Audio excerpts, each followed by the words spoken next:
Chapter 1038. Wu Huifei was also stunned. She had just heard that Xiao Bei and the others had failed to apply for a loan. How did the loss of 3 million strings of cash turn into 5 million strings of cash? Was it so easy to get money? Damn the manager of the bank. Look at what he has done to Xiao Bei and the others. 3 million strings of cash is too much for Xiao Bei and the others. I'll talk to His Majesty later. Empress Wang was not happy. She felt sad when she thought of Xiao Bei and the others struggling for money. Other people's children were so old that they would hug their relatives and act like a spoiled child, but Xiao Bei and the others had to work hard by themselves. The more Empress Wang thought about it, the sadder she felt. She said angrily, Xiao Bei and the others are too much. They insist on raising money by themselves. I'll remember it and ask someone to ask. See which company or group refuses to help them. They made Xiao Bei feel bad for a while, but I'll make them feel bad for a lifetime. Wang Wan smiled. Mother, you don't have to do this. Who made Xiao Bei feel bad? They will do it themselves. I guess you'll see them when we reach Hangzhou. Xiao Bei's revenge is Xiao Bei's business. I'm just thinking about it. You and Xiao Bao can't disappoint your younger siblings. And His Majesty, if he doesn't help this time, what will he do when Xiao Bei sees him? Cuckoo, why do you think Xiao Bei and the others need money? Empress Wang was still unwilling to let it go. In her opinion, it was a sin for anyone to not smile when they saw Xiao Bei. People who didn't love cute children were not good people. Wang Wan shook her head. If they don't say, Xiao Bao and I won't ask. We don't want to dispel their enthusiasm. Children are often more persistent than adults. What if they lose money? Wu Huifei asked. That depends on what Xiao Bei and the others plan to do. If they still insist, they will take the initiative to negotiate with me and Xiao Bao. Xiao Bao and I will transfer the debt to them. They won't dare to ask for it. If they don't accept it, it will affect their cash flow. If they don't insist, they will remain silent, which means that they don't care about the loss. This is the right of children. Xiao Bao and I will help them pay off the debt. Xiao Bao is in trouble. He has to guide his younger siblings to pick themselves up and continue to do business. He wants them to get up where they fell. Wang Wan said with a smile. Ha, this consort finally understands why Xiao Bei and the others are so smart. It's because they have the best older brother and sister in the world, Cuckoo. Let's talk about military matters. Empress Wang pulled Wang Wan and began to talk about the knowledge of war. Zhang Xiaobao also received the news. Li Longji, who was holding a bowl of wine, spat it all over the grill. It's fine, it's fine. I don't think it's dirty at all. Xiao Bao, do you think I'm dirty? Li Longji coughed a few times and said embarrassedly. Zhang Xiaobao picked up the vinegar beside him and sprayed it on the prawns. I don't mind, Your Majesty. You don't know that under normal circumstances, when you eat seafood, you have to dip it in vinegar, especially prawns and crabs. They are very refreshing. There are also some that are dipped in ginger foam. You can try some later. Okay, I'll take it that you don't mind. Alright, I've already sprayed it, so why are you still spraying it? Since you asked, I'll let you eat all of it, Li Longji said gloomily. Zhang Xiaobao put down the vinegar and looked at the prawns on the grill. The fish is almost ready. I'll grill it for you later. Come, Your Majesty, let me toast you. Li Longji drank the remaining wine in the bowl, smacked his lips, and said, 3 million strings of cash is gone, but before I could ask them to support them, they actually immediately got 5 million strings of cash. They're clearly showing off to the great Tang Bank. This is just like your family's style. You get stronger when you meet the strong. Of course. I'm Zhang Xiaobao's younger brother and sister, and I'm like a kite. The more difficult the situation, the more I'll be able to soar into the sky. Cuckoos, and my mission is to do well on that string. Zhang Xiaobao said with a smile. Then he asked the inner courtyard who came to deliver the news, who has made a deal now. In response to your question, there's the Li family's Thunderbolt Logistics, the Yang family's Dongting Aquatic Products, the Gu family's Splendid Sundry Goods, and the other 4 are reporting to the owner of the main store. The strength of the first 3 is about the same, so it won't take too long to come to a conclusion. The inner courtyard answered with a proud look on his face. Hey! They're all big guys, and they're specifically looking for the top 100 companies of the Great Tang. Li Longji knew who they were as soon as he heard the names. Thank you for your praise, Your Majesty. The young master and the young lady are not ordinary businessmen. The inner courtyard was as happy as if others had praised him. Write down the details of their negotiation and show them to us. I don't know how they negotiated, but I think they shouldn't use their identities. Although their identities also play a big role, it's only a guarantee, not an oppressive one. Zhang Xiaobao wanted to get detailed information immediately and see how his younger brother and sister did it. Yes, remember it well, and find out the purpose of their money. Li Longji also said. He picked up a shrimp and ate it. It was so sour that he frowned. Shuzhou, in front of the branch of the Qiantang Marine Products Group. This is a joint store opened by 22 businessmen of the Jiangnan East Road. The flagship store is in Hangzhou, and the manager of the branch in Shuzhou is surnamed Sun. Among the 22 businessmen, the biggest shareholder is the owner of a large fleet, also surnamed Sunday. The inner courtyard flipped through the information and introduced the 11 people to Bebe. Bebe nodded and waved her small hand. Let's go inside and talk. I don't believe that without Butcher Zhang, I have to eat hairy pigs. I'm scared if they don't give me a loan. After that, Bebe led the way in, followed by the other 10 people. As soon as they entered the door, they smelled a fishy smell. The store was not small.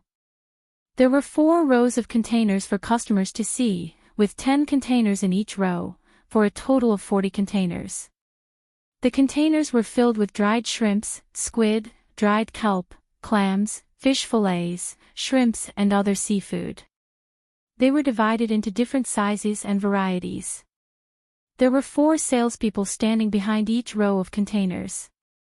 When they saw a group of children suddenly enter, their eyes lit up. They secretly thought that a big deal was coming. Just by looking at the clothes of this group of children, they knew that they were from rich families. The aura they exuded also proved this point. Then, they were shocked. Although they were dressed well, the cute golden embroidery pattern on their chests was too scary. The little ancestors of the Zhang family and Wang family were here. When the salesperson guarding the door saw the pattern, he turned around, stepped forward, and ran upstairs. He shouted as he ran, "Manager Sun, they're here. Not good, they're here. Quick, come down, Manager Sun." Bebe and the others were very natural. It seemed that they were used to it. Bebe strolled to a container filled with fish fillets and stood on tiptoe to take a look. The 4 salespeople in the row quickly came over and stood respectfully. "Can I taste it?" Bebe pointed at the fish fillets and asked. "Can I taste it?" Bebe saw that the 4 of them did not speak, so he asked again. "Ah. Taste? Okay, let's taste it." "Ah. Wait a moment, you eat this." One of the salespeople reacted and nervously finished the sentence. He suddenly turned around and took out a delicate wooden box from a small cabinet behind him. He opened it and took out a piece of fish fillet and presented it to Bebe. The fish fillet was wide at the top and narrow at the bottom. The entire fish fillet was light yellow in color. The edges were not scattered, and there were no thorns in the center. It was thin and tough. When Wei Wei moved, the entire fish fillet gently trembled. Bebe took the fish fillet and placed it on top of the other fish fillets in the container. He first smelled it, then pinched one side of the fish fillet with his hand and gently pulled. That small piece of fish fillet was pulled down along the grain. Bebe put it in his mouth and chewed. He nodded with satisfaction and shouted behind him, "It's time to eat the fish fillet. June, Pan, come quickly." The 10 children all came over and tore the fish into pieces. Delicious. Loose but not scattered, tough but not hard. Salty and sweet, fresh but not fishy. It's just like what we eat at home. Tang seafood. It lives up to its reputation. I'll buy it. How much is it? Little Yuan commented as he ate and asked the seller how much it was sold. It's worth a lot to be praised by Little Yuan and Little Young Master. Take out all the high-quality fish fillets in the shop. We'll let the Little Young Master and the ladies give us some face and take it away. Following the voice, 3 people came down quickly from upstairs. One of them was the receptionist who had just shouted and ran up the stairs, followed by 2 others. One of them was so tall that it shocked Bebe and the other children. He was short, dark, and had an asymmetrical figure. When he looked at people, there was always a trace of fierceness in his eyes. The one who spoke was another person wearing a long robe. He was around 50 years old and had a third of the hair on his temples and head. He was full of smiles. He cupped his hands and bowed to Bebe and the others. Bebe returned the greeting and said, "We're not here to ask for anything. We'll eat this fish fillet. You can keep the rest and continue to sell. We're not officials today, and we're not representing the Zhang family and Wang family. We're just here to discuss business with you." Well said, well said. Hurry, honored guests, please come upstairs. You still have to bring the fish fillets. Do us the honor. The person still had a warm smile on his face. He didn't care what Bebe said about representing or not representing anyone, because he knew that if he didn't receive them well, not only would Bebe's brother and sister not agree, but even his own boss wouldn't accept it. Bebe smiled embarrassedly. "You're making it seem like we're here to rob you." "Hee, shopkeeper's son, please." The group of people went upstairs. The people below quickly took out the high-quality fish fillets. The seller didn't feel bad at all. It was a great honor to accept gifts. Upstairs, shopkeeper's son Yang arranged for Bebe and the others to sit down and asked, "What do you want to drink? Hot milk or fruit juice?" Drink plain water." Bebe didn't like the fruit juice and milk quality, so he didn't want to drink it. Sun Yang also understood and nodded. Someone brought plain water and a fruit platter made of dried fruits and seasonal fruits was placed on the small table. The fruits in the fruit platter were all cut open without any carvings. They were scattered on the side, and there were bamboo skewers for the fruits. There was a saying here. If you gave someone unpeeled and carved fruits, it wouldn't be convenient for them to eat them, so they wouldn't eat them. Instead, they would scatter them, making it seem casual. Only then would they be able to eat them. It was the same for dried fruits. If you didn't prepare something to specifically put the shell and core, then it would be no different from pouring tea until it was about to overflow. Bebe had Xiao Yuan and the others look after Pan, and the younger ones. He took out a piece of paper from his bag and said to Sun Yang, "Shopkeeper's son, we've come to disturb you this time because we want to sign a cooperation agreement with your bank. We'll provide the proposal, and you'll be responsible for the investment. Take a look at the content first." After saying that, Bebe asked someone to pass a piece of paper over. Sun Yang took it, but didn't open it. Instead, he asked, "Boss Zhang. Shopkeeper Zhang, how much do you want us to pay?" "At least 1 million strings of cash. Don't consider my family and our official position. This is business. Please." Bebe stretched out a finger and made a drawing gesture, then let Sun Yang continue to read the content. Sun Yang still didn't look and stretched out 3 fingers. 3 million strings of cash. My Enchanting Ocean Products Group agrees. When will the money be used? My company will transfer it over at any time. Ah. 3 million strings of cash. Can your shopkeeper make the decision? I'm not doubting you, but the amount is too big. Bebe was surprised. The strange-looking person beside Sun Yang spoke. Sun Yang, you can only transfer 50,000 strings of cash. I'm here to patrol and have to watch over Brother Sunday. I don't agree. What do you do? Bebe was unhappy. This person was randomly interrupting. I'm a good brother of the company's largest shareholder, the owner of the independent trading fleet. I help him patrol Tang. I've seen your emperor before, this person said arrogantly. You patrol Tang. How come I don't know? Shopkeeper's son. Bebe was angry. Where did this inspector come from? When Sun Yang saw Bebe's dark expression, he hastily said, Oh, my little ancestor, he's not patrolling Tang. He's the branch of Enchanting Ocean Products in Tang. His name is Sean Tusher. Our boss brought him back from the new island. Don't misunderstand. After speaking to Bebe, Sun Yang said to the person called Sean Tusher, You're tired of living. Don't get me in trouble. This is the little ancestor of the Zhang family and the Wang family. Let me put it this way. Lu Zhou's business association belongs to them. You know the Hurricane Battalion, right? It belongs to them. Sean Tusher's eyes widened. His mouth was wide open, and his body began to tremble. After a while, he shook his head with all his might. With a thud, he knelt in front of Bebe. As he kowtowed, he said, Thank you, thank you, thank you. I won't fight back or move when you hit me. Shopkeeper's son, is he crazy? Bebe was confused. Sean Tusher, get up. He's annoying. Get up and talk properly. Sun Yang pulled Sean Tusher up. Sean Tusher was still looking at Xiao Bei and the others. He said, You saved my life. The Hurricane Battalion called for artillery support and fired into the forest from the sea. We called for air support.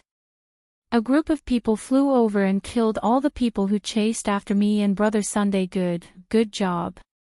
Good job, Great Tang. Now I am also a member of the Great Tang. The Great Tang also protected me, just like how it protected Brother Sunday. But we have a promise. Oh. So you're someone who was saved by the Hurricane Battalion.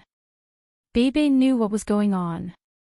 He waved his hand casually and said, Don't worry. You don't have to kowtow to thank me. I don't think they saved you. They saved the people of Tang. Anyone born in Tang is a citizen of Tang from the moment of birth. Tang has to protect them because they will have to do things for Tang in the future and pay taxes. My brother and sister said that the people of Tang worked hard for the stability, prosperity, and strength of Tang. How can Tang leave the people alone without help and without care for their lives? No matter where Tang's military power can reach, even if it's a dog, it can't be beaten by anyone. If you kill one of my people, I'll slaughter your village. The world is so big, it's hard to find a place where you can't hide. I won't rest until I'm dead. Yes, yes, yes. On the new island, the 3 tribes around my tribe attacked me. Those who didn't surrender and work for me were all killed. I also saw you, it's our emperor. You kowtowed many times, and the emperor rewarded me with many things. But I forgot to praise your Hurricane Battalion. Next time, if there's a chance, I'll take you to see the emperor. The emperor is very easy to talk to. You're so good-looking, interesting. The emperor will like you. Sean Tusher nodded repeatedly and made a promise. Sun Yang covered his face with his hands and didn't dare to look at Bei and the others. Bei sighed and said, "Okay, there will be a chance in the future.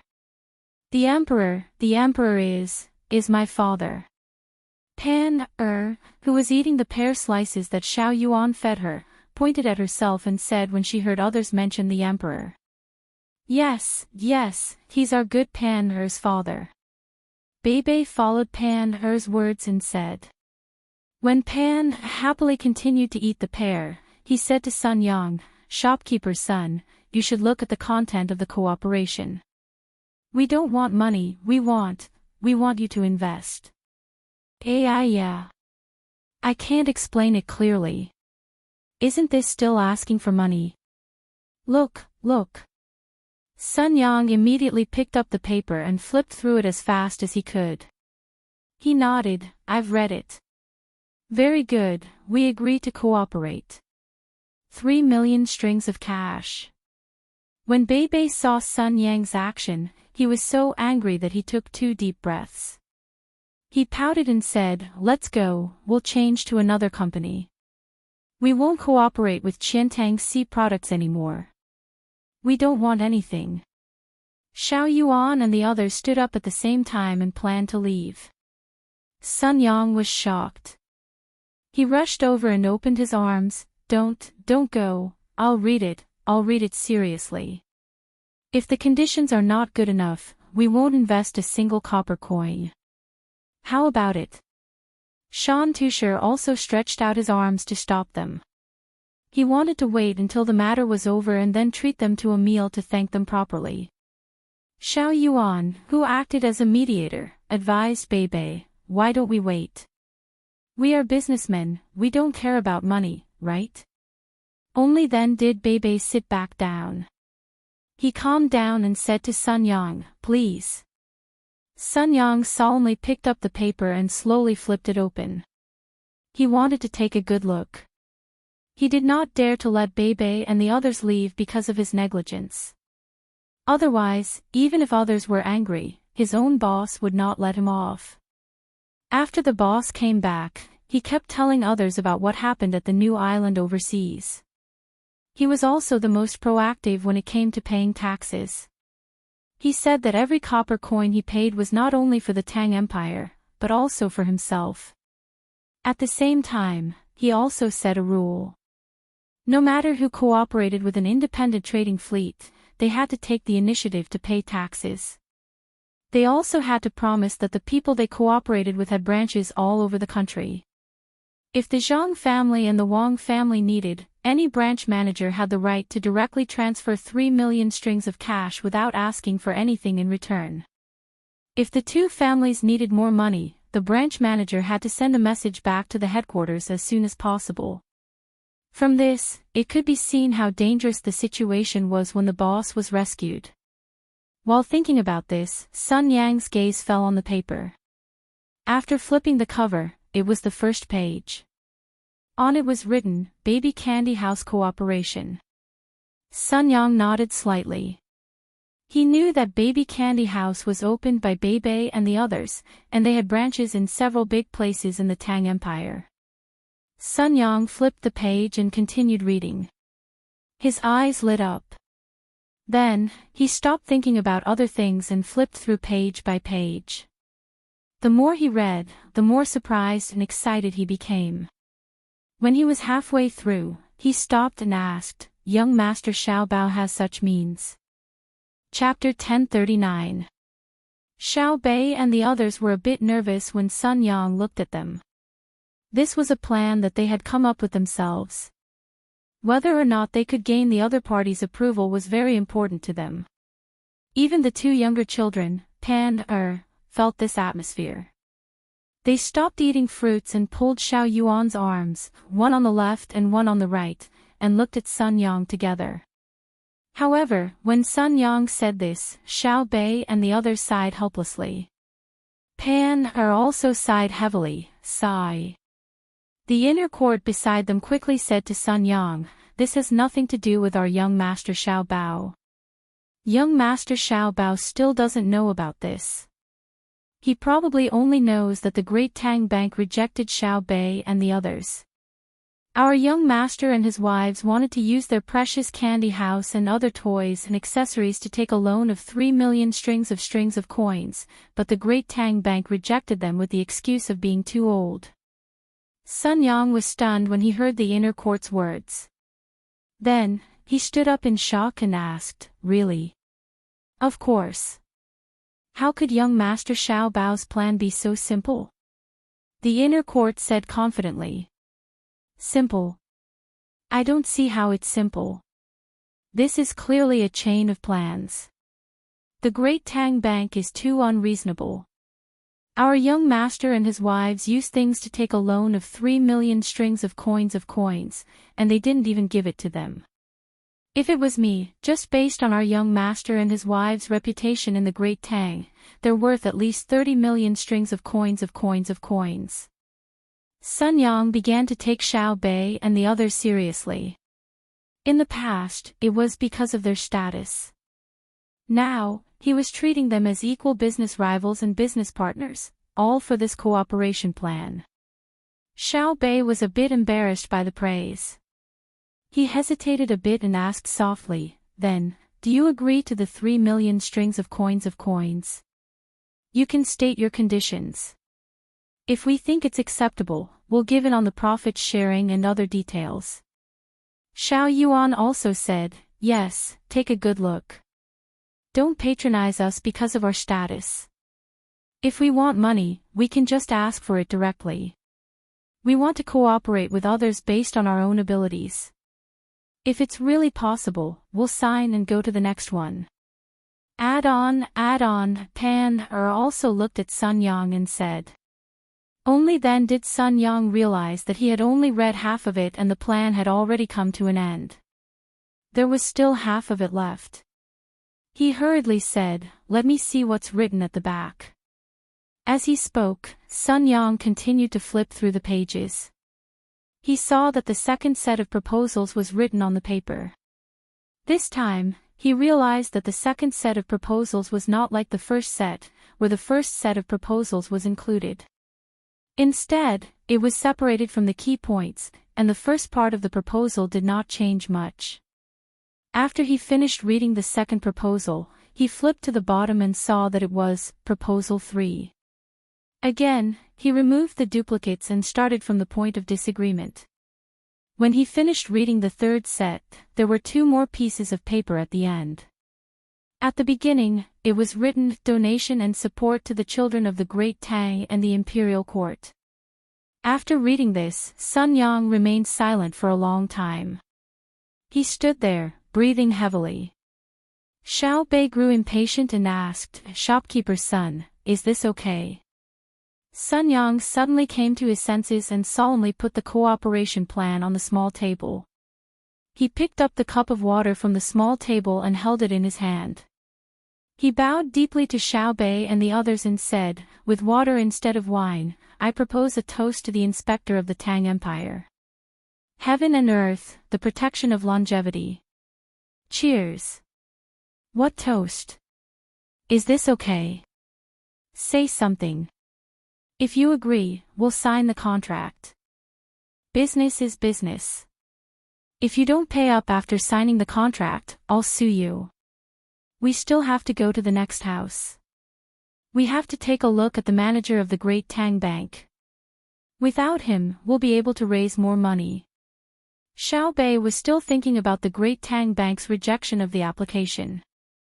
Xiao Yuan understood what was going on and returned the toast with a cup of water. He said, "The great sound does not seek the sound, but it contains the sound of the tide. Great love is like the shape of water, and the heart shines in a mirror. Besides, we won't lose money. On the contrary, we'll make a lot of money." Yes, I'm thinking too much. There's no need to be too emotional about what you've done. It shows that I haven't done it yet. Once I've done it, it'll be natural." Sun Yang nodded deeply. After thinking about it, he said to Xiao Bei and the others, "Young ladies and young masters, let's not go to the next house. It's too tiring for you to run back and forth by yourselves. I'll help you contact the managers of the other big companies and branches in the area and find them. Let's have a meal at the Blue Sea Silver Sand restaurant here. You'll pay for the reception and decorations. We'll hold an impromptu business meeting to raise money. I believe that after they've read your proposal, they'll definitely agree to cooperate. Otherwise, if any one of them doesn't agree, no matter how big their business is, they'll be attacked by the other merchants. Sun Yang suggested. He was very sure that the merchants who had read the proposal, even if they didn't dare to make the decision themselves, would definitely pass it back to the headquarters. After the people at the headquarters knew about it, they would definitely support it. One reason was that according to the proposal, there would indeed be money to be made. Since there was money to be made, why not cooperate? Another reason was that the things included in the proposal were not as simple as making money. It would also stimulate the local economy and people's livelihood in the places where there were shops in the future. Another reason was that it also included help for the children of the great Tang Empire. Other than using it on other children, their own children would also benefit from it. Therefore, those who didn't agree after reading the proposal were likely to deliberately go against Xiao Bei and the others. In that case, the people who cooperated with them would band together. There was no need to use the world's righteousness, and there was no need to stand on high moral grounds to criticize others.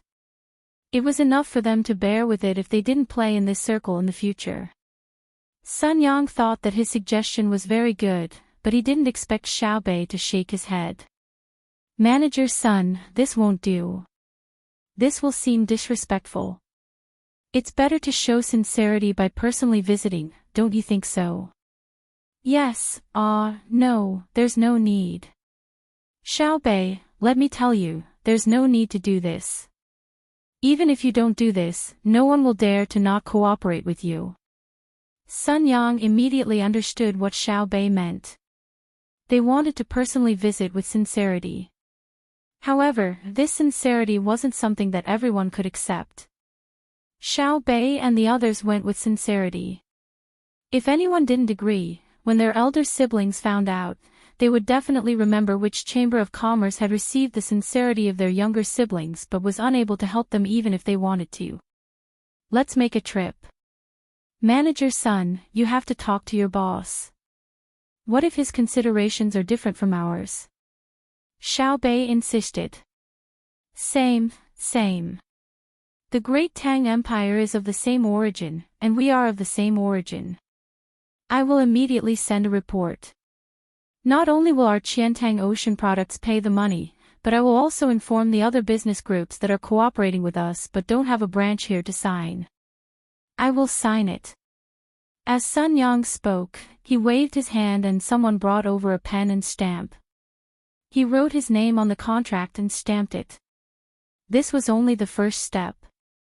Next, it had to be notarized. There were 4 copies, one for each side, one for the notarized place, and the other one for the government. Xiao Bei put away the contract, smiled sweetly, and said, "Then we'll leave now. We won't go back to the ship today. In the evening, we will welcome Sun Dongjia and the Mountain Earth Inspector at the Blue Sea Silver Sand." Sure.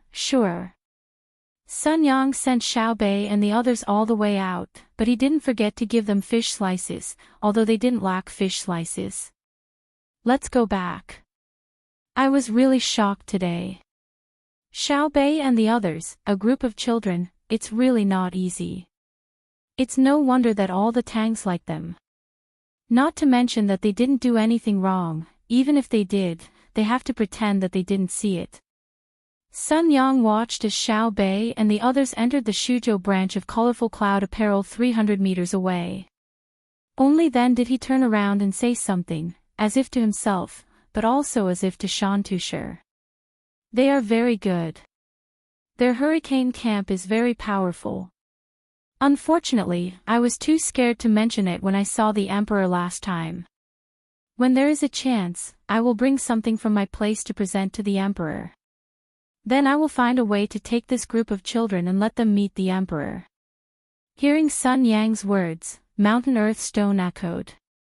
Sun Yang patted his forehead hard and dragged Mountain Earth Stone into the store, for fear that others would hear and see them. When they came upstairs, Sun Yang let out a long breath and turned to Mountain Earth Stone and said, "In the future, when you have time, you should listen to the affairs of the Tang Empire. Don't always take the opportunity of inspection to look at other people's goods and compare them with the things in your tribe, okay?" Okay. I am the Tang Empire's inspector. I will be responsible for inspection. I don't think about how much the things in the tribe are worth, nor which ones are easy to buy and transport back to the tribe. Mountain Earth Stone nodded honestly. Brother too sure, you're my big brother, my blood brother. Listen to your little brother.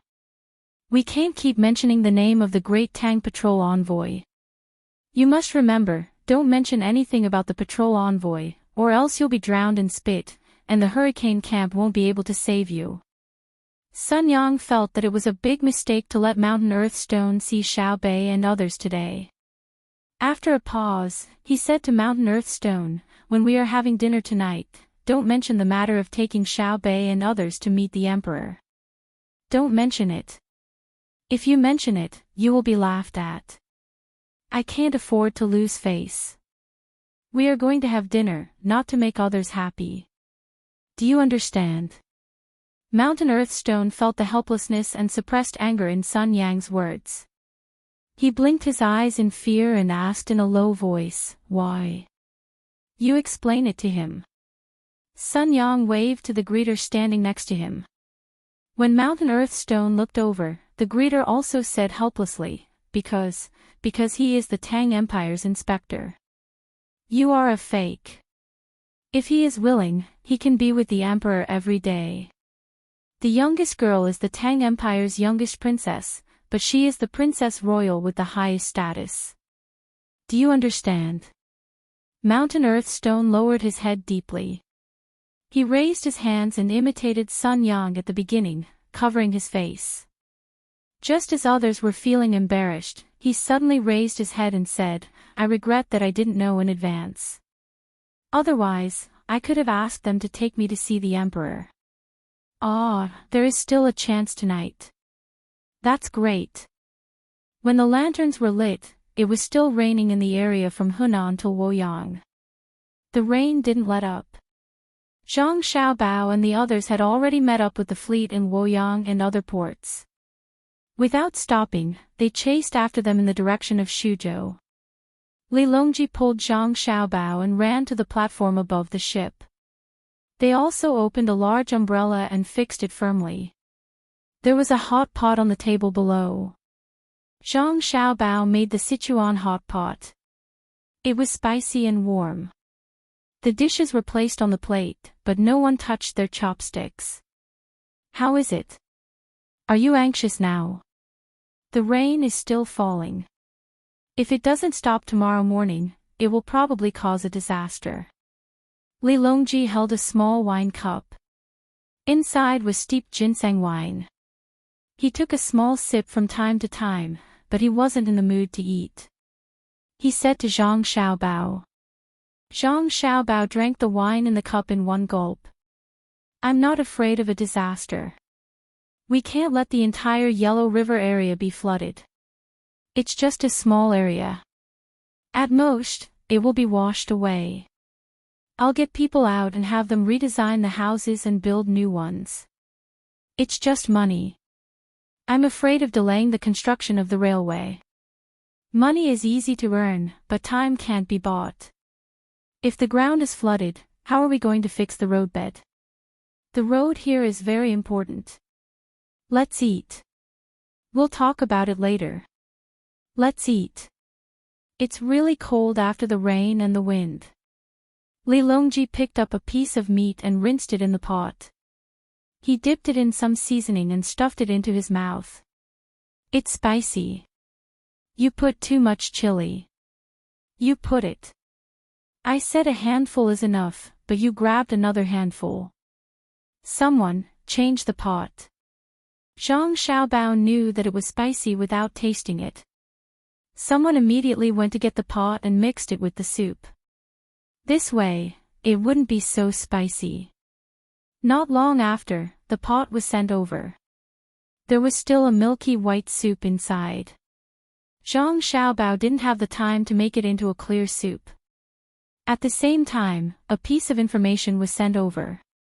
Little master, there's news from Xiaobei and the rest. Please take a look. The person handed the information over. I'll take a look first. Li Longji snatched it over and looked at it. Suddenly, he leaned back. Ah! That's impossible. Zhang Xiaobao patted his chest and looked at Li Longji gloomily. Li Longji's reaction was too infuriating. You snatched it over and looked at it, and then you're startled. It's obvious that you're trying to arouse the curiosity of others. Xiaobao, guess what's going on? Li Longji's eyes were still staring at the news, but he asked Zhang Xiaobao. I guess that Xiaobei and the rest have raised more money. The amount is a little too big. Zhang Xiaobao replied casually.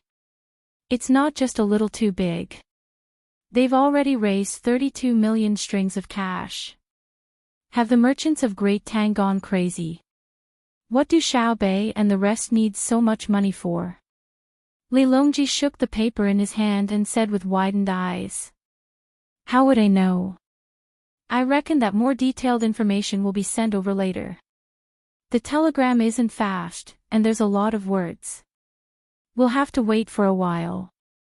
Your Majesty, eat first. Zhang Xiaobao was also curious.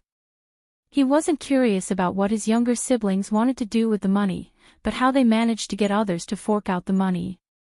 Zhang Xiaobao was certain that his younger siblings didn't use the power of their family, or rather, they didn't take the initiative to use it. Instead, they relied on their own methods to get other merchants to cooperate with them.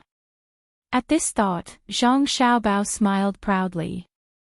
The smarter his younger siblings were, the greater the scale of the matter. This meant that he had taught them well. Li Longji was still looking at the piece of paper over and over again. The paper wasn't big, and there weren't many words on it, but he liked to look at it. It was only when Zhang Xiaobao started to cook the meat and stirred the red oil in the pot that a spicy smell came out that he put down the report and said to Zhang Xiaobao, 32 million strings of cash. That's enough to start a rebellion. It's enough to recruit warriors, stockpile provisions, and forge weapons. It's all enough. In the past, the Great Tang's annual income was only slightly more than that. Don't you think so? Yes, they should be rebelling. Aren't you going to help them? They keep calling you Uncle Emperor. It's time for them to use your Majesty. Zhang Xiaobao poured himself a cup of wine and drank it all down as he spoke to Li Longji. Li Longji also drank the wine in his cup and pushed the empty cup in front of Zhang Xiaobao, asking him to pour wine for him. He said, Help, you must help. Tell the person who received the message to hurry up. I want to know how they did it. I'm sure that they definitely didn't use the power of their family, although the merchants who are cooperating with them have to consider this issue first. Zhang Xiaobao poured wine for Li Longji. There's no use in rushing them. They sent the message slowly, so there's probably a lot of content. Your Majesty, try this tofu skin. It has a unique texture when eaten, and it tastes pretty good. I won't eat it first. No matter how good your cooking is, it won't taste good in my mouth. Wait a moment. Li Longji put down his chopsticks and continued to sip his wine. He was clearly very anxious.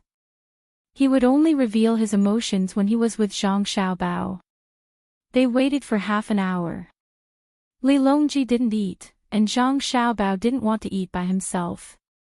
The charcoal wasn't put out, and the soup was continuously added. Zhang Xiaobao could only eat some cucumber and other cold dishes to go with the wine. Just as Zhang Xiaobao finished half a plate of cucumber shreds, the telegram was finally sent over. Li Longji snatched it over again. This time, it was a daluo. It was similar to what Xiaobei and the others had shown Sun Yang. The only difference was that there were 2 more pages describing the situation there. Li Longji's expression kept changing as he looked at it. Sometimes it was surprise, sometimes it was contemplation, sometimes it was doubt, and sometimes it was sighing. He had a variety of expressions. Zhang Xiaobao only had one expression, which was helplessness. He stopped eating and drinking. He placed his arms on the table and supported his chin. He stared at Li Longji without blinking. He was probably trying to read the content of the telegram from Li Longji's face. After flipping a few more pages, Li Longji's expression became serious. He started to drink and finished a cup in 3 sips. Then, he pushed the cup in front of Zhang Xiaobao. His eyes never left the paper. Zhang Xiaobao read the content of the telegram. Li Longji wanted to drink, so he filled the cup.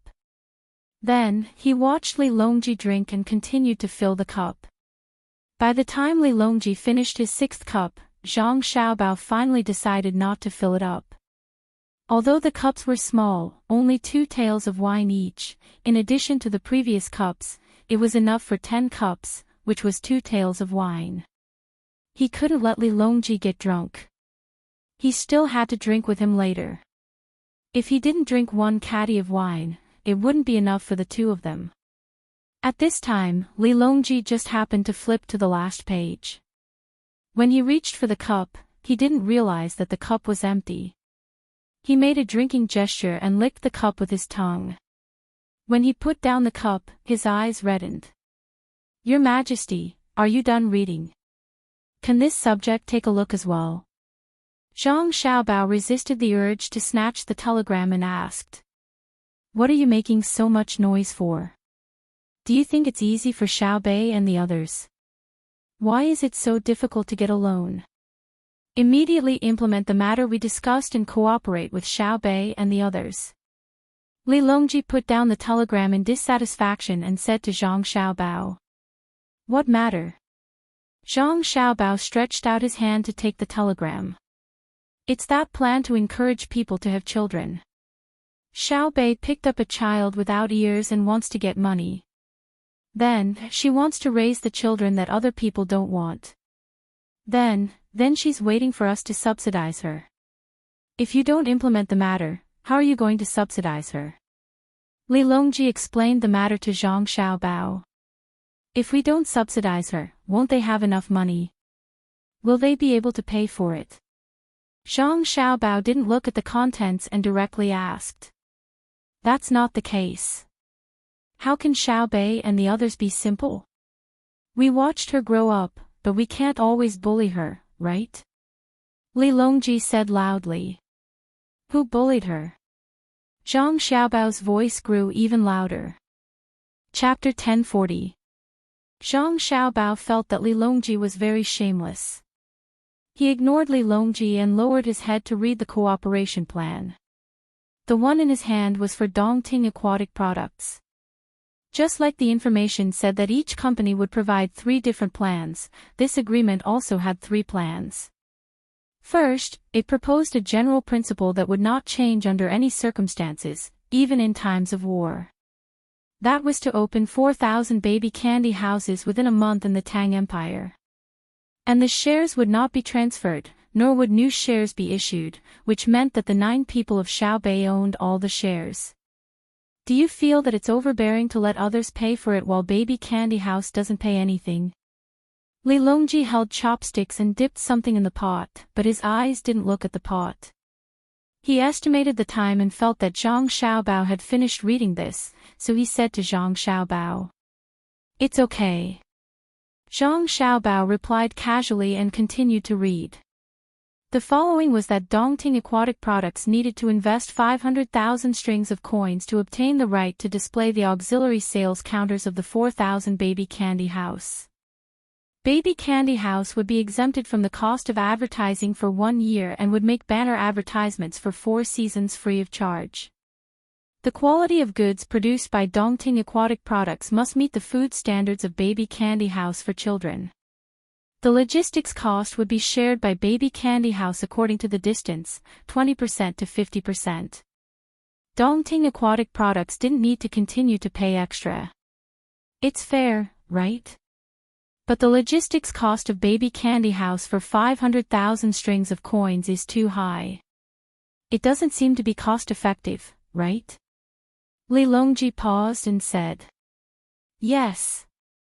Zhang Xiaobao replied this time and continued reading. This was the second plan. The first one remained unchanged, but the second one was proposed. Dongting Aquatic Products would invest 1 million strings of coins, and Baby Candy House would only bear 10% of the freight regardless of the distance. A children's play center would be built next to Baby Candy House. There were 4,000 of them in the Tang Empire. They would be built in the same proportion as Baby Candy House. The play center would be a duty-free zone. Dongting Aquatic Products would not charge any fee for selling goods in it. However, 20% of the profit would be donated to the Tang Empire Children's Happiness Fund. Now you know why Xiaobei wants a duty-free policy in Hongnong's amusement park, right? The 4,000 amusement centers were all branches of Hongnong. The headquarters was in charge of finance and taxation. It reminded me of when you and Cuckoo were young. That was how you schemed against me. Just like what you said in the story you told Xiaobei and the others, it's a diversion, playing hard to get, secretly crossing the Qinsong, deceiving everyone, and swapping a pillar for a pillar. No matter how smart we are, we can't trick them. Li Longji's timing was very accurate. He spoke just as Zhang Xiaobao was looking at this place. Hee hee. Zhang Xiaobao couldn't help but laugh. He felt that Li Longji was too cute. He wanted to learn from what he and Cuckoo had told their younger siblings. Then he continued to read. This time, it was the third plan. The first part of the study was unchanged, but the latter part required Dongting Fishery to invest 1.5 million strings of cash. Darling's Candy House would not bear any logistics costs, but they could find a logistics company for Dongting Fishery with a discount of 60% to 20%. If the actual cost was more than 20%, the money would be paid by Darling's Candy House. Besides, they could also give Dongting Fishery half of the shares and shares of the Haha Mirror Garden. The Haha Mirror Garden would be composed of mirrors. There would be different mirrors in it and a mirror maze. It would be open to all children for free. An adult who accompanied the child would get a 30% discount, 2 people would get a 50% discount, and the rest would be paid in full. Plus the money from selling souvenirs, Dongting Fishery could get 5% of the net profit, which was 5%. After making a profit in the Haha Mirror Garden, the dividends would be paid according to different situations and proportions, such as changing the mirrors, paving the lawn, and indoor decoration. Finally, there was an appendix of free donation support and imperial subsidies for the children of Tang Empire. Free donation. In addition to the 20% profit mentioned above, all businessmen would voluntarily donate to build local children's homes to accept abandoned children. If the imperial court's maternity and child support subsidies were implemented in the future, cooperating businessmen were not allowed to ask for money for any reason. All the money would be at the disposal of Darling's Candy House, but the accounts could be audited. Have you found out? Bebe and the others know what we are discussing. They even calculated this part of the money. They are right. When we implement the matter, we will give them the money when there are children in the children's home. Of course, I know that if we give them the money, they will not spend it as profit. But after all, I am involved in it. Go on to the next one, the agreement with Thunder Logistics Group. You and Cuckoo told them the story of the Haha Mirror Garden. As a result, they made a Haha Mirror Garden. It is the mirror that is not so flat, right? Li Longji said to Zhang Xiaobao again. Zhang Xiaobao didn't say anything this time. He continued to look at the next agreement with Thunder Logistics. This one required less money. The first one was to pay 300,000 strings of cash to advertise. Then, Thunder Logistics would get at least 30% of the relevant material transportation share of 4,000 Darling's Candy House. However, when the number of goods exceeded a benchmark number, Thunder Logistics would have to return 20% of the excess profits to Darling's Candy House to fund the children's fund. The second one was to invest 600,000 strings of cash. Apart from the advertising, the distribution share would be increased by 20%, reaching 50%. At the same time, according to the first plan, after exceeding the benchmark number, in addition to the 20% funding fund, they would have to give another 30% of the excess profits to settle the shipping costs. The third one was to invest 1 million strings of cash. Darling's Candy House would give up all of the goods transportation share, but for the excess, they would have to pay another 20% to the fund and pay another 50% to provide a discount for the goods transportation. The maximum amount would be 40% of the total value of all goods. At the same time, they would get 5% of the shares of the Haha Mirror Garden. The rest was the same. At this point, Zhang Xiaobao didn't continue reading. He already understood what was going on. His younger siblings were using the 4,000 Darlings Candy House and their supporting facilities as a platform to optimize and integrate the resources of all industries. At the same time, they were achieving their own series of goals. Putting down a piece of paper, Zhang Xiaobao leaned back and smiled as he gently clapped his hands, again and again. Li Longji also clapped as he said, "Don't you feel proud? Your younger siblings are actually able to make such a big move. They're not inferior to you and Cuckoo back then, and they're even better. Come, let's drink." "You flatter me, your Majesty's praise is wrong. They're just a bunch of insensible brats who only know how to mess around. They should listen to your Majesty's teachings more." Zhang Xiaobao raised his cup and clinked it with Li Longji's before downing it in one gulp. Li Longji poured Zhang Xiaobao a cup of wine and said, "Don't be modest with me. A big move is a big move." How did the 9 children figure it out? First, they were able to earn money themselves, and they were even able to arrange for their informants to enter Darling's Candy House to supplement your family's intelligence. Second, they were able to help the children of Great Tang. They were really able to do what they said they would do. Taking out profits for the children to use would also make the children's parents feel more at ease. Third, they were able to find a place that was exempt from tax. Naturally, they were able to find the local people who were unable to work and had too little income to solve some of the problems of the imperial court. Fourth, I can also help your family sell mirrors. There will be a market for your family's defective mirrors. Mirrors, how good are they? Big and small pieces will do, and all kinds of shapes will be fine too. Even bumpy ones will be even better. Fifth, with so many large business groups following Darling's Candy House, you can analyze the general situation of the various materials from the speed of their supply and the time of their delivery. When combined with your family's current trading system, the data would be even more perfect. Not only would it be more convenient for your family to obtain useful information from your business and earn more money, it would also allow you and Cuckoo to have more power to analyze and coordinate materials when disasters occur. Oh, right, the amusement park's equipment is produced by the Ministry of Works, and your father is in charge of it. Naturally, the construction work would be done by him. No one else knows how to do it. Today, I've learned something new. I estimate that Xiaobei and the others will be able to obtain more than 40 million strings of cash, and that's still an understatement. 10,000 strings of cash to build a place. What a good plan to gain something without risking anything. This is a plan within a plan, a chain of plans.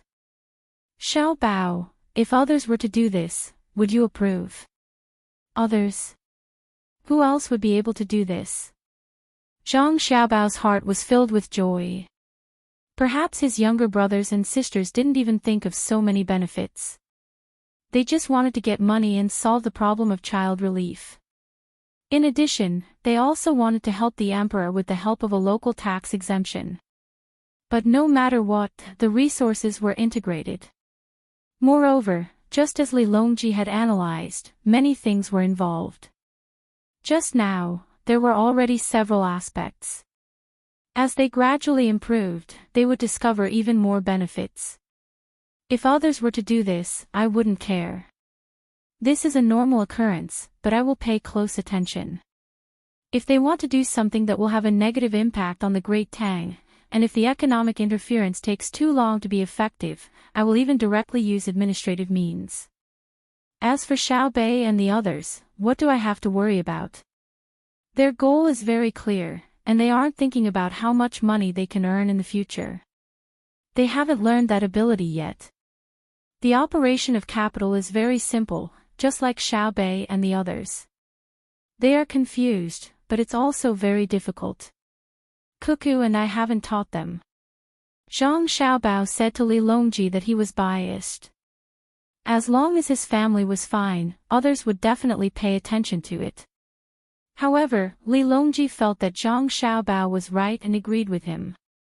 A gratified smile appeared on his face as he said, I know that Xiao Bei and the others want to solve the problem of the children, and at the same time, help their uncle the emperor share some of the pressure. Everything revolves around these 2 points. Then, they need money, so they made a few preparations. But the bank didn't give them a loan, so they used this method. When they were building a canal to let the ducks grow healthily, they inadvertently watered the spring on both sides of the river. In Wang Wan's cabin, Empress Wang and Wu Huifei were also reading the report that was written at the same time. Empress Wang's eyes were filled with confusion. She didn't understand the purpose of the series of events described in the report. Wu Huifei, on the other hand, was deeply immersed in the report, and her expression was similar to Li Longji's. Wang Wan was reading a portion of the report in one hand, while her other hand was in charge of roasting meat for Empress Wang and Wu Huifei. Outside, Zhang Xiaobao and Li Longji were eating hot pot. Inside, Wang Wan and the others were eating roasted people. The lamb and veal had been treated with supplementary ingredients, so they tasted pretty good. At noon, Zhang Xiaobao had helped them prepare it. When Wang Wan received the second agreement, the corners of her mouth couldn't help but curl up into a smile. Her hand that was roasting the meat became lighter and lighter. Then, like Zhang Xiaobao, she put down the document and stopped looking at it. This was because she understood the intentions of her younger siblings. Younger sister, tell big sister. Big sister feels like Xiao Bei and the others have been taking a step back instead of taking advantage of others. Think about it, Xiao Bei and the others' baby candy house is very famous. Other people are spending tens of millions of strings of coins to advertise for a long time. This is too unfair to Xiao Bei and the others. When I think about how Xiao Bei and the others are being bullied for money, I feel very uncomfortable. Why did the Great Tang Bank set such a rule? Call Xiao Bao over later. I have to talk to him. Empress Wang saw this in the report and wanted to seek an alliance, so she spoke to Wu Huifei in the form of asking for advice. Wu Huifei glanced at Empress Wang in surprise. For a moment, she didn't understand what she meant. After pondering for a moment, she understood. She then smiled helplessly at Empress Wang and said, Big sister, how are Xiao Bei and the others being bullied? They are carrying out a commercial attack. The method they are using is alliance and borrowing other people's strength. It's no different from fighting a war. Fighting a war. Oh, you're talking about a commercial war. Then who is Xiao Bei's opponent? Empress Wang didn't understand, but she didn't doubt Wu Huifei's words. This was because at this time, there was no direct conflict of interest between the two of them. For the time being, they don't have an opponent. But I reckon that with Xiao Bei's personality, she won't easily give up, Wu Huifei said with certainty. Who won't give up? Empress Wang continued to ask. The Great Tang Bank. Wang Wan followed up and put the roasted meat on the two's plates. Then she said, Xiao Bei and the others can't pretend that nothing happened. No matter what, they have to get back their face. Yes, their face, Wang Wan's words were very relaxed. It was as if the Great Tang Bank and Xiaobei had nothing to do with her. Empress Wang was one of those who sided with her relatives. She agreed and said, yes, they should fight back. They can't always be bullied. Wu Huifei thought differently. She asked Wang Wan, the rules were set by Xiao Bao. The manager of the Great Tang Bank didn't do anything wrong. You're going to ignore that manager in order to protect your younger brother and sister? What do you mean he didn't do anything wrong? The rules are dead, but people are alive. If it wasn't Xiaobei and the others who applied for a mortgage loan, no one else would be allowed to get a loan. Wang Wan asked. I think so. I haven't seen anyone who dares to challenge the Great Tang Bank, Wu Huifei said. Wang Wan poured fruit wine for the two. When she reached for the meat with her chopsticks, she said, in fact, Xiao Bao is very dissatisfied. The Great Tang Bank, as a business center, should be more flexible. Xiaobei and the others couldn't get a loan because they were too young. Then why didn't the local manager send someone to find Xiao Bao and me to discuss it? Or perhaps find my father and Xiao Bao's father to discuss it. Business is not something that can be obtained by stubbornly guarding, but by taking the initiative. The Great Tang Bank is not a high and mighty existence, although its current position is not low. However, Xiao Bao and I want the Great Tang Bank to become a pure business. It is an existence that can withstand any impact and competition in the same industry. Otherwise, it will decline one day. I don't need to ask Xiao Bao to know that if Xiaobei and the others make a move against the Great Tang Bank, Xiao Bao will definitely not interfere. Moreover, he will pass on this idea to Xiaobei and the others. At this time, Empress Wang finally understood the seriousness of the matter and was shocked. She picked up a piece of meat that Wang Wan had roasted, but when she ate it, she found that she could not find the taste that she imagined. She helplessly put down her chopsticks and said to Wang Wan, Cuckoo, you're saying that you and Xiao Bao support Xiaobei and the others to attack the Great Tang Bank. But what about the weapons? If the Great Tang Bank wins, what will happen to Xiaobei and the others? If Xiaobei wins, what will happen to the Great Tang Bank? Wang Wan poured herself a cup of wine and drank it in one gulp. She exhaled and lightly sighed, AI. It seems that the managers of the various banks need to be retrained. This is an opportunity to let them know that their relationship with their customers is not one of hostility, but one of unity. I support it, and I believe that Xiao Bao will also support it. As for the weapons, if Xiaobei and the others are smart enough, they should have already thought of a way. If they use the plan of taking drastic measures and driving the tiger to devour the wolf within half a month, Xiao Bao and I will adjust the teaching arrangements. This means that Xiaobei and the others can grasp more knowledge. Foster mother, you asked me who I should help, so it is natural. Xiao Bao and I will definitely help our younger brother and sister. If Xiaobei and the others fail, we will bear the loss for them. If they succeed, we will cheer for them. Empress Wang and Wu Huifei did not expect Wang Wan to give such an answer, especially Empress Wang, who asked in disbelief, Cuckoo, you mean that you will connive and protect Xiaobei and the others? What will the world think of you? Of course the world will think that we are doing the right thing. If a person can't even protect his younger brother and sister, how can he protect the entire Great Tang? Wang Wan replied. Empress Wang's eyes lit up, and she nodded fiercely, Cuckoo, I like this about you and Xiao Bao. Isn't that right, sister? When Wu Huifei heard that Empress Wang finally asked her, she reluctantly said, Sister is right. No one is allowed to touch the people they protect, not even His Majesty. Chapter 1041. While Xiaobei's group was setting sail once more, the 4,000 candy houses in the Great Tang were also beginning to move. Xiaobei and the others had nothing else to do for the time being.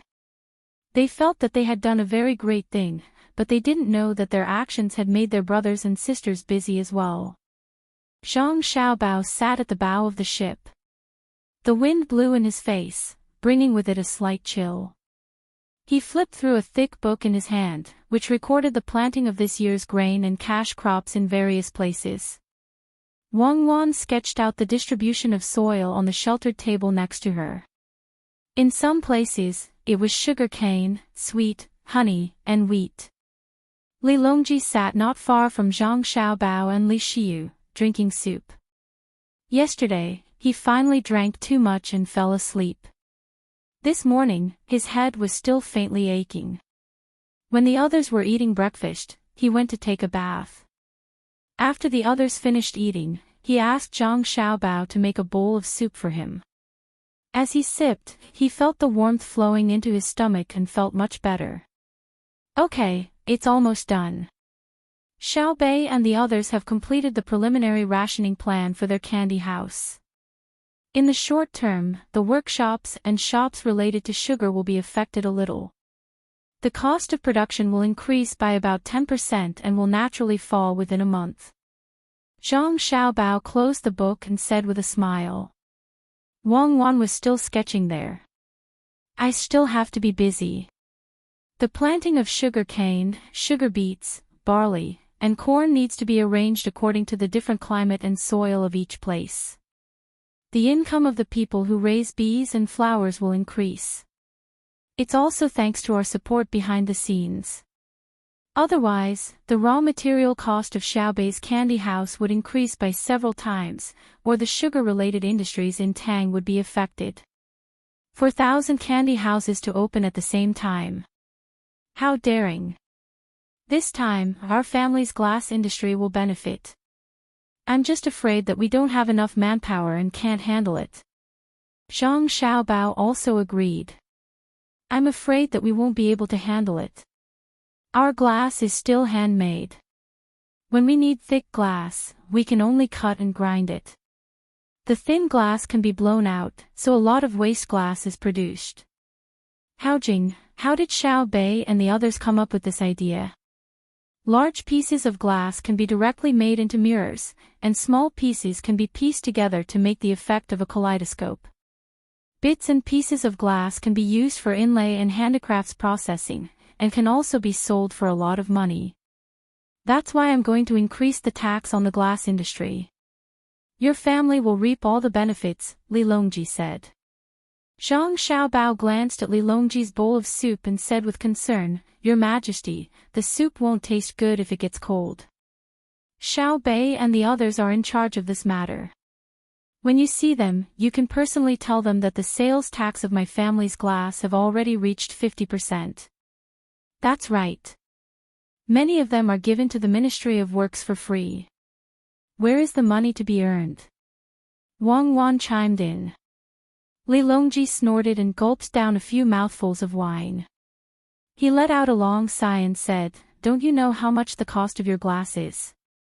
If you sell a single piece of glass, it's enough to pay 100 workers in your factory for a month. Otherwise, if you give your glass to the Ministry of Works and the military for free, it won't be as simple as a 50% tax. Seeing that your family's trash glass can also make money, if we don't collect your tax, what will the imperial court eat? You even said that you want to increase the tax on those with high incomes. That's good. I'll start with your family and increase the tax to 60%. As for who instigated this, I don't care. Since you mentioned Xiao Bei and the others, I just wanted to tell you something. Since Xiao Bei and the others are so capable, June, and Pan can't be lacking in the future. I don't care what method you come up with. When June, and Pan are as old as Xiao Bei and the others, they also need to come up with a business plan. They don't need me to give them a single copper coin. They need to raise at least 500, no, 3 million strings of cash and open a chain store to make money. The more Li Longji spoke, the more he felt that what he said made sense. He shook his head happily and looked at Zhang Xiaobao and Wang Wan, waiting for them to give him a definite answer. Zhang Xiaobao and Wang Wan turned their heads woodenly and looked at each other.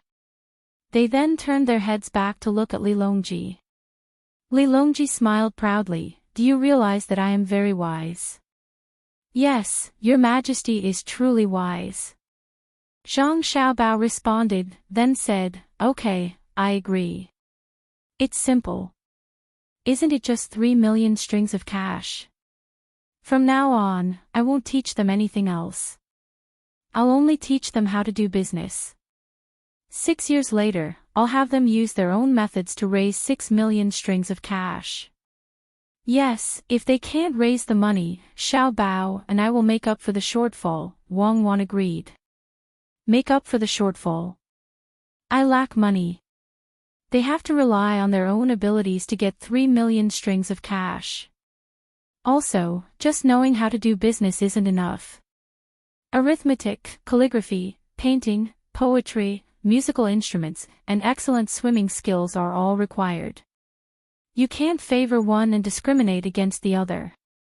Li Longji added to his request. Your Majesty, do you want to learn military command? Do you want to learn how to cook? Do you want to learn how to govern? Zhang Xiaobao helped Li Longji supplement. Li Longji didn't immediately speak this time. He continued to drink the soup that was almost cold. From time to time, he would stop and unconsciously stare at a certain spot. After a while, when Zhang Xiaobao and Wang Wan were already arranging the planting of sugar raw materials, Li Longji drank the last mouthful of soup and said to the two of them, June has to learn politics, national policy, and military command. As for Pan, she can learn more about other aspects, but you also have to teach politics. She doesn't have to learn it too well. How about this, if they learn more, we don't require them to reach a certain level in a few years. We will be satisfied if they can have half of your ability at their prime. Zhang Xiaobao and Wang Wan were speechless once more.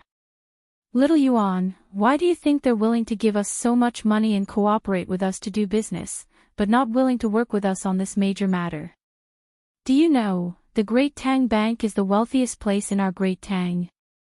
If we can make them suffer, even if it's just a little bit, we'll become famous. That would be something that everyone yearns for. Xiao Bei stayed in the cabin. He opened half the window and let the moist wind from the river blow in. He said to little Yuan, who crossed his arms to show that he was cold. Hearing Xiao Bei's words, little Yuan was very vexed. Because this was not the first time Xiao Bei had brought it up.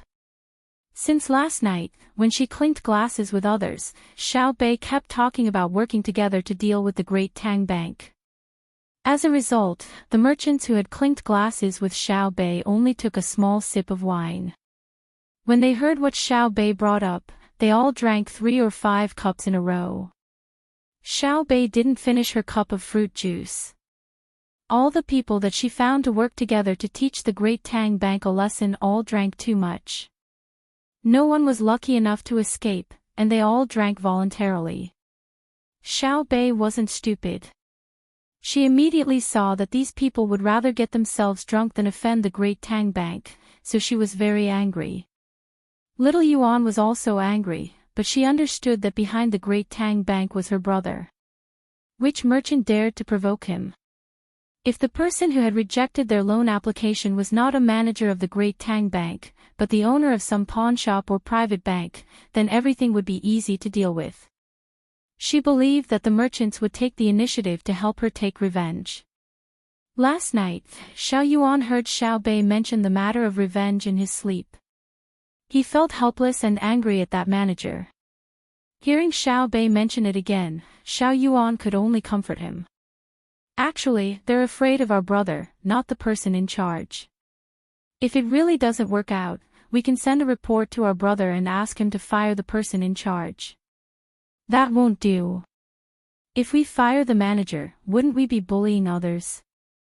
I want that manager to suffer a big loss. That way, others will feel that it's normal to fire him. Xiao Bei shook her head and directly rejected little Yuan's suggestion. What's the difference? In any case, the manager is following the normal process and didn't break any rules. Do we have to make things difficult for him just because he offended us? Perhaps that manager is already on tenterhooks. Little Yuan began to sympathize with the manager of this branch of the Great Tang Bank. Xiao Bei didn't say anything and continued to stand by the window. Her face was red from the wind, but she had no intention of leaving. After about 15 minutes, Xiao Bei softly sighed, rubbed her face with her hands, and left the window. She found a corner and dragged a stool over. Sitting there, she rested her arms on her legs and rested her chin on her hands. Little Yuan also dragged a stool over and sat down next to Xiao Bei.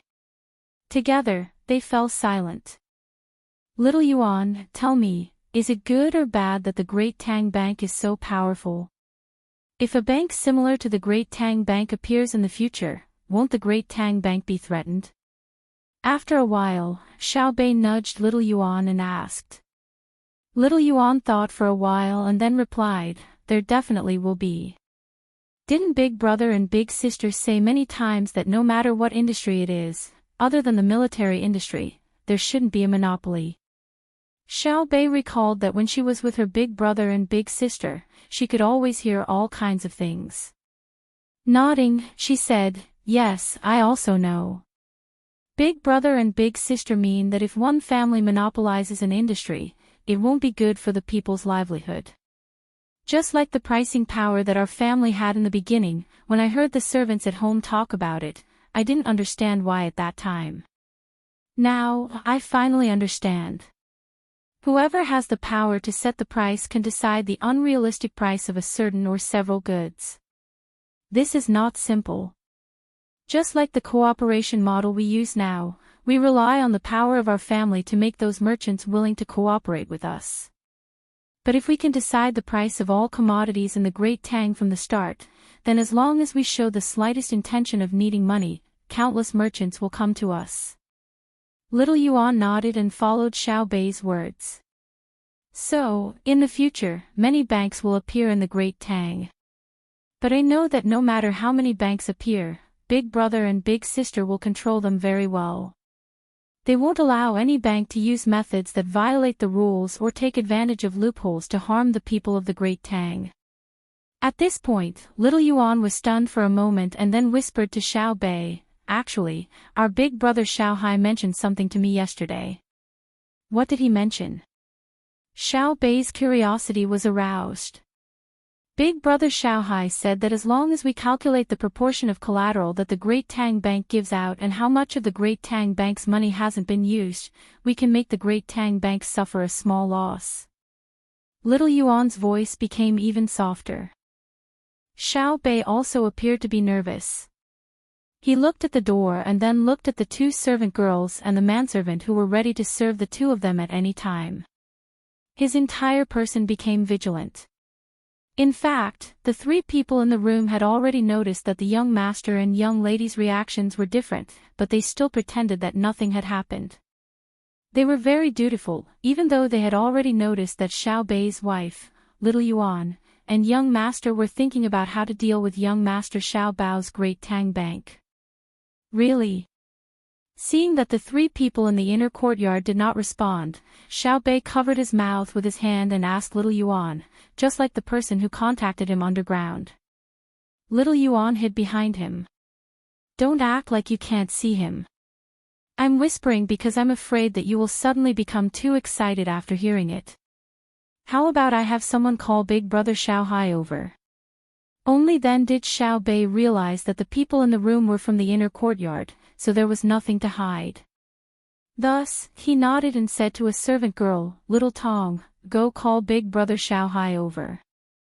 Little Tang nodded and ran out as fast as he could. Xiao Bei turned his head to the remaining two people and said, in a moment, when we discuss matters, you two can also participate. However, no matter what you hear, you absolutely cannot tell anyone else. Do you understand? The two people repeatedly nodded. The man said, young lady, you can rest assured. From now on, no matter what you say, I will forget after hearing it. I absolutely won't remember it. What I mean is that even my big brother and big sister must not tell anyone. Can you do that? Xiao Bei asked. Yes, very yes. As long as what you say does not harm the family, we will not tell anyone else, especially after you specifically mention it. If you mention it, we will also tell young Master Xiaobao that the first people he will deal with will be us. The manservant continued to promise. The servant girl next to him also had an expression that said she would not say anything even if she was beaten to death. She was very clear that her male colleague was completely correct. If Xiao Bei and the others specifically said that what they discussed was not allowed to be told to anyone else, and that the matter would not cause any great harm to the family, then they definitely could not tell anyone else. Otherwise, young Master Xiao Bao would at least kick them out of the Zhang family and Wang family at the very least. If it was serious, it would be easy to erase them. That's good. In a moment, you two also need to participate. When the time comes, we will be like grasshoppers tied to the same rope. No one can even think of escaping, okay? Xiao Bei was very happy. What else could the two people say? They could only continue to nod. Not long after, Xiao Hai and the others came over. Pan and her sister were also there. The two little ones were now like tails, always following behind their 9 big brothers and sisters. They didn't know what the adults were thinking, especially Li Jun. How could she know how much pressure she put on others when she played with big sister Xiao Bei, and how much of a sense of crisis it created? None of the princes, including the current crown prince, were not worried at all. Back then, when Li Sun was with Zhang Xiaobao and Wang Wan, they were already nervous, and that was just a person who didn't have the identity of a prince. The current Li Jun was the true eldest son of the first wife, born from the empress. If that was all, it wouldn't be a big deal, because he was too young. When their imperial father abdicated, Li Jun probably wouldn't have grown up yet. Of course, this was because they didn't know how old their father, Li Longji, would be.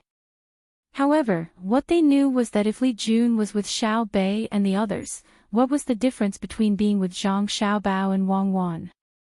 If there really was a difference, it would be that Li Jun had been cultivating relationships with everyone in the Zhang family and Wang family since she was young. This invisible pressure made the princes want to find a chance to get rid of Li Jun, but they also knew that they didn't have the ability to do so. So, the only thing left was to silently pray in their hearts. They hoped that Li Jun and Pan would either get a serious illness or encounter some kind of danger.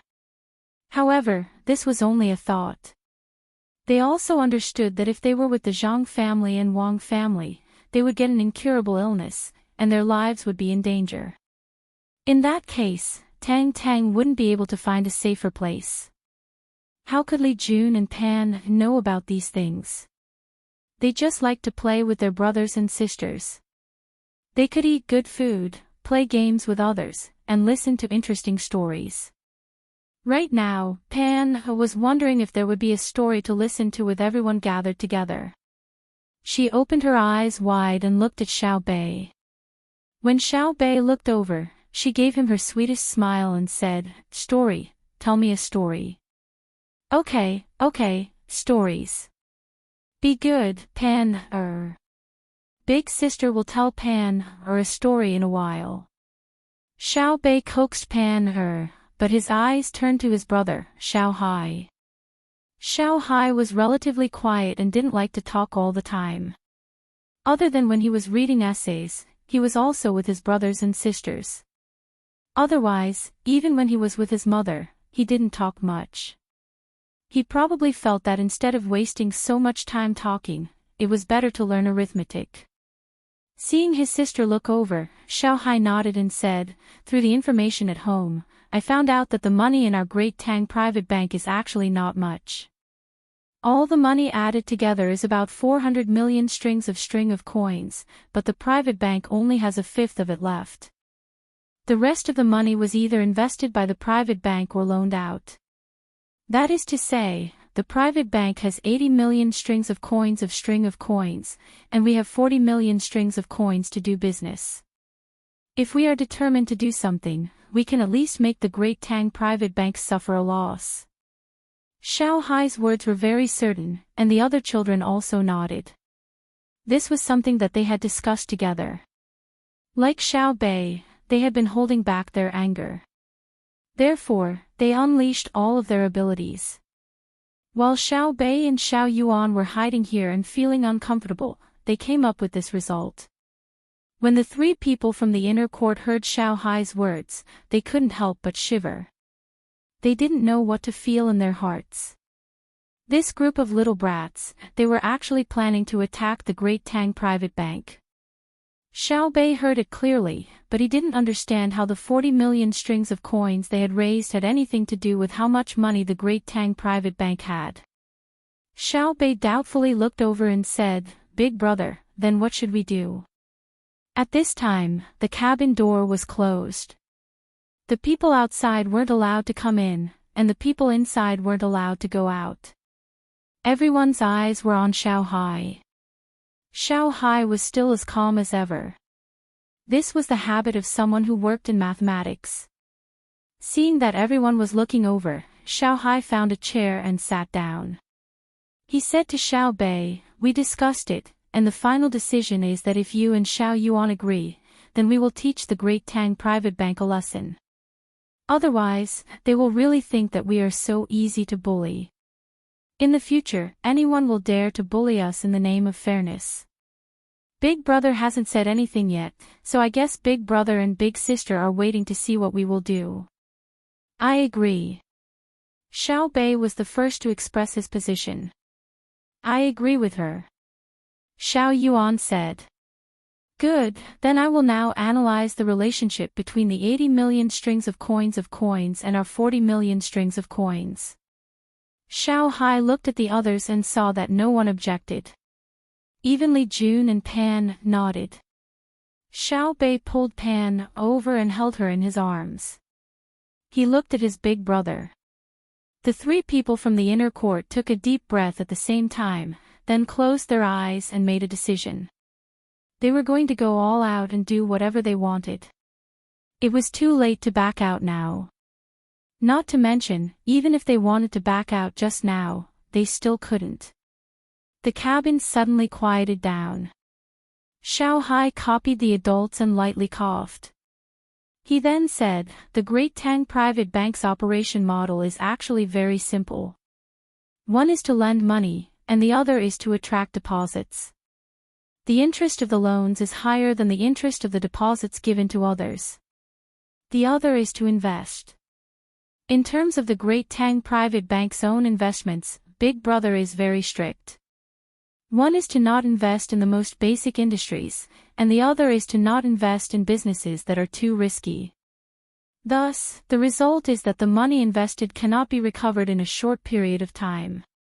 This is because it is not a speculation, but an investment. There is a long-term return of capital. Thus, the Great Tang private bank's current reserves are only 80 million strings of coins." When Little Hai said this, he paused and looked at Little Bei. This time, Little Bei understood a little and said, "Yes, it's only 80 million strings of cash." However, 80 million strings of cash is very little. It's based on the total amount of 400 million strings of cash. It's a fifth, which is 20%. But in reality, 80 million strings of coins is not a small amount. How can we make their 80 million strings of coins smaller? Is this what you mean? Make it smaller. Then let the Great Tang private bank go bankrupt. Xiao Hai nodded. It is not a simple matter of making it smaller. We want to make them panic. As for going bankrupt, that is impossible. Do you think Big Brother and Big Sister don't have the means to deal with us? They do. If Big Brother and Big Sister directly find us, then we will be honest. Xiao Bei said. What do you mean by directly find us? Big Brother and Big Sister definitely won't do such a thing. Whatever methods we use to attack, they will use the same methods to counterattack. Yes, counterattack, not just defense. Xiao Hai said to Xiao Bei. Oh, then can we beat Big Brother and Big Sister? Xiao Bei lost his confidence. There is no need to beat Big Brother and Big Sister. As long as we cause trouble for the Great Tang Private Bank, Big Brother and Big Sister will probably be very happy to see that the Great Tang Private Bank is not really stable. It is because of Big Brother's existence that others do not dare to make a move. If we make a move, we can give the Great Tang Private Bank a warning. What is that saying again? Xiao Yuan. As Xiao Hai spoke, he could not recall it. In the story, one is born in sorrow and dies in peace and happiness. This was Xiao Yuan's strong suit, so he spoke without hesitation. Yes, that's it. Instead of waiting for others to make a move, why don't we make a move first? We can have a battle of offense and defense with Big Brother and Big Sister. We can learn a lot and see how Big Brother and Big Sister handle it. Xiao Hai became spirited and spoke more. He even increased the movement of his hands as he constantly gestured. Alright, what do we do first?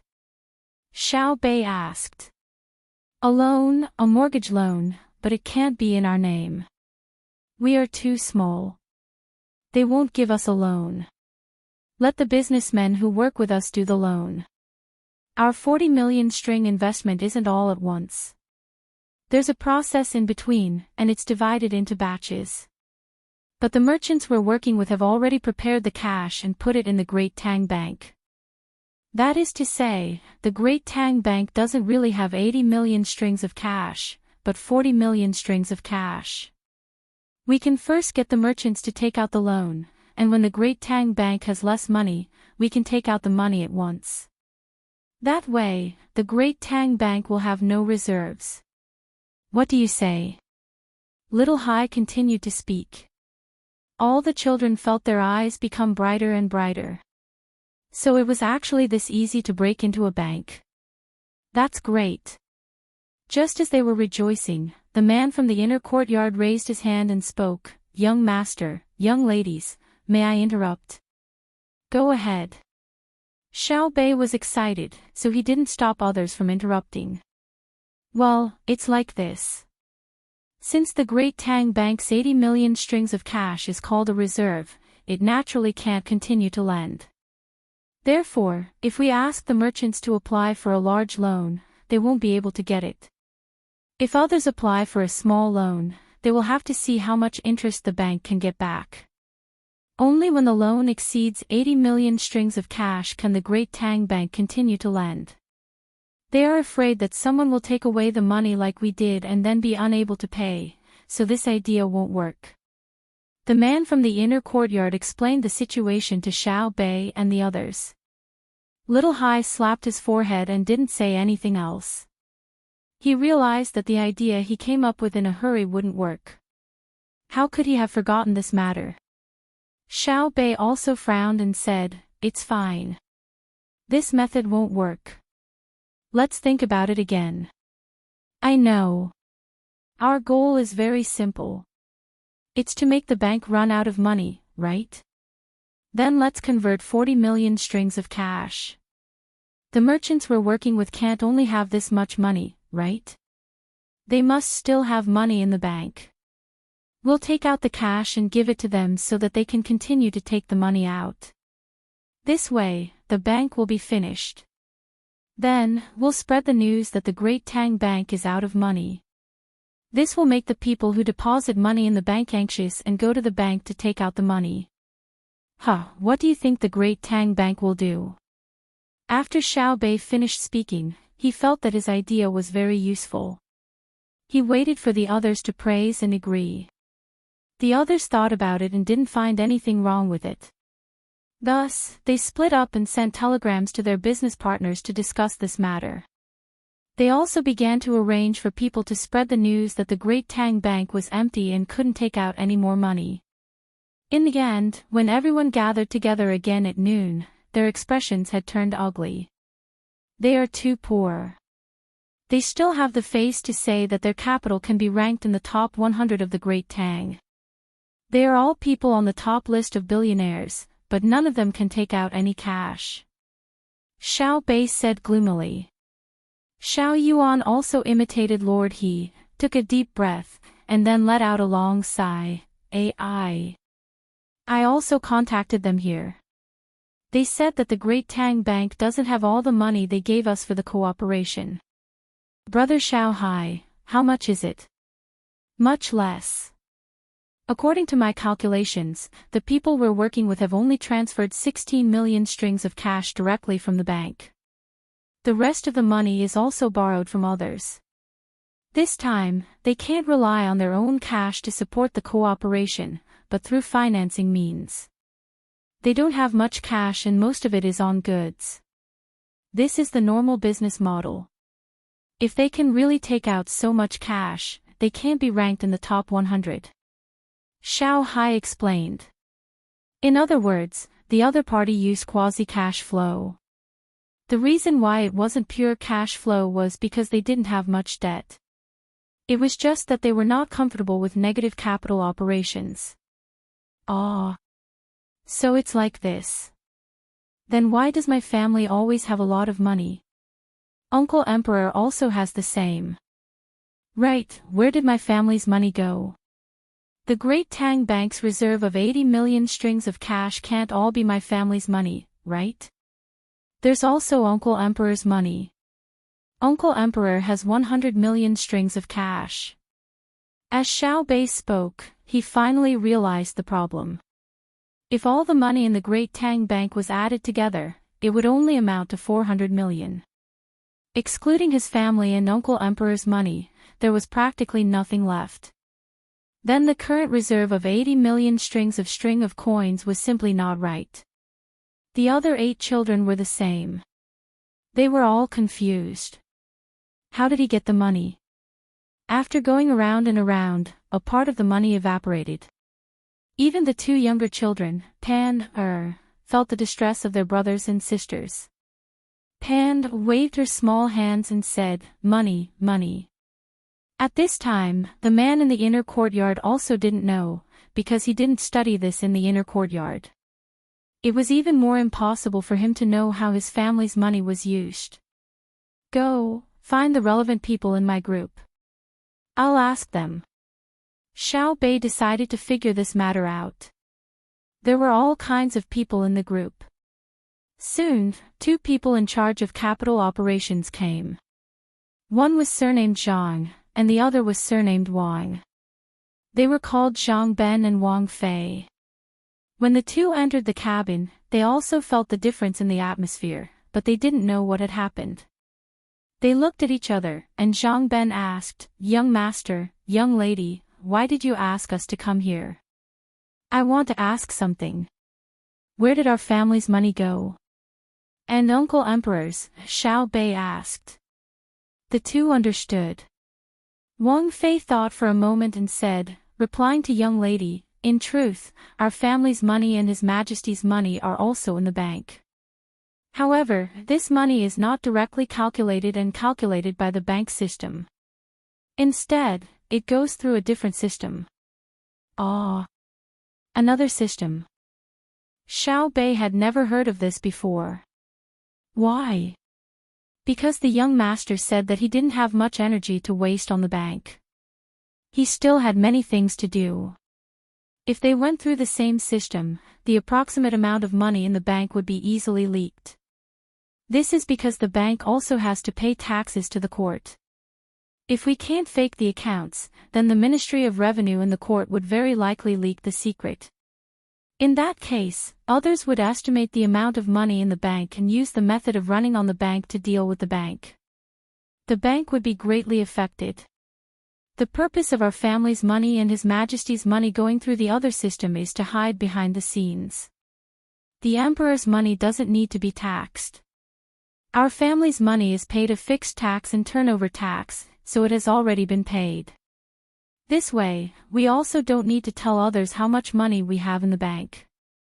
Thus, when Wang Fei explained to this point, Zhang Ben continued, "Thus, these 2 very large amounts of money are hidden behind the scenes. The purpose is to wait for others to use various methods to run on the Great Tang Bank. Then, we can take measures against them. Of course, our family's money and His Majesty's money are also used as capital.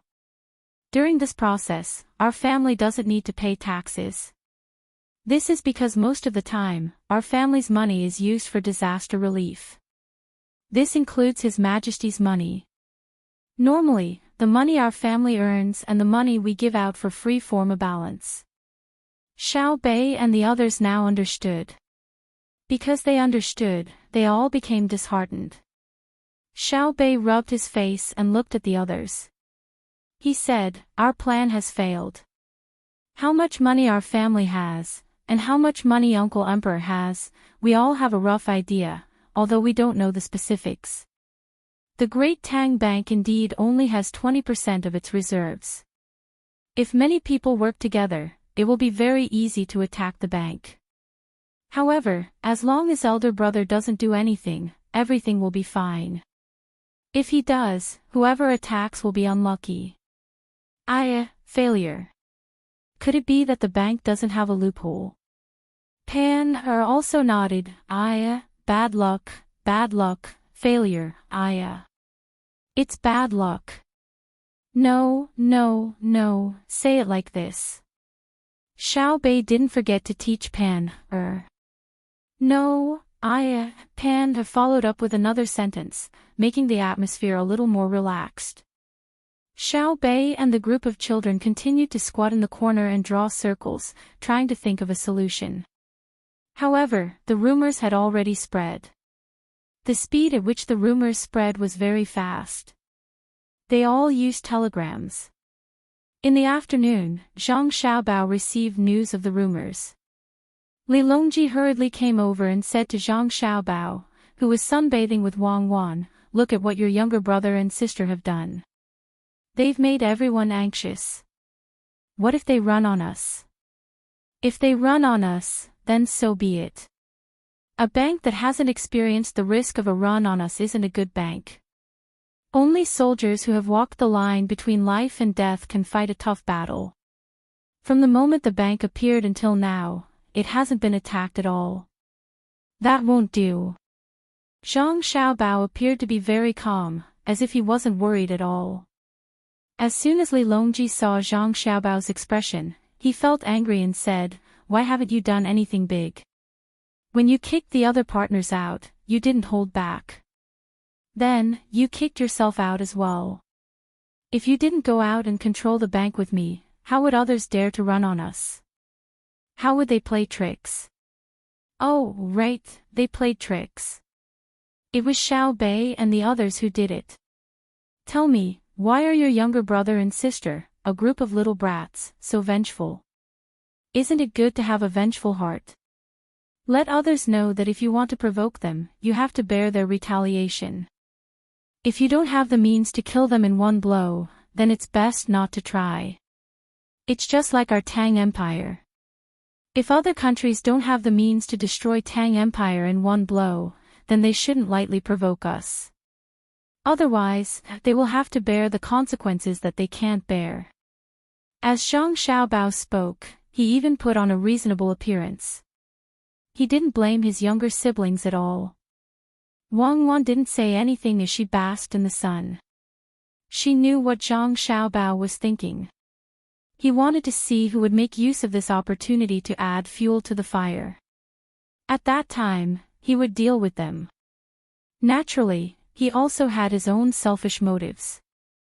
The ones who started the propaganda war were Xiao Bei and the others, so he wouldn't pursue this matter. If it was anyone else, he would deal with them together. After all, Xiao Bei and the others were still young.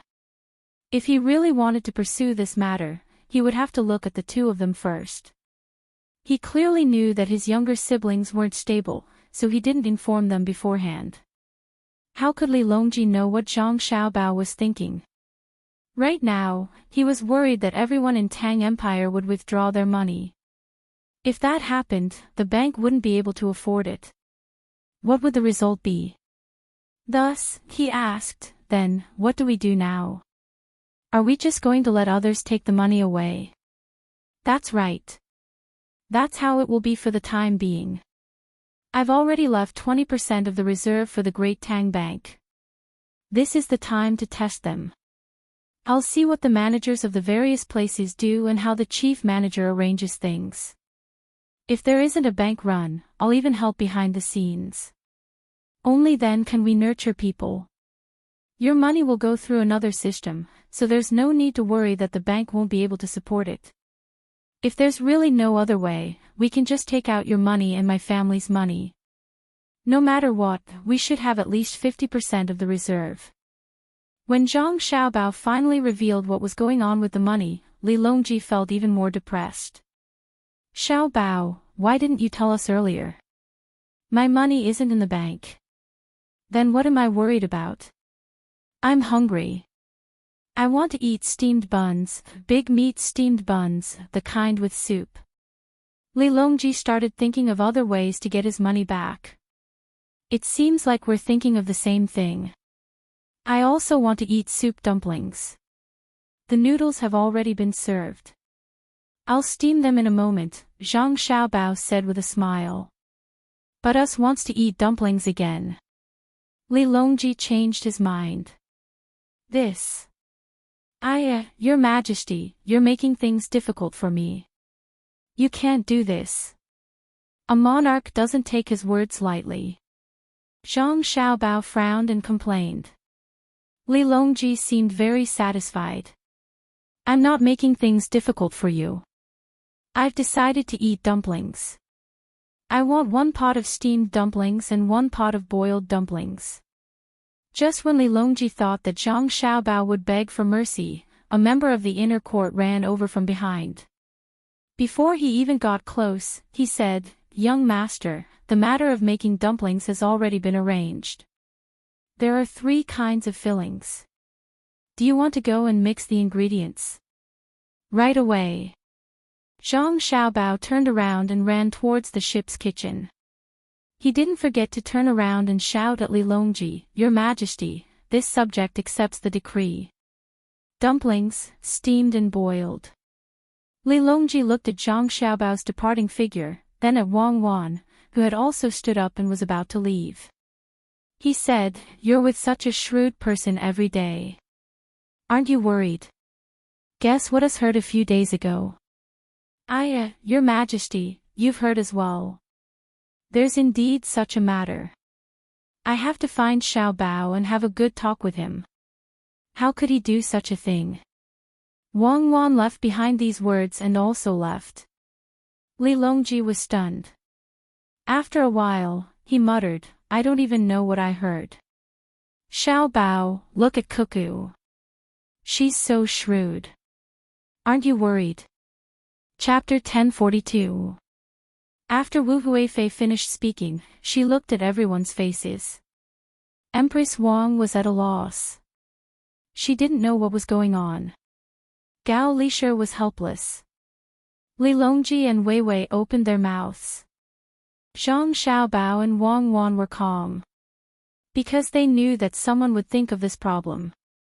The 5-baht note was created for this reason, as well as the laurel roll and the Zimbabwe money of nearly 100 years ago. This time, they didn't answer. Li Longji shook his head and said, "My dear concubine, it won't work. If we really issue money, it will be like killing the chicken to get the eggs. The more money we issue, the more expensive the goods will be. Unless when we issue money, the great Tang doesn't have the imperial court to buy things. Instead, the money will be directly sent to every Tang person according to a certain proportion. And even if that's the case, the amount of money involved in the contract signed by some people in the past will also be unbalanced. Think of another way. Don't mention this in the future." Wu Huifei didn't say anything. She lowered her head and continued to think. Zhang Xiaobao and Wang Wan continued eating their own dumplings. Gao Lisher, on the other hand, ate 2 dumplings. He wanted to figure out what other tricks Zhang Xiaobao had up his sleeve. Seeing that Zhang Xiaobao was almost done eating and drinking soup, he asked, "Xiaobao, since we can't directly achieve our goal by issuing money, is there any other way to get through this crisis without using your family's and His Majesty's money?" "There are several methods. The first is that the bank borrows money from the underground bank. If it's discussed well, it can even borrow money at a very low interest rate. As long as you give the other party a promise, when the other party needs money, the Great Tang Bank will also provide the money at a very low interest rate. However, I don't agree with this method. Now that I'm in charge, the Great Tang Bank won't have a big problem for the time being. If one day I'm not in charge, it's very likely that the Great Tang Bank won't lend the money even though it clearly has the money to lend. They would lend the money to the underground banks at a much higher interest rate, and then the underground banks would take the money and lend it to others at several times the interest rate of the Great Tang Bank. Next year, the capital will be allowed to exist, but it will absolutely not be allowed to exist in such an unbridled manner. Thus, if the Great Tang Bank borrows money from the underground bank and the interest is not good, I will not care, but I will not allow the manager of the Great Tang Bank to make any promises. Zhang Xiaobao suggested a solution. Wang Wan nodded. She knew that this was a common phenomenon. No matter which system it was impossible to eliminate private capital, because the emergence of the banking industry was caused by the demand of private capital. It was not an independent industry in the first place. If it was truly independent, there would be no need for it to exist, and it would lose the soil for survival. Moreover, in some countries with certain systems, the countries sometimes had to directly borrow money from the private capital. Even in their own country, there were also national debts. Li Longji and the others listened, and Wei Wei nodded. Wu Huifei's eyes lit up even more, and she asked, Xiao Bao, according to what you said, if the private underground banks unite, they can directly attack the Great Tang Bank, right? They can first deposit their money in the Great Tang Bank, and then wait for the Great Tang Bank to lend the money, and then they can just run on it. Yes, in theory, this is the case. Such a situation can also occur, and it can even cause a country to go bankrupt. However, that is under the condition that other foreign capital enters, and it is because the country's own productivity cannot keep up. If a country does not seek fundamental development, but uses extreme financial means to obtain more foreign currency support, and wants to borrow the chicken to lay eggs, then the result will be that the chicken is gone, the eggs are gone, and even the nest will be torn down. After dealing with the matter in Jiangzhou, Cuckoo and I will go to the place where the Turks were originally located. I will use money to open the way and go to other countries to stir up trouble. First, I will give them some benefits, and when the time comes, I will withdraw the money that I invested. When the time comes, it will be much easier to fight them. Zhang Xiaobao followed this topic and explained in detail what he had said to Li Longji, so that people could understand the matter more clearly. Wang Wan also said, let alone a small country, even a country larger than the Great Tang can also fall into an unimaginable crisis if we use good methods. To deal with a small country, we only need to use economic sanctions. The prerequisite is that before the economic sanctions start, we have to let the other party form a close relationship with our economy. Moreover, we have to use necessary methods to impact the other party's economic system and make it unbalanced. Targeting agricultural products is the most effective method. For example, in the current Silla, Xiao Bao still hasn't used the final step of sanctions. This is to further wear down the unity of the people. Otherwise, the other party will easily start a war. Even if they clearly know that they can't win, they will still fight. But once they lose the hearts of the people, will they still need to use force? They grow a lot of cotton, and cotton can't be eaten. Stop the supply of food and support a few factions within their ranks. Let them play around. Wu Huifei had understood this matter, so she agreed. It should be about half a year. At that time, the summer grain will be harvested. This consort is looking forward to Cuckoo. Do you have any other methods to make the Great Tang Bank suffer an attack? Yes, the Great Tang Bank directly borrows money from the Imperial Court. The Imperial Court has the money, or the bank itself issues bonds. If the two are not enough, then take out the gold and silver and directly exchange it for the currently popular paper money. This is also the reason why Xiao Bao obtained so much gold and silver and didn't circulate it. Xiao Bao is afraid that when he is busy, someone will do bad things behind his back and he won't be able to control it. Wang Wan mentioned 2 more methods. These were all commonly used methods. Let alone the bank, even the country had used them before. Of course, she also knew that all methods were ultimately superficial. The most important thing was whether the country used the power of politics. The currency issued by the country didn't match the actual resources and exceeded a certain ratio. Okay, Consort Hui, eat first. There are many ways. Just like marching to war, we have to change our tactics and not stick to formality. We also want to see how big of a wave this run on the banks will cause, and if the Great Tang's economic system is as sturdy as imagined. Seeing that Wu Huifei still wanted to ask more, Li Longji spoke out to dissuade her. Only then did Wu Huifei realize that she had only eaten 2 dumplings and was still hungry. Unfortunately, Xiaobao had specially prepared the stuffing, so she lowered her head and ate. While the cabin was calm and tranquil, the Great Tang outside was in the midst of a storm. Because the telegram had only reached the county level and not the village level, when the rumor appeared, it hadn't spread to the villages yet. Only in the prefectures and counties could they hear the news that the Great Tang Bank had run out of money. This caused an uproar, and everyone had different reactions. The people who were most worried were those who had some assets in the bank and waited for interest. When they heard that the Great Tang Bank had run out of money, the first thing they thought of was to take their deposit certificates and try withdrawing the money. There was also a group of people who wanted to see the world in chaos. Not only did they withdraw the money themselves, they even told others that the Great Tang Bank only had this little bit of money, and if they took too long to withdraw it, it would be gone. The people who were the most calm were the businessmen. When they heard the rumor, they sneered. Those who had never played the game of Monopoly would never know the power of those who could enter the top 100. If they didn't know the power of those people, they wouldn't be able to imagine the power of Zhang Xiaobao, who was above them. The businessmen were very sure that Zhang Xiaobao was an invincible existence. How could he let the Great Tang Bank have any problems? Therefore, most of the businessmen didn't care about the nagging of their wives. If they were annoyed, they would directly use the family law. How could they not control them?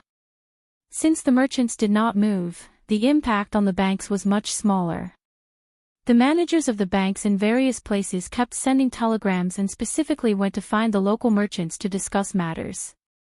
They suggested that if they really could not come up with cash to pay, they could borrow a portion of the money from the other party to deal with the emergency. In addition to these 2 groups of people, there was another group of people who were rich. They didn't have much money at home, but they weren't poor to the extent that they couldn't eat. They had some savings in the bank. This group of people belonged to the lowest class of people. They lived frugally and saved the money they had left in the bank. This gave them confidence, and at least they didn't have to worry about their lives. When many of them heard that the Great Tang Bank had a problem because of a temporary loan, and what they were most afraid of was that everyone would withdraw money only to find that the money they had lent would not be returned, those in charge of the family all sighed and then took out their deposit certificates, looked at them, and put them away in a different place. Husband, the Great Tang Bank has no money. Right now, there are people lining up at the Great Tang Bank on the other side of the road to withdraw money. Where's our family's passbook? In a craftsman's house, a man was working on a piece of wood furniture. The rough shape was already done. Now, he was using a carving knife to carve patterns on the furniture. A woman came in and shouted.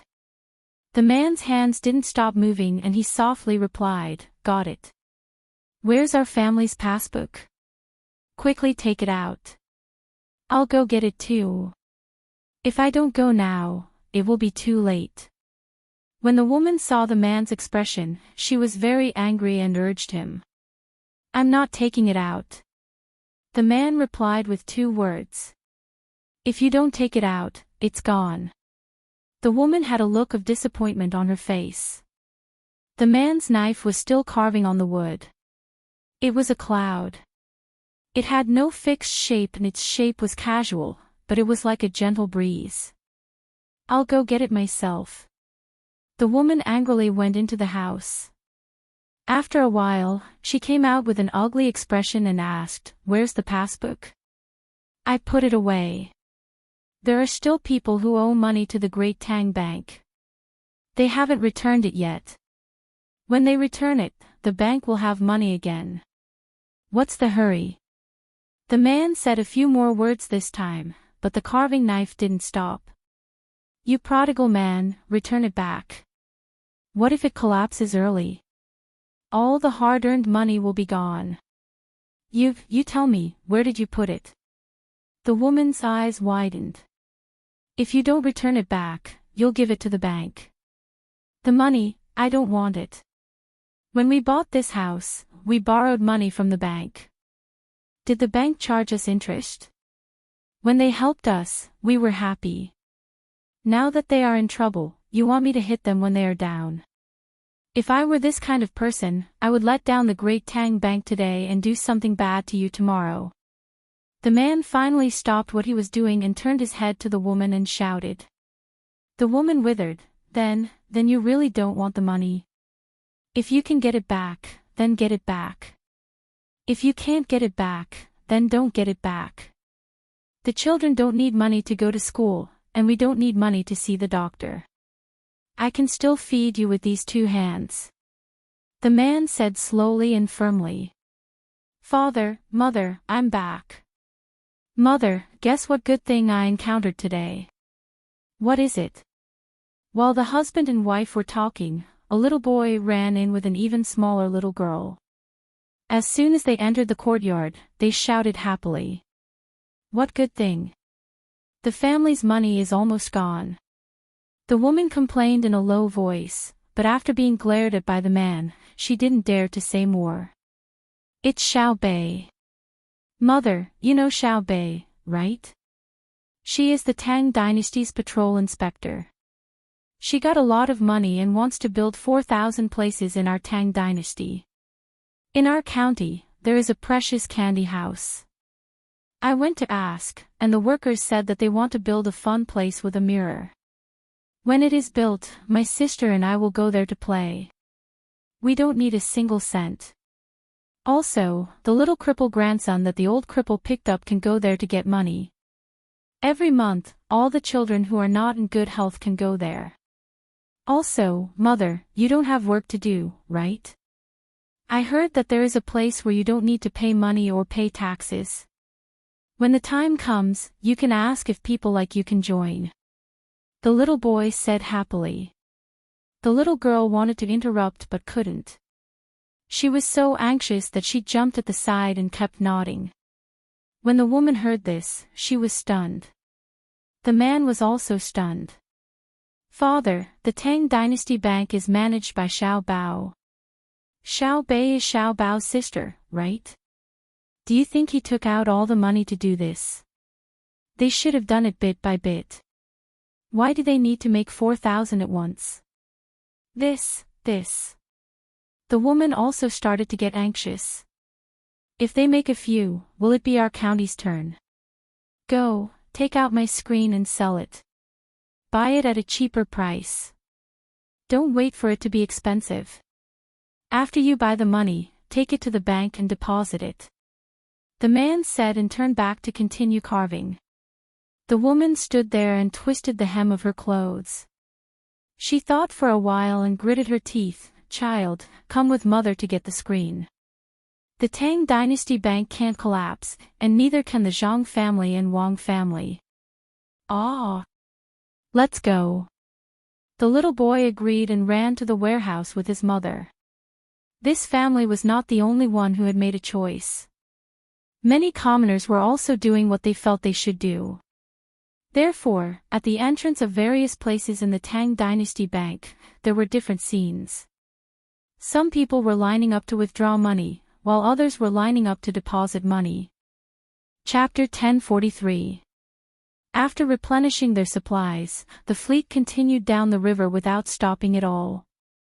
As noon passed, Xiao Bei and the others who had been wanting to teach the Great Tang Bank a lesson hurriedly ate something in low spirits. After that, they could no longer eat. When the ship stopped to make one last short stop, they changed into even thinner clothes.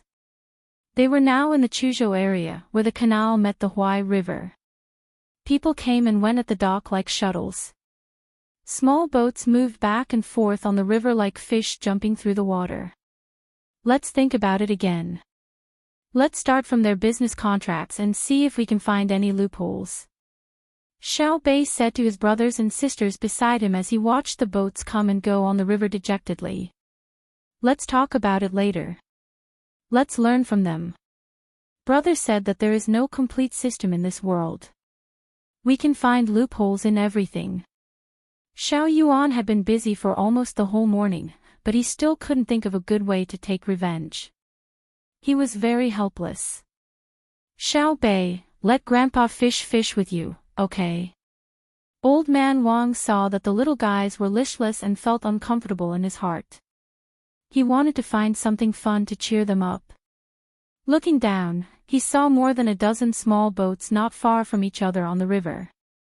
There were boys on the boats, pulling nets between the two boats. There were also boys swimming in the water, hitting the water to drive away the fish. The girls were singing crisply, the boys were playing flutes. Their voices pierced the clouds, bright but not sharp.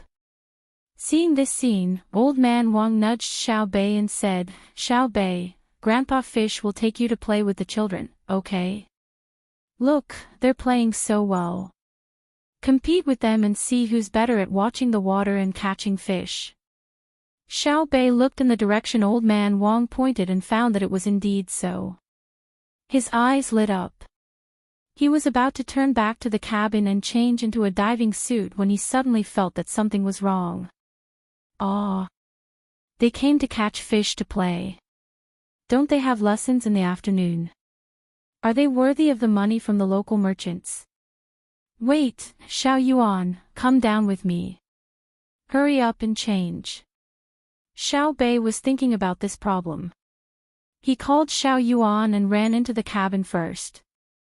By the time Xiao Yuan had also changed into a wetsuit, Xiao Bei had already been standing on the observation deck in front of the ship and waiting for a while. Jump. After saying the word jump to Xiao Yuan, Xiao Bei took the lead and jumped down. Can't we go down? Sooner or later, I'll be tormented to death by you. Xiao Yuan gritted his teeth and jumped down as well. With a splash, Xiao Yuan created a huge splash. After popping her head out, she complained to Xiao Bei beside her, "My hand is red from slapping. We're on a 4-story ship." "I know. It's not the 6th floor. It's only a dozen or so meters high. Follow me." Xiao Bei waved his hands and moved his 4 limbs at the same time. He quickly swam towards the group of children. Xiao Yuan could only do his best to chase after them. He wanted to continue complaining, but he couldn't find the words to say. As soon as the two entered the water, the situation on the surface of the water immediately changed. Many people who were fishing and transporting goods suddenly realized that the people on the boats beside them were unfamiliar faces. There were also many people swimming and playing in the river. They're so free. Instead of looking for work, they're swimming. How can they expect to live a good life? A person who was rowing an oar looked at the 3 people who swam past the boat and shook his head with a sigh. "She's good at swimming. Our family's child can't be compared to ordinary people." Old Man Wang stood at the bow of the boat and watched as Xiao Bei quickly approached the dozen or so boats like a fish.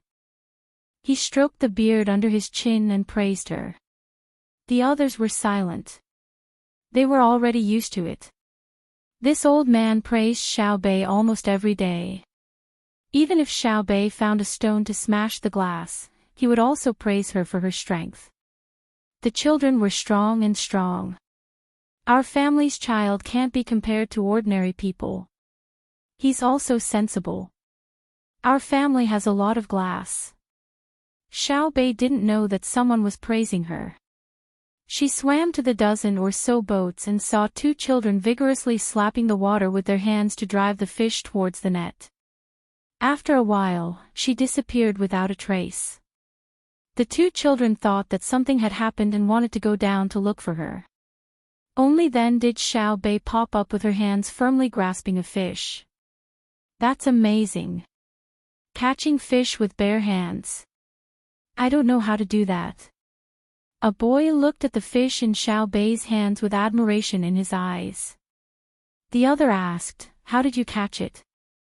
"The fish swim very fast. I can't catch up." "Take it." Xiao Bei passed the fish to Xiao Yuan, who had just caught up. She lowered her head and her body sank again. Xiao Yuan pressed the still swaying fish against his chest with one arm, freed up his other hand, and punched the fish's head twice. He then used his fingers to poke into the fish's eyes. Finally, the fish's struggling gradually became smaller. After a short while, Xiao Bei popped its head out again. This time, it was holding an even bigger one. It was 2 feet long, and its eyes had long been pierced through. However, it was not completely dead yet. Its body twisted, and its tail slapped the surface of the water. "Can you teach us?" The boy who spoke first came closer and looked at the fish enviously. He begged Xiao Bei. "Okay, it's very simple. There needs to be a knack for catching fish. You can't catch just any fish." Xiao Bei nodded and threw the fish to another child. The boy listened very seriously. When Xiao Bei finished speaking, he asked, "What kind of fish do you want to catch?" "Pick the stupid fish to catch. Fish also need to learn skills. Those who don't learn or can't learn will naturally be caught by others. So you have to observe and see which fish don't usually go to class and play around with others. Once you find them, you'll be able to catch one." Xiao Bei pointed at the fish in Xiao Yuan's hands, indicating that it did not attend classes. Fish also attend classes. The boy's IQ was obviously lower and he asked in puzzlement. Xiao Bei nodded solemnly. "Of course. If people attend classes, why don't fish attend classes? If fish skip classes, they will be caught in the future. If people skip classes, they can forget about having a future." "Humph. Who are you calling a future?" The boy's IQ rose sharply and he shouted loudly. "Whoever skips classes is a future." Xiao Bei's voice was also not soft. "Do you know why we skip classes?" The boy was very angry. "Why should I care? I only know that you should be sitting in class now." Xiao Bei was even angrier. "What right do you have to care about us?" The boy looked at Xiao Bei with disgust. "Stop arguing, stop arguing. Quick, come with me and send this fish to the restaurant. It's a big sea bass. If you cut it, it can be sold for at least 400 copper coins. When we deposit it in the Great Tang Bank, we can let the bank bear an additional 400 copper coins. When it dies, it won't be worth anything." The other child was trying hard to drag the fish and swim to the side of the boat. The child, who was even more noisy than Xiao Bei, suddenly reacted and turned to help. He did not forget to turn back and stick out his tongue at Xiao Bei. "I'm not giving you the fish, Loliolu." Xiao Bei did not make any movements until the two children brought the fish to the boat and let the boat bring them to shore. She just stood in the water. When the water reached her neck, it did not rise anymore. Hey, why are you in a daze? Swim up. Do you want to commit suicide?" Xiao Yuan carried another fish and stepped over, shouting at Xiao Bei. Xiao Bei turned her head. Her body floated up and stopped at the exposed part of her chest. She asked Xiao Bei, "Did you hear what they said?" "I heard them. They are thinking of ways to earn money and deposit it in the Great Tang Bank so that they can help others withdraw money. They are afraid that the Great Tang Bank will be forced to withdraw money. They don't know how strong the Great Tang Bank is. What do you want to say?" Xiao Yuan touched Xiao Bei with the fish and said according to what the child shouted just now. Xiao Bei's mouth twitched. It's all my fault. If I didn't want to take revenge, they wouldn't have come out to fish. I even scolded them just now. Xiao Yuan scratched her head with one hand. When she saw the people from the protection team swimming over, she said to Xiao Bei, why didn't they take revenge? Brother and sister didn't scold us. How could they not know? I guess the people who save money are not only children, but also adults. If this didn't happen, how would we know that there are many people who care about us? We are working hard for the children of the Great Tang, and the children of the Great Tang are also working hard for us. Isn't that good? Xiao Bei looked at Xiao Yuan and lowered his head to think. When the people from the protection team came to him, he said, let me think. As he spoke, Xiao Bei's hands and feet moved rhythmically, and his body sank straight down.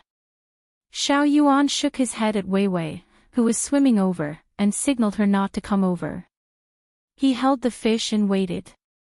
He didn't think that Xiao Bei would commit suicide. His brother and sister said that when you need to take responsibility, using death to escape was the most cowardly action. Sure enough, after about 2 minutes, Xiao Bei came up again with a fish in his hand. He said angrily, I wanted to stay down for a while, but it dared to run away from me. Okay. Okay, you are good. Let's go back. Xiao Yuan could also catch fish with his bare hands, but he definitely couldn't do it as easily as Xiao Bei. He was clearly the white stripe in the waves in his brother and sister story. However, Xiao Bei shook his head.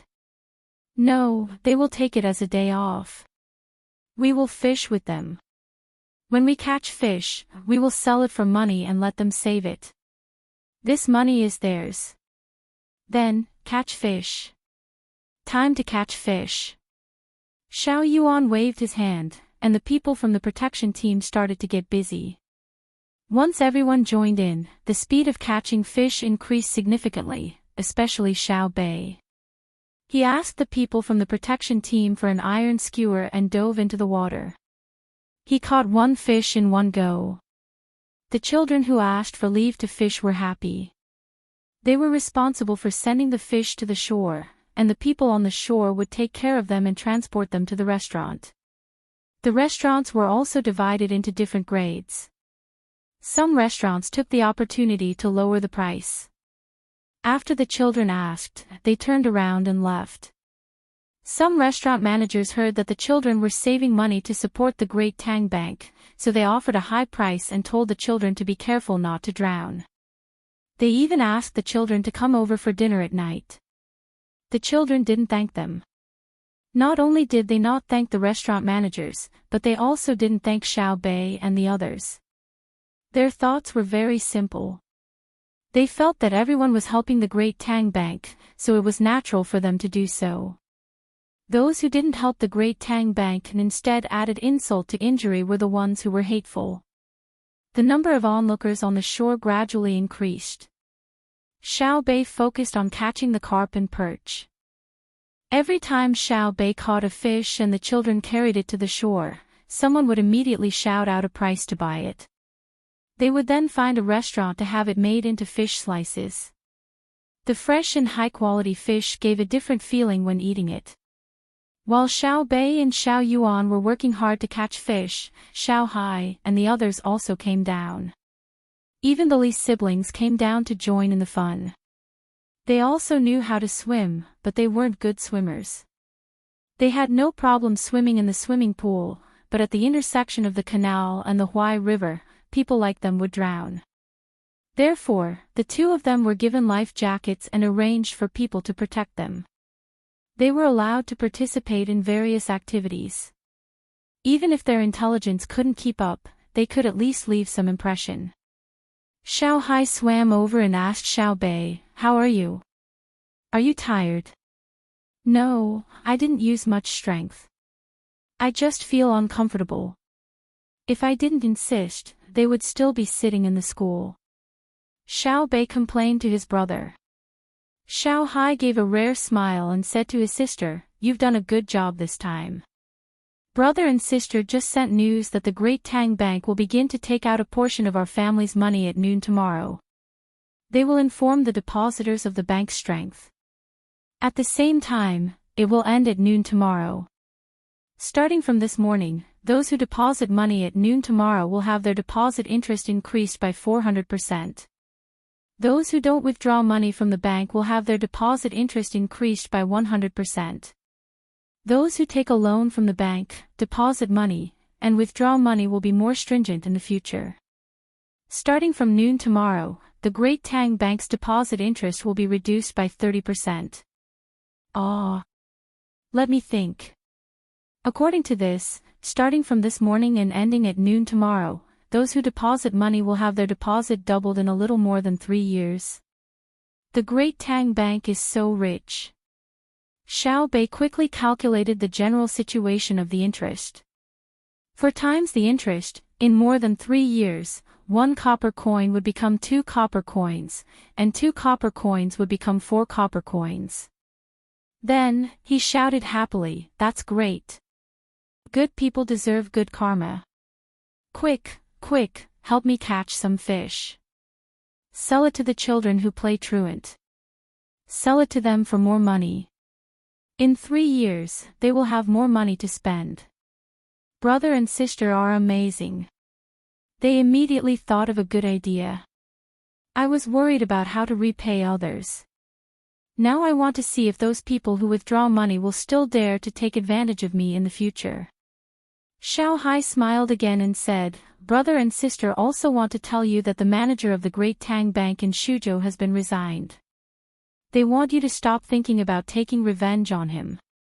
He took the initiative to admit his mistake and wrote a self-reflection. Xiao Bei was not happy at all when he heard this news. He lowered his head and said in a low voice, Actually, I don't want to do anything to him. I just feel that he doesn't value us. He clearly knows that we are going to take a loan and won't spend the money blindly. He must have thought of helping others, but he still insisted on that rule. I am very unhappy. Was it possible to get him back? A person who can be a manager of a place is not bad. We can't lose a talent because of us. At the same time that he resigned from the position of manager of the Shuzhou Bank, he also handed in a proposal. He said that there will be a reward system for children who do well in school. Moreover, the money that the children earn from catching toads, catching fish, digging up cicadas, and other work in their free time will be quickly spent by the children if they are not managed. He wants to set up a children's savings business. He wants to be in charge of this so that the children will know how to save and save for emergencies. Having a sum of money that the children can use freely is also a kind of happiness for the children. At the same time, he wants to encourage the children to study hard and accumulate more money through scholarships. Brother has already agreed. He will be transferred to the capital to be in charge of this business. Xiao Bei was no longer vexed. He happily dove into the water and caught another fish. He said, "See, I told you. A talent is a talent. Even if he's not in charge anymore, he can still think of better ideas. I have a good idea. Help me remember it and tell him later. It is that the child's passbook must be very beautiful. Moreover, every child who saves money must give a beautiful gift when they first save money, such as a bracelet, a hat, a belt, etc., so that people will know at a glance that he or she is saving money." Chapter 1044. During the bank run, Zhang Xiaobao didn't have to spend too much energy to calm his younger siblings down, but he also won the hearts of countless supporters. Xiao Bei and the others recovered very quickly. They helped others catch fish for an entire afternoon. The dozen or so children who had skipped class to catch fish had all deposited a large amount of money in the Great Tang Bank. Naturally, it was their parents who had helped them deposit the money. Their business had not started yet. It wasn't until the evening when Xiao Bei and the others left on the boat and continued to head south that the children knew the identity of Xiao Bei and the others. They all stood by the river and watched the boat disappear into the distance. They watched the sun slowly set in the west like an egg yolk and dyed the sky red. Their hearts were peaceful. Only when the person sent by the manager of the restaurant who had treated them to a meal called out to them did they reveal happy smiles. Forgetting their tiredness, they skipped towards the restaurant together. The children who caught fish were happy.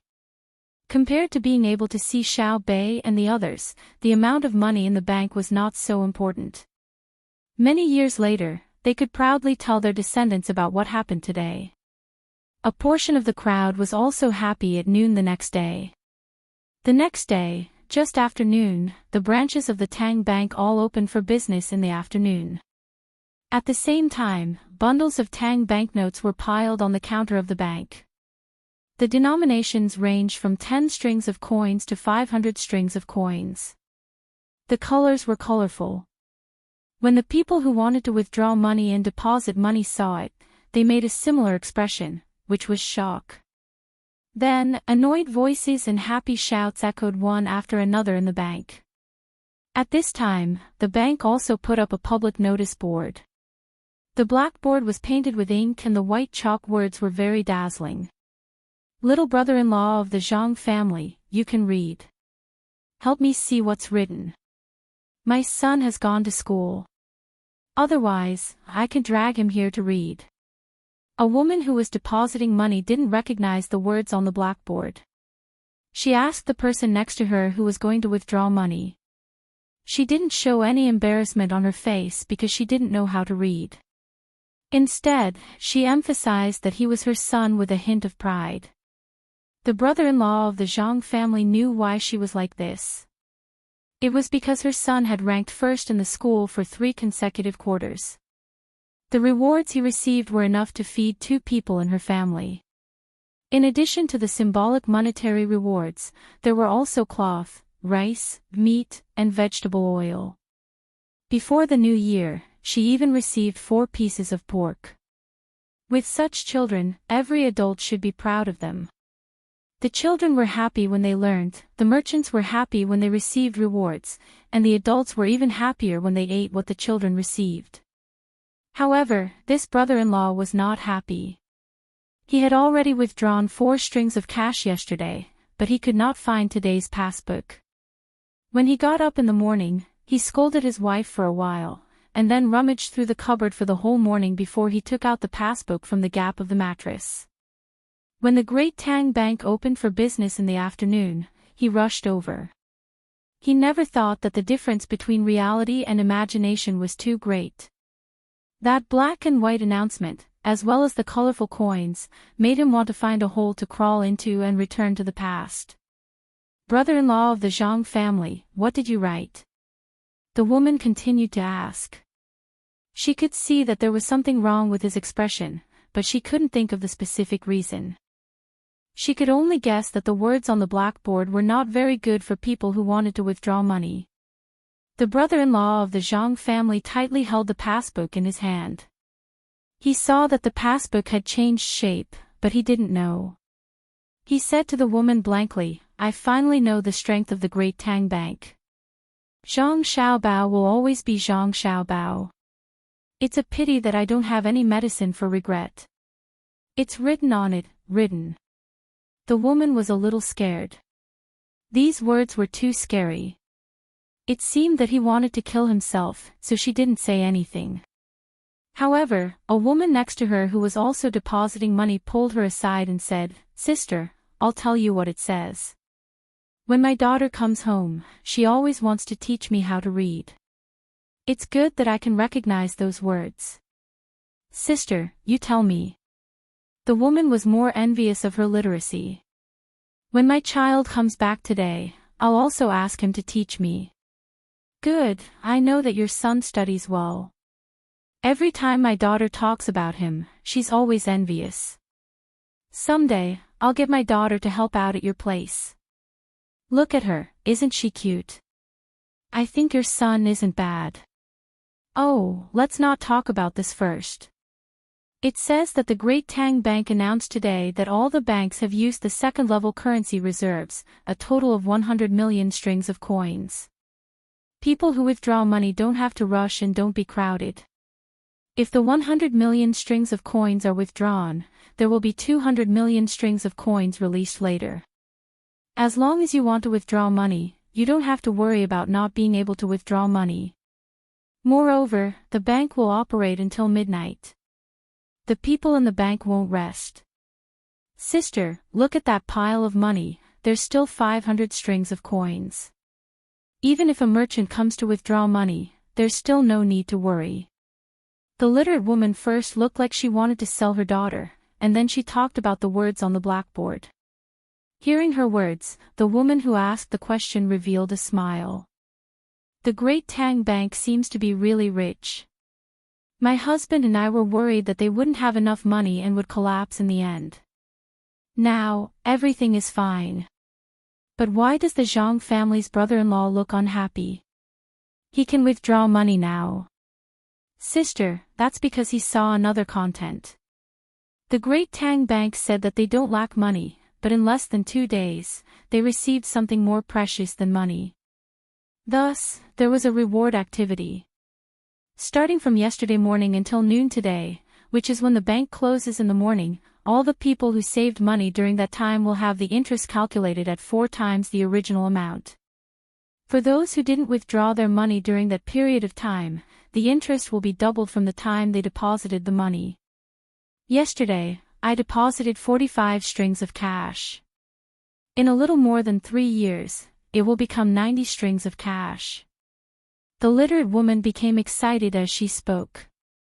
She calculated the interest and came to a conclusion. Really? Yesterday, I also saved 32 strings of coins. Today, I just saved 3 strings of coins. It's a pity that I saved too late. If I had come in the morning, I would have saved a lot more. Sister, what if I saved now? When the woman heard that the interest was 4 times the original amount, she was afraid that it was a trap. She pinched her arm with all her strength until she felt the pain. Only then did she relax.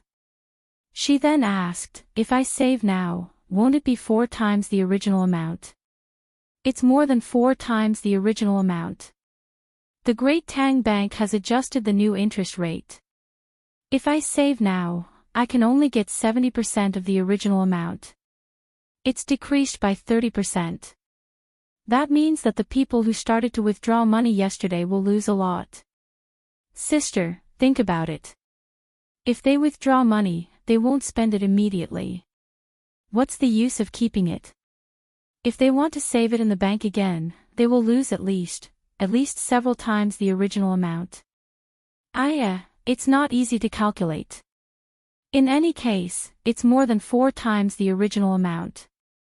When the literate woman spoke, she looked at the younger brother-in-law of the Zhang family. There was a hint of schadenfreude in her words. The younger brother-in-law of the Zhang family turned green. He had calculated that the biggest loss from withdrawal was nearly 6 times the original amount of the depositor. If he wanted to double the amount now, it would take 20 years. What he wanted to do the most was to smash the great Tang bank. It was too much of a bully.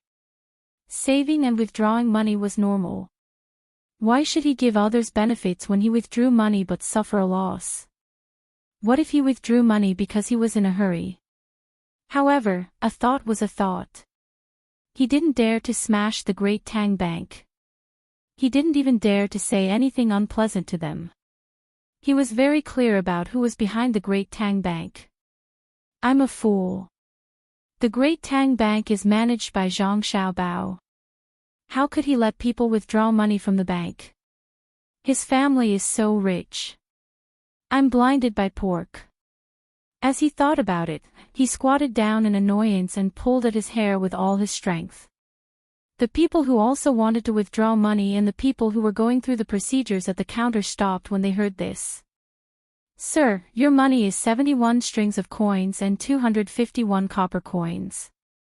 Please count it and keep it well. A person who was handling the withdrawal business put a passbook and different amounts of money on the counter. There was also a copper coin inside and said to the stunned person. Withdraw it. I won't withdraw it. Why are you so fast? I won't withdraw it, okay? The person was even more stupid. The salesperson gently shook his head and gave the person an apologetic smile. He said, the procedures have been completed. If you don't need too much money for the time being, you can deposit it again. What about the interest? Is it doubled? The person stared and asked. Because the bank has readjusted the deposit interest rate, if you deposit it now, you can only deposit it at 70% of the original interest rate. I was wrong, I know I was wrong. I won't do it again. In the future, even if the Great Tang Bank says it's going bankrupt, I won't withdraw money. Give me a chance. I saved the money last January and have been saving it for more than a year. Double the interest is equivalent to 2.5 years of saving. Tell your manager that I won't withdraw it and will still calculate it at the original interest rate. Is that okay? Even if it's a little less, I won't use double, even if it's 50%. Young lady, please help me. Who doesn't have difficulties? Help me this time and I will definitely repay you.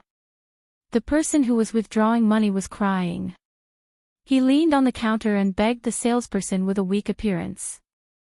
Before the salesperson could refuse again with a smile, a man next to him who wanted to deposit money and whose body was not greasy took over and shouted at the person who was leaning on the counter, refusing to leave. Hey, you fruit pancake seller, don't you have any shame? I know you. Last time, you wanted to get a good fruit pancake tool. I wanted to borrow money to buy a pig. We came here together. The bank checked our household registration and borrowed the money together. It's interest-free. What did you say at that time? You said that you will remember this kindness and will repay it in the future. Is this how you repay it? You still have the face to say, who doesn't have difficulties? When you have difficulties, others help you. When others have difficulties, you want to make things worse for them. There is no medicine for regret in this world. Now you know how powerful Zhang Xiaobao is. Why don't you know how to cross the bridge between the Zhang family and the Wang family? It's called one thought to heaven and one thought to hell. You walked the road yourself. Who do you blame? Take the money and get lost. If you dare to be noisy again, I will slap you. I was wrong. I really won't withdraw money in the future. I was wrong. The person continued to mutter as if he didn't hear it. The salesperson shook his head helplessly and looked at the guards next to him. Immediately, 2 guards came over and carried the person to the side to find a doctor. Next. The salesperson's voice was as pleasant as usual. The second person who wanted to withdraw money refused to move forward. He shook his head like a rattledrum. I'm not withdrawing money. I'm just looking. Yes, I went to the wrong place. What am I going to do today? There are so many things to do. Oh, I remember. I'm going to buy cloth. Yes, cloth. I won't delay your work. I'm leaving first. After he finished speaking, he turned and left. The third person didn't even say anything and followed him with his head down. In just a short time, the row of people who wanted to withdraw money disappeared. Fortunately, the door was wide enough. Otherwise, 2 people would have died. Bah! Serves them right. If it were up to me, I should have waited a little longer. I should have put out the notice tomorrow night and asked them to withdraw all the money. If they withdrew all the money, I could have saved an extra portion and added some interest. Great, now it's 70%. Come, I'll save what I have. 70% it is. If I keep it in my hands, I won't get any interest. A person standing at the deposit counter looked at the person who left, spat disdainfully and pushed the money back. Such scenes played out in different places. While countless people of the Great Tang felt the warmth and coldness of the world, they also had to ask themselves what they were thinking when they made their choice. Zhang Xiaobao didn't care about other people's thoughts at all. Anyway, he did what he should do, which was to repay injustice with justice and to repay kindness with kindness. I'm a saint now. That's what saints do. After this incident, let's see if anyone dares to hit me when I'm in trouble next time. Zhang Xiaobao held a glass of wine and said to Wang Wan. But from his words, it seemed like he was looking for an excuse for himself.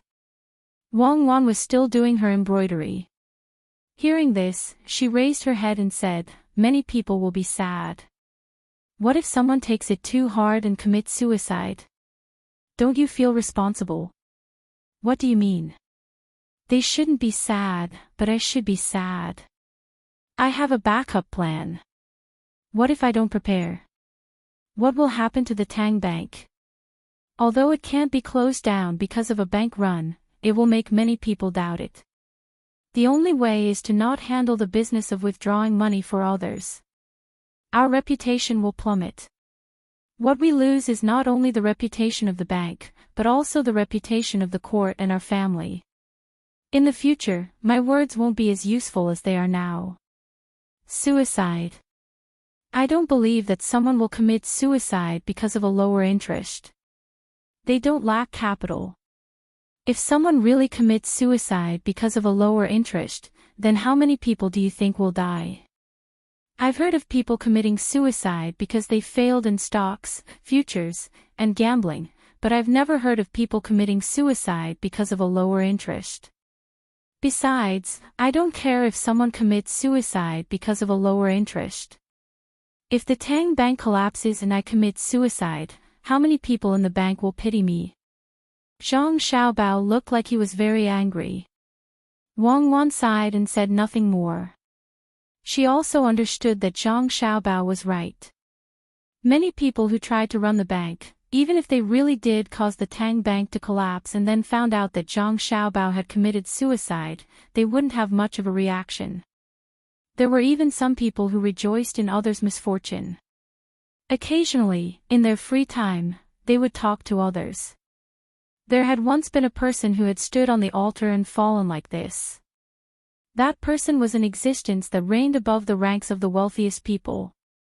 This was the disregard for life, the special excitement of someone who had fallen from a high position.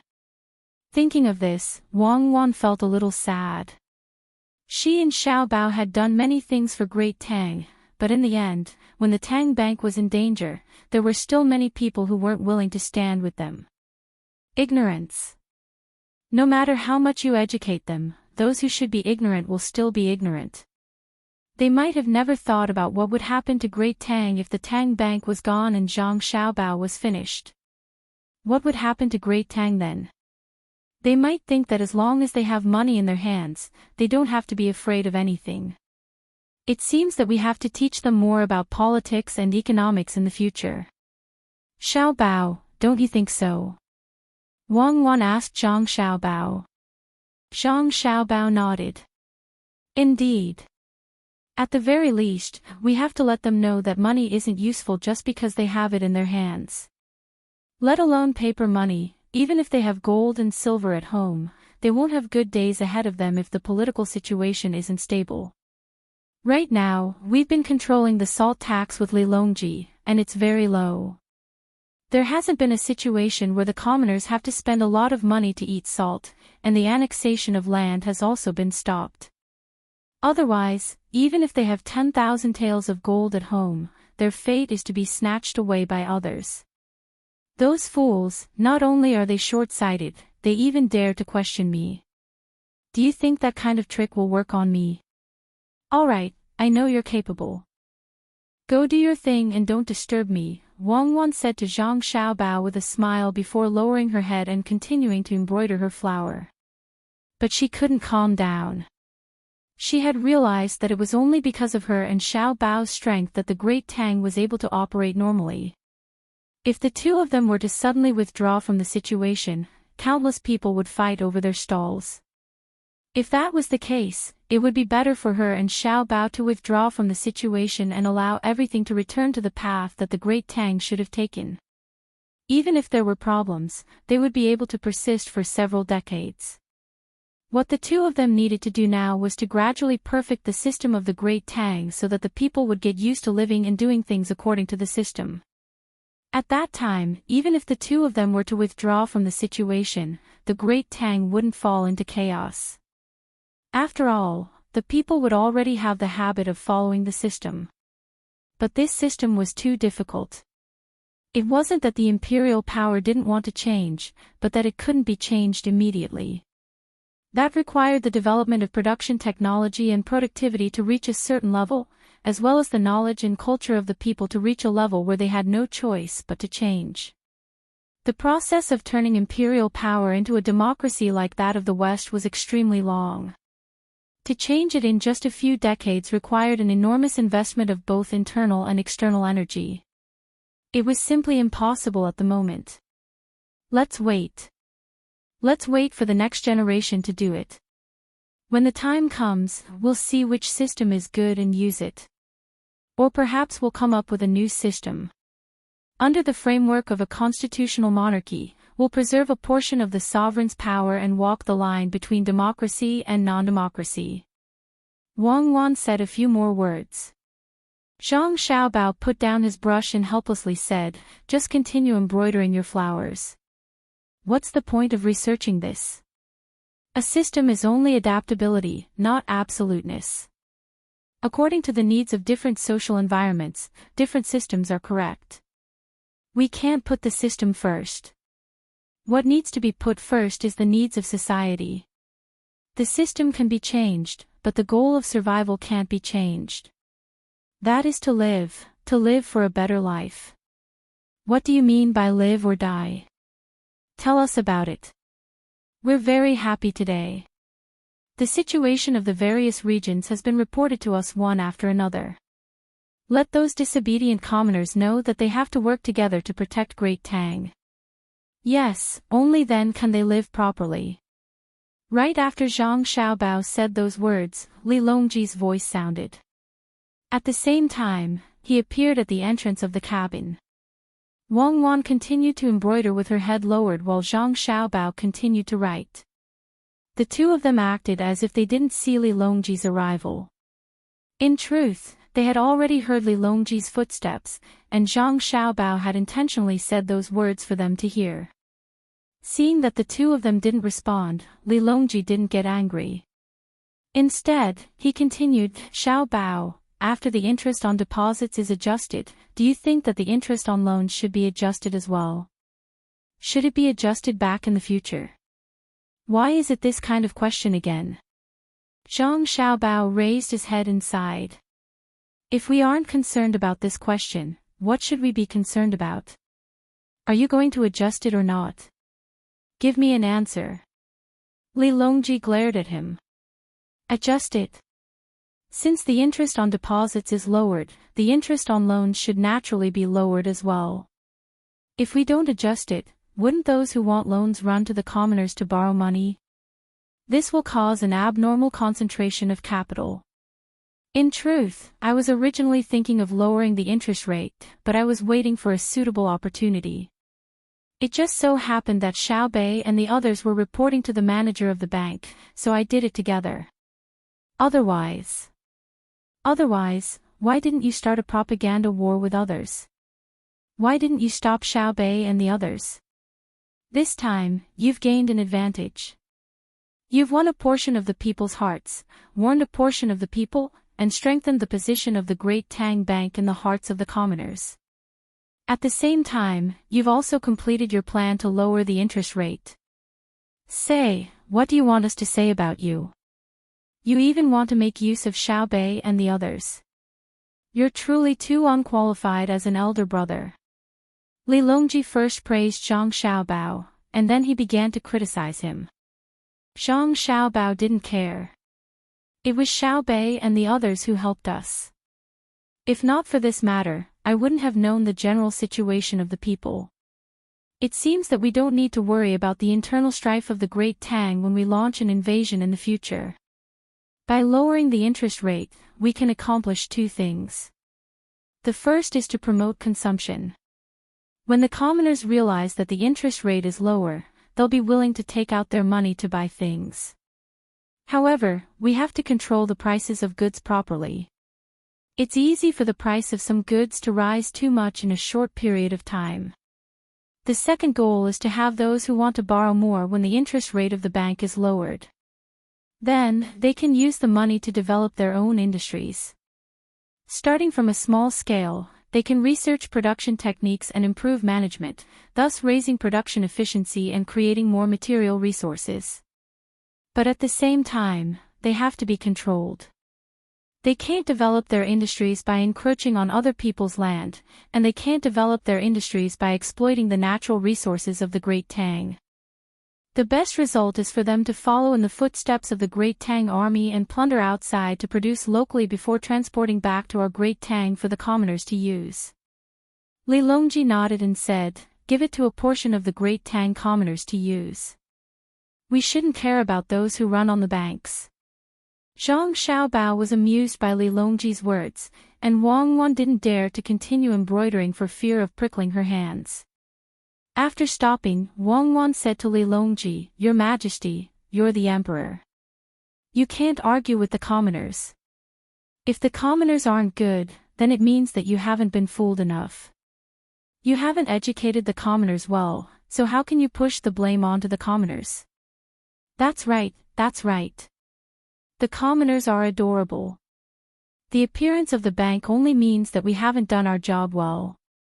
I believe that if we don't change the way we treat the commoners and work hard for them, there will come a day when the commoners of our Great Tang are faced with this matter once more. When someone withdrew money, it wasn't for the sake of running on the banks, but because they happened to be in need of money.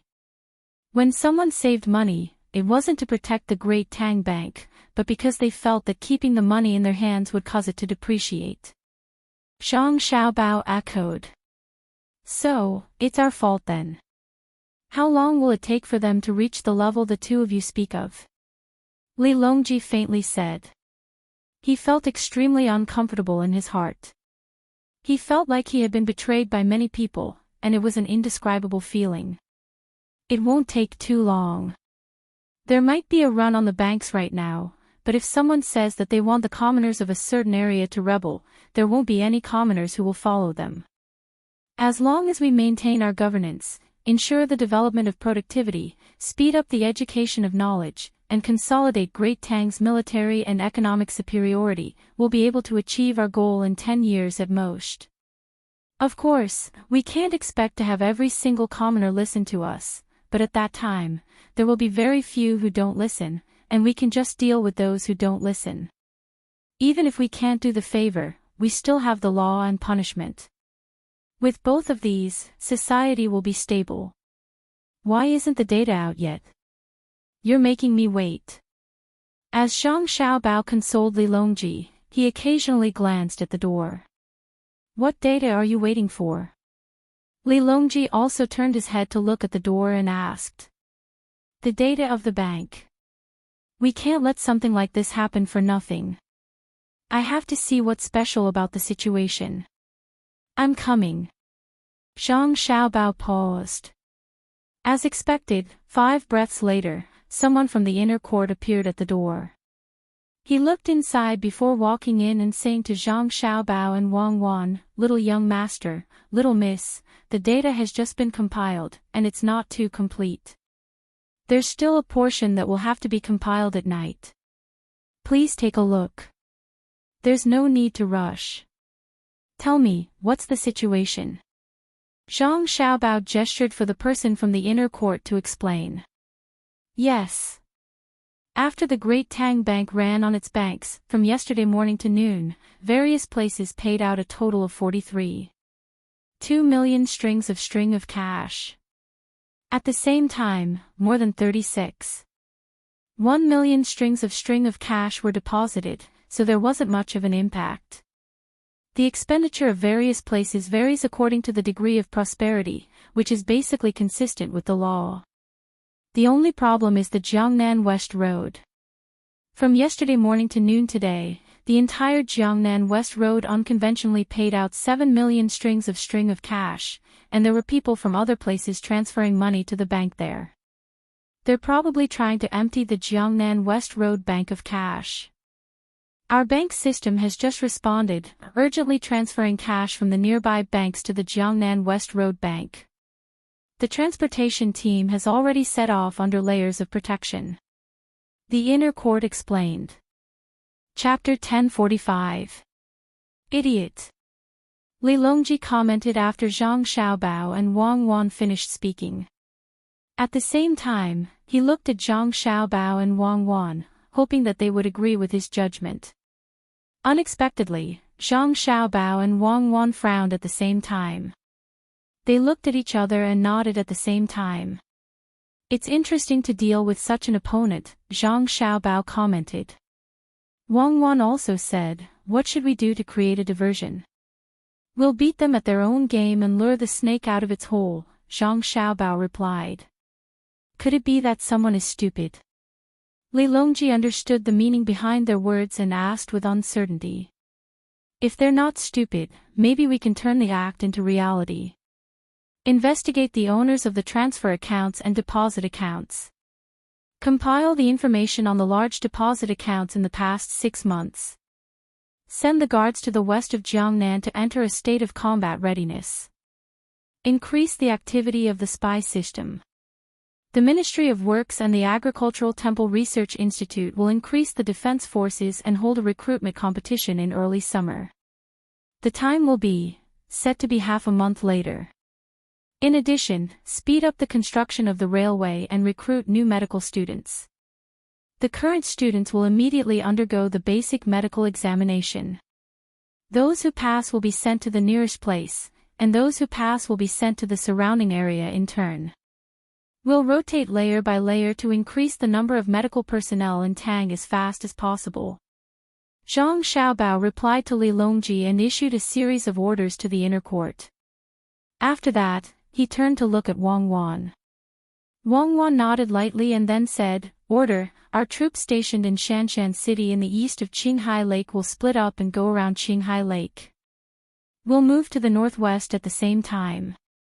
We'll practice to adapt to the environment and cooperate with guns and cannons along the way. Continue to increase the supply of meat and wheaten food in the name of rescuing the Tubo disaster. When we reach Pingzhou Pass, recruit the local people to secretly make military food. We'll conscript the surplus ships of the merchants in Jiannan province. Fill them with fodder and enter the Ruoshui River of Jinchuan. We'll go against the current north and stop at Mizang. Our Yellow River fleet will head west and gather at the Bailan tribe downstream of the source of the Yellow River. Don't travel empty-handed. Also, send some things to the tribes along the way. Choose what they don't produce locally. We don't need seafood. There's a saltwater lake there, so we can send tea leaves. Also, we can hire locals to go to Qinghai Lake to help make Huangyu products. The people in the inner courtyard took note of it seriously. When they turned and walked to the door of the cabin, Zhang Xiaobao added, Tell Xiaobei and the others that they will only stay in Hangzhou for 2 days at most. No matter who they meet, as long as they are friendly with them, invite them to Jiangzhou. If they follow, bring them along. If they refuse, arrest them.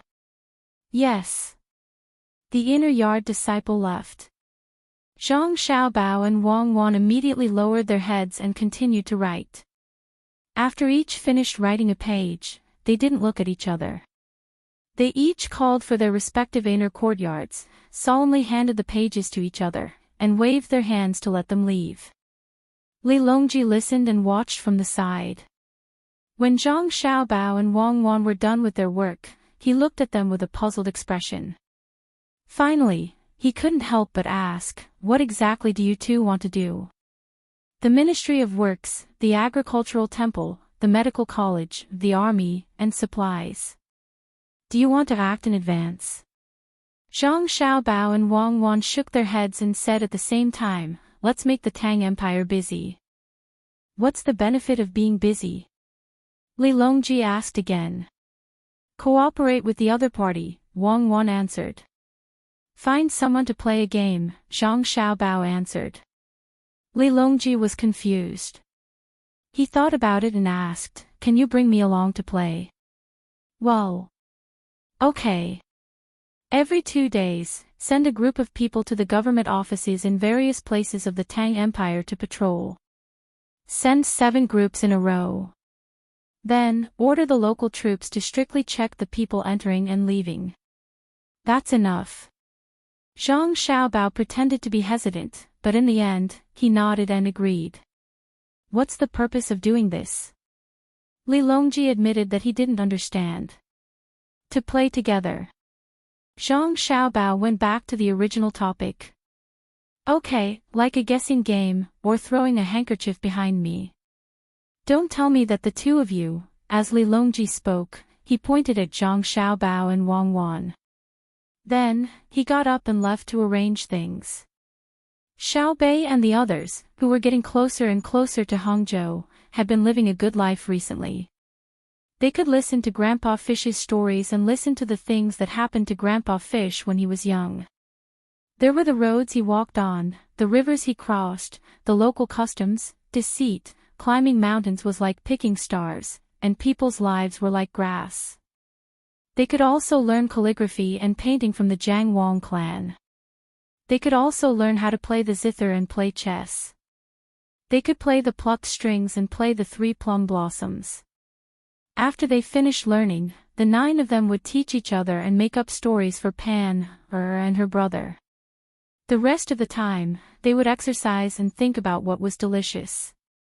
If they saw a place along the coast that was damaged, they would send a report to the nearest family business and ask them to pay for the repair. The local government would guide them and they would report back. Grandpa Fish, is the grassland really that dangerous? My family has a business on the grassland. I even flew back from the north. I didn't see any wolves, nor did I see any snakes that would kill people with a bite. At noon, Xiao Bei and the others had just eaten. They walked back and forth on the deck of the ship, digesting the food while listening to Old Man Wang, who was also walking around, tell stories. When Old Man Wang talked about the grassland, Xiao Bei couldn't connect the grassland he saw with what Grandpa Fish said. Xiao Bei felt that Grandpa Fish should be talking about the stories and not the real things that happened to Grandpa Fish when he was young, so he looked up and asked. Old Man Wang held Xiao Bei's hand.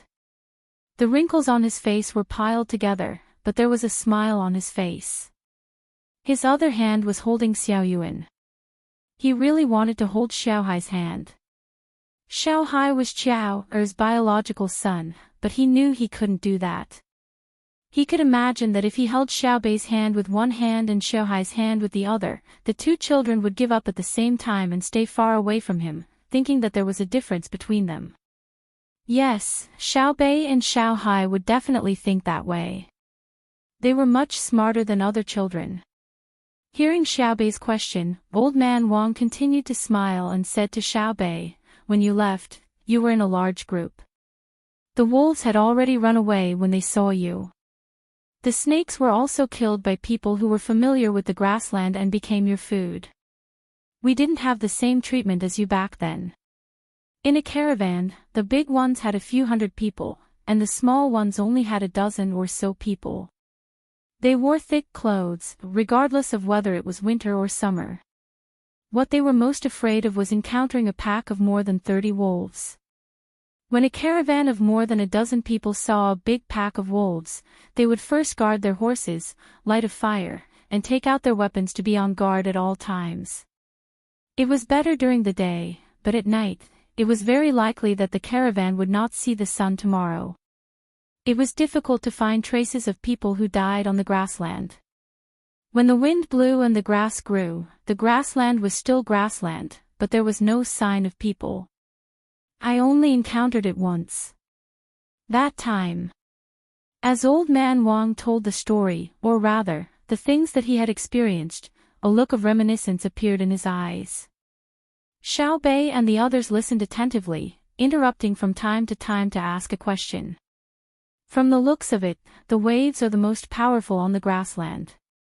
Xiao Bei concluded after listening to the story of the grassland.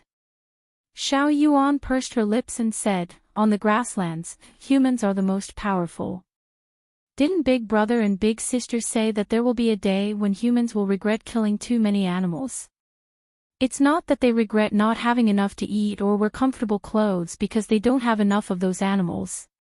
It's that when an animal is gone, the children in the future will never see it again. Perhaps it's nothing to some people, but many years later, will people still guess the animals of today like digging up the stones called dinosaurs?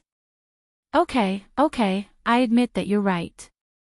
For the sake of younger children, we shouldn't kill all the animals. We should catch and raise them, just like the zoo in the capital. In fact, I really want to bring all the animals from everywhere to the capital. That way, it will be very lively. Xiao Bei looked at Pan Er and the other two and finally stopped arguing with Xiao Yuan. His eyes looked at the clouds floating in the sky as he slowly spoke, his eyes filled with yearning. Old Man Wang felt that his thinking could not keep up with the children. When he heard what Xiao Bei and Xiao Yuan said, he asked puzzledly, the animals of a place naturally have the habits of a place. If you bring them to the capital, will they still be able to live? Grandpa you haven't been to the zoo in the capital. Oh, that's right. When we go back, we'll take you with us and let you see what the zoo in the capital is like. We can enter all the places. As long as Uncle Emperor can enter, no one will dare to stop us. The things that have just arrived are usually not allowed to be seen by others, even if they spend more money. Before we came out, my elder brother and elder sister had people get a big white bear from a very cold place. Swimming is very fun. I've seen it before. I don't think I can gain any advantage from swimming with it. It's so big, and its swimming speed is so fast. Don't you think it's amazing? In order to keep them alive, we put ice on the places where they live. It's easy to do in the winter, but when it's summer, who knows how much ice money we have to spend every day. Also, they eat fish. Other than them, there are also small bears from very hot places. Then, we have to heat them up and specially get them food. Otherwise, they won't eat. They're even more picky than me. Let me tell you, there. The more Bei talked, the happier he became.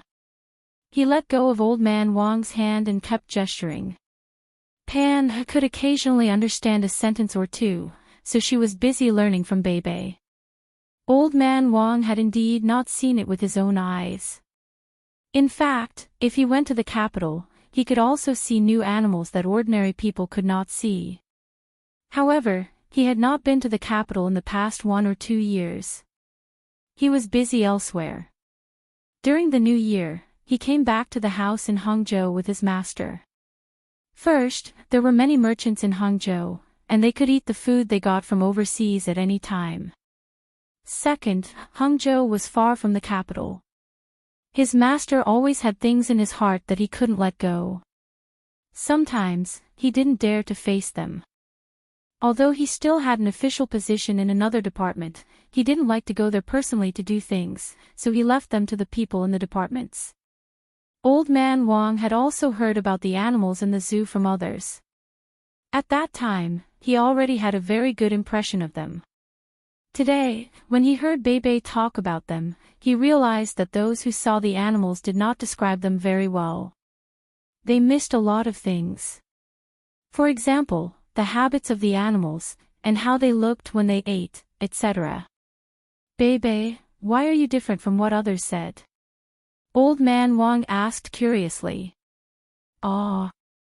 Different? No, that's what my brother and sister told us. They also divided the animals into different families. Some animals look different from the outside, but my brother and sister put them in the same category. Grandpa fishing, it won't take long for my brother and sister to arrive in Hangzhou. You'll know when you see them. They're so awesome. No matter what kind of things people catch from where, they can directly tell the general living habits of those things.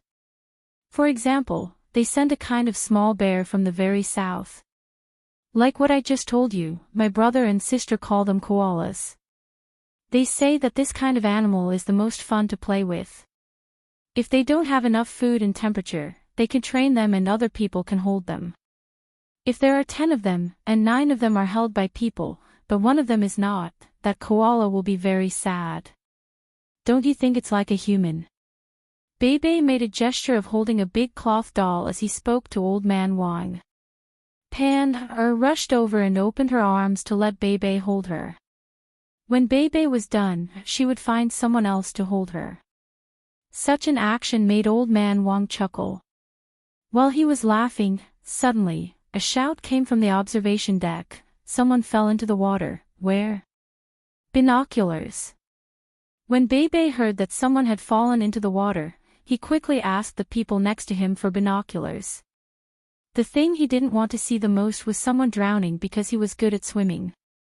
He took the binoculars and looked at the river. Bebe showed a puzzled expression. He pulled Xiao Yuan and held the binoculars in front of him and asked, "Xiao Yuan, have you seen a drowning person like this before?" Xiao Yuan looked and was also very puzzled. He shook his head and said, "No, that person's rise and fall is too regular. Could it be that he is practicing drowning? I haven't practiced it before, but I heard from my brother and sister that in the future, when the medical conditions are improved, there will be a special navy. It is the Navy's drowning training program. Learning how to drown under what conditions. That way, the survival rate after being saved will be much higher than the people who are not familiar with it. But I am afraid when I think about it. I don't have the courage to take the initiative to drown." Bebe pulled the binoculars back to her eyes and nodded. She said, "Yes, this person is too interesting.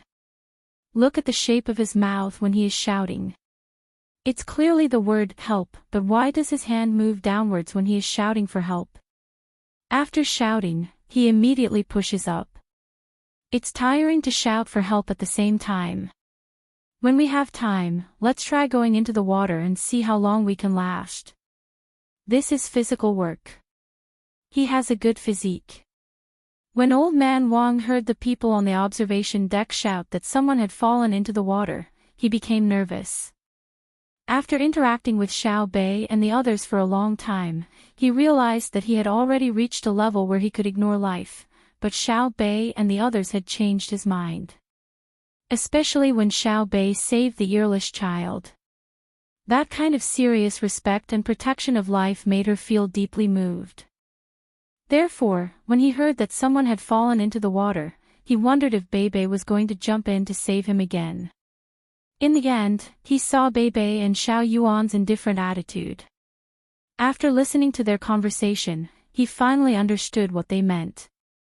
Hence, he took a pair of binoculars and looked over.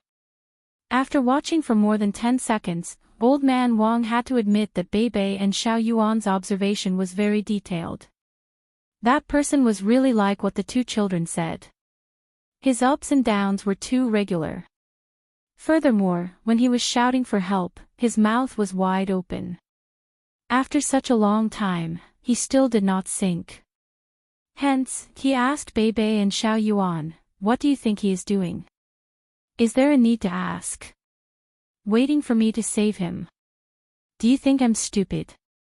I'm good at swimming, but what if he has a water-splitting thorn? It will be very dangerous if I get too close to him. Let's stop the boat and see how long he can shout for." Bebe was very smart at this moment and said disdainfully. Xiao Yuan also said, "Why don't we get someone to throw a few stones over? Whoever is stronger can try and see if they can hit the target. It's fine if they're not accurate. Find a few more people and throw it a few more times. It's bound to hit him. When he's really drowning, we'll get someone to save him." Xiao Hai, who had been silent all this time, said at this time, "Send someone to save him. See what he says when he comes back. We will wait on the boat and be careful. Let the people who are going to save him search him while they are saving him." "Oh, that's fine too. He can't have appeared on our way by accident. Didn't brother and sister already send us a message? They said that if we meet people who are deliberately trying to get close to us, we should think of a way to bring them along to Jiang District. I thought that people would only appear after we arrived in Hangzhou, but I didn't expect to meet them now. Brother and sister are so awesome. How did they know that someone would appear? This is so fun. Bebe was not angry. Instead, she seemed very excited. The person below was still trying to drown. At this time, someone on the boat began to lower the boat and then paddled it closer to the person. He did not jump into the water directly like before to save the person. Who knew if that person was preparing in the water with the idea of killing one person to break even and killing two to make a profit? Geezer Wang's eyes never moved away from the person who had fallen into the water. He wanted to see if he knew this person. If he knew him, it meant that the person had come for him or something related to his family. If he did not know him, it was not easy to guess. He hoped that the person had come for him.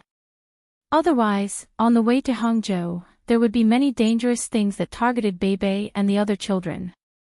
Just like that, Old Man Wang watched as the two rescue boats rowed to the man's side.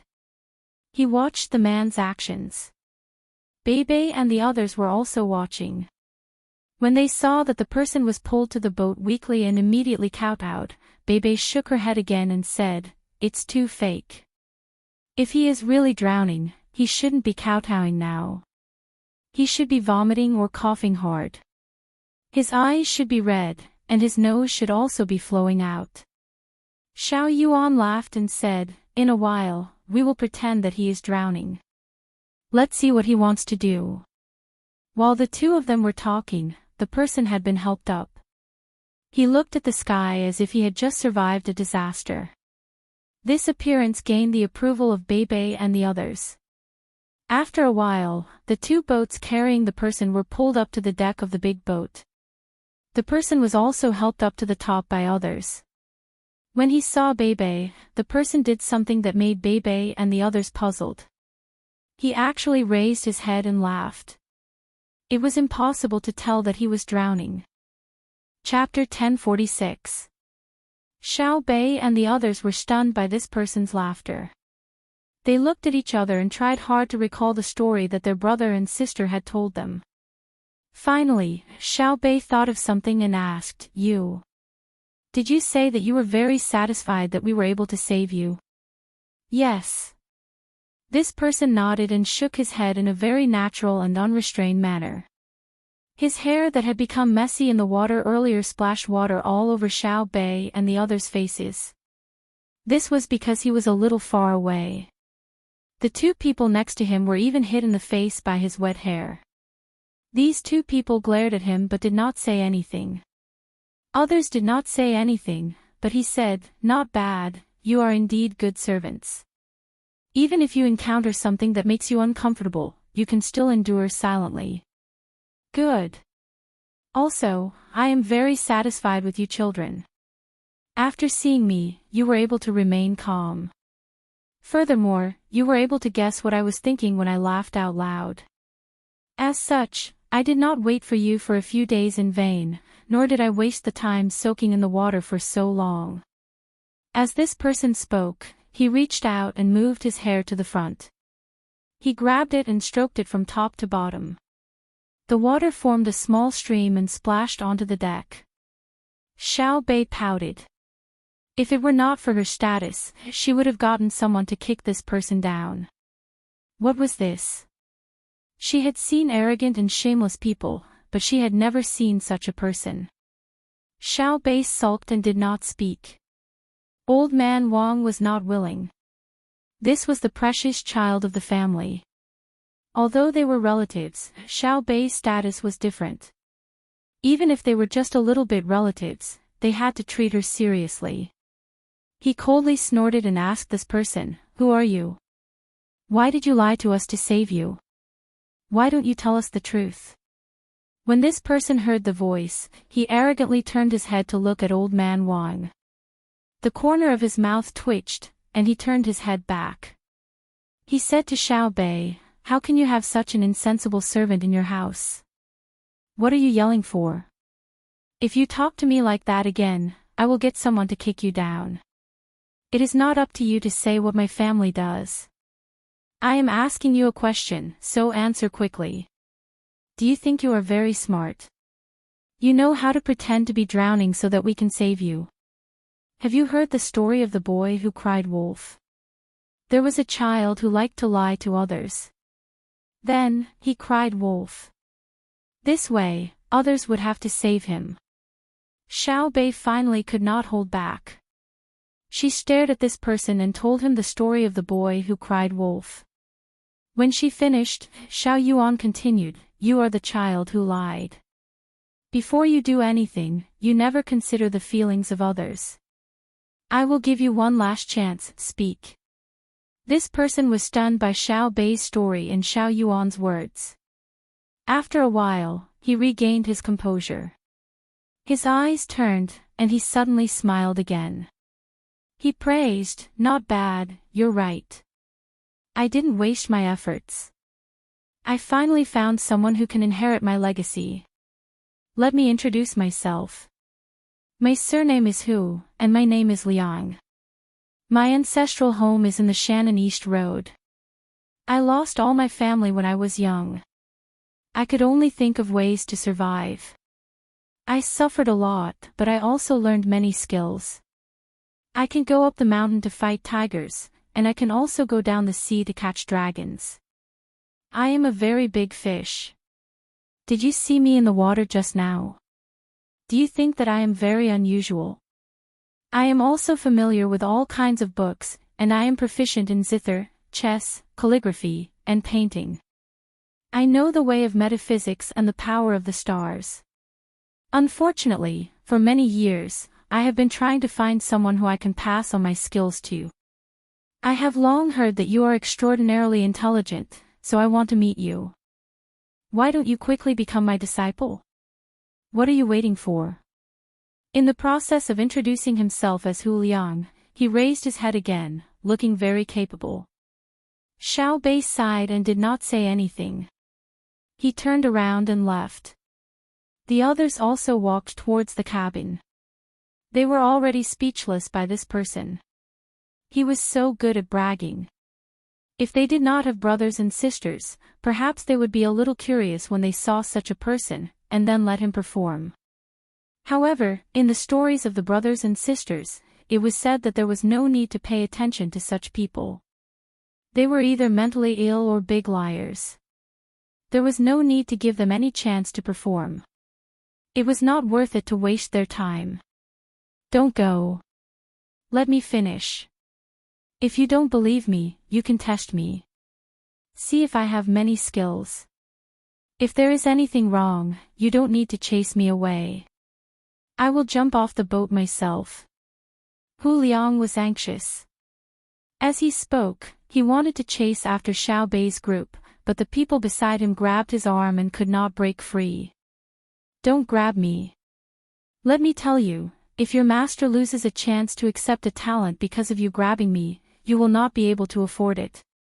Hu Liang tried a few times, but in the end, he was not as strong as the protection team. After helplessly giving up, he angrily said to the people around him. The people standing in front of him and blocking the way laughed disdainfully and said, "Accept a talent. Do you think this is the spring and autumn period? Do you think others will value you just because you're crazy and act like you're capable?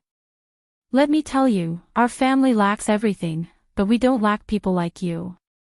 The little things you know are nothing in our eyes. Hurry up and leave. Don't wait for us to get you off. Do you see the platform in front? Go there and jump down from the top. You won't fall on the deck below. Go, go." As the guard spoke, he followed the two people who were holding Hu Liang and pushed him towards the platform, letting Hu Liang struggle. Seeing that he was about to reach the platform, Hu Liang finally did not insist on his arrogant appearance. Instead, he cried and begged, Don't take me away. To be honest, I haven't eaten a full meal for 2 days. I don't have a single cent on me now. In the past few months, I've been looking for a job in countless places, but all of them look down on me like dogs. In the end, I often only get to eat 1 meal a day, and that's because people are kind enough to give it to me. From yesterday until now, I have only eaten half a steamed bun, and there is hair on it. I don't know what I ate wrong, but my stomach hurts. In desperation, I came here to wait for your ship so that I can ask your doctor to take a look at me. Otherwise, I will die, sob. In the end, this person was already choking with sobs, which annoyed the 3 guards. However, the 3 guards still sent Hu Liang towards the platform. At this moment, a servant girl came out of the cabin and shouted, "Wait, my mistress said that she is very heavy now, so she wants to accumulate good karma for the child." Fine, no matter if he is really capable or just a liar, it is not easy. Let him stay on the ship for the time being. After speaking to the 3 guards, the servant girl said to Hu Liang, "My mistress is kind. Remember, you can stay on the ship, but you are not allowed to wander around. If your stomach is not feeling well, you can ask the doctor to treat you and get medicine. You have to eat whatever is given to you during meals. You can't ask about things casually, and you can't talk too much when others are talking. Otherwise, you will be pushed down." Thank you, thank you. I don't dare, I will listen to your mistress's arrangements. That. I wonder if there is anything to fill my stomach now. I am really too hungry. Hu Liang thanked and promised. He grinned and asked the servant girl for something to eat. "Wait, in a while, let someone accompany you to wash up and then change your clothes. When the time comes, there will naturally be food sent to you. Also, didn't you say that you can read? Write down everything about yourself. It doesn't matter if you can't think of it now, slowly recall. Especially the things that happened in the past few months. If we find out that you are lying, then it won't be as simple as pushing you down. We will arrange a cabin for you, and you can only stay there. You are not allowed to come out without being called. Do you remember?" The servant girl asked one by one and looked at Hu Liang, waiting for his answer. Yes, I remember all of them. I won't forget a single one. Thank you, I will definitely repay you well.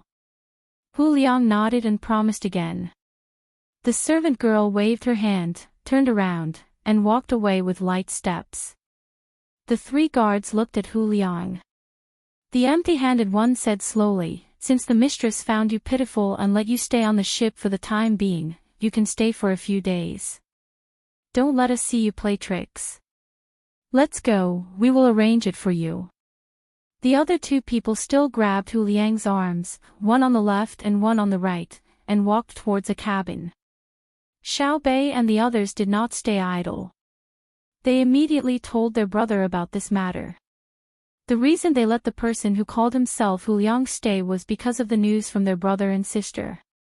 Since he was already here, it was better to keep him by their side and observe him.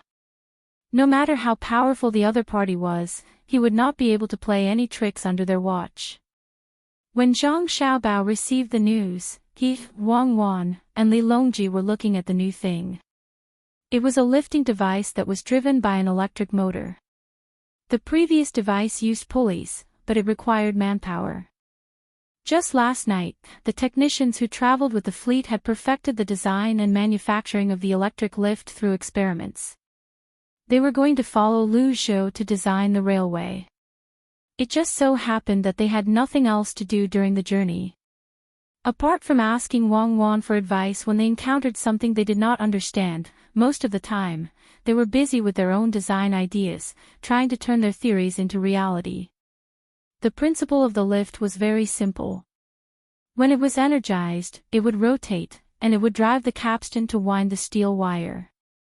Then, there would be another button. This button was a gear that worked in the opposite direction and controlled the gear change. This thing itself wasn't too difficult. The difficult part was the precision of the meshing of the gears. What he was making now was a simple elevator. In the future, it would be used on a steam engine ship to allow the ship to easily move forward and backward, and also control the speed. In this way, when the ships turned or when they were in formation, it would be of great help and increase the turning speed.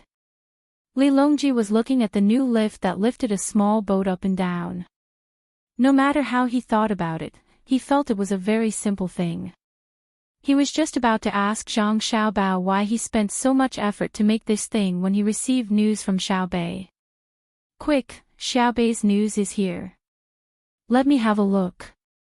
When Li Longji heard the news from the people in the inner court, he was even more enthusiastic than Zhang Xiaobao and Wang Wan.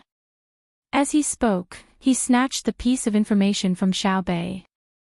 He glanced at it before he raised his hand and showed Zhang Xiaobao and Wang Wan a thumbs up. He said, "Amazing.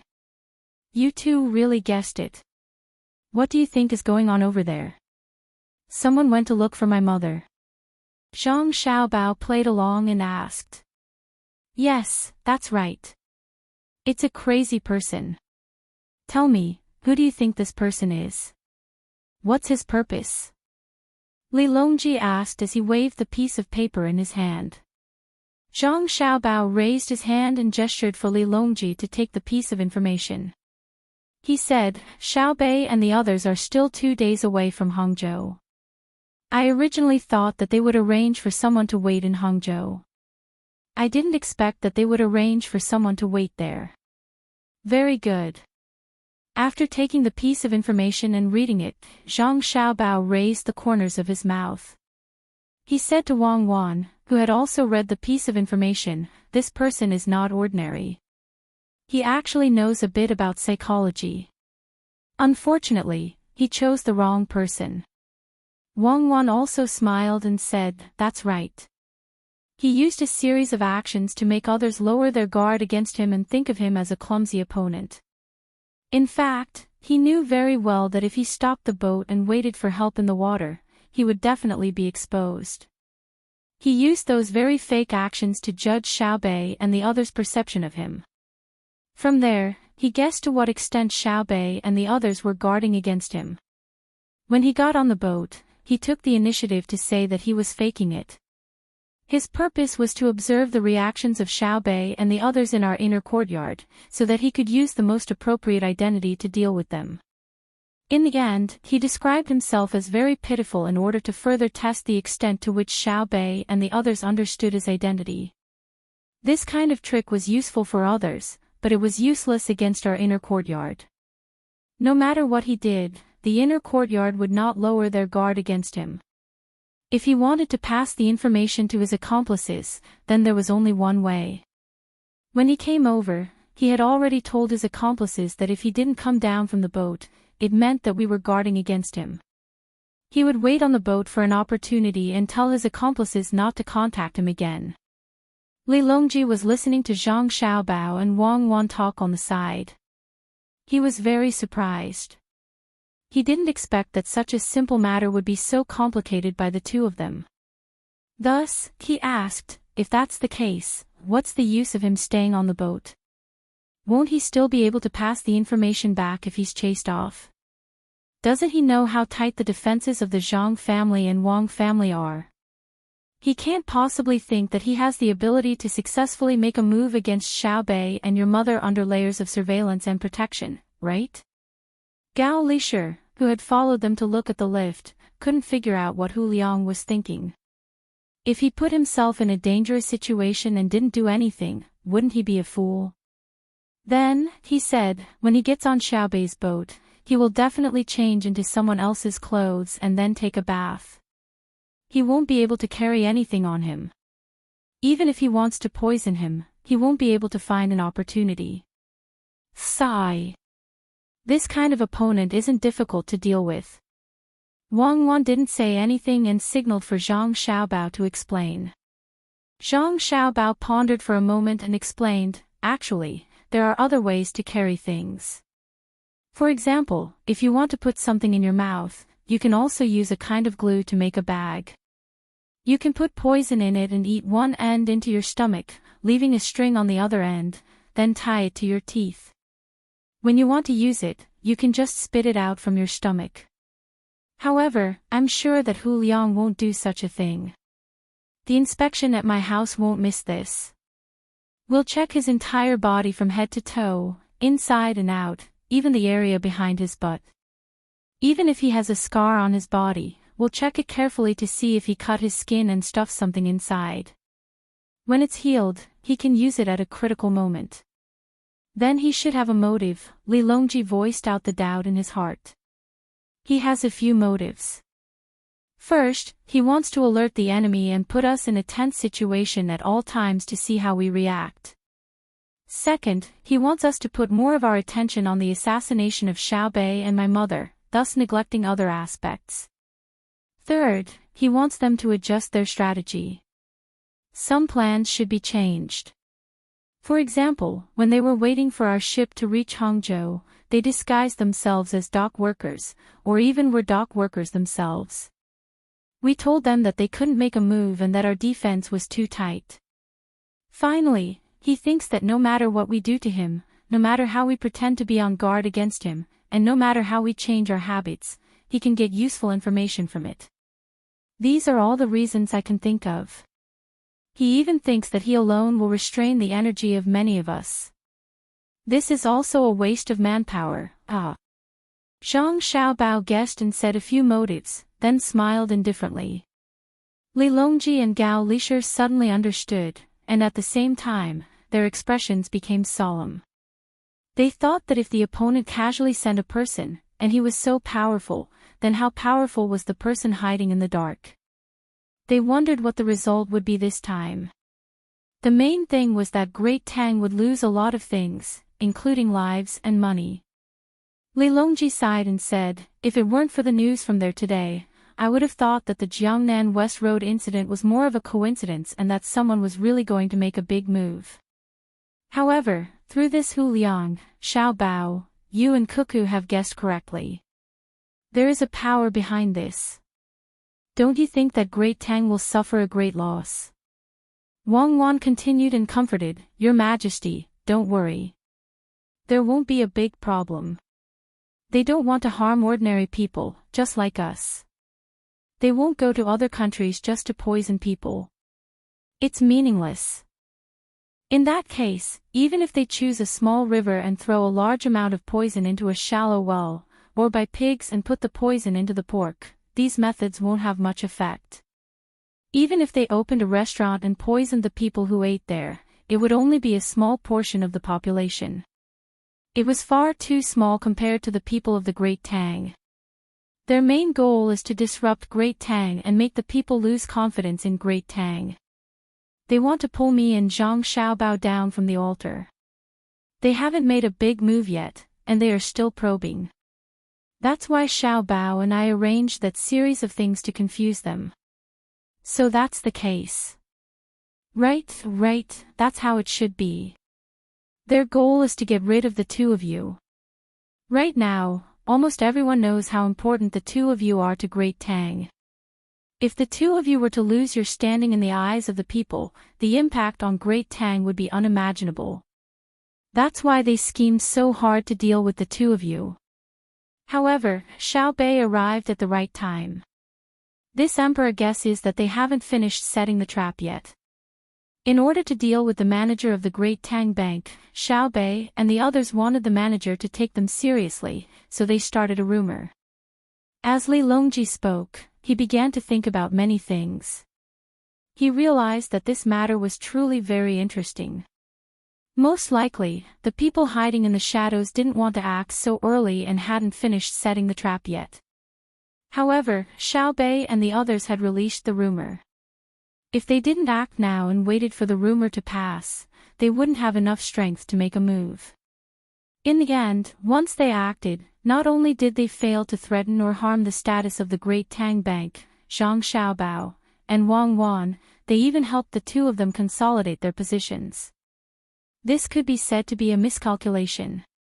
What made the other side even more uncomfortable was that so many people had gone to save money and wanted to make a move against a country as large as a family.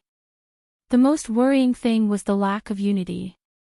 Just like the wolf pack, their individual strength wasn't so strong that they were invincible, but wolves were more dangerous than tigers. They were even more dangerous than ordinary armies. An army would collapse before the main commander died. It was too difficult to make a wolf pack collapse before the leader died. Gao Lishir was the happiest about this. He chuckled and said, "The eyes of the common people are bright. Yes, Xiaobei and the others often say this. They know who the great Tang can't do without. Naturally, His Majesty is the most important. However, the common people also know that His Majesty isn't a big problem. What he is most worried about is the Great Tang Bank.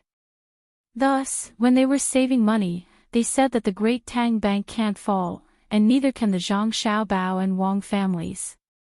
Because the Zhang Xiaobao and Wang families have fallen, His Majesty will stand at the forefront. There will be no one in front of him to block all kinds of things.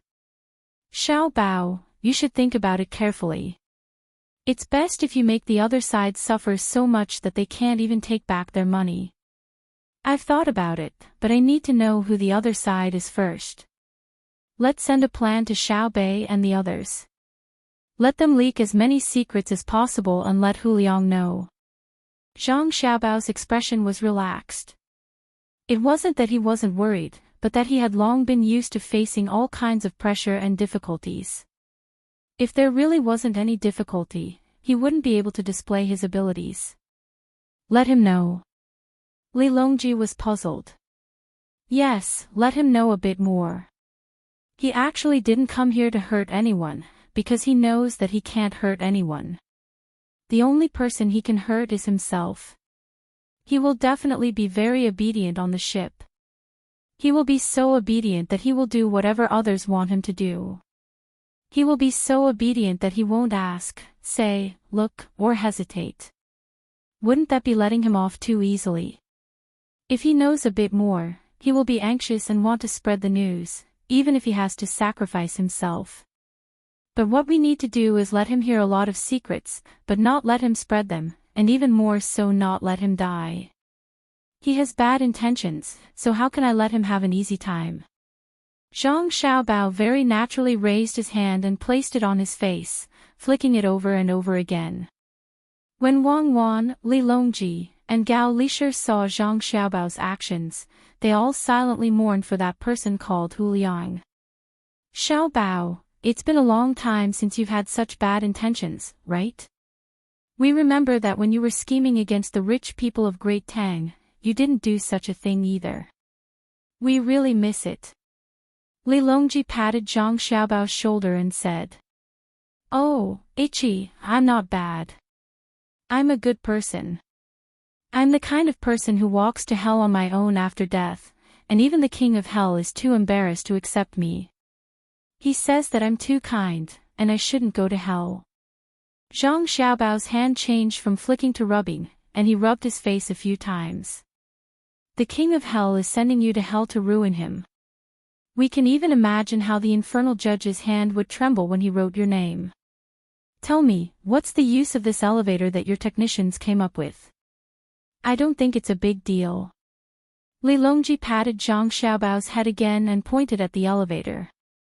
Wang Wan covered her mouth and snickered, helping to explain, Your Majesty, the elevator isn't very useful.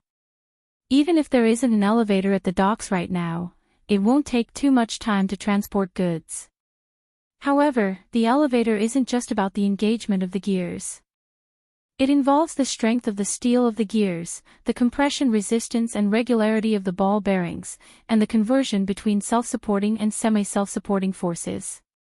In fact, the elevator was developed in preparation for the lathe. Right now, we have a lathe driven by an electric motor, but if the processed object is too sturdy, the lathe's effect will be reduced. We can't just use the lathe to experiment directly. It's a waste, and it's also very dangerous. Therefore, by collecting data on the elevator and then using it on the lathe, we include the problem of the strength and precision of the different force conversion devices that act on the processed object. It goes like this. Normal force conversion is done through gears. What does a gear do? It embodies the simplest principle of a lever, but normal levers only have a single pivot point, and it's a problem of receiving and supporting forces. However, if we use gears and shafts, we can use this method to create a two-axis interaction, or even a three-axis or more axis cooperation. When this technology is completed, it won't be using the pivot of the lever itself as the center. Instead, during the linkage process, it will be using multiple angles to make the processed object be at the center. In this case. Stop, don't talk to me anymore. I don't understand. Now I know that this seemingly useless elevator is actually very useful, right? Quickly go and send a message to Xiaobei and the others. Li Longji was confused. He knew that Wang Wan had already given him a lot of face by not using too many terms and explaining it very simply. However, if he didn't come into contact with this kind of thing and didn't learn it, he wouldn't be able to understand it no matter how simple it was. He just had to change the topic. He took Gao Lisher and hid far away. He found a quiet place to think about what kind of power the person behind this was. As for the industrial side, it was not his business. Actually, after passing the elevator test, we can make the mold for the finished product. Cold forging is very useful sometimes, especially when making sharp objects. Sigh, it's a pity that people don't listen. Wang Wan wanted to tell more about this to others, but she couldn't do anything if they didn't listen. She could only turn around and look at Zhang Xiaobao. Zhang Xiaobao replied with a smile, "Honey, please tell me, I'm listening. I haven't learned systematically before, so I don't know much about this. After learning from you, there are too many things to learn. Tell me about it, and I'll see if it can be used in scams. It's very useful to fool people. What's there to say to you? I'm tired of being together with you every day. Tonight, you can sleep somewhere else. I'll have some peace and quiet by myself." After Wang Wan finished speaking, she left Zhang Xiaobao with a beautiful figure. Zhang Xiaobao scratched his head. Why did this happen? It seems that I have to control myself in the future. It won't do for a long time. Alright, I'll rest for one night. I have to find a few people who are willing to listen to her lectures. If you don't let me sleep, don't think about sleeping in that room. We'll work for one night, and we can sleep together in the morning tomorrow. Yes, you have to keep your promise. Zhang Xiaobao was a man of his word. As expected, he didn't sleep for the whole night. Wang Wan also didn't sleep. There were always people coming over to ask about the physics lessons. She didn't know why everyone had questions today, and they were more concentrated than usual. Only the technicians knew the reason. Zhang Xiaobao went over and asked them about their skills one by one. When they answered, he continued to ask around the question in detail. In the end, their grasp of the theory was different. Therefore, the technicians said that they couldn't answer. Zhang Xiaobao pointed a way for them. He said that Wang Wan asked him to come over to help the technicians learn more as soon as possible. He would be responsible for asking the questions and play a role in guiding them. Wang Wan would wait in the cabin for others to learn. In the end, the technicians went. They were very grateful to Wang Wan, who was so sleepy that she kept yawning but didn't dare to change her clothes and sleep. Hu Liang was in a similar situation as Zhang Xiaobao and Wang Wan. He also realized that the situation in front of him was different from what he had imagined. At first, Hu Liang thought that when he got on the ship, he wouldn't make any unnecessary movements when the other party clearly doubted him. Then, when they arrived in Hangzhou, he would summarize what he saw, heard, and even the types and tastes of the dishes he ate. This would allow him to further understand the Zhang family and the Wang family. This afternoon, he had already struggled in the water.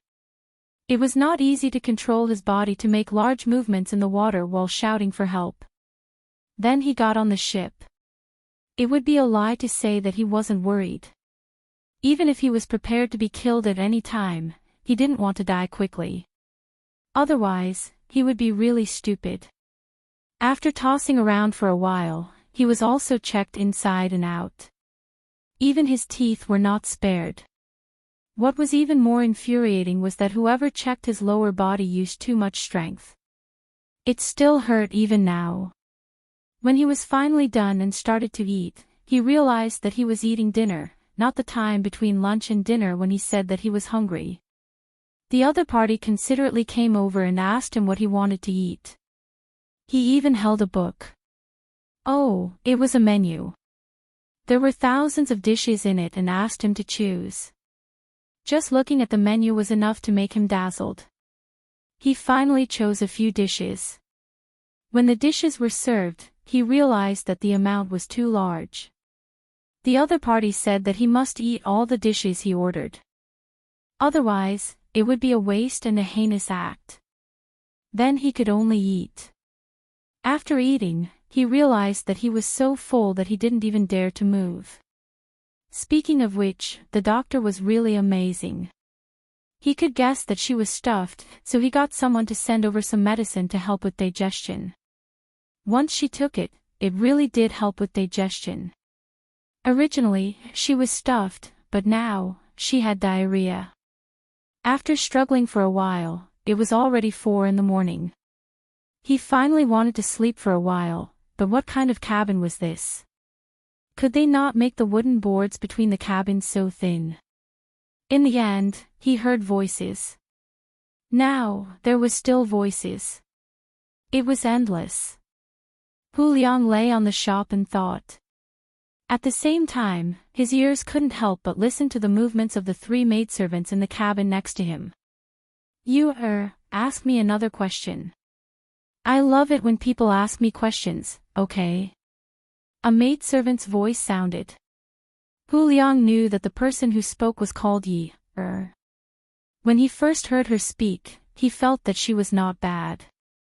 Her voice was sweet, but it was so sweet for 3 hours. Who could stand it?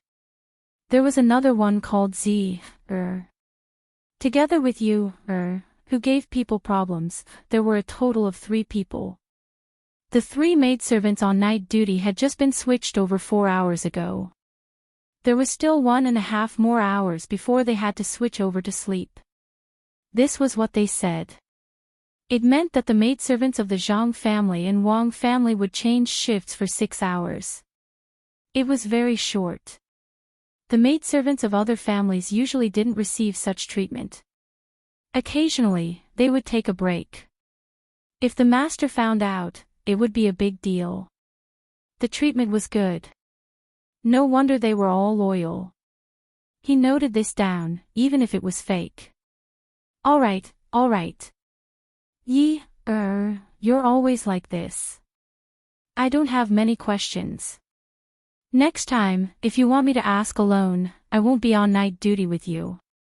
Tell me, there's a kind of leisure exercise. When the upper part is happy, the lower part is in pain.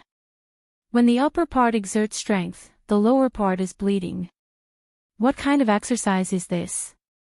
When Hu Liang heard Yu's words, he wanted to curse. You're a girl, yet you're shamelessly asking such a question. Let me think. Don't tell me first. What kind of exercise is it? When the upper part is happy, the lower part is in pain. I can't think of anything. Just tell me. Yi's voice sounded. At this moment, spoke, You're so stupid. It's fishing, right? Only people with impure thoughts would think of something else. Your face is red, yet you're still pretending that you don't know. Oh my God, my thoughts are impure. What kind of question is this? You're cheating me. Hu Liang smacked his head and mumbled. In the end, his voice was accidentally heard by the person next door. Yi's unique sweet voice immediately sounded, Look at you, your thoughts aren't pure either. Eavesdropping on us. You're a man, yet you're thinking about dirty things all day. Tui, close your ears. Hu Liang opened his mouth and wanted to explain that the wooden plank was too thin. He thought about it and decided not to. With the help of his hand, he successfully closed his ears. As soon as he blocked his ears, he reacted. How could he listen if he blocked his ears? Like a thief, he quietly let go of his ears and perked them up again. This doesn't count. Who asked to think of something else? Another one. Good say another one. Yi Her's voice sounded again. Let's not talk about it anymore. Let's talk about something else. Tell me, did we really come here with Xiao Bei and the others to catch someone? I think we're going to Hangzhou to meet our relatives. Yu changed the topic and talked about something else. In my opinion, it's definitely not. Do you know? Xiao Bei and the others want to go to Jiangzhou. There's going to be a railway passing by there. Xiao Bei and the young masters are going to open a shop. The officials in Jiangzhou are really bad. I heard from Madam that there's going to be trouble in Jiangzhou. It was young Master Xiao Bao and young Lady Cuckoo who told Madam that many people will die this time. You definitely don't know what the bad guys want to do in Jiangzhou, no, Jiangnan West Road, right? It's scary to say it. They've set up a big trap there that involves all kinds of things. Fortunately, young Master Xiao Bao and young Lady Cuckoo have already come up with a plan to deal with it. When Hu Liang heard this, he shivered. He pressed his ears against the wooden plank and narrowed his eyes at the same time so that he could hear more clearly. I really don't know. What is it? You tell us. We promise not to tell anyone else. Yes, sweet voice sounded. Actually, it doesn't matter if others hear it. Before dinner, young Master Xiao Bao sent a message saying that he wants Hu Liang, who is new to the ship, to listen to our secret and find an opportunity to let him go. He wants him to spread the news so that young Master can beat us at our own game. Not to mention anything else, young Lady Cuckoo's army has already made a move. Even the Emperor is not idle. Our Tang Empire is going to make a big move and catch all the bad guys in one fell swoop. Yu continued. Hu Liang felt very depressed when he heard this. He really couldn't tell if Yu was telling the truth. If it was true, it meant that the other party had 3 maids. They were probably telling him. What was their purpose? But it was fake. His people were indeed going to make a big move. He just didn't know where Wang Wan's army was sent. What kind of big move was the Emperor of Tang Empire referring to? At this moment, Zi asked, if we tell Hu Liang directly, will he believe us? Why don't we speak louder? He's next door. I believe he can hear us. We've completed the mission, right? Guess, did he cover his ears? Impossible. It was the sweet voice again. I know what kind of person he is the most. He eavesdrops on a girl's conversation. He's so flirtatious. He pretends to be honest on the surface, but he's so flirtatious in his heart. If you don't believe me, why don't we ask him? Hu Liang, did you hear that? If you didn't, snort. If you did, knock on the wooden board. Hu Liang gritted his teeth and persisted. He told himself that no matter what the other party said, he couldn't admit that he was eavesdropping. Even if a girl spoke without thinking carefully, he had to bear with it. He happened to hear the other party's question and snorted. Paw! A crisp sound rang out. Hu Liang had slapped himself. Look, he heard it. He's snorting. Her voice was still as sweet as honey. Sigh. Hu Liang sighed. He covered his mouth with his left hand and pressed his right hand on his left hand. He looked like he wouldn't make a sound even if his nose was blocked and he suffocated to death. I think he's regretting it now. He's a very smart person, but he still did stupid things. Hu Liang, don't worry, we won't laugh at you. Continue listening. We really won't laugh at you. Why don't I sing you a song? It's the kind of love song that Ah Lang sang for Ah Mei. Just listening to her voice made one look forward to how sweet the song would be. Chapter 1047. Hu Liang did not know how he got through the night. The voices in the cabin next door did not stop from evening to dawn. He collected a lot of bits and pieces of information, but he did not know which was true and which was false. The person next door deliberately told him the news. When the person next door asked him a question and he did not answer, the person next door would knock on the cabin board so that he would not fall asleep. There were 2 times when he was really too sleepy and was about to fall asleep, but he was woken up like this.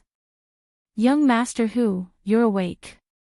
Come with me to wash up, breakfast is about to begin." Hu Liang walked out with sleepy eyes. Before he could get used to the dazzling morning sun, a person appeared beside him and greeted him with a smile.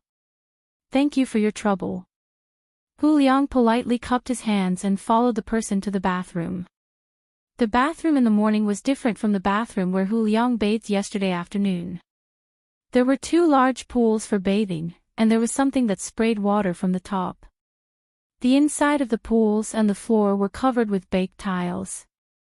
Ordinary people did not even dare to think about using them, and this was only a place prepared for the people of the inner courtyard.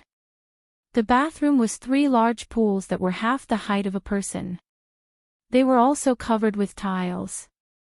At this time, there were already many people coming to wash up. They were all men. The women were probably more troublesome. There was a row of mirrors in front of the pools. Some of the men were facing the mirrors and tying up their hair.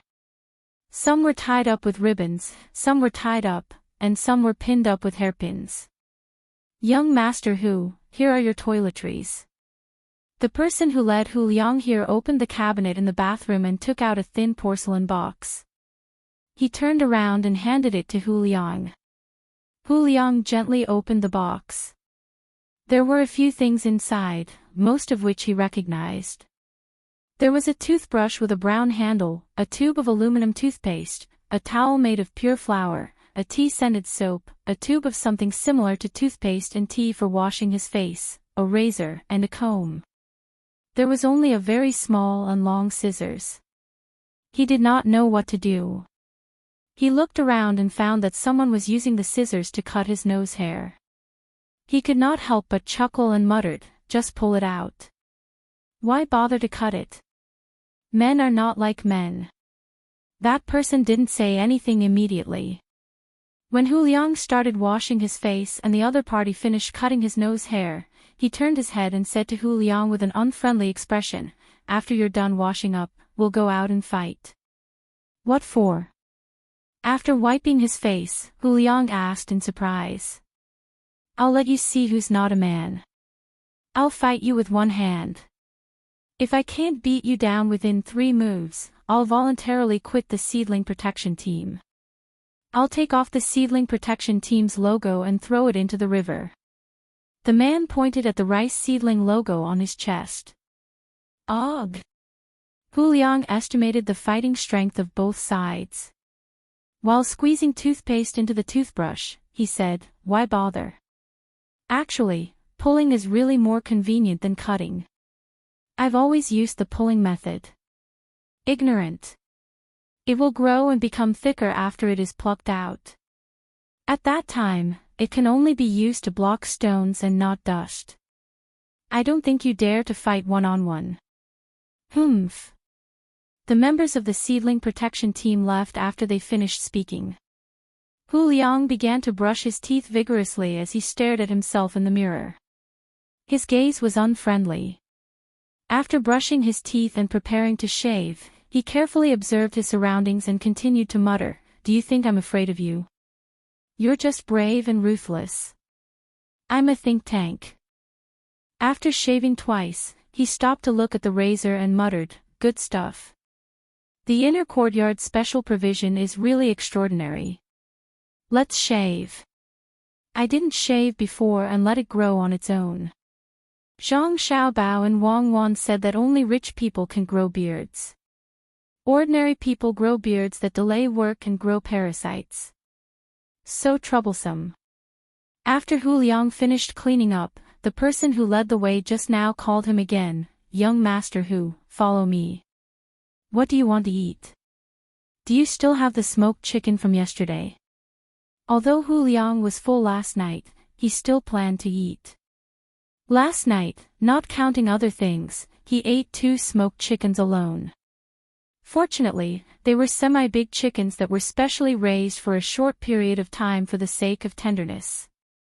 Meat chickens and egg-laying chickens had not been fully cultivated and needed many generations of cultivation. Zhang Xiaobao and Wang Wan were already working hard to do this. The person who led the way glanced at Hu Liang. Wei Wei shook her head and replied, "There's no whole chicken.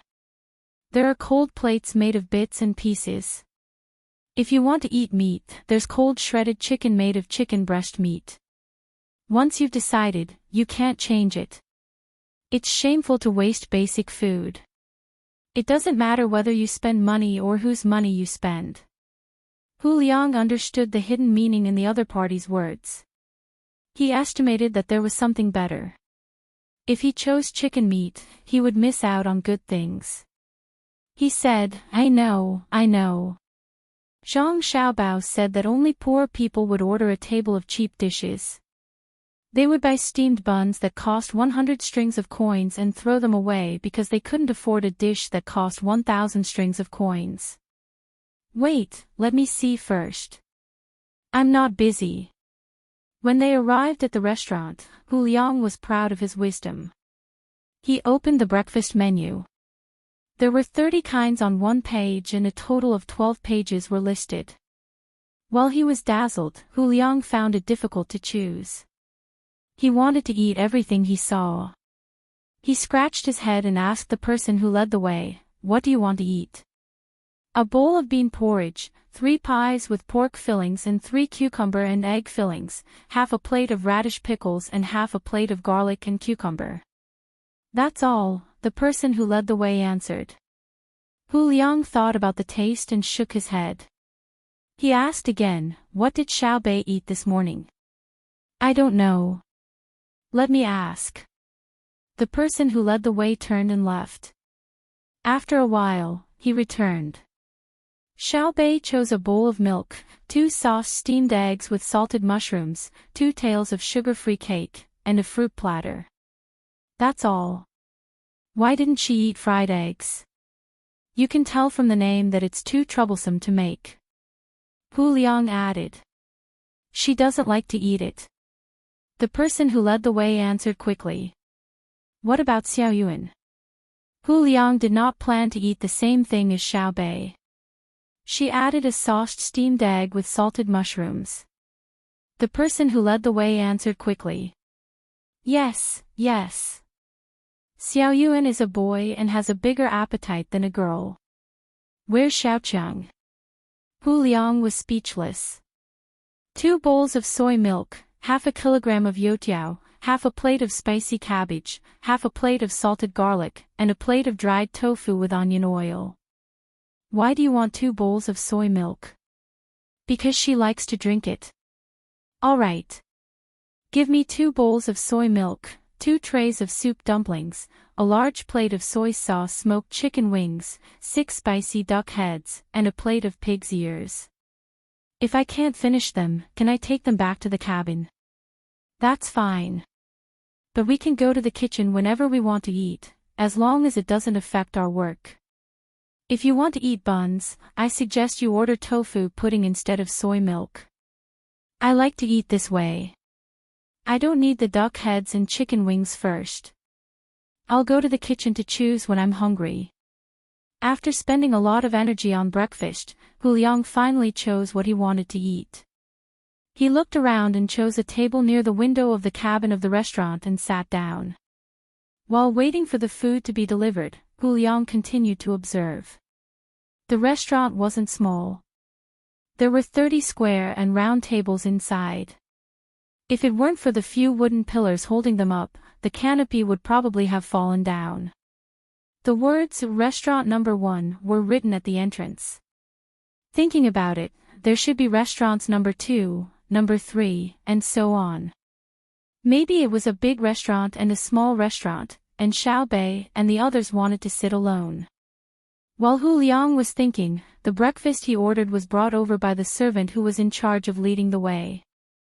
The servant sat across from him. Just as he was about to speak, everyone in the restaurant stood up at the same time and said in unison, "Hello, madam." Hu Liang also stood up. He was shocked. "Hello, everyone. Please take a seat." When they heard a woman's voice, they all sat back down with a hua sound. Only then did Hu Liang see the person who came out of the door through the gaps between the people who were walking to and fro to get food. With just one look, he was stunned. The person who came in was Jiang Wang clan, Madame Wang, Xiao Bei, and the other 11 children. They were puzzled and asked the servant opposite them, "Is the master eating together? Why are you here if you're not eating together?" The servant asked. "What I mean is that the master needs to have the identity of the master. If you're always with the people below you, it's easy to lose your dignity. Only by keeping a distance can the people below you respect you, understand?" Hu Liang explained.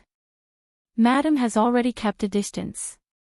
She usually doesn't joke with us.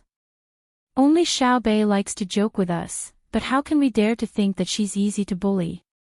Do you understand?" The servant replied. "That's too casual." Hu Liang insisted on his opinion. "If you keep talking about it, I'll chase you off the boat. No, I'll lock you in a small dark room. It's safer to eat together. If there's any danger, the people around you will be your cover." The servant was obviously angry. Hu Liang raised a hand and signaled for the other party to stop talking about this topic. He lowered his head and began to eat. As he ate, he realized that other than the sound of eating, the restaurant was very quiet, so he raised his head again to look. He whispered to the servant in front of him, "To be honest, if you guys go to a big family, the treatment you get is much better than the Zhang clan and Wang clan.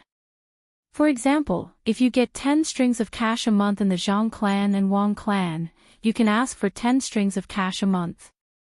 If you go to a big family, you can ask for 10 strings of cash, which is 100 strings of cash, and people will fight to get you."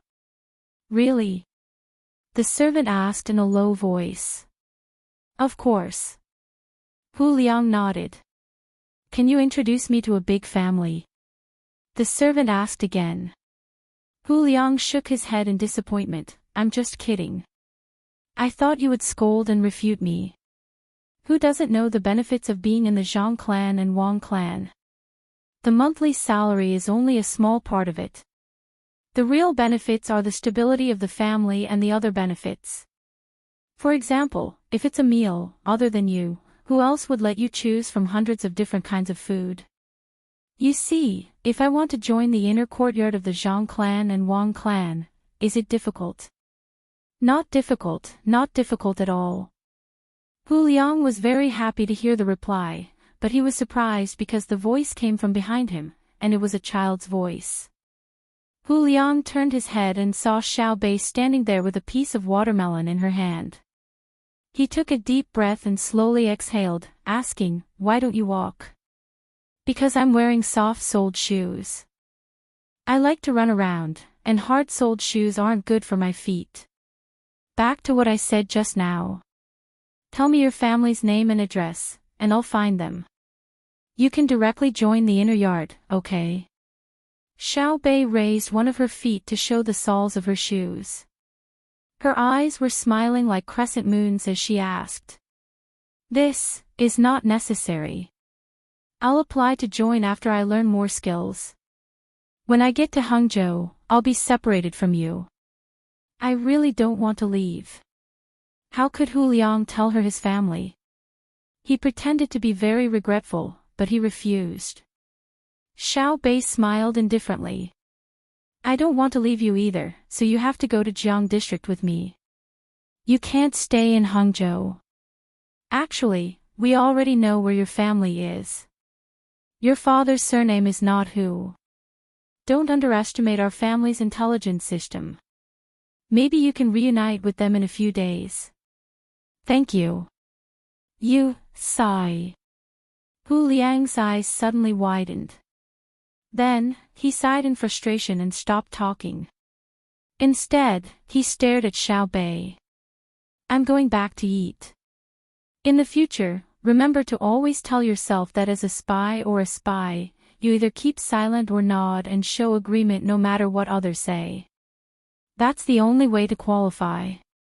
Sigh. I'm Durichobai. Eat slowly.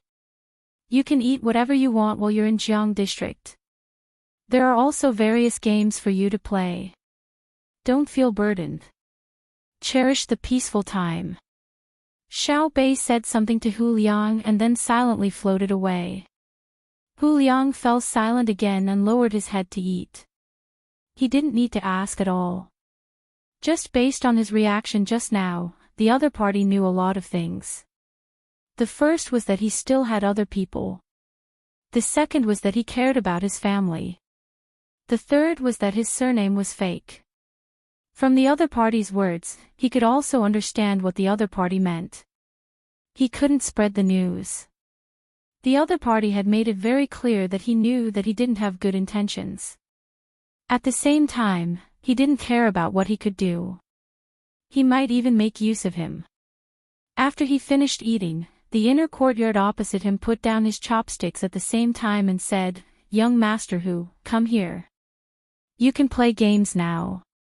There are classic Monopoly games and sandbox games for commanding. If you don't want to play, you can play billiards, mahjong, poker, and so on." Hu Liang nodded and walked out of the restaurant with the inner courtyard. He turned his head and asked, "Will I die?" The inner courtyard shook his head. "I don't know. I only know that you won't die now. Wait until Jiang District. Didn't you already think about dying on the ship when you came?" Hu Liang nodded and then suddenly shook his head. "When I came here, I thought that I would have a chance to go back alive. The success rate was very high.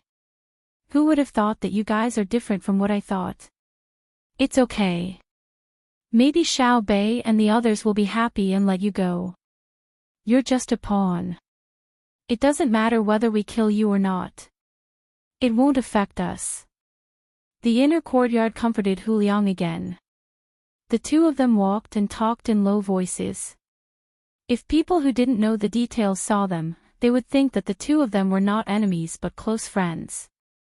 Old Man Wang finished his meal in advance. He was old and slept less, but he slept more often. He liked to go to bed early and then get up early. After eating, he would find a place to stroll around and talk to people of similar status. When he was in Hangzhou, he usually chatted with the local provincial governor and the people of the various departments. After all, the identity of his master was not ordinary. Although the emperor had somewhat alienated him and sent his master out of the capital, the position of provincial governor was still there. In addition to such an official, he could only find the local big families. Usually, he would do business with them, so there were not many people he could talk to. He was not like Xiao Bei, who could chat with people regardless of their status. Xiao Bei had a good brother and sister. He didn't need to care about what promises he made with others and couldn't fulfill them. It was the same today. He wanted to find the technicians on the ship or those who specialized in learning to chat. When he turned his head, he saw Hu Liang with the people of the inner courtyard. They were talking and laughing as they walked toward the entertainment room. He was stunned for a moment. He raised his hand to call a maid and asked, "How are you going to deal with Hu Liang? I think he looks good today. Did you reach an agreement with him?" The maid didn't have much defense against Old Man Wang. She replied, "He didn't sleep well last night. He forced himself to stay awake.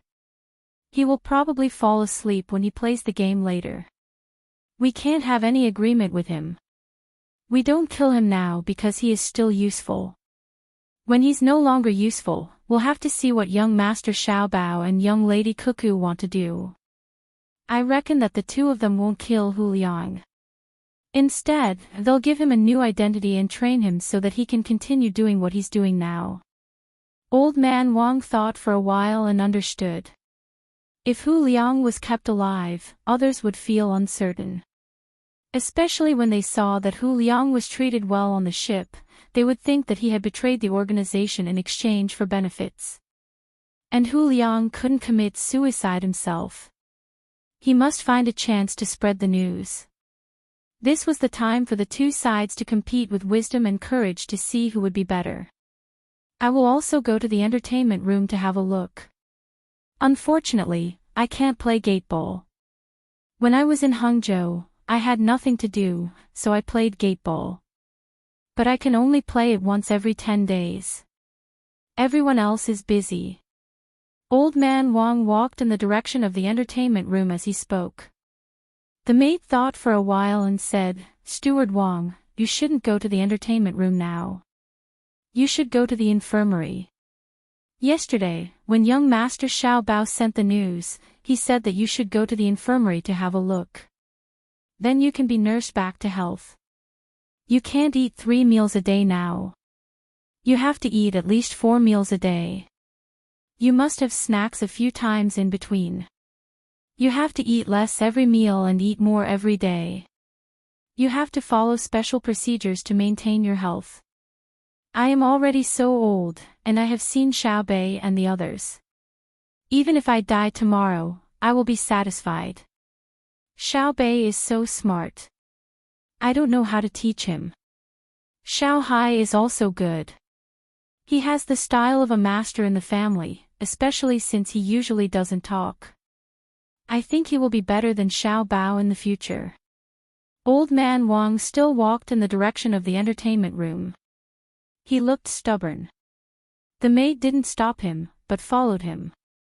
She said as she walked, "Yes, if I had a younger brother and sister like him, I would have no regrets if I died tomorrow.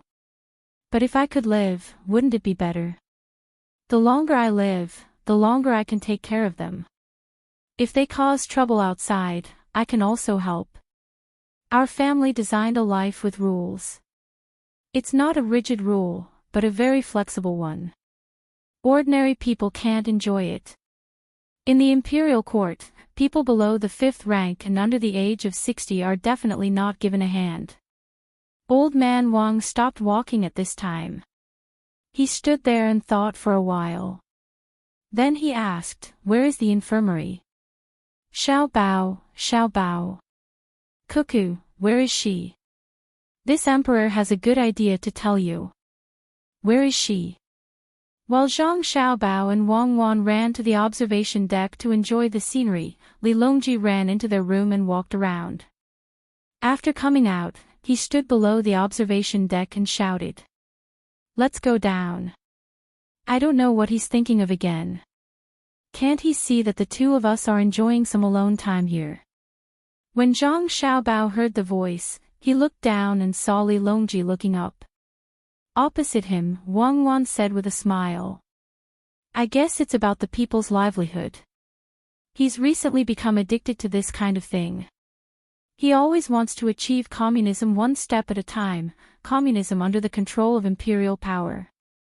Wang Wan said as she climbed down. As soon as the two of them came down, Li Longji began to complain, "Look at the two of you. Why didn't you tell me that you were going up there? You made it difficult for me to find you. If you want to go somewhere in the future, you should tell your majesty first. Or, you should send someone to wait for your majesty at the entrance so that your majesty doesn't have to ask twice." Zhang Xiaobao didn't believe that Li Longji would spend a long time searching. Basically, he would know where he and Cuckoo were the moment he asked the second person. Sure, it's not that troublesome. Xiao Bao, what did I think of?" Li Longji seemed very excited, as if he had a good idea waiting for Zhang Xiaobao to ask. Zhang Xiaobao played along and asked, "Your Majesty, what good idea did you think of this time? Quick, tell this subject.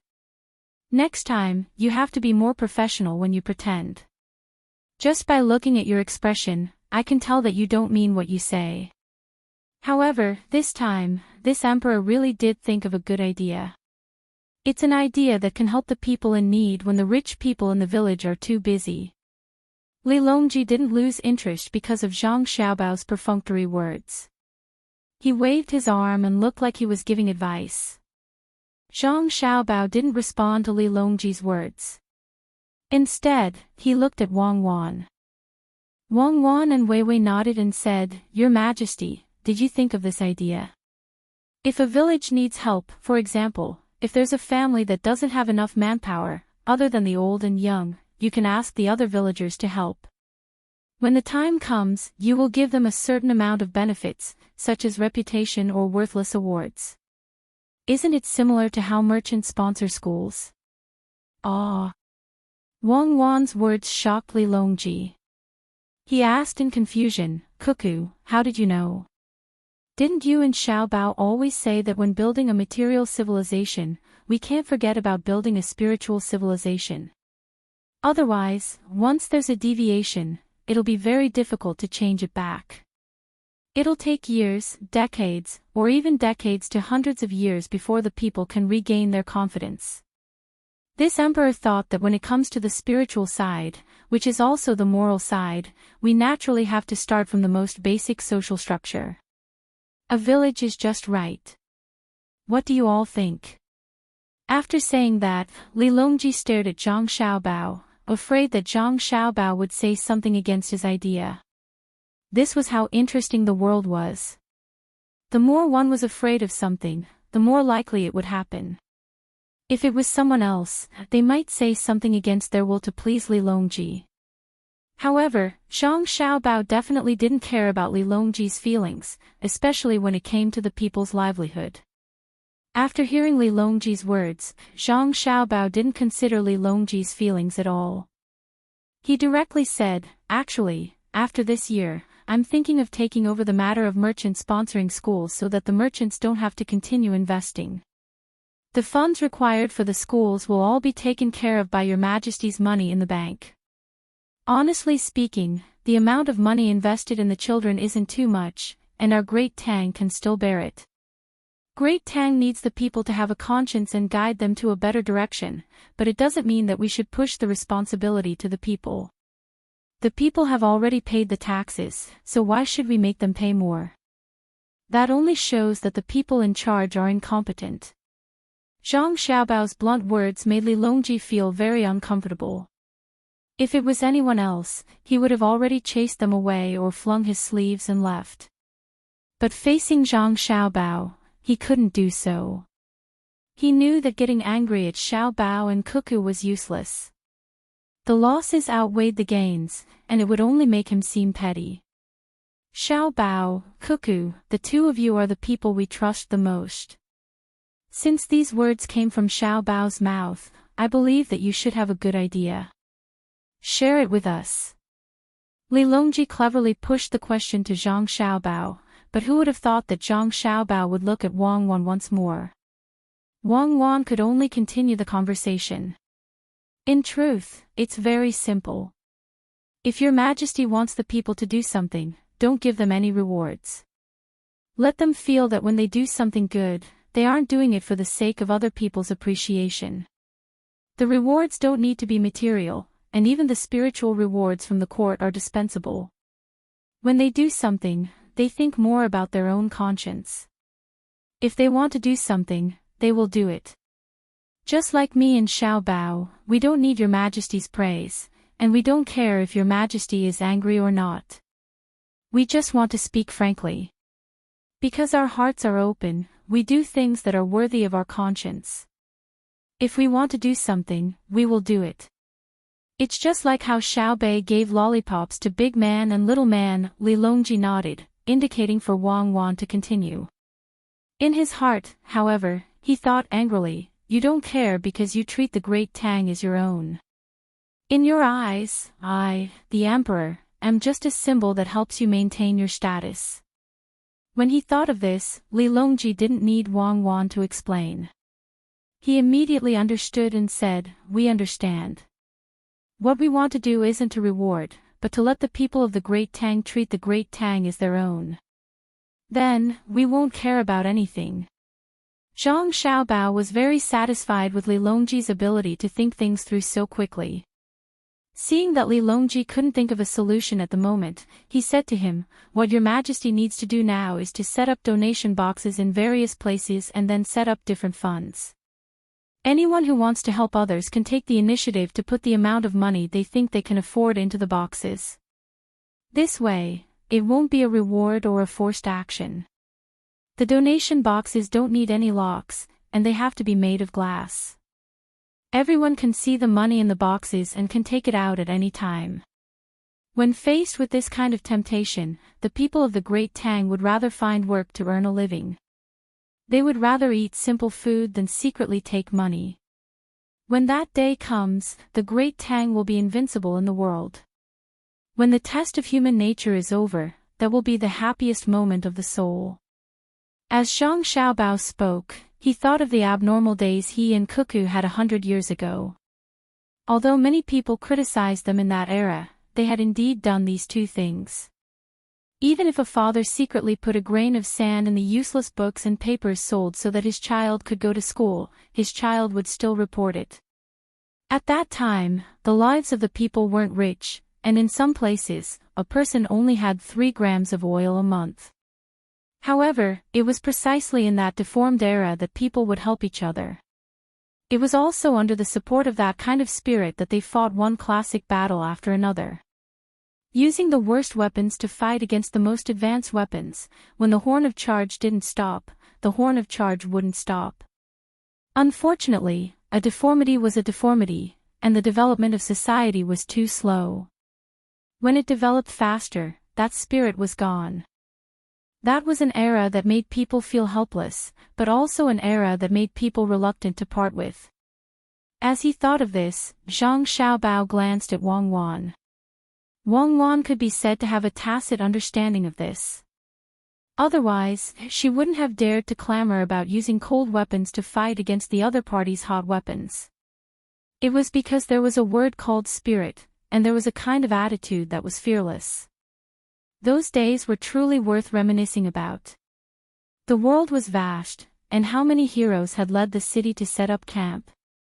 But at that time, who dared to call themselves the world's #1 army in the face of a charging army blowing trumpets? Wang Wan smiled, a smile of pride unique to soldiers. Following Zhang Xiaobao's words, she said, "This matter can be said to be difficult, but it can also be said to be simple. I can guarantee that wherever I and Xiaobao have family members who have been officials, the people there will very consciously abide by this rule that isn't a rule. If there is good from above, then the people below will follow. Xiaobao and I have already set an example. That is, when facing the lives of the people, when there are people who doubt us, as officials, we can have a clear conscience. When facing the development of business, we can be firm and unyielding. If your Majesty wants to do this, then you should also set an example. Invest the first copper coin, make the first declaration. I believe that at the very least, those people who have been depositing money in the Tang Bank 2 days ago will follow suit and take the initiative to supervise." Li Longji listened and thought. For a moment, he seemed to enter a dreamlike world.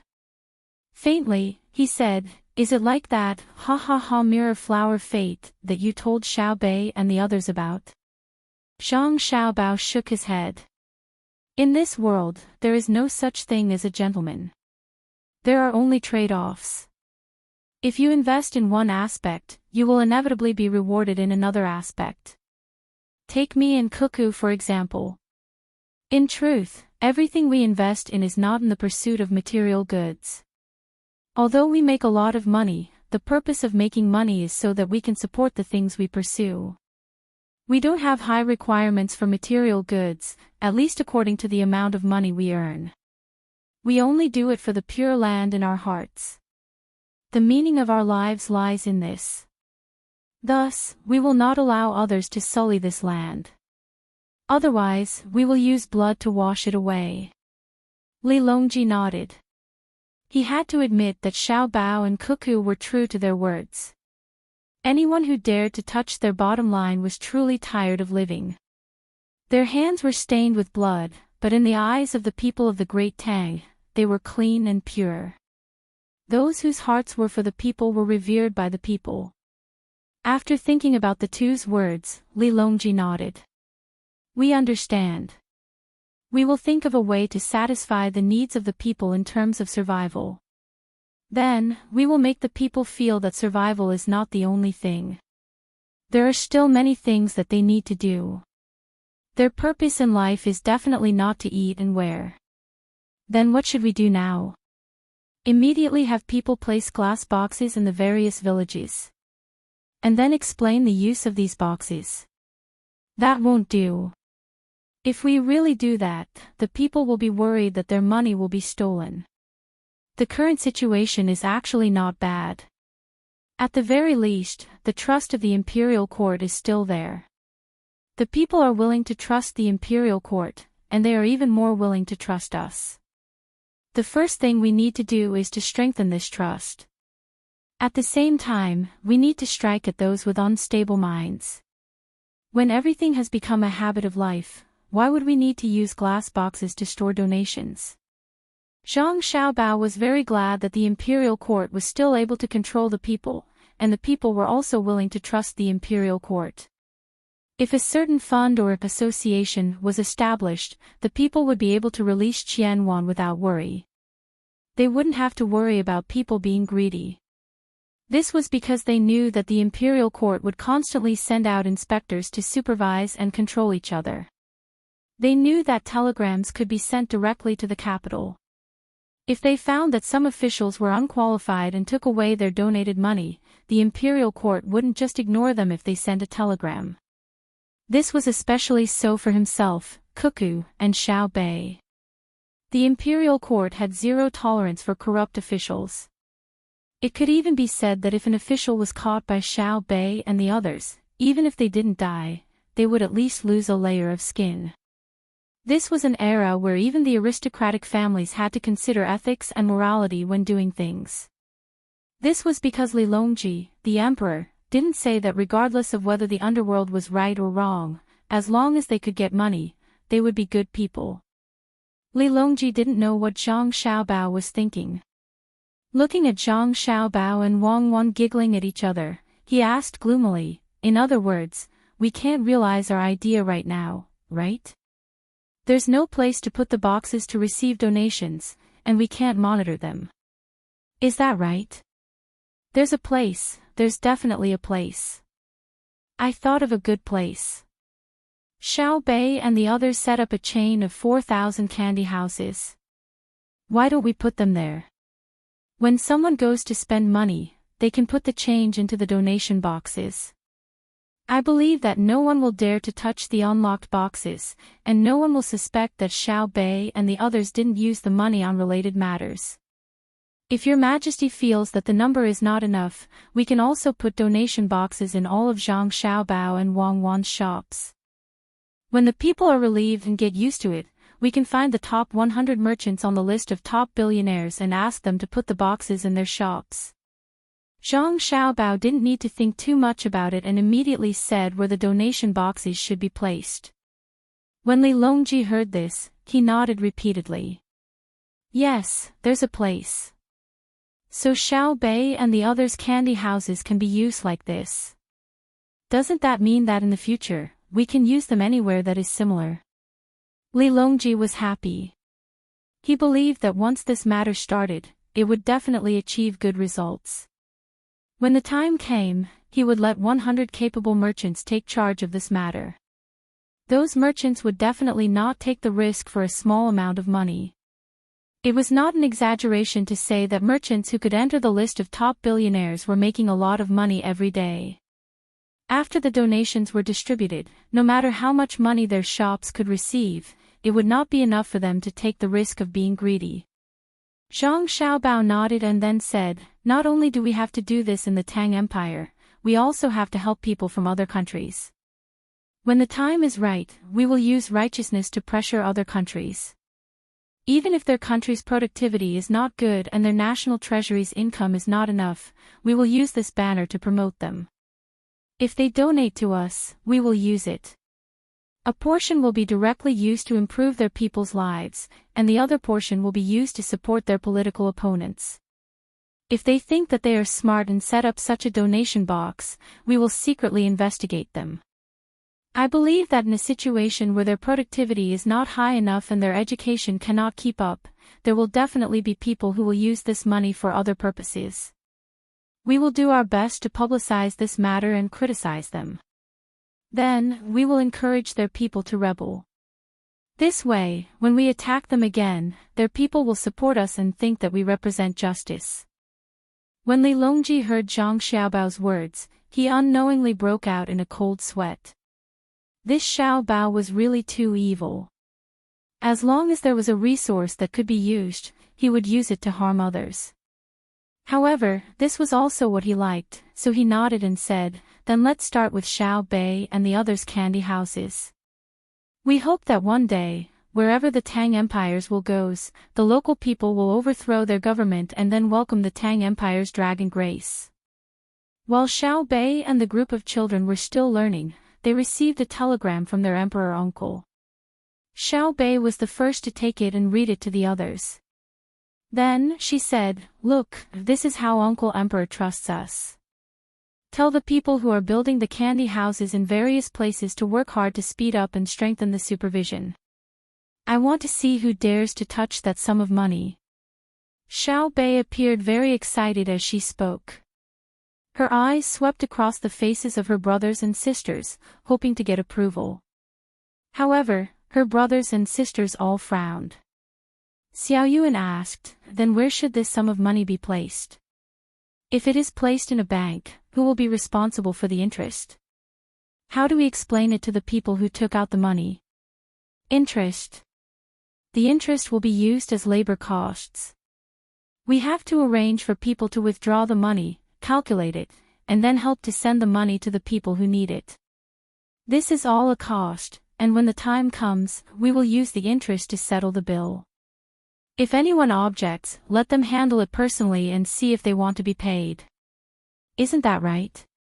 Even if we don't want the money ourselves, for example, if we want to buy food for the people who need it, won't the transportation cost be added to this?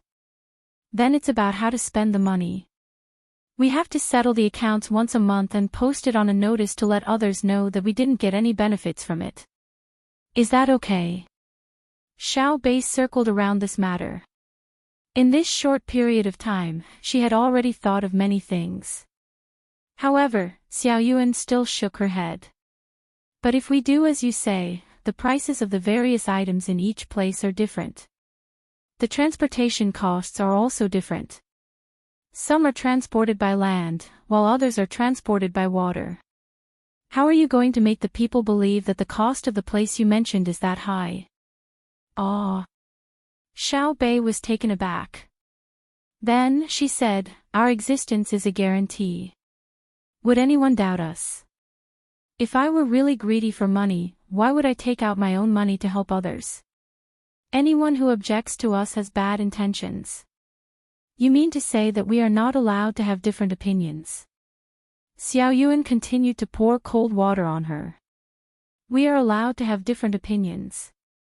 For example, some people praise us and say that Xiao Bei and Xiao Yuan are great. This is one kind of opinion, but it can also be another. They say that if we don't believe Xiao Bei and Xiao Yuan, who else can we believe? Another saying is that if we have to find a faction that we are not afraid of, it will definitely be Xiao Bei and Xiao Yuan. At the same time, it can also be Xiao Bei, stop. Why do I hear you saying all the same thing? We can't be so shameless, okay?" Xiao Yuan was speechless when he heard Xiao Bei say the same thing in different words. He hurriedly interrupted Xiao Bei and asked, "What's the matter?" "Ah, you can't always praise. That's easy. Let's have a meeting and say what you think." "That's good."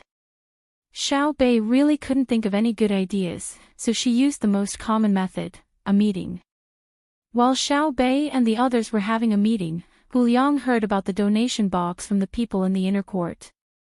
He couldn't imagine Zhang Xiaobao's goal, but when he heard about this matter, his eyes lit up and he thought about his own organization. Thus, he didn't rest well during the day, and when night came, he couldn't sleep again. This time, no one disturbed him, although the voices next door were still there. He was excited. He thought that he could use the Great Tang's current policy to help his side gain more benefits. While he was too excited to sleep, Hu Liang was troubled again. He realized that he was still on the boat, and this plan was about to be used by the Zhang Xiaobao and Wang clan. If he couldn't follow suit, he wouldn't have a chance to enter this industry when the time came. That was money. If a person was given 1 copper coin a day, with so many people in the Great Tang, they would receive more than 10,000 strings of coins a day. It was definitely not a small amount. He believed that even those on the top rankings would be tempted. But this money had a limit. If he couldn't immediately spread the news, the organization would miss a good opportunity. With this thought, Hu Liang couldn't sleep. Chapter 1048.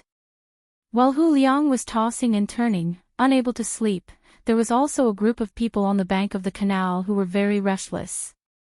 After they got on the boat from Hu Liang, they began to follow the boat. They walked on land and along the river. The boat went with the current. When the weather was good, the sails would be raised. Not only was it easy, but it was also fast. However, the people they were following were riding horses. People could persist for a long time without eating, or eat and drink on the back of a horse. If their riding skills were good enough, sleeping on the back of a horse was not a problem. But as horses, they couldn't bear it. Standing up to sleep and constantly rushing were two different things. After running with the ship for an entire day, the horses only rested for half an hour. When night came, the horses clearly could not bear it. There was a small group of 7 people. On the surface, they looked like merchants. There were horses and carriages. It was difficult for outsiders to see what was in the carriages, as they were covered with cloth. After half a month of climbing, there was finally a horse that couldn't take it anymore. It wasn't very fast, but it didn't have much rest. It fell down with a boom, and after that, it couldn't get up anymore. No, we can't continue. Otherwise, the horse will die of exhaustion, and we will not be well. A person who had just been riding a horse was now lying on the ground. It was much warmer here than in the capital. Not only were the weeds on the riverbank showing 2 inches of their bodies, even the nearby trees had sprouted new buds. The person who spoke just happened to be lying on the grass. A lot of the grass was pressed down, and he was panting. It was unknown whether it was because he was tired from riding the horse or because he had just fallen. "Third brother, it's a sunny day today. You should get up quickly to avoid catching a cold. 8th brother is really too much." He said that when he got on the boat, he would think of a way to ask for information and then send it to us. Now, I see him playing with others on the deck, but there is no news at all. I really don't know what he is thinking. Another person said to the person lying on the grass. The person who was lying down propped up his upper body with his arm and looked at the brightly lit fleet that was still rapidly moving downstream. He said, "5th brother, I think 8th brother has his own difficulties. Didn't he already tell us before he boarded the ship? He said that if he can't send a message, it means that he's in a bad situation. He asked us to be very, very, very careful. It's best if we can take turns to follow him so that we won't be targeted. At the same time, we can't send a telegram. Let's wait and see if 8th brother still doesn't send us a message tomorrow. If he does, it means that 8th brother is in great danger." Wait, I also want to wait. The problem is whether the person who sent us here is willing to wait. When the time comes, we will not be able to complete the mission and will be punished when we return. The one who was called 5th brother by the person lying on the ground was not very happy. Seeing that he could not catch up, he could only grit his teeth and squeeze out the words from his mouth. Another person followed his words and said, "5th brother is right. 8th brother is not so smart that he can do things perfectly. Maybe he really forgot.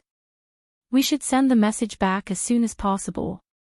Sometimes, the more dangerous it is, the safer it is. If we don't send the message now and delay the mission, we can't afford to be punished. I agree to send a telegram. What about the others?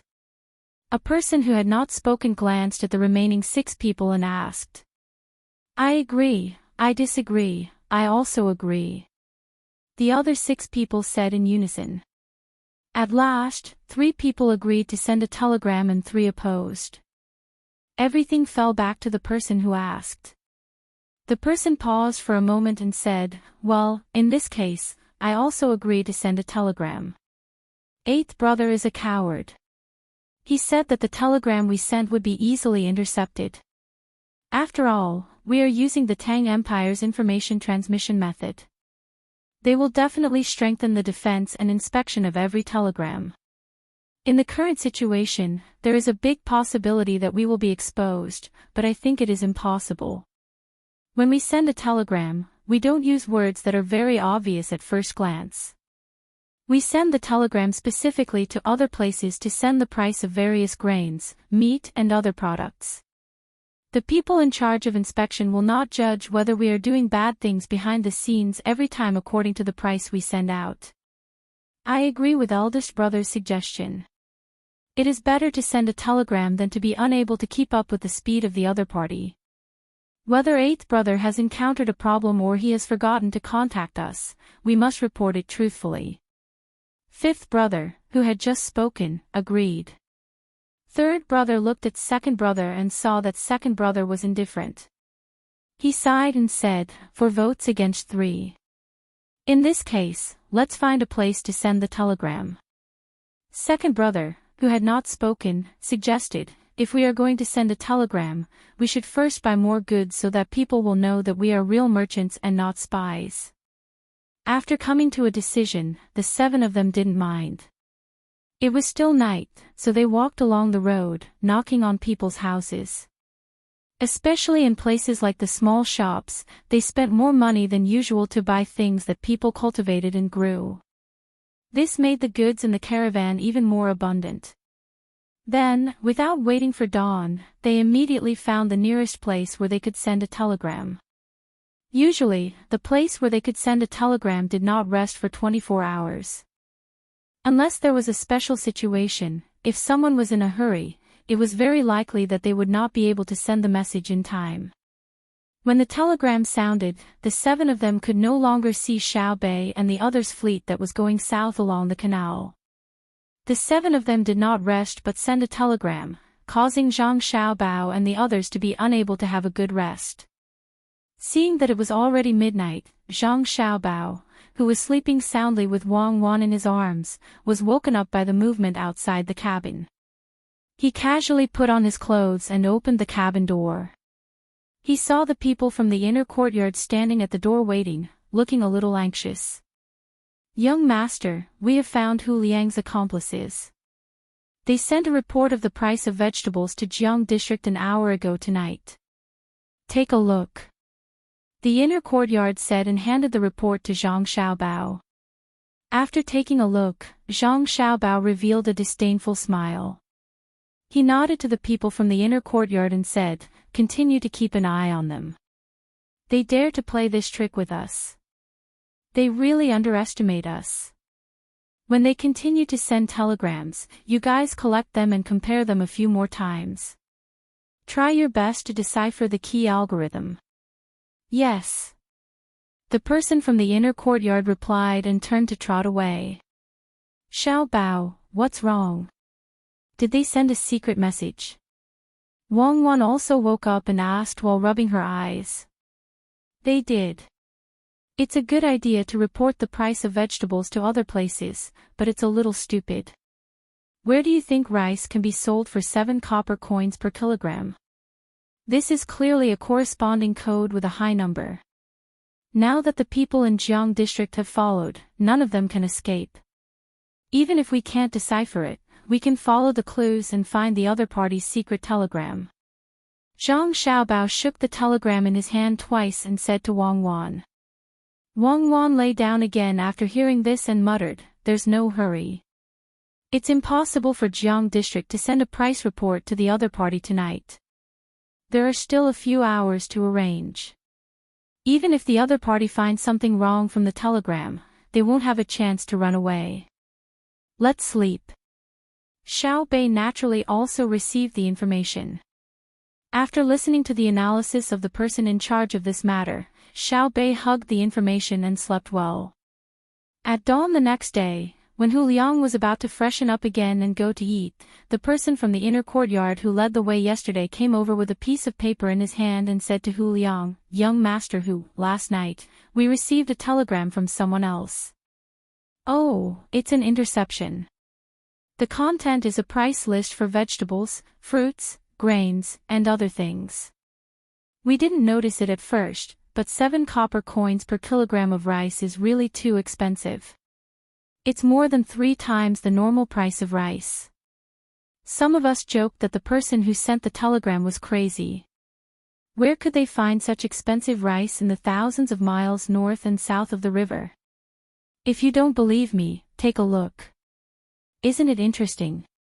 While they were talking, the person from the inner courtyard handed the telegram over. Hu Liang didn't have time to read the contents of the telegram. He only listened to the words of the inner courtyard. In an instant, it was as if he had been struck by a bolt from the blue. All the pores on his body opened up, and he felt cold all over. He took the telegram in a daze and looked at the content on it. Hu Liang exhaled softly and slowly closed his eyes. After a while, he opened them again and asked, "How did you find out?" "We have a group of people who are in charge of figuring out encryption and decryption. The method you used is too simple. We don't have to spend as much effort as you when we send messages. This time, we directly send groups of numbers or letters and then restore them. Tell me, what's the content of the telegram sent by the 5 of them? I believe you know that no matter who receives the telegram in Jiang District, they can't escape our surveillance. We'll give you a chance to make a contribution. If we're satisfied with your answer, you can still see your family." The person from the inner courtyard explained a little. He watched Hu Liang's expression and asked. Hu Liang nodded dejectedly and asked, "Can you guarantee that you'll let me go? That I can still live a normal life? As long as your answer is useful to us, nothing is impossible." The person from the inner courtyard made an uncertain promise. "Okay, I'll tell you. The content is that they found out that my operation failed. They told the people in Jiang District not to act rashly. It's best to endure for a while. When Xiao Bei goes there, don't make any reaction. Hide in the dark and don't be exposed. However, I reckon that the people of Jiang province might not completely listen to the 5 of them. They will still send out men of sacrifice to assassinate Xiao Bei instead of not leaving any traces behind.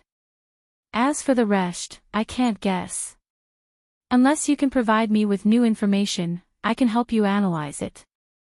Hu Liang looked like he had lost his fighting spirit. After he finished speaking, he squatted there and looked at the tiny gap between the deck and the wood. He was in a daze. The person from the inner courtyard nodded and said to him, "Okay, I'll report it truthfully. As long as you sincerely repent, you'll still have a new life." After he finished speaking, the person from the inner courtyard left. A few other people were responsible for protecting Hu Liang and preventing any danger from happening to him. The person from the inner courtyard who got the information found Xiao Bei and the others again. He shook his head and said, "He still didn't tell the truth. I said that they had 5 accomplices, so he followed my words. It seems that the management of this organization is very strict. Even if we found the person who received the information in Jiang District, we couldn't find their roots. Also, I judged that they didn't know that we were going to Jiang District. If there was an ambush, it would probably be in Hangzhou. Otherwise, Hu Liang wouldn't have emphasized the assassination in Jiang District. He got the information from the maids in our inner courtyard yesterday and the night before yesterday." Xiao Bei and the 9 children looked at each other and nodded at the same time. Xiao Bei said, "It's fun. It seems that Hu Liang is not an ordinary person. Tell brother and sister. We'll speed up and not give them too much time to react." After this incident, Xiao Bei's fleet suddenly sped up. Hu Liang was no longer able to obtain any useful information from the servant girl next door. As a result, on the third night after he was on the ship, he once again suffered from insomnia. 3 days passed by as the wind blew and the clouds moved. In Jiang District, as analyzed, the person who received the information did not immediately contact others. It was a woman. To be precise, it was an old woman. She had 2 houses and a small courtyard where she had just sowed seeds. The person who received the telegram was her. At the same time, she added that she should pass it to her son. However, the intelligence personnel of the Zhang family and the Wang family could not find out her real identity, let alone where her son was. The only record was the local government's household registration. Her surname was also Hu. She had 3 sons, Hu De, Hu Er, and Hu San. However, the household registration could not record anything in her family. Therefore, it was difficult to figure out whether her son existed or where he was. For the past 3 days, the old woman surnamed Hu lived a very regular life. In the morning, when the sun was about to rise, she would get up and go outside to get a bucket of water from the well to freshen up. Then, she would go outside to eat a bowl of noodles in the pastry shop. After that, she would slowly walk by the local river. At noon, she would go to another restaurant to eat wontons. In the afternoon, she would continue to walk by the river. In the evening, she would randomly find a stall selling food on the street and buy 2 steamed buns. When she returned home, she would eat the pickles she made herself. And so, there was not the slightest change. The people monitoring her did not see anyone visit her, and she never spoke much to others. The only time they could hear her talking was when she was strolling by the river. When she was tired of walking, she sat there leaning against a big tree, muttering words that could not be heard clearly as she looked at the flowing river. This news quickly spread to Zhang Xiaobao's ship. After Li Longji saw it, he was confused and asked, "Xiaobao, did you target the wrong person?" Zhang Xiaobao chuckled and replied, "If she is not like this, then it is possible that we are targeting the wrong person. She is too regular, so it is not normal." "Cuckoo, are you familiar with her?" "Yes." When Wang Wan heard Zhang Xiaobao's question, she nodded and said, "Order, send someone to watch that tree. At night, secretly go and take a look, but do not make any noise. Also, keep an eye on the surrounding houses." Chapter 1049. There's someone on the tree. Li Longji raised his head and looked at the canopy of the cabin. It seemed like there was someone on the canopy as well. The result gave him quite a fright. It wasn't that there were people up there, but that there were many people. The cabin he was in was the 3rd floor. The ship had a total of 4 floors. Above the 4th floor was a small attic. Just like Xiaobei's ship, Xiaobei always liked to go into the attic and climb up the stairs in the attic to get a pile of snacks. She would learn from adults to enjoy the scenery and have fun. There were at least 6 openings in the ceiling of the 3rd floor. There was a person peeking out from each of the openings. Looking at their posture, it seemed like they could jump down at any time. Li Longji glanced at the 6 people and didn't know whether to laugh or cry. He said to Zhang Xiaobao and Wang Wan, "Is there a need to be so strict?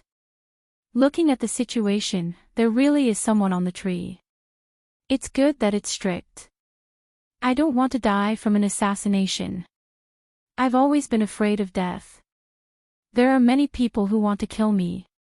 When Cuckoo and I were in Zhuangzi, what we liked to do the most was to dig tunnels, build walls, and use visual errors to create dark rooms." There was also, Zhang Xiaobao paused for a moment and picked up a dried fruit from the table. He shook his hand and threw it out. It hit a wooden pillar in the middle of the cabin and said, "Come out and meet me." With a creak, a door suddenly appeared on the pillar. It was pushed open from the inside and 2 people walked out, one in front and one behind. Li Longji stood up and stretched out his hand to push the 2 people apart. He peeked his head in to take a closer look and said, "Narrow, so narrow. When I am at night, won't I be very safe?" "Isn't that right, Xiao Bao? Your Majesty, look carefully. These two people are under the control of my adoptive father. When you are at night, you will not be affected at all. Just like in the palace, the skylight will be closed at night." Zhang Xiaobao explained to Li Longji. Only then did Li Longji set his gaze on the two people who had come out. With just one look, he knew that Zhang Xiaobao was right. He asked the two people, "Why can't I see you?" Replying to Your Majesty, "There are rope ladders on the pillars that lead upwards. They rotate every hour to ensure a high degree of concentration," a young eunuch replied. Li Longji entered the space between the pillars, stood up, and said to the two eunuchs, "Thank you for your hard work." The two of them shook their heads vigorously in fear and trepidation. For a moment, they couldn't say anything. It was the person who spoke first who was a little braver. He said in a trembling voice, "Your Majesty, this is what we should do. If we were not taken in by the palace, we would definitely be looked down upon by others outside." The other eunuch also nodded vigorously. Li Longji patted the eunuch's shoulder and said, "When medical technology becomes more advanced in the future, perhaps people with the same illness as you won't need to enter the palace. At that time, the harem will probably be filled with palace maids." As Li Longji spoke, he glanced at Zhang Xiaobao and Wang Wan. His meaning was clear. He knew that the new eunuchs in the palace were all people who were born with defects. There were big ones and small ones. The big ones were discovered later, and the small ones were taken in when they were young. Ever since Xiao Bao and Cuckoo became the registrar and deputy county magistrate, they began to oppose castrating normal people. They were willing to spend a lot of manpower and resources to find people with congenital defects all over the Great Tang. Based on their character, they would be taken into the palace and given a fixed amount of money every month to their families. The old people were all from before, and they were also treated very well. Just the daily necessities for them and the palace maids cost the Zhang family and Wang family no less than 3,000 strings of cash every month. Thus, the palace maids and eunuchs in the palace treated the Zhang family and Wang family exceptionally well, not only because of their status and ability, but also because the eunuchs were very grateful to be able to escape the cold eyes of others. Perhaps they don't need to work as palace maids for their entire lives. After working for a few years, they might be able to play a certain role elsewhere. For example, they might be able to help manage a certain fund or manage a medical department. Their knowledge in the palace would be far greater than those outside. In the harem, we shouldn't just teach the palace maids the basics and rules. We should also teach them more knowledge in other fields. The number of palace maids in the palace should be doubled. Zhang Xiaobao followed Li Longji's words and explained the basics. Li Longji was perplexed. Since they don't need to work as palace maids for their entire lives, that means that you, Xiaobao, don't like ordering servants around. Why do you want to increase the number of palace maids? Who says that I don't like it? The purpose of doubling the number of palace maids is to reduce their working time by half. The remaining time can be used to study. When have you ever seen the inner court maids working for 8 hours in a row? Unless it's an emergency, the time they spend working adds up to 6 hours a day. Even if they want to work, I won't allow them to do so as to reduce their efficiency. The extra time for them to study is to raise their abilities.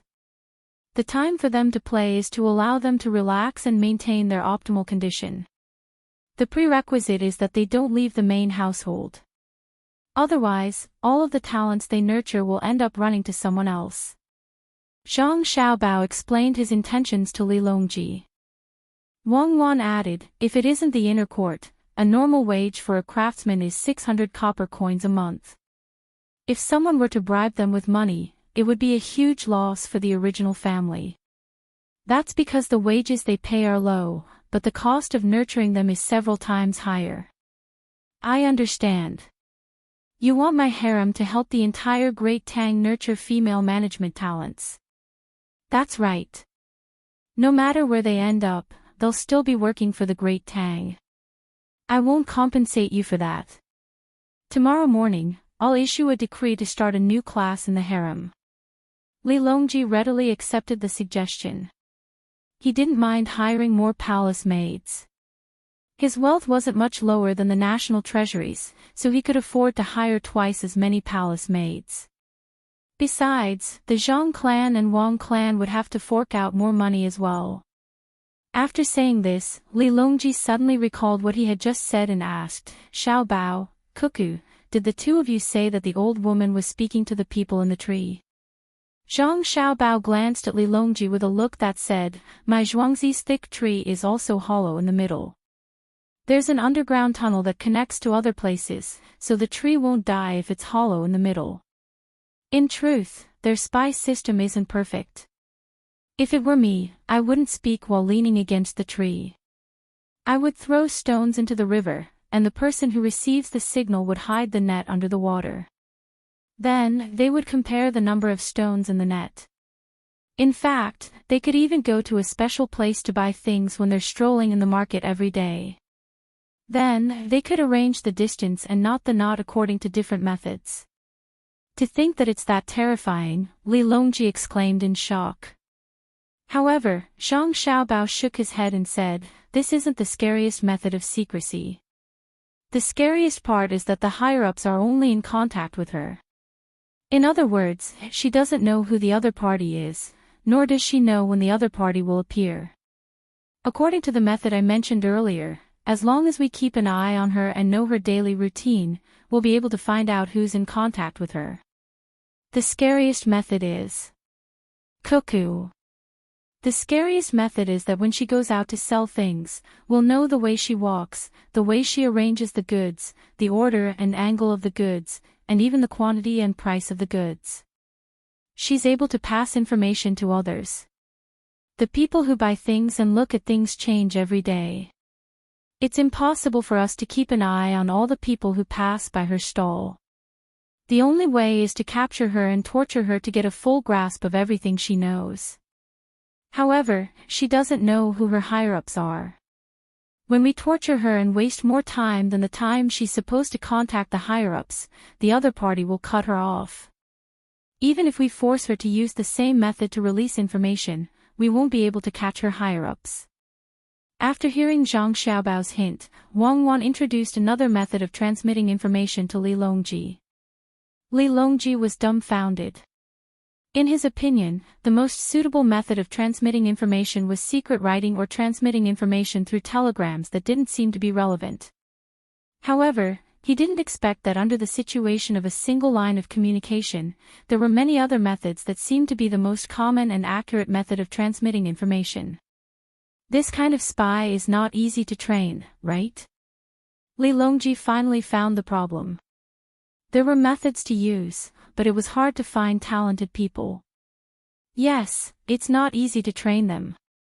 At the same time, there's a high chance that they'll be discovered. Using the exhaustive method and the elimination method, we can still obtain useful information with a bit of effort. The process is a battle of wits and courage. Your Majesty, Cuckoo and I still have other matters to attend to, so we'll take our leave for now. You don't have to think too much about it. Leave the dark side to me and Cuckoo. Zhang Xiaobao had to go back to work. Just as he said, he and Wang Wan were both from this kind of background. Back then, he and Wang Wan's department were very happy to fight, and he always had the upper hand. It wasn't that the people in Wang Wan's department weren't good enough, but that there were always more loopholes in the government's functions. This was the proverb that said, those who were loyal to justice were the butchers, while those who were ruthless were the scholars. Of course, the most important thing was that the meteor squad of the Special Second Department couldn't possibly keep an eye on Zhang Xiaobao. He was just a swindler, and he had never done anything that directly harmed the people of the country. Unless the leader had nothing better to do and sent all the members of the meteor squad to specifically target Zhang Xiaobao, then he could only restrain himself, and restrain himself even more. He would hide far away and never show himself. But if that was the case, he wouldn't know what to do. Was it a confrontation? In a risky situation, to let the meteor squad shine, or to fail and be caught, no matter which one it wasn't the result he wanted.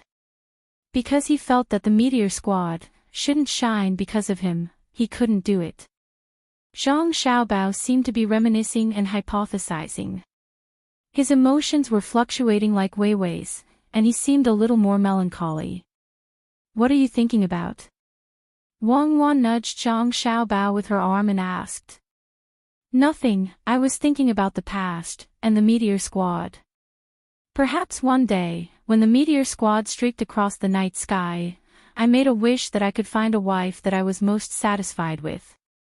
I was so kind that I moved the heavens, moved the earth, moved the wind, and moved the snow and rain, and then I had you by my side.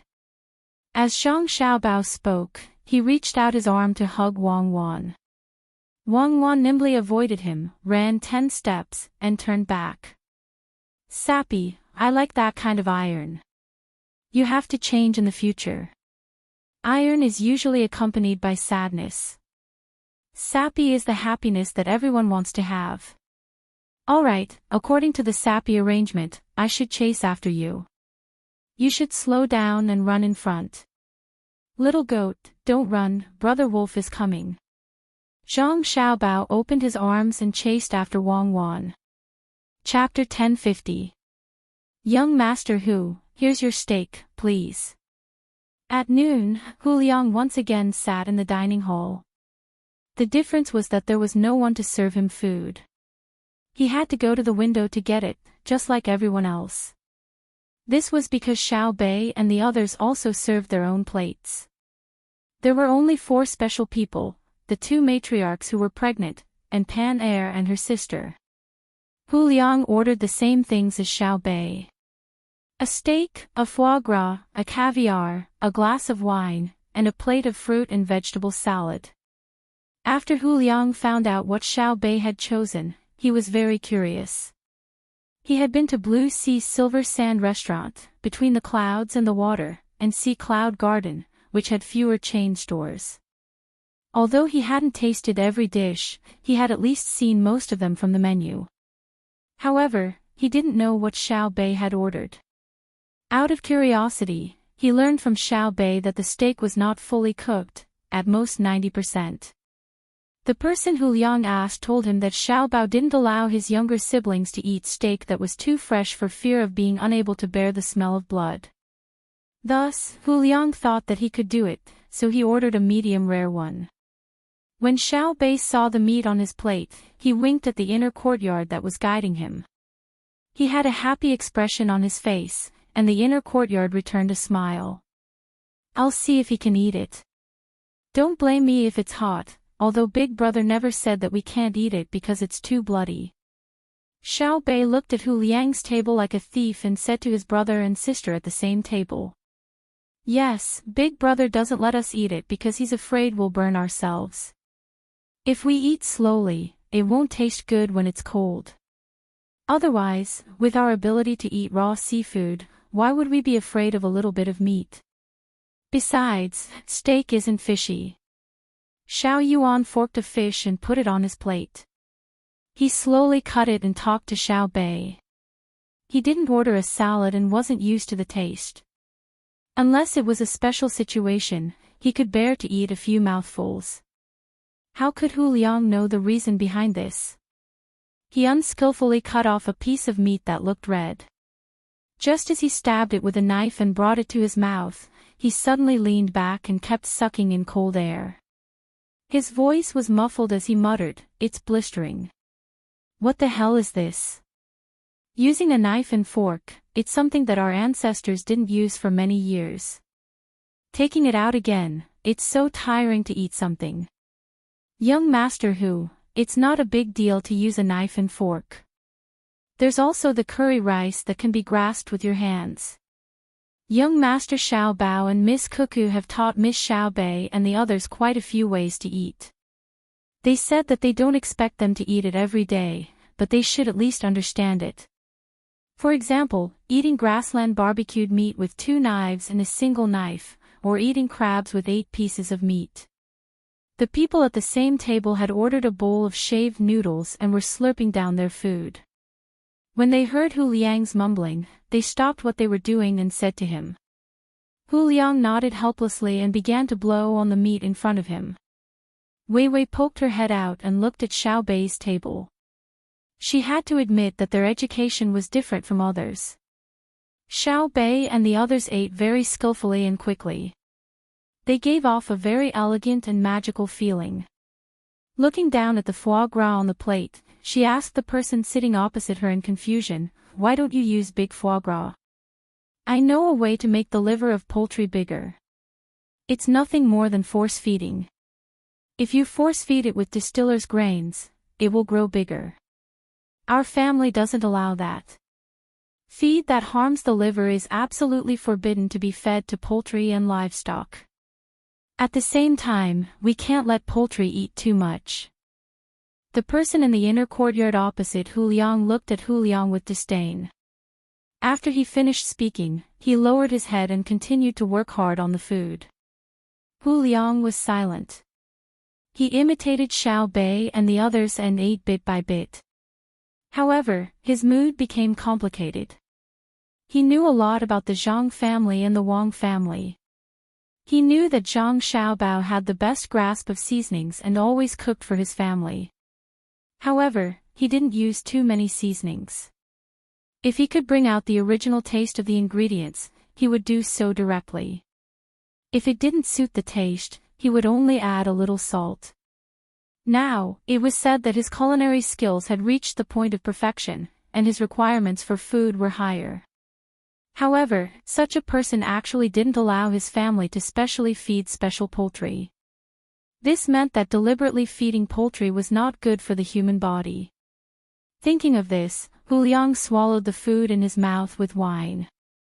He imitated Xiao Bei and wiped his mouth with the napkin in front of his chest.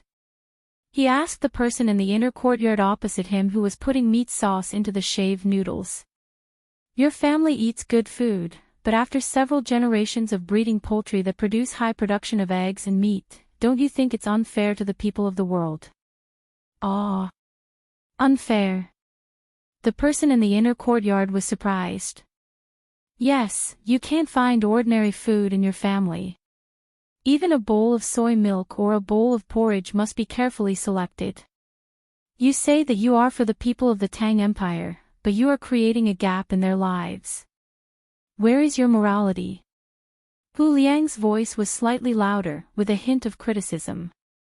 The person in the inner courtyard scooped another spoonful of meat sauce.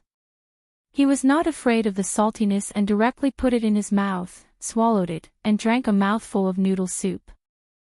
He narrowed his eyes comfortably and said to Hu Liang, "If my family doesn't eat like this, can the people eat it? Now is not the time to pursue quality, but quantity, so that the people can eat meat as much as possible." Of course, the young master and young lady are not allowed to use other methods to breed livestock and poultry. They are only specially bred. When the cultivation technology of the Tang Empire is better and the medical technology is more perfect, the quality of the people's lives will gradually improve. My master is not able to reach the sky in one step, so he can only come up with this plan. Besides, different varieties don't mean that the food is harmful to people. Instead of worrying about the quality of the food, it's better to think about whether they can eat it first. Then, have you considered the people of other countries? We are all people in the world, so why don't you sell your good things at a cheaper price? All you sell are luxury goods. Hu Liang continued to ask. Forget it, you said that they are the people of other countries. What does it have to do with the Tang Empire? If the people of other countries are living a good or bad life, they can go to their emperor. If they want to live a good life, it's simple, get rid of their emperor and acknowledge that there is only one Tang Empire. You are kind. According to your words, all the people in the world are like this. Every blade of grass and every tree has a root of wisdom. Don't hurt them. In the future, you can starve and don't even breathe. Otherwise, you will kill the creatures in the air. After the person in the inner courtyard finished speaking, he did not say anything else and scooped another spoonful of meat sauce to eat.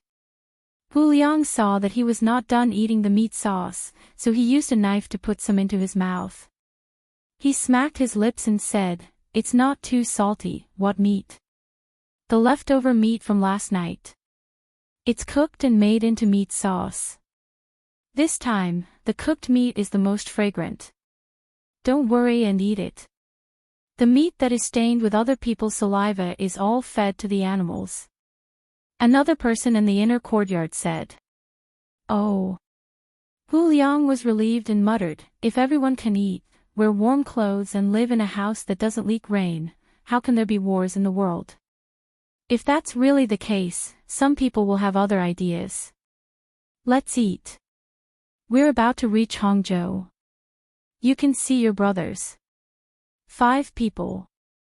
If you say 5, then it's 5. If there are 10, then kill 5. The inner court official added one more sentence. Hu Liang suddenly lost his appetite. Cold sweat kept coming out of his pores. He opened his mouth and wanted to say something, but in the end, he did not say anything. The 7 people that Hu Liang was thinking about were eating at the moment. They were caught last night. Until now, no one had brought them food. In front of each of them was a tail of bean cakes and a bowl of rice wine. They could not find anything else. The nutrition contained in a tail of bean cakes was enough for them to last for a whole day.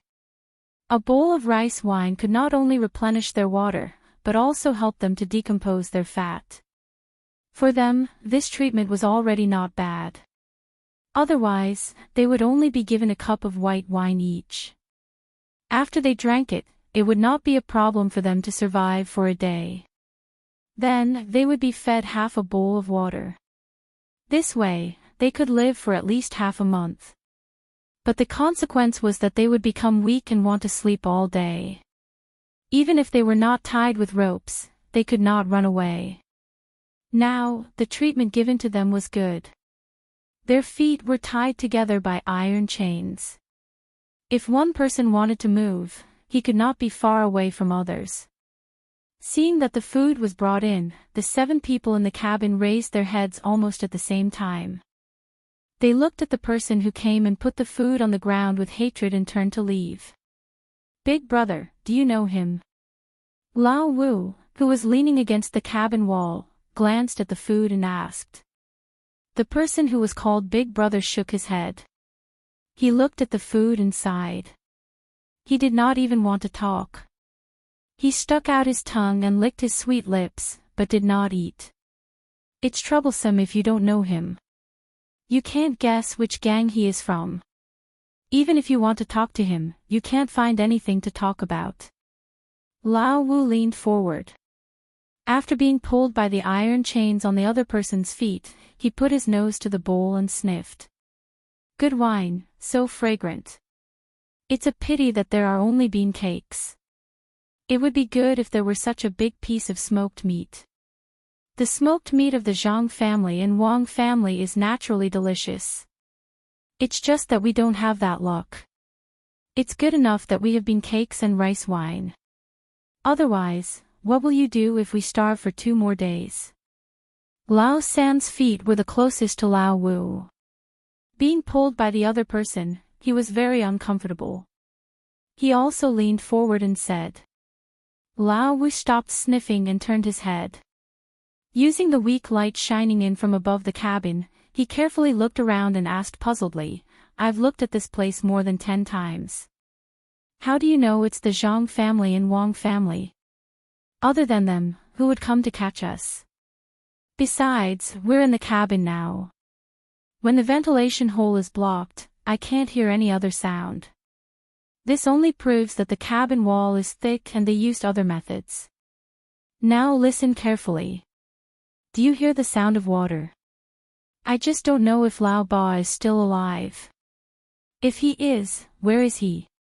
AI, the intelligence personnel of the Zhang family and Wang family are too good. I'm waiting for them. Lao San pulled the iron chains and let Lao Si beside him think. He reached out and took a piece of bean cake. He carefully touched it and said to Lao Wu. Lao Wu lowered his head and thought for a while.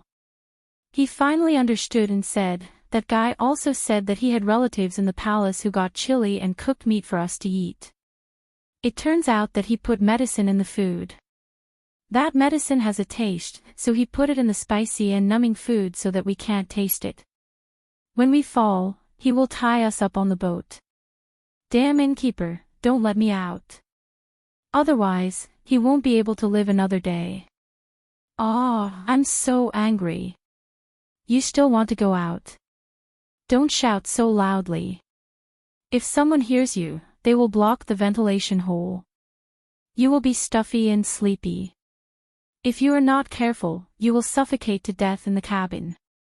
If you are hungry, eat one bite and chew slowly. Hide the rest. We don't know when the next food will be delivered. You like to drink, but you are only allowed to take a small sip. Use it like water.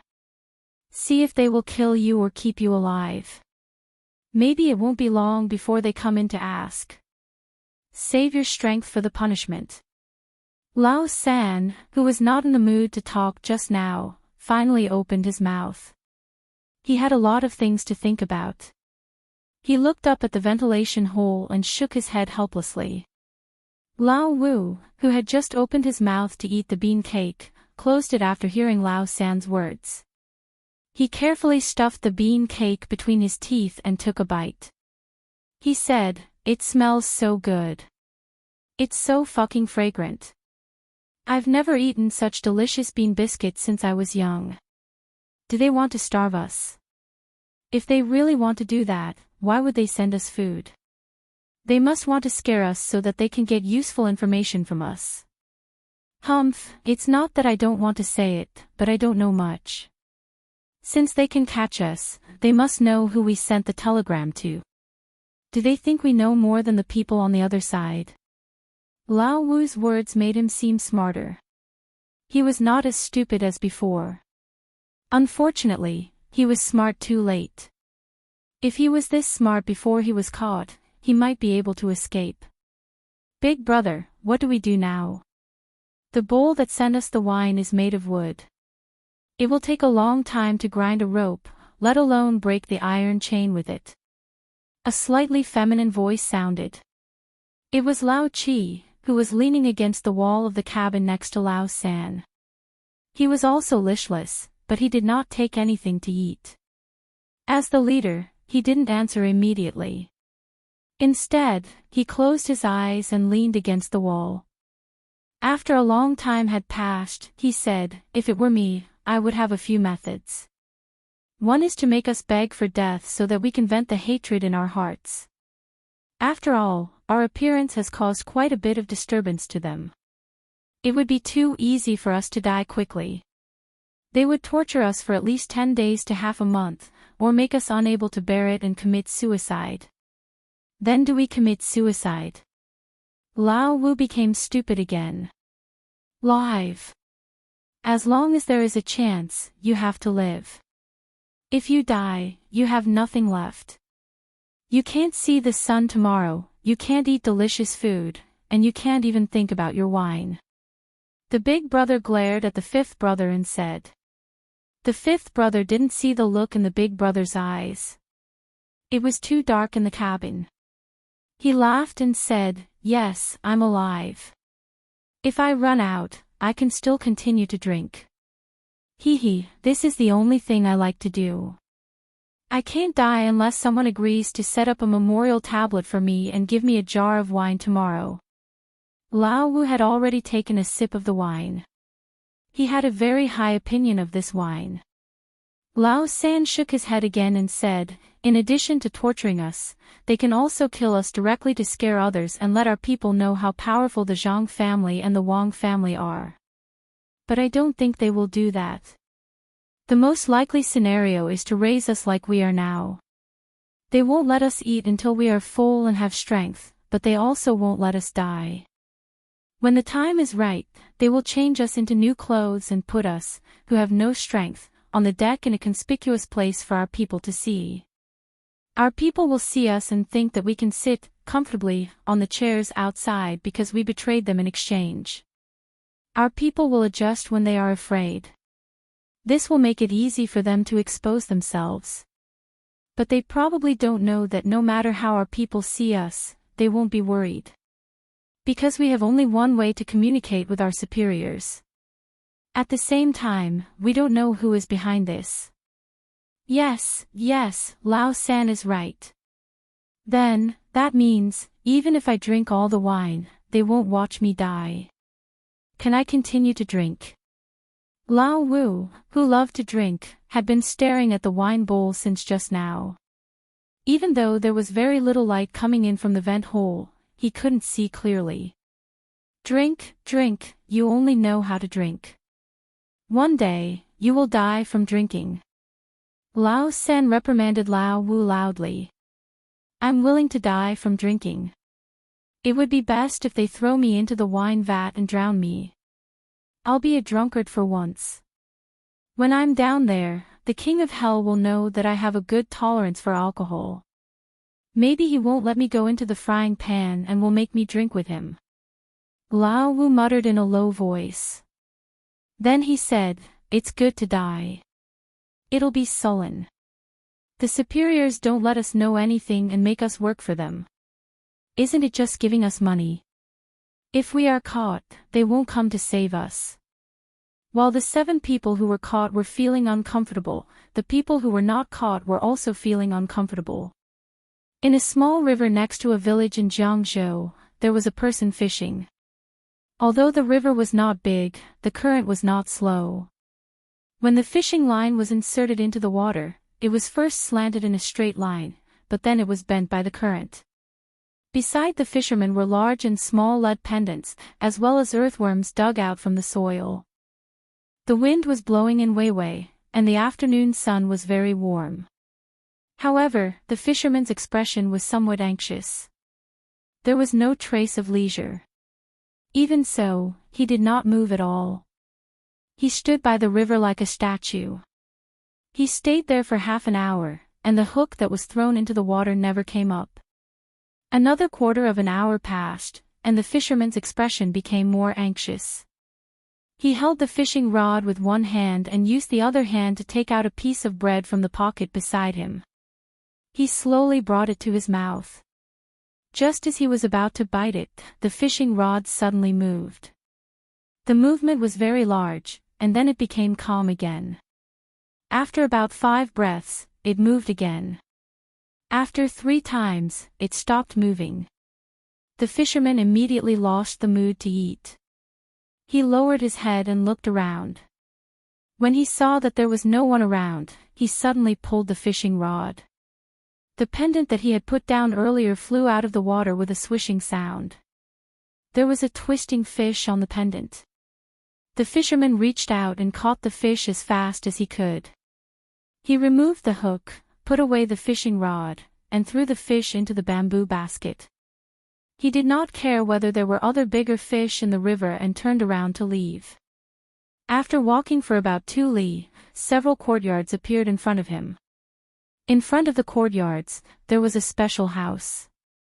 The door was wide open, and there was an old woman in her 50s sitting at the door. She was picking vegetables, presumably waiting for dinner. When the old woman saw the fisherman, her mouth, which had lost several teeth, cracked open, revealing a smile that was not a smile. She asked, "Uncle, did you catch a big fish today?" "Sister-in-law, I caught one. Look, it's 3 caddies of grass carp. When we go back home, we can make a good dish to go with wine. Help me take a look. We don't have any salt at home, so we can pack some more." The fisherman took the fish out of the bamboo basket. At this time, the fish was not completely dead. It occasionally struggled and moved a few times. Its mouth also opened and closed, as if it wanted to breathe. The old woman put down what she was doing and took the fish. She said, "I've packed it for you. You can take it back and cook it directly. You can ask Xiao Jiu for the salt yourself. It's the same price as last time. As she spoke, the old woman went into the house. The fisherman shouted to a pile of firewood next to him, "Xiao Jiu, pack some salt for me. Give me 3 caddies of salt first. You only know how to set that trap of yours all day. Who has nothing better to do than to chop up your firewood? Come, come. People buy salt by caddies, but you buy it by money every time. You know that my family's small scale is not accurate, so you deliberately take advantage of me. According to your method of buying, you can buy 17 taels of salt for 1 caddy of salt. You've made a profit. Next time, I want a fish. You can't just catch one every day. When you've exhausted your family's food, let's see what you'll eat in the future." As soon as the fisherman finished speaking, a young man came out from a very obvious door-like place in the firewood pile. He didn't look like he was in his 20s, but at most 16 or 17. He complained as he ran in. When he entered the door, he was slapped on the head by the fisherman. He laughed and didn't get angry. After a while, the young man gave a small bag of salt to the fisherman. At the same time, he said, "Okay, my mother has already packed the fish. You go in and get it. In the future, don't say that my traps are bad. My traps are connected to a tunnel. Last time, a stray cat fell in. When I went over, I just happened to see it. Otherwise, I could have caught it and raised it to catch mice for my family. You can't even trap a cat, and you still have the face to say that your traps are good? I didn't see it. Continue with your tunnels and traps. Fish, wait until I'm in a good mood." The fisherman slapped the young man's head again, turned around, and walked back. The young man rubbed the place where he was slapped and said discontentedly, "You always have a deadpan face. I don't see you in a good mood. I've said it more than 10 times, but I haven't seen a single fish for me." When the fisherman came out of the house with the fish, the young man had already disappeared. Only the soft firewood hanging down from the firewood danced in the wind, making a rustling sound. At this time, on a small hill about 1.5 miles away from the store, 2 figures appeared. They looked at each other and nodded at the same time. One of them said, "It seems that the opponent is very difficult to deal with. He actually took so many precautions. If it weren't for the 2 of us being lucky and running into a turtle in the water to help, we really wouldn't have been able to guess how the opponent passed on the information." The other person nodded in agreement and said, "That's right. We thought that the middle of the tree was hollow, and that the person they contacted was hiding in the tree. Then, they dug a tunnel that led to the surrounding houses. In the end, after monitoring the surrounding houses, we didn't find anything. If the turtle didn't bite the person hiding in the water, we definitely would have delayed the main house's business. The tree is indeed hollow in the middle, but it's not a tunnel that leads directly to the other houses. Instead, there's a hole for people to hide in." "Is it a hole?" "It looks like it, like an ant's nest." The person who spoke earlier sighed and stared at the firewood without relaxing. He was now very impressed with the other party. There was a tunnel beside the tree that led to an underground cave that was relatively higher than the river. It was all dug out manually. At first, he and his partner weren't clear. When a person's head suddenly popped out of the river and climbed ashore in a sorry state, he used a stone to smash the neck of a turtle that was biting on his leg. Only then did he and his partner determine the general situation. Then, they waited for another day. When the mentally ill old woman who liked to lean against the tree and mumble to herself left, he and his partner waited for a while more before jumping into the water. Only then did they finally drill into the hole and confirm their initial judgment. As for the person who was bitten by the turtle, the 2 of them guessed where he would go. Yes, it was the person who fished in the lower reaches of the river every day. The person hiding in the tree should have obtained the information, written it down, and stuffed it into the stomach of a fish. Then, with a knotted bamboo, he groped in the river and placed the fish on the hook of the angler. Then, the angler took the fish to the store and cleaned it up. As for who the information was passed to, it was still unclear. Perhaps the other party had confused the angler and the information was still with the angler, or perhaps the old woman had taken it away and transferred it through other means. But now, it seemed most likely that the young man was the culprit. After observing for 2 days, he found that every day, he would pack salt for the angler and then enter the firewood pile again. It would be better if he observed for a few more days, but the main family didn't have much time to waste. He could only take the risk. Thinking like this, the person who spoke earlier said to the other person, "Feng, follow me." "Okay, you go first." "I'll follow." The person called Feng nodded and followed the first person. He took out his pistol and ran toward the firewood pile. In the end, when the two people were about 10 meters away from the firewood pile, the old woman who had been sitting at the entrance of the store first came out. She happened to see the two people running toward the firewood pile and immediately shouted, "Who are you? Are you going to steal my firewood?" "Someone, there's a thief. He's going to steal the firewood." When she shouted, the two people who were running almost exploded in anger. Who wouldn't push a cart to steal firewood? How much firewood could they steal with so much firewood? Carrying it would be tiring. At the same time, the two people also realized that there was something wrong with the firewood pile. Moreover, the old woman must be related to the other party. They sped up and reached the door-like place in a few steps. At the same time, they raised their guns and shot inside. After a few consecutive gunshots, they raised their legs and kicked open the wooden planks blocking the way. At this time, they didn't care if they had made a mistake. They killed a normal young man. If they really made a mistake, there was no other way. They could only ask the main family for help. When the two people entered, the flashlights were turned on at the same time, illuminating the place in front of them. When they saw this place, the two people heaved a sigh of relief. They didn't hit anyone just now. Moreover, the firewood pile was relatively spacious, about 3 to 4 square meters. This 3 to 4 square meters was empty at this time. Let alone a person, there wasn't even a bug. The ground was flat. Where are they?" The person called Feng asked in surprise. "Don't worry, they should be down there. Use the binoculars to look at their mouths. Didn't they say that the young man liked to set traps and dig tunnels? Then it must be true. They actually dared to say it. Let's go down and take a look." The person called held his gun vigilantly and signaled Feng to check the ground. Feng took small steps and suddenly stopped. He said, "Here, wooden planks, ready." When the two people carefully squatted down and opened the wooden planks, the old woman outside was still shouting. Moreover, there were more than 6 people's footsteps.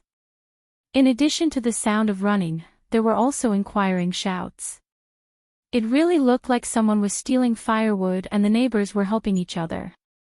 I can see that the people in the several courtyards in this place are probably all together. How amazing! How did they get bribed? And who bought them? Feng said as he shone the flashlight down. You looked down and saw that there was a hole that was neither big nor small. If 2 people crawled into the hole together, they would definitely squeeze into the hole. One person would still have some space to spare. Seeing this situation, Yu gritted his teeth and said, "I'll go first. You stay behind. If you find something wrong, remember to go back alive and call more people to investigate." Understood. If something happens to you, I'll kill everyone here first. No, leave one alive. Feng turned around and pointed his gun at the entrance, ready to shoot at any time. Okay. Rain shouted a word and jumped down. After a while, Feng, who was waiting at the top, listened carefully, but he didn't hear anything else. Even the footsteps outside disappeared. He couldn't help but shout anxiously into the cave, "Rain! It's here. It's very far, about 30 meters away. There are actually 6 forks below. Don't move, I'll find a way to get out. Damn it, isn't this the situation below our village? Others have also learned it." Yu's voice reverberated from below.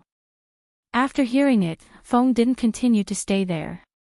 Instead, he walked out with his gun. "That's him.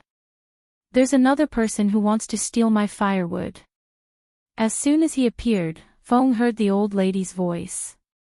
He looked up and saw 9 people standing in front of him, including the old lady. Except for the old lady, the others were holding various kinds of farming tools. There were pickaxes, hoes, and forks for forking manure. They were all waiting for him, and all of them looked angry. Feng shook the gun in his hand and said, "I guess you all know me, right? Seeing this thing, you can guess my identity, right?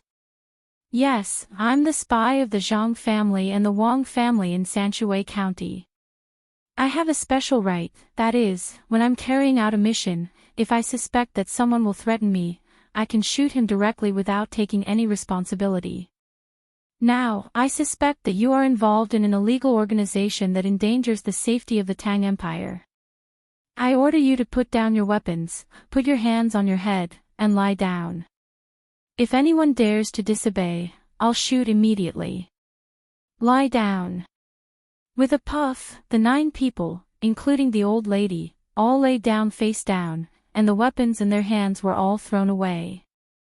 Feng didn't relax his vigilance, because he knew that some people didn't care about their own lives, just like him. At the critical moment, they could do anything. Even an old man or a young child could become an assassin. Because he didn't move forward, he stayed beside the firewood pile. His eyes glanced back and forth between the door of the firewood pile and the 9 people. "Just now, you had said that there were 6 forks below. It was very likely that the other party would come from the other forks, then suddenly run out of the firewood pile and launch an attack. The Zhang family and the Wang family in Sanshui County are unreasonable. They bully ordinary people and let people point guns at us. I don't want to live anymore." The old lady, who was lying there, turned her head, looked at Feng, and said in a voice that was neither high nor low. With a bang, the bullet hit the soil beside the old lady, splashing some dust. Then came Feng's voice, "If you speak again, I'll kill you. You only have 1 life. If you die, you will have nothing. There's no harm in telling you. I still have 1 bullet in my gun. Who wants to go first?" Hearing the old lady's words, the 3 people who wanted to get up stopped at this moment. This was also Feng's purpose. He understood what the old lady meant. She wanted them to fight to the death. "I'm out. I'm finally out." Yu's voice came at this time. Feng looked over and found that Yu walked out of the door of another house. He asked, "What's the arrangement inside?" "I came out from under their stove. There was still a fire there. Look at my hair. The topmost part has been burnt.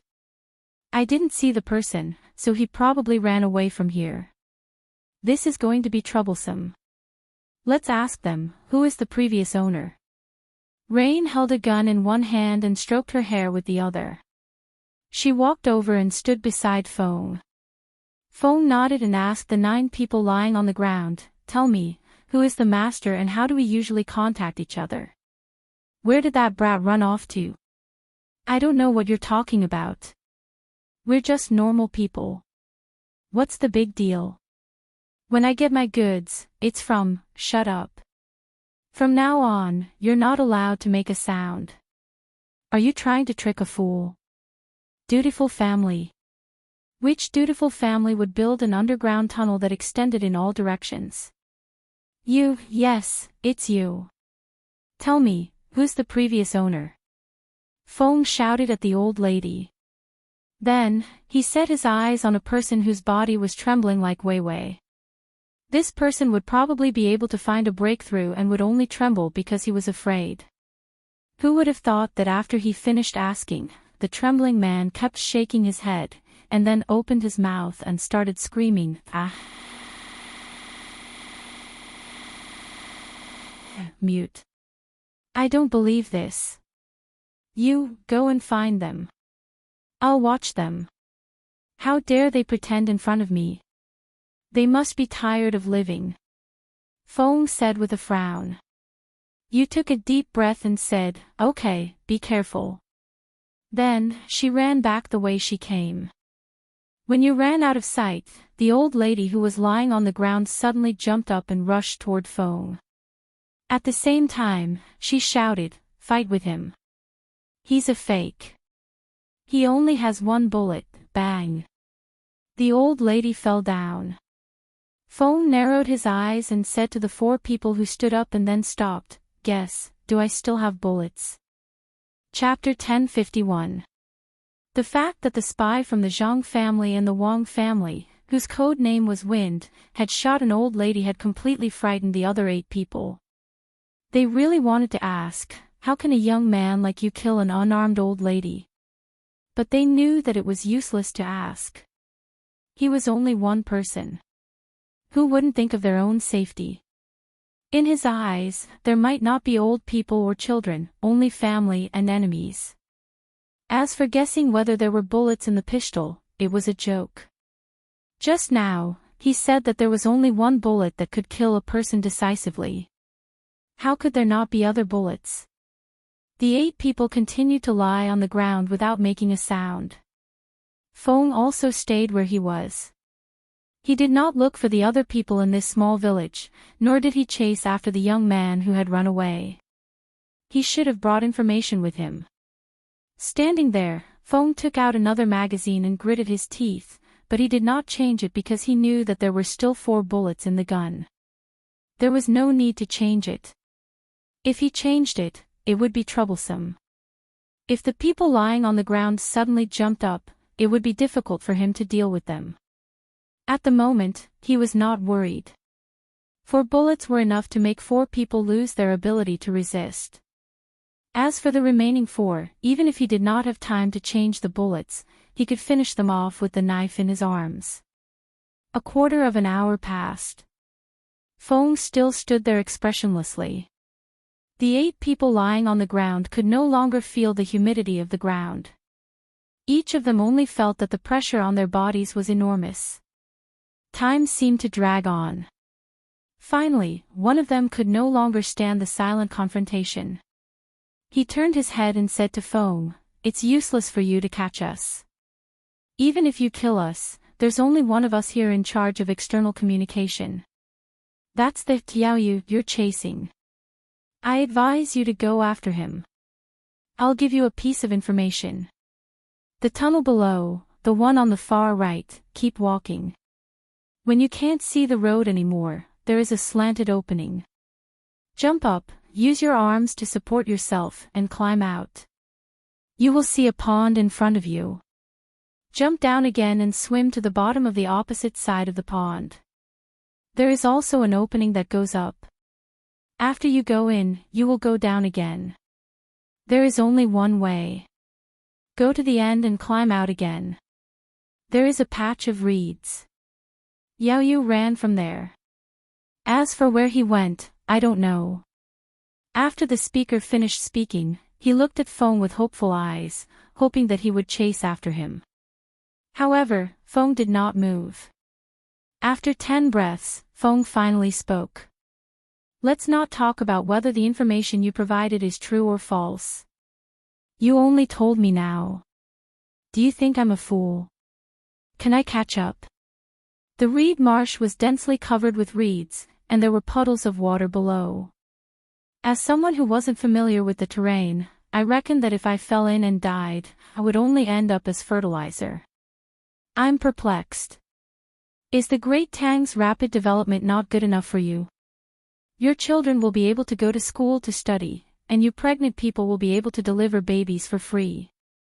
In the past, when you gave birth to 3 children, 2 of them would die. If things went wrong, the first child would die together with the mother and child. Nowadays, it's very difficult to die during childbirth.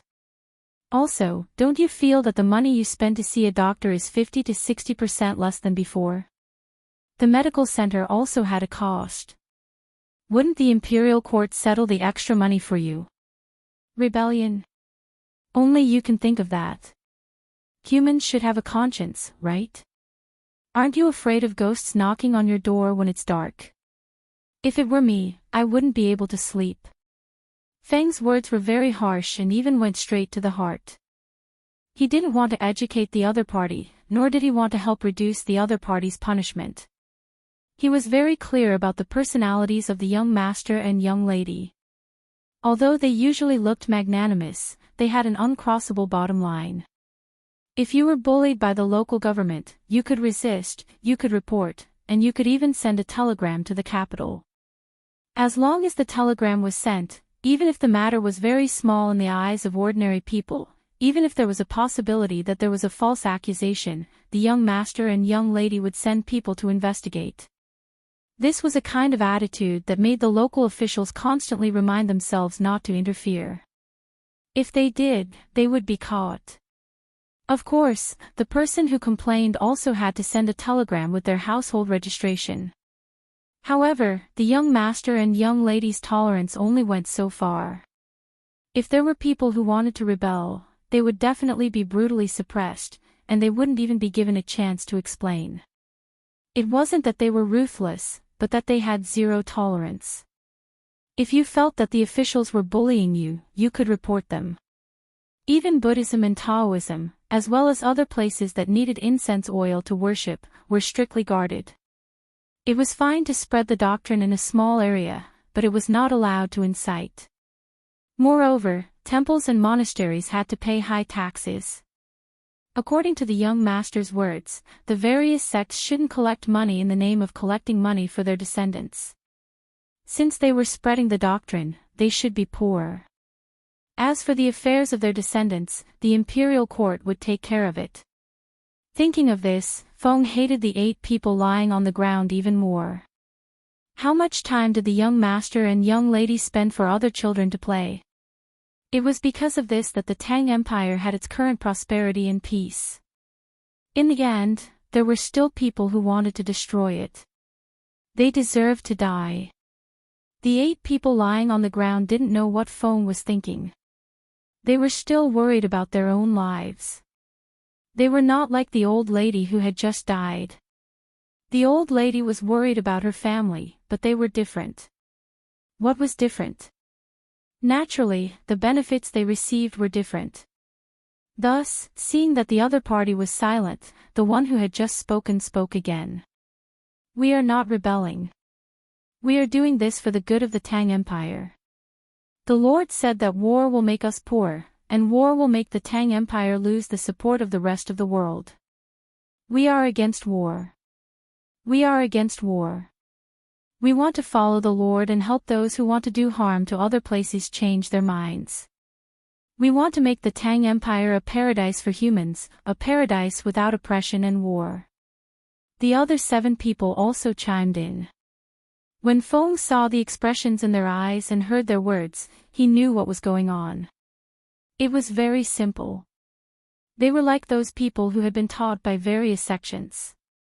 They only believed in ghosts and gods and were unwilling to accept reality.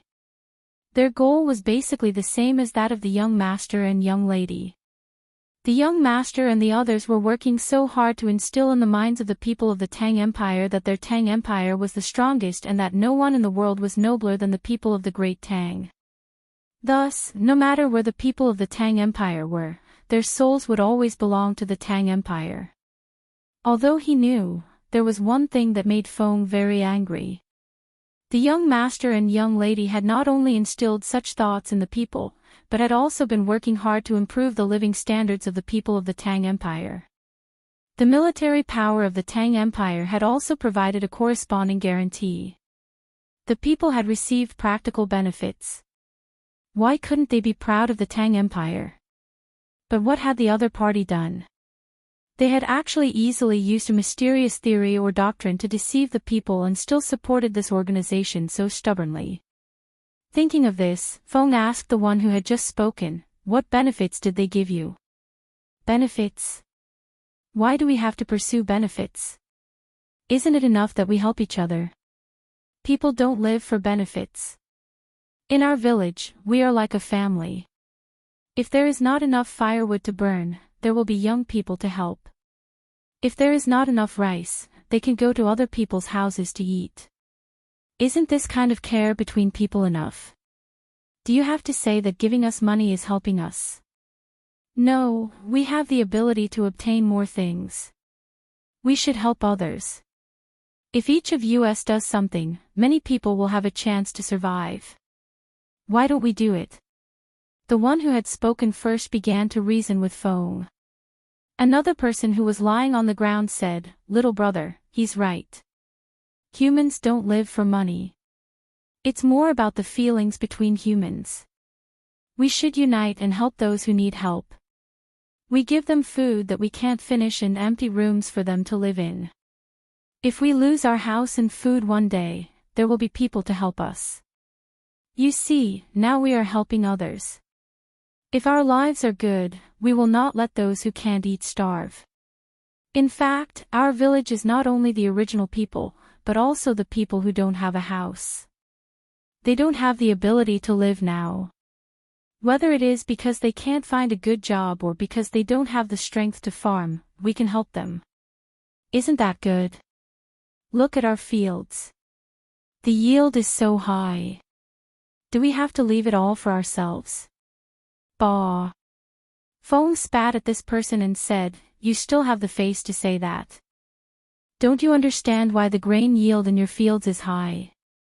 That's because the Sinong Temple is doing experiments in various places, saying that the Jiangnan West Road is representative of the places along the river. That's why we sent the good seeds to you for free. Do you understand? The Sinong Temple didn't ask for a single copper coin from you. Who paid for it? The Sinong Temple's money is directly allocated by the Ministry of Works. Where did the Ministry of Works get the money? They asked for it from the Ministry of Revenue. The Ministry of Revenue didn't want to give it. It was the National Treasury's money.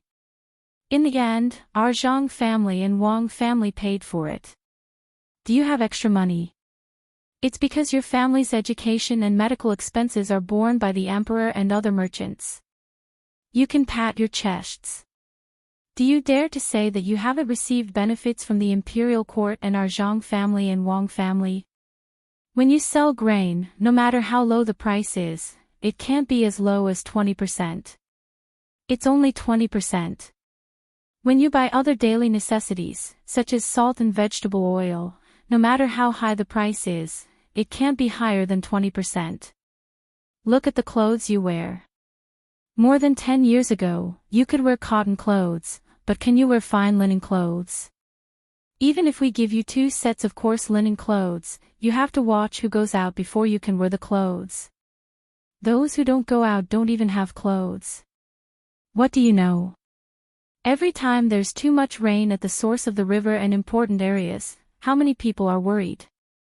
Just when there was a flood here, our family's fleet came over with the things His Majesty the Emperor allocated the money to buy. Don't you know what's going on? The more Feng spoke, the angrier he became. It seemed that he wanted to open his mouth and bite everyone who was lying down.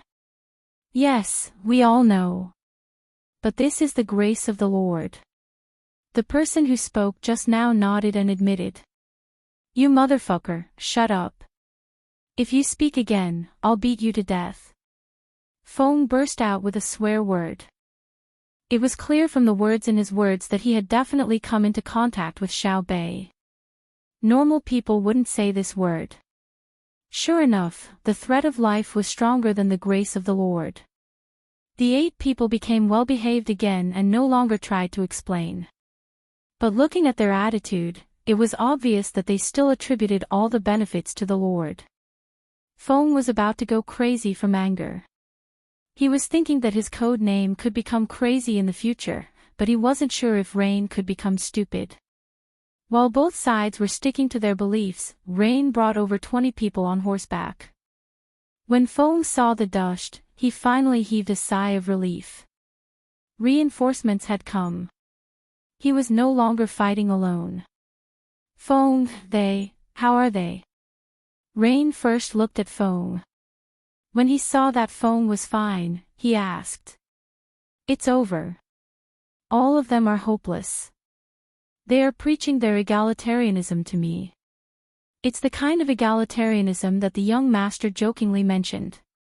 If it's really fucking egalitarianism, how can this society develop? Who will research technology? I reckon they'll die if they're caught. Feng said helplessly. He was really annoyed. What the 8 people said sounded good, but it was definitely impossible to achieve. This was because he knew that for their ideas to be realized, it had to be based on the development of society's productive forces. It was too infuriating. Others were working hard to research technology, but they were spouting nonsense while enjoying the transformation of technology into productive forces. We can't die. The Lord said that death is weariness of this world. It's sinful. We have to continue to care for others. We live because we are the seeds of love.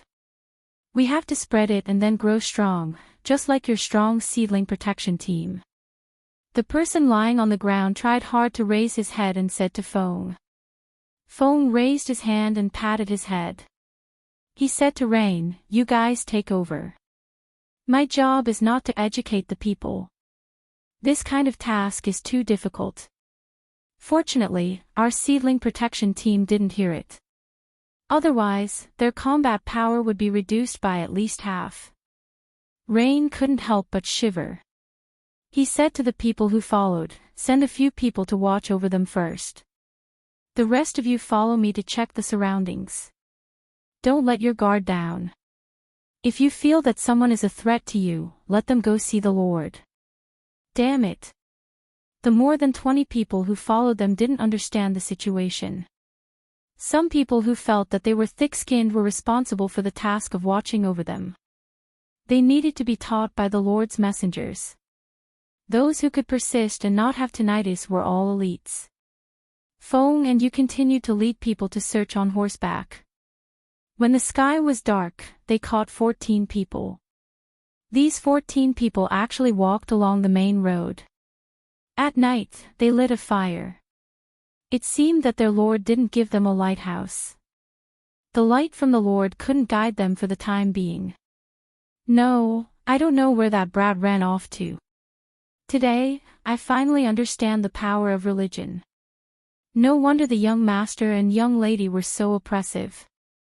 A person without special training, with the help of the Lord, can actually run so fast through his own psychological suggestion. You took out the grain and other food in the small village. He made a big pot of rice and stewed some dishes. He ate and said to Feng. Feng fished out an unknown thing from the basin. He stuffed it into his mouth and said, next time, don't cook the stew first, okay? Did you pour the food in before the oil was boiled? Add salt, don't add soy sauce. What do you think this is? It's so black. If I hadn't been trained, I would have spat out my intestines after eating your food. Let me see. This. I guess it is, guess. Let me take a bite. Ha, I know. Eggplant. If you don't believe me, look. It's black on the outside, but not on the inside. There's also something like eggplant seeds. Does it look like them? Tell me honestly, does it look like eggplant seeds? You bit open a black thing and showed it to Feng. Okay, it looks like them. The Lord said that it doesn't matter what it looks like. The most important thing is that it can fill people's stomachs.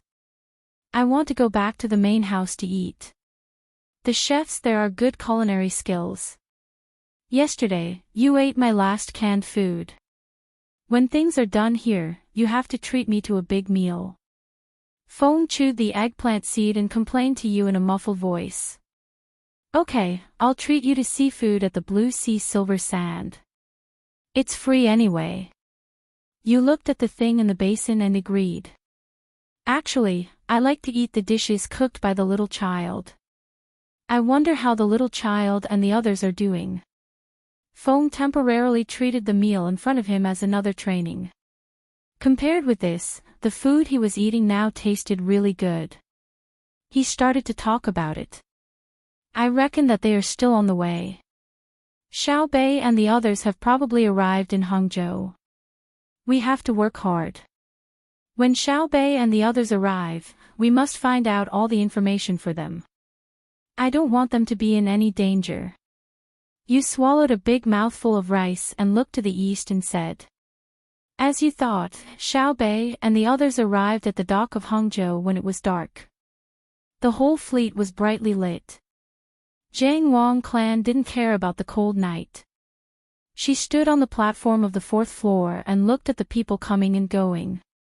Under the light of the torches, it didn't seem dark at all. She didn't say anything for a long time. Old Man Wang was also standing behind Jiang Wang clan. He was waiting for the cargo ships at the dock to finish unloading and make way. Seeing that Qiao didn't say anything, he broke the silence and said, Qiao, it's almost there. Look, Master and the others have already lined up and are waiting. Why don't we let the cargo ship go to the side first? Whose cargo ship is it? It's in the way. Jiang Wang clan shook her head and said, No, it's not easy for others. I didn't come back to bully them. Just wait, it'll be over soon. Then, Qiao, go back to the cabin first. Be careful of the cold wind. Even if you don't think for yourself, you have to think for your child. Old Man Wang advised again. Zhang Wangshe did not speak. Instead, she turned around and glanced at the maidservant beside her. The maidservant hurriedly called for someone to pull up the curtains around Zhang Wangshe so that the wind could only blow in from one side. That was definitely impossible. The wind would not come in when there was no way out and then go back through the opening unless it was against the wind.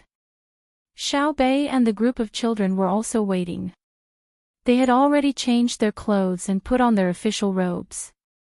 They were still wearing the decorations that didn't conform to the rules. The inner courtyard also put up all kinds of ceremonial weapons. There were banners, flags, umbrellas.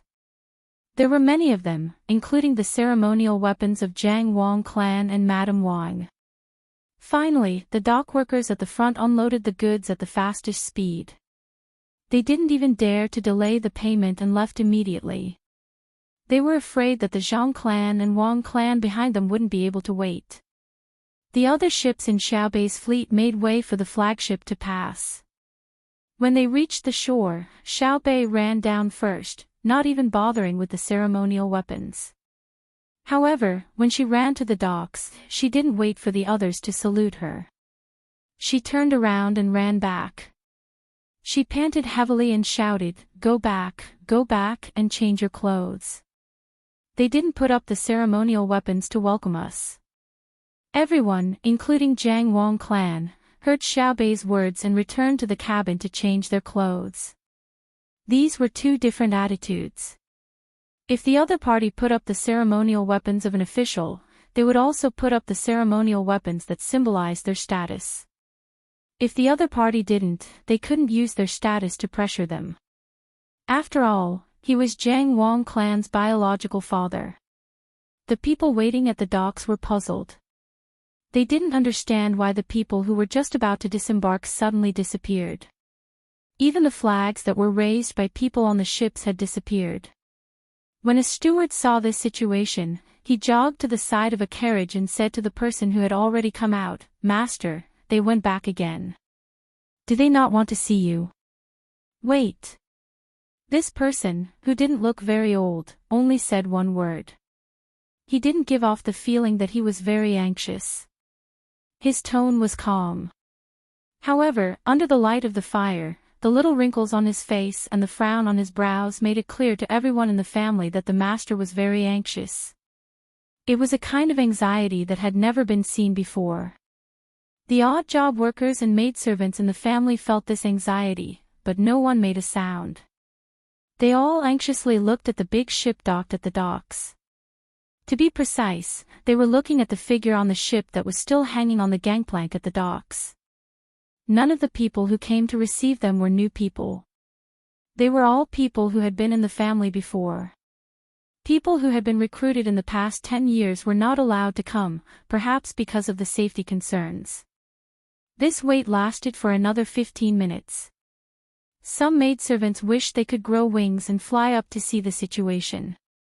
Only then did the number of people begin to increase. People gradually walked down from the gangplank. Everyone who came to receive them at the docks discovered that something was different from before. The people who had been standing at the docks were holding official banners. Now, they were all replaced with banners and lanterns with the pattern of rice seedlings. When the person who was called Master saw the change in the guard of honor, his nervous expression also changed. A special smile appeared on his face. "Grandfather, where is grandfather?" "Xiao Bei, I've come to see you." Accompanied by a crisp child's voice that resounded through the night sky, Xiao Bei jumped down first.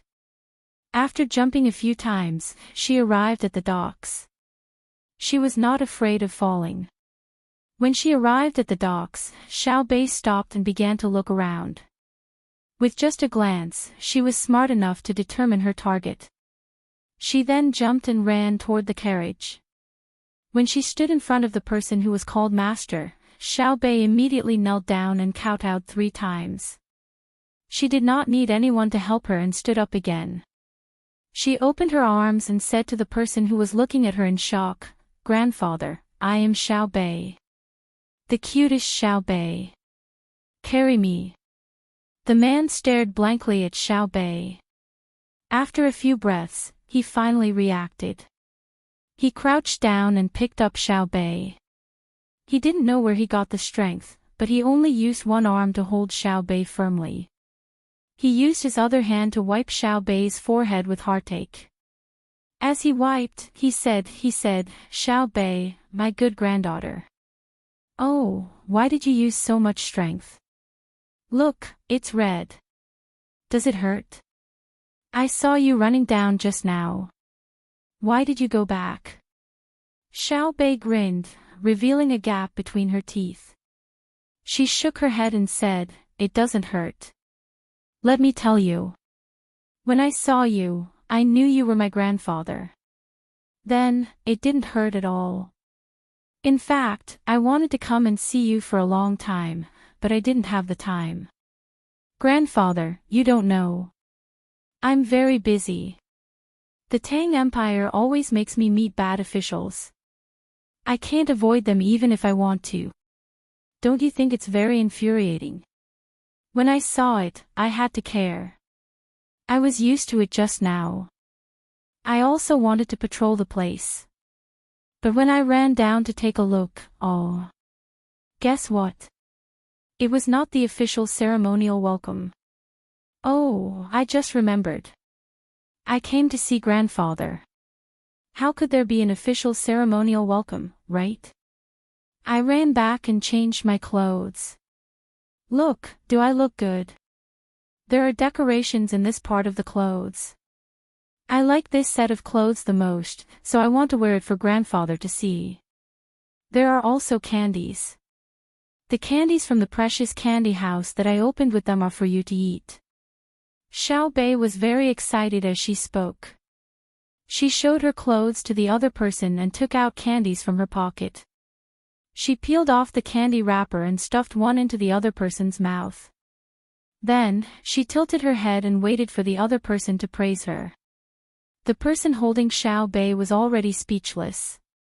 With the candy in her mouth and tears in her eyes, she kept nodding. She nodded and whimpered as she nodded, as if she was answering Xiao Bei. The person in charge at the side was dumbfounded. He even suspected that the girl in the master's arms was real. That was the Tang Empire's patrol inspector. It was said that whenever she saw an official, she would always be cold and dignified. However, the girl in front of him was not dignified at all. She was just a cute little girl, the kind that made people want to kiss her. She was not just a little fun. Her mouth was sweet and her smile was sweet. Could it be that the legend was false? With this thought in mind, he opened his arms and said, "Master, please take care of yourself. Let me carry you." Who knew that just as he finished speaking, the smile on the cute little girl's face suddenly disappeared. She glared at him with a gloomy expression and questioned him, "Who are you?" "I'm letting my grandfather carry me. Do you want to take advantage of me? Do you have that kind of life? Leave." The person in charge was shocked. Wasn't she too skilled at changing her expression in an instant? In front of him was no longer the little girl who was smiling like a flower. She was clearly a high and mighty princess. The indifferent look in her eyes was as if she was going to kill someone in the next moment. "Grandfather, is it because Xiao Bei is very heavy and tired of carrying me? Then I'll go down. Is the candy sweet?" Xiao Bei changed back to a smile. Although she said that she wanted to go down, she did not make any move to go down. She still stayed in the person's arms steadily. With a pop sound, Xiao Bei was kissed. Then he heard the other party say, "Not heavy. Ha ha ha, my Xiao Bei is so good. Sweet, so sweet. The candy of my baby candy house lives up to its name. Leave. Look at how scared my precious granddaughter is." The person in charge left gloomily. He cursed in his heart, "Who is the one who ordered who?" No wonder the officials were so afraid of Xiao Bei and the others. They were really good. The look in their eyes just now was really murderous. Although the person in charge was gloomy, he did not dare to harbor any hatred. Not to mention that the master would not protect him. If he really offended Xiao Bei, even if the master protected him, he would not be able to keep his life. Xiao Bei did not even need to use the power of the family. She only needed to stand on the bustling streets of Hangzhou and shout about how things were going on here. The people of Hangzhou would probably drown him with a mouthful of saliva. With Xiao Bei's prominent status and cute appearance, there was a reason even if there was no reason. "Grandfather, let me tell you. In the future, let the servants in the family watch their expressions. They want to get involved in everything. That won't do. Look at the inner courtyard of my family. They are like my family." "Good, you know what I am thinking, right?" Xiao Bei continued to talk to her grandfather. She was very good at talking. It was not good to criticize other people's servants, but she kept praising her own family. She even compared the inner courtyard to her family. "Yes, then I'll dismiss him later. I don't want him anymore, okay?"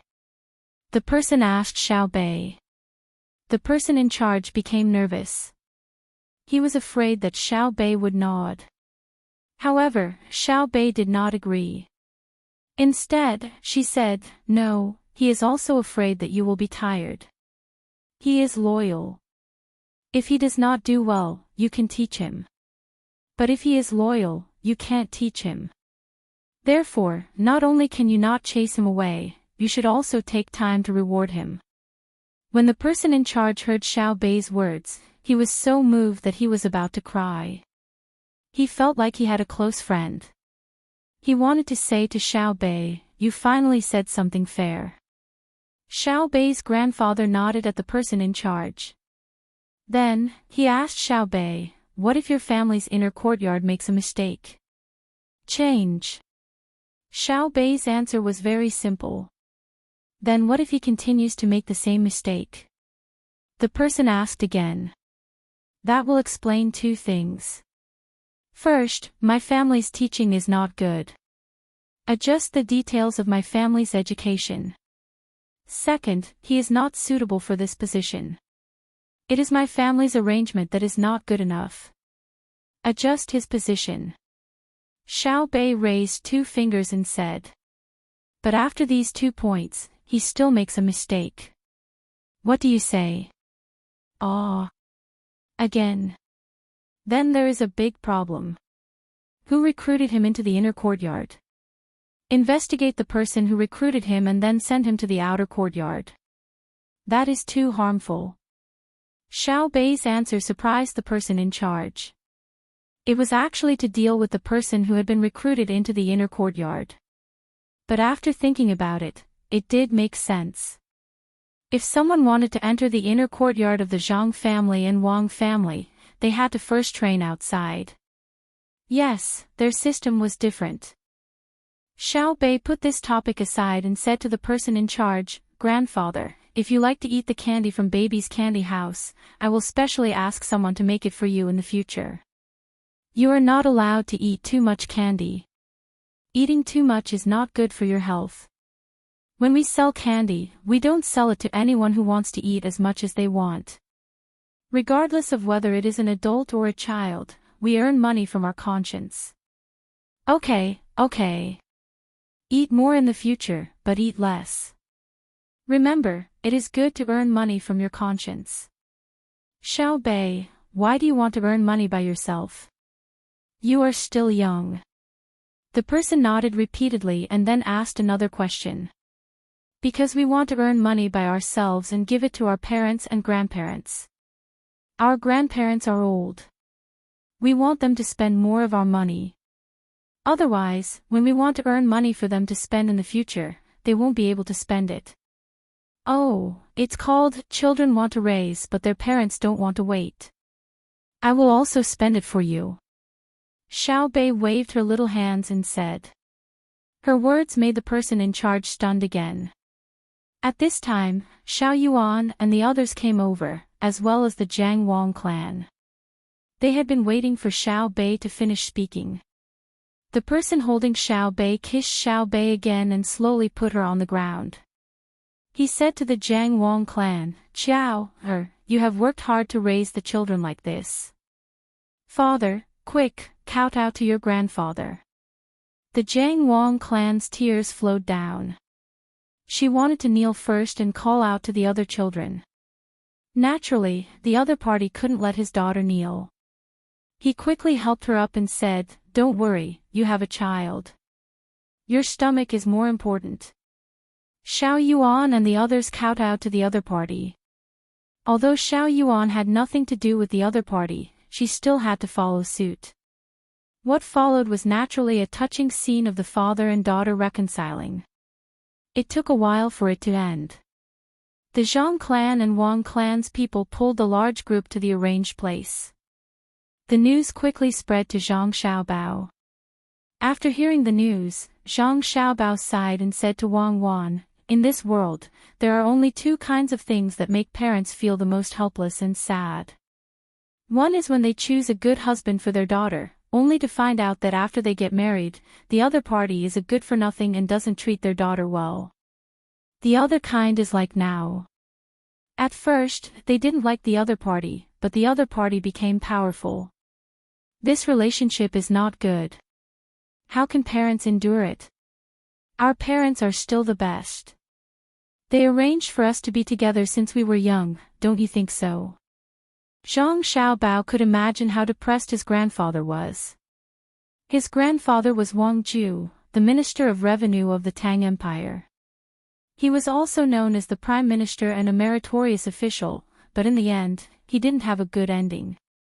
"I said no. Who wants to be together with you? You can be smug. For someone like me, even if I want to marry a hero like Xiang Yu, Wang Ju is already very good. He didn't do anything to your father. How much power does he have?" Wang Wan insisted on attacking Zhang Xiaobao. In any case, she was just arguing.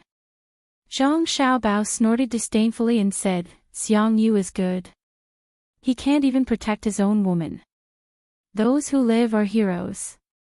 Those who die are losers." Wang Ju had power at that time, but wasn't he busy? At the beginning, he was busy fighting with Li Longji for the position. In the end, my father found an opportunity. Just when they had just gotten the position and were still unstable, he successfully snatched my mother away. What could he do? What's done is done. Isn't he worried about being attacked by others? Actually, at that time, I think he already realized that something was wrong, so he used most of his energy to curry favor with Li Longji. In the end, when the position was stable, he was alienated by Li Longji. Not long after, we came out. At that time, if he really wanted to do something to my family, Li Longji would probably think that he was fickle. The alienation would turn into disgust. Besides, he doesn't only have one daughter. He doesn't have any other relatives. Girls aren't as important as boys. Who said that girls aren't important? I think they are. For example, Xiaobei isn't important. Who is Wu Zetian? Do you know her? Wang Wan continued to argue. I don't know her. I haven't seen her before. If she sees me, I'll definitely let her know how powerful I am. I'll make sure that she can't become empress. As Zhang Xiaobao spoke, he yawned and turned around. He hugged Wang Wan and said, "Go to sleep. We still have to wake up early tomorrow. We're in a hurry." The next morning, Zhang Xiaobao had just finished cooking the porridge. When he was about to call Li Longji and the others to eat, the report from Jiangzhou arrived. Zhang Xiaobao casually glanced at it. This time, he didn't have the mood to eat slowly. He hurriedly ate until he was half full. He picked up the report and read it carefully. He handed it to Wang Wan, who was also eating quickly, and said, "It seems that things are a bit troublesome." Wang Wan took the report and read it from top to bottom. After she finished reading, her expression became serious and said, "It is indeed troublesome. The thing that I'm most worried about has finally appeared. I remember that something like this shouldn't have happened." Zhang Xiaobao understood what Wang Wan was saying. She was referring to the history they had studied. It didn't mention anything other than Buddhism and Taoism. There wasn't much about the Arabian region either. As for the current situation, there wasn't even any mention of it in the unofficial history. If one really talked about the religious struggle in the Tang dynasty, it was nothing more than Buddhism and Taoism. When one rose, the other would inevitably be suppressed. Or more seriously, it could be said that it was almost destroyed. Not only was it not allowed to spread, but it was even killed. Like all the religions in the world, they fought with each other. Under the banner of teaching people to be good, they used iron and blood to eliminate dissidents. Politicians also like to use religion to achieve their own goals. Maybe it has changed, or maybe no one mentioned it. Anyway, that's the case. I don't know about other things, but I know that the power of religion is very strong. It can confuse people. They have been propagated by people with intentions, and gradually improved in the process, filling in all the possible loopholes. They are all people with great wisdom. My meaning is very simple. There is only one way. Kill until they are afraid. Kill until they feel that believing in this thing will not only not bring them any benefits, but will also lead to a fatal disaster. If you don't kill, it will be difficult to use conciliatory methods. For example, if they don't have food to eat and you send them food, they won't thank you. Instead, they will thank something like God, believing that God sent you to send them food. Their piety has moved God and so on. This is the most disgusting situation. Fanatical religious belief can turn a group of people into madmen who don't care about their lives. We don't fear madmen, but we can kill people who are about to become madmen. Don't you think so? Zhang Xiaobao no longer pursued whether it was recorded in history or not. Instead, he spoke of his own method of dealing with the current situation.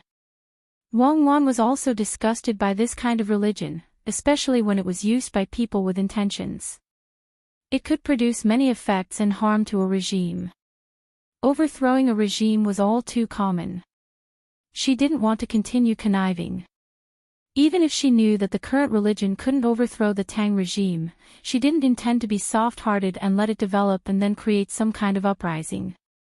Therefore, Wang Wan agreed with Zhang Xiaobao's words and said, "What I mean is, kill. Because people who are obsessed will have their minds changed. They will only choose one path and walk down it, no matter how you educate them. Just like what was written in the intelligence, they walked on the path we built, used the seeds we provided to grow high-yielding rice and wheat, and also enjoyed the treatment we provided to them in terms of medical treatment. But the result? In the end, they thought that all this was brought to them by the heavens, that the God they believed in was helping them, so they continued to do things that destroyed the peace and stability of the Tang Empire." After the two of them spoke, the tone was basically set. As for how many people would pay with their lives in the end, Zhang Xiaobao was not a soft-hearted person. He could even do it himself. Wang Wan also didn't care about how much blood she saw. Li Longji was still eating slowly. He didn't see the intelligence report. Seeing Zhang Xiaobao and Wang Wan say such things after reading the intelligence report, he was very puzzled. He stopped eating and asked, "What happened?" "It's just a small matter. It's just a few people dying. Someone is preaching. Cuckoo and I have the same idea. Whether it's the preacher or the believer, we'll kill them as soon as we catch them. However, we can't let the local authorities do it. Your Majesty, it's best that your people don't do it either. First, your people's management is lacking compared to our family's protection team. It's easy for people to kill unjustly to gain merit. Second, if we start killing people, it'll be bad for our reputation. Let me and Cuckoo take the blame. Anyway, we've done a lot already. It won't be a big deal this time."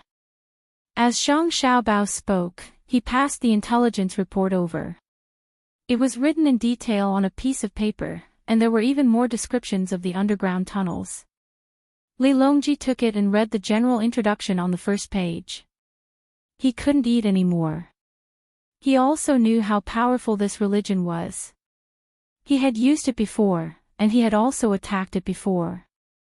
Even now, he was still using it to teach the people of the Tang Empire. A belief, a code of conduct, no matter who was in power, could abandon it. The consequences would be even more serious. If that was the case, even the basic morality would be abandoned. Xiao Bao and Cuckoo had explained the consequences of not being restrained by morality. Just thinking about it was scary. As he thought about it, Li Longji put down his food and read it carefully. After he was done, he asked Zhang Xiaobao, "Xiao Bao, are you and Cuckoo really going to kill people? I reckon that we'll have to kill a lot of people. Can you find the person behind this and get rid of him immediately? Without the support of a leader, the people who believe in him will gradually become suspicious and change their minds." Li Longji really didn't want to kill his own people. He couldn't protect them all, so how could he bear to kill them all? After thinking for a while, he said, "Xiao Bao, do you think that I didn't do a good job as an emperor? I was supposed to educate the people, but in the end, something like this happened. Sigh. I can't bear to do this." "You're so smart, can you think of another way?"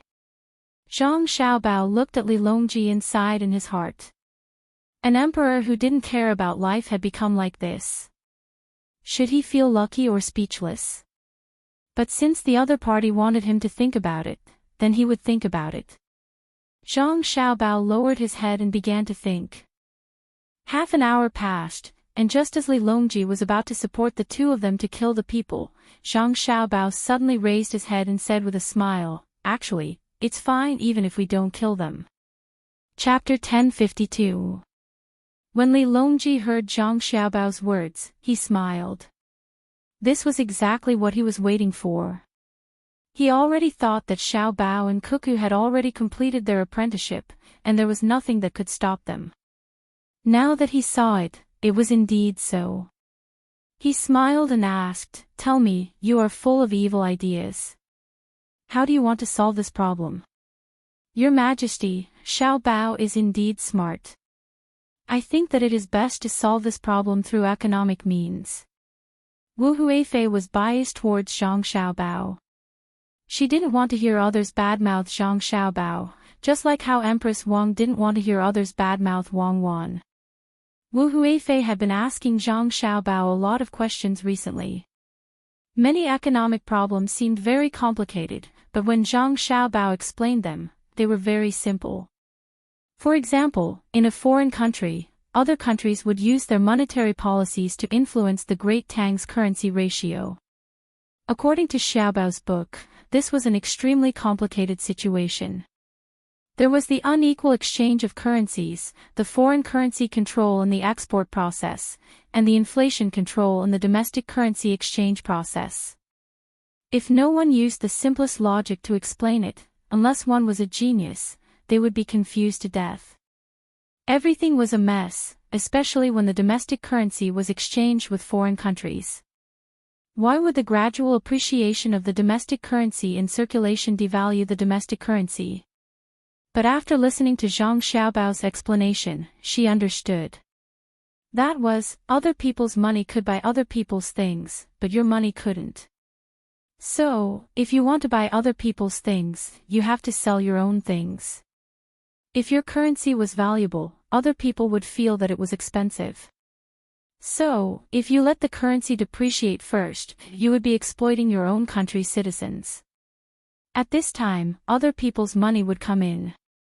If you promote exports, other people would come to buy things.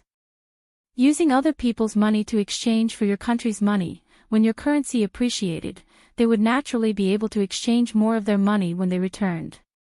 In this way, not only would it affect your exports, but it would also reduce your foreign currency reserves.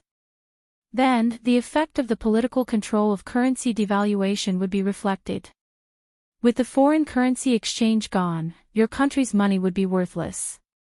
The only thing you could do was to improve your technology and promote internal product demand. Wu Huifei had listened to Zhang Xiaobao's explanation of one example after another, and only then did she understand the content in this area. In the end, when she thought she had learned well, Zhang Xiaobao told her that this was the simplest and most basic thing. If they wanted to use this method to attack other countries, there was no need for Zhang Xiaobao to do anything. Cuckoo alone could play the other countries to death. If Zhang Xiaobao was serious, he would create a false impression that the Great Tang's currency was depreciating. Then, after the appreciation, the Great Tang would discover that while the country's GNP was growing, its purchasing power had decreased. At this time, the people of the Great Tang would be better off due to the depreciation of the currency. This was because there was an advantage in the international currency itself. At the same time, it was also the effect of the government's financial subsidies to the people. Wu Huifei had not studied this thoroughly yet. Anyway, she knew that if Xiaobao were to do it, it would be like what was written in the book of Tao Te Ching. Give him a space to express himself, and he would make you feel what it meant to be mysterious and wonderful. It was because she knew her own shortcomings that she did not like to hear others say bad things about Xiaobao. Even if it was the emperor, she would still be unhappy. Li Longji also knew that his concubine was a little like a religious believer in Zhang Xiaobao. He shook his head helplessly and said, "I don't believe it. Xiaobao usually takes the initiative to attack others with the economy. Of course, when others use the economy to harm the Great Tang, Xiaobao's counterattack will be sharper. Japan and Tubo have already experienced it. But now that the other party has not revealed their identity, even if Xiaobao wants to attack, he has to find the right target. Furthermore, Xiaobao's personality is similar to that of the stories that Yaowan tells her younger brothers and sisters, which is to give them a taste of their own medicine. What is it called again? Changing the Stars. Empress Wang interrupted. She liked to read everything that Cuckoo wrote, and she also liked the stories that Cuckoo told to her younger brothers and sisters. There were times when she truly couldn't understand how a child like Huan could know so many things. There was no need to talk about military matters. There were many generals in the Great Tang who could win a battle, and some of them had even won battle after battle. But in the situation that Cuckoo was facing, the so-called victory of other generals was to be able to save the generals on their side and try their best to save the other soldiers. As for Wan Wan, under such circumstances, she had won a beautiful battle despite being outnumbered. Furthermore, she had directly threatened the safety of Tubo as a whole. Then, she had successfully retreated, leaving Tubo with endless regret and humiliation. At the same time, Xiaobao finally showed the world what was called two swords in harmony. This was the most worthy legend of the two of them. However, Cuckoo could still tell many stories and write many poems. What was more surprising was that Cuckoo was very familiar with the politics in the palace. If there was no Cuckoo, she might not be where she was now. Xiaowu was really amazing, she could not win against her. Empress Wang looked at Zhang Xiaobao and then looked at Wang Wan. She muttered to herself, "That's strange, even if there is an expert teaching them, how can the children learn? I have seen many geniuses, but I have never seen people like the two of them. If it was someone else, they might not be able to learn a thing or two from the two of them in their lifetime. Xiaobei and the other children are smart, but compared to their older brothers and sisters, they are still too far apart. I can't understand. I hope that Pan, and the rest can learn more. I am satisfied with half of their abilities." Empress Wang's voice was not soft. After Zhang Xiaobao and Wang Wan heard it, they looked at each other and saw the helplessness in each other's eyes. They knew that it was impossible because the education system was different. At that time, there was no need to say that they were geniuses. The things that normal children learned would scare the people of the Tang Empire to death. The reason why the younger siblings were smart was because the two of them used the most classic teaching method. That was the treatment that only the children of rich families had. They gave individual lessons and encouraged education. Just the money spent on the children in a year was no less than 3 million. This was not the nurturing method of the family, but the price of the elite kindergarten. Wu Huifei sighed. She knew that her son had no hope. At the same time, she felt that Empress Wang was too greedy. She wanted to learn half of it. How much did Xiaobei and the rest learn? When they were the same age, the things that Zhang Xiaobao and Wang Wan knew were the sum of the 9 younger siblings' knowledge, and even more. Li Longji was also thinking about it because there were always people saying that there were two kinds of things. The inner circle of the Tang Empire said that Xiaobao and Cuckoo were the reincarnation of immortals. They did not need to work hard like other children to learn. As long as you taught them once, they would be able to remember it immediately and draw inferences about other things. The people outside said that the two of them were monsters, and it even spread to the palace. They even thought that they could kill them. What a joke. To them, they were definitely monsters, but to them, they were national scholars. The more monsters they were, the better. Monster, Xiaobao, you monster, hurry up and say it. Look at the two of you. How many people's hearts are affected by your every action? Since young, you have never allowed others to have peace. What auspicious sign. Isn't it just a greenhouse? Then you took explosives to blow up other people's wells. At that time, the furnace for steelmaking was not done properly. You made something like a rice flour and sold it at a sky-high price. How are you going to deal with them? You can't live a good life, but you insist on believing in some other religion. Can't you believe in us? Even if we are high and mighty, we can believe in the two of you. Speak. As Li Longji was thinking, he suddenly realized that Zhang Xiaobao had lowered his head and was eating again. He did not have time to eat his own 2 fried eggs. He actually shared them with his wife with Xiaobao. Didn't the two of you eat medium rare? Ours is medium rare. Ah. Zhang Xiaobao raised his hand and rubbed his mouth with a blank expression. Wang Wan was secretly laughing at the side. Just now, when Xiaobao saw that the other party had entered a state of deep thought, he brought over the food that the other party was eating. The reason was very good. He said that thinking about problems exhausted one's brain and needed to replenish one's nutrition. It was not like physical work where one could just replenish one's protein. A brain worker's first thought was to replenish one's glucose. Thus, he ate the other party's eggs, which were high in protein. I'm asking you a question. Speak. Only you, Xiao Bao. If it were any other subject who dared to ignore us, we would definitely have Xiao Bei arrest him. Xiao Bao, if we had Xiao Bei arrest you, do you think Xiao Bei would do it? When Li Longji was talking about serious matters, he changed the topic again.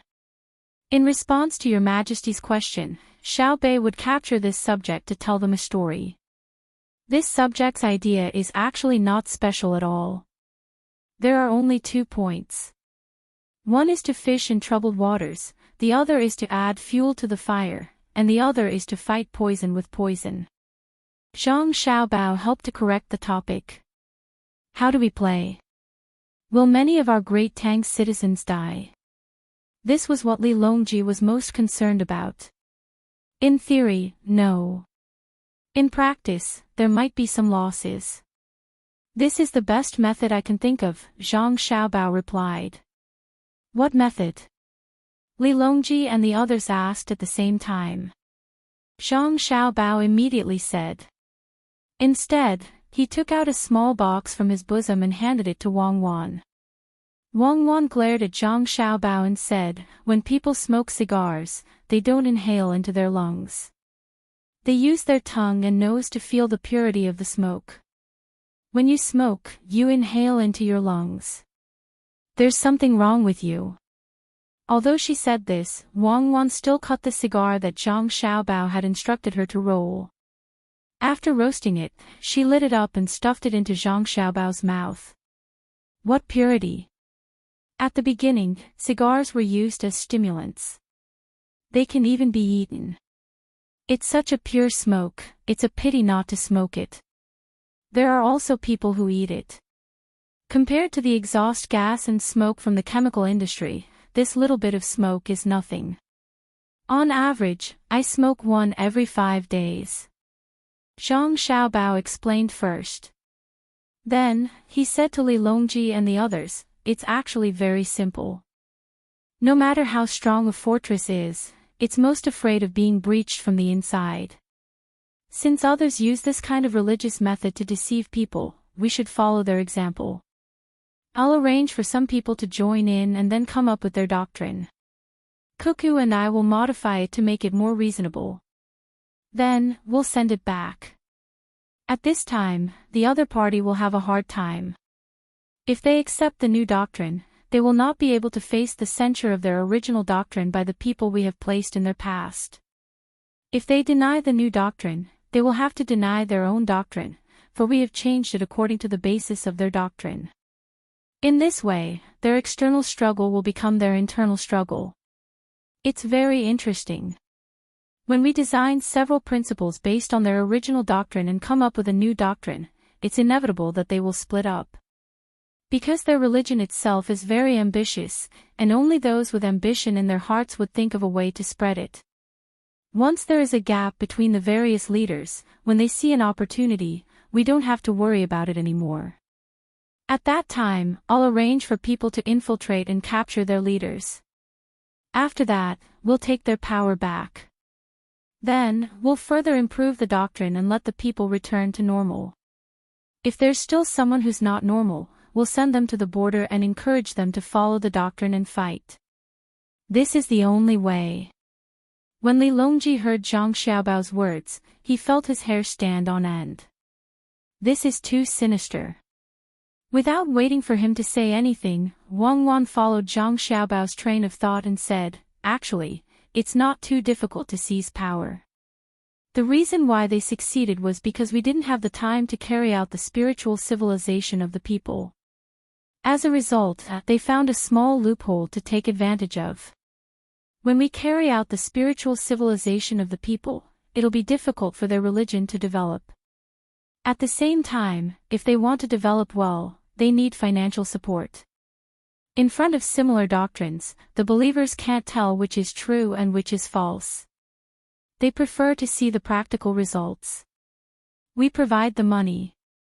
This way, the people we arrange will have more say in the religion, overthrow the original leader, and establish a new spiritual pillar. This time, Li Longji and the others agreed. Indeed, all seemingly sturdy factions usually started to disintegrate from the inside. Xiao Bao, Cuckoo, we understand what you mean. Perhaps it will take some time, but the effect should be good. When the time comes, we'll capture their people and kill them all. Let's see who dares to do anything to harm our great Tang in the future. Li Longji planned to support this, meaning that he would also send people to join in. The more people there were, the more chaotic the religion would become. When Wang Wan and Zhang Xiaobao heard Li Longji's words, they shook their heads at the same time. Zhang Xiaobao said, "Actually, Cuckoo and I just find it annoying. We don't want to specifically target the leaders sent by the enemy. We want to know which faction, or organization, or country is causing trouble. When the time comes, we'll directly target the most basic figure of the enemy. I hope it's not Silla, Japan, or a group of small countries in the southwest. Otherwise, our energy is limited, and we can only arrange for the other ministers in the court to take action." Wang Wan pointed to the northwest, implying that she hoped that it was the people of Duoshi who were causing trouble. "Then what would the two of you do if it was another country?" Li Longji asked. "Endure. For the time being, we'll cut off the other party's hand. Then, we'll endure until we have free hands," Zhang Xiaobao replied. Chapter 1053. Knowing that Zhang Xiaobao had a plan, Li Longji calmed down and led a group of people to the bottom deck of the ship to fish. They had to go to Hangzhou this time. At that time, they would have to compete with Wang Ju in fishing. Who asked Wang Ju to be so knowledgeable about fishing? They had to practice more so that when they arrived, even if they lost, they wouldn't lose too badly. They asked Zhang Xiaobao for a full set of fishing tackle. They didn't consider the situation of the river and the fish and planned to try one by one. Zhang Xiaobao and Wang Wan didn't have anything else to do for the time being. The inner court was in charge of the family matters, and the court officials were in charge of the matters. They had already passed the period where they had to do everything by themselves. If Li Longji wasn't with them, they would have an easier time. With Li Longji and the others around, they had to deal with things by themselves. According to Wang Wan's understanding, when a person became a high-ranking official and reached a certain level of status, they wouldn't care about the details below. Instead, they would try to build good relations with other political forces. Similarly, according to Zhang Xiaobao, when one had too much money to spend, not only would it not help the development of one's career, but it would also have a negative impact. The most important thing for rich people to do was to eat, drink, and play with other rich people. Then, they would earn money and cheat people.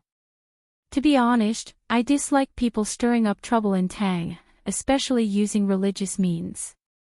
Tang doesn't need so many sects, and I also don't intend to give them space to develop. I hate propaganda like "God loves the world the most." Zhang Xiaobao was bored and casually picked up a book to read as he spoke to Wang Wan. Wang Wan smiled. "You dare to say this now, but in the past, would you dare to say this? There will be countless people who will oppose you. The power of religion isn't so easy to get rid of. Otherwise, how can the country recognize their status? Helpless. The purpose of atheism isn't to make people abandon everything, but to not believe in other sections. Superstition is sometimes a kind of spiritual sustenance. If there is no sustenance, then it is dangerous. Without faith, it is a kind of faith. What do you believe in? If you change to another book, can you still read it?" When Wang Wan spoke, she saw Zhang Xiaobao reading seriously. She rolled her eyes at Zhang Xiaobao.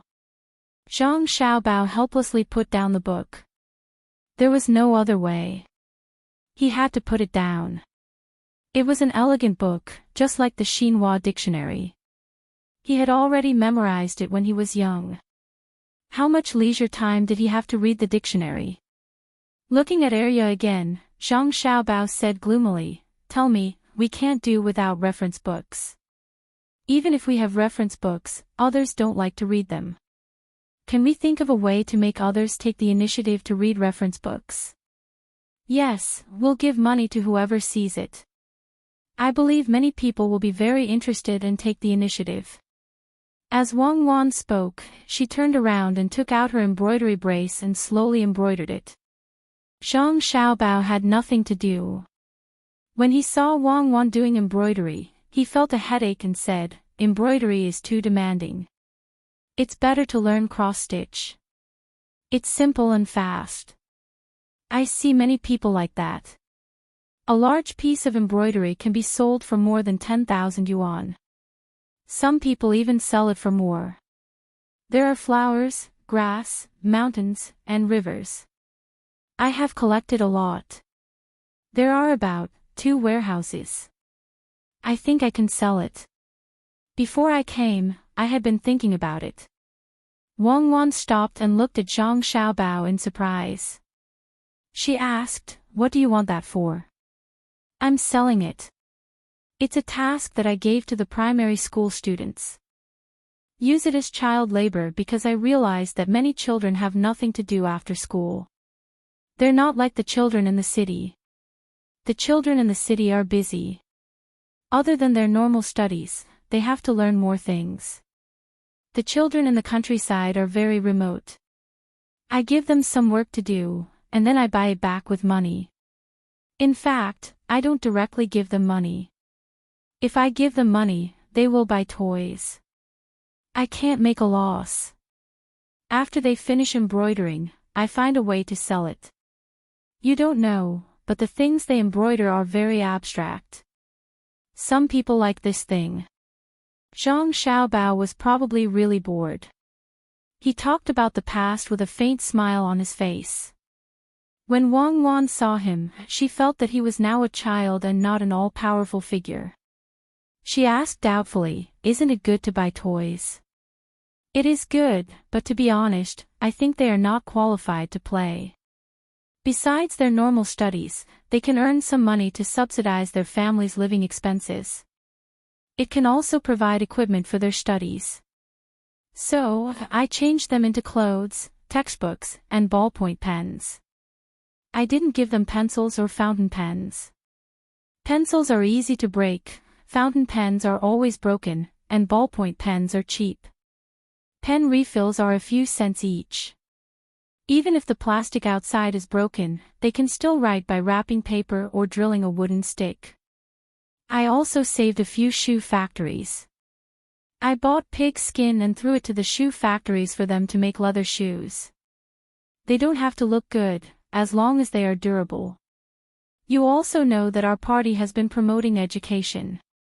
In fact, from top to bottom, it is already bad to a certain extent. There are so many people.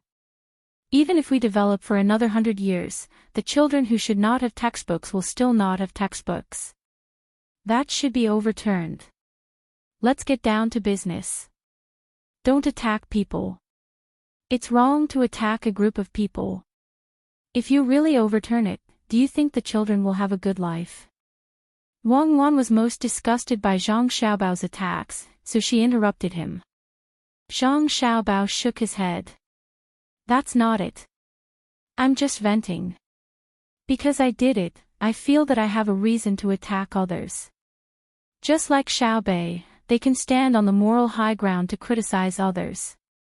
I have contributed, so I think that I am better than others. When they accuse me of fraud, I can accuse them of not doing anything. Of course, they usually don't accuse me. If they want to catch me, I won't accuse them. I will lie to them. Anyway, even if I don't lie, the money will be left by them." Ha! Wang Wan found Zhang Xiaobao's words interesting and couldn't help but laugh. She said, "At least over there, it's not easy to starve to death, right? Unless someone is willing to starve to death, they can always eat. It's better than the current Tang Empire. Can you guarantee that no one in the Tang Empire has ever starved to death? It's fine if you compare yourself, but the speed of the world's information flow is fast. If you compare yourself to others, it's over. The Tang Empire is now much better than other countries. Who dares to find trouble? Not to mention, there really is. The matter of the Jiangnan West Road is not over yet. Until now, I still don't know who is behind it. It's a very smart guy. As Zhang Xiaobao spoke, he found the map and spread it on the table. He pointed at the Jiangnan West Road and said, "Do you know? My favorite TV program is The Animal World. Look at the seasonal migration of the grassland animals. Look at the cows, zebras, and other animals running and running. As they run, they live and die. As soon as the foals are born, they can't keep up with the speed and will definitely die. When the stallions see the maras being eaten by the lions, they can only show sadness in their eyes. They are afraid. They know how powerful the lions are, but they never take the initiative to attack. I've been anxious for them more than once. I want to tell them that when thousands of horses are running, all lions and tigers will fall for me. After seeing so many of them, I know the helplessness of life. I'm also glad that I'm a human, and a person who won't stand by and watch. When a group of people run away from a lion, they deserve to die. It's like people who are forcibly demolished and poured gasoline on themselves. They. Xiao Bao, you don't seem to be in a good mood today. What are you going to do? Go back and encourage others to rebel. Wang Wan interrupted Zhang Xiaobao again. Zhang Xiaobao raised his hand and scratched his head in embarrassment. He said, "No, how can I go back? I don't even know how I came here. Of course, I definitely don't believe that God sent me here. Unless God is cheap, otherwise, if I belittle them, how can they help me? Just like what you asked just now, do I dare to talk about other religions at that time? Why wouldn't I dare? Not only do I dare, but I also opened a dance hall next to their church. It's very old, very Broadway style, very lively. What can they do to me? In the face of power, force, and money, all dignity is nonsense. Have you forgotten how the people in the Arabian region were bullied a long time ago? I killed cows in front of Indians and ate pork in front of Islam. What can they do to me? You are always attacking the beliefs of others. Think about it, if others attack you, how would you feel? You still have to respect what should be respected. Just like what you said just now, people should be united. Wang Wan advised. In fact, she was very clear that many religions had various requirements later on for the convenience of life. They were not like that at the beginning. They could not drink wine because it consumed food. They could not eat pigs because it was also a waste of food. Another reason was that it was unhygienic to raise and eat pigs. Cows were naturally labor. Not only in India, but now, they could not be killed casually. The emergence of religions was a need for the survival of social groups. There was no need to elevate them to a high position. It was just that there were too many people and it was not easy to kill them. Zhang Xiaobao curled his lips indifferently. Attacking my beliefs. That's good. I believe in the law of the jungle. Attacking me is a part of my beliefs. Even if they don't attack me, I will take the initiative to attack others. When have you ever seen a crocodile talk reason with a deer and respect the deer's beliefs? Alright, you're crocodile. Let me see if you're crying because you've eaten too much salt. I know what you mean. You've said so much because you want me to kill people with you. Everyone involved this time, no matter how old or young they are, kill them all. Since their religion wants to rise, then they'll have to suffer all kinds of hardships during the rise. Death is also a kind of new life. Wang Wan finally understood why Zhang Xiaobao was not in a good mood. Zhang Xiaobao was angry. He did not want to kill all of them, and he could not do it. But if he did not kill them, others would see the opportunity. So, he was looking for a reason to kill them. Thinking about this, Wang Wan suddenly felt that Zhang Xiaobao was kinder than her. When some kind of disaster happened in their place, the first thing that came to their mind was not how many people died or how many people were homeless, but whether they could keep their position and whether there was a chance to push the blame to others. Zhang Xiaobao, the first thing that came to his mind was, what about the children? Were there any schools that were affected? This was because he was not worried about losing anything. He was concerned about his children, while the officials were concerned about their positions. Just like Yanjing, Zhang Xiaobao let his family go in the end because it was a crime that could kill his entire family. Zhang Xiaobao was silent for a while and sighed, let's talk about it later. Fishing, let's go. You accompany me to fish. It won't delay your embroidery. You have been embroidering for a few days. What are you embroidering? A baby's doo-doo. Embroider a few more. When our new siblings are born, let them wear them. Let's go. When the time comes, you will probably have to compete with your grandfather in fishing. The odds of winning are not high. Wang Wan took the pole and walked out first. Zhang Xiaobao followed behind him. Don't think that inventing a fishing tool is so awesome. I used to fish for sharks. I know. You also used a fishing pole to fish for whales. I will help you blow. I really used to fish for sharks. I know. You used a fishing pole.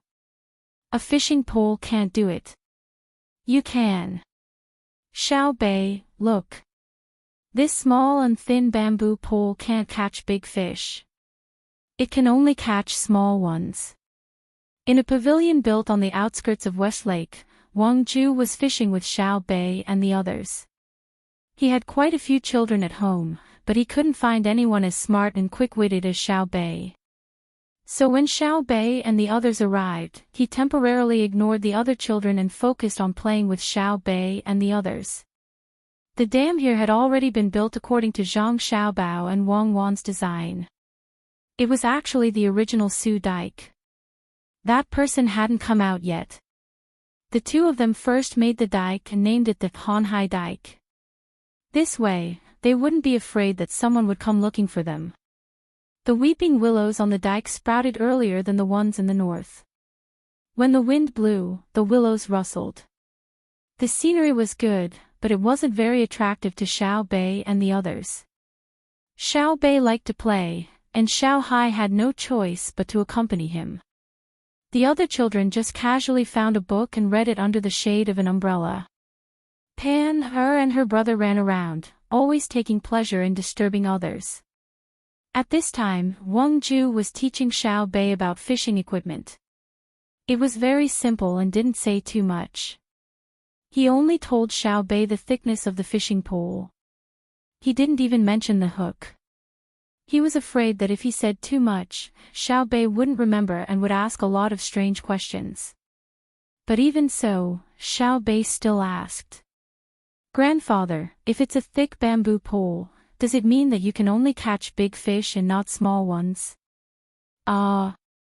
If you use a thick fishing pole to catch small fish, you have to use a small hook. That's a waste.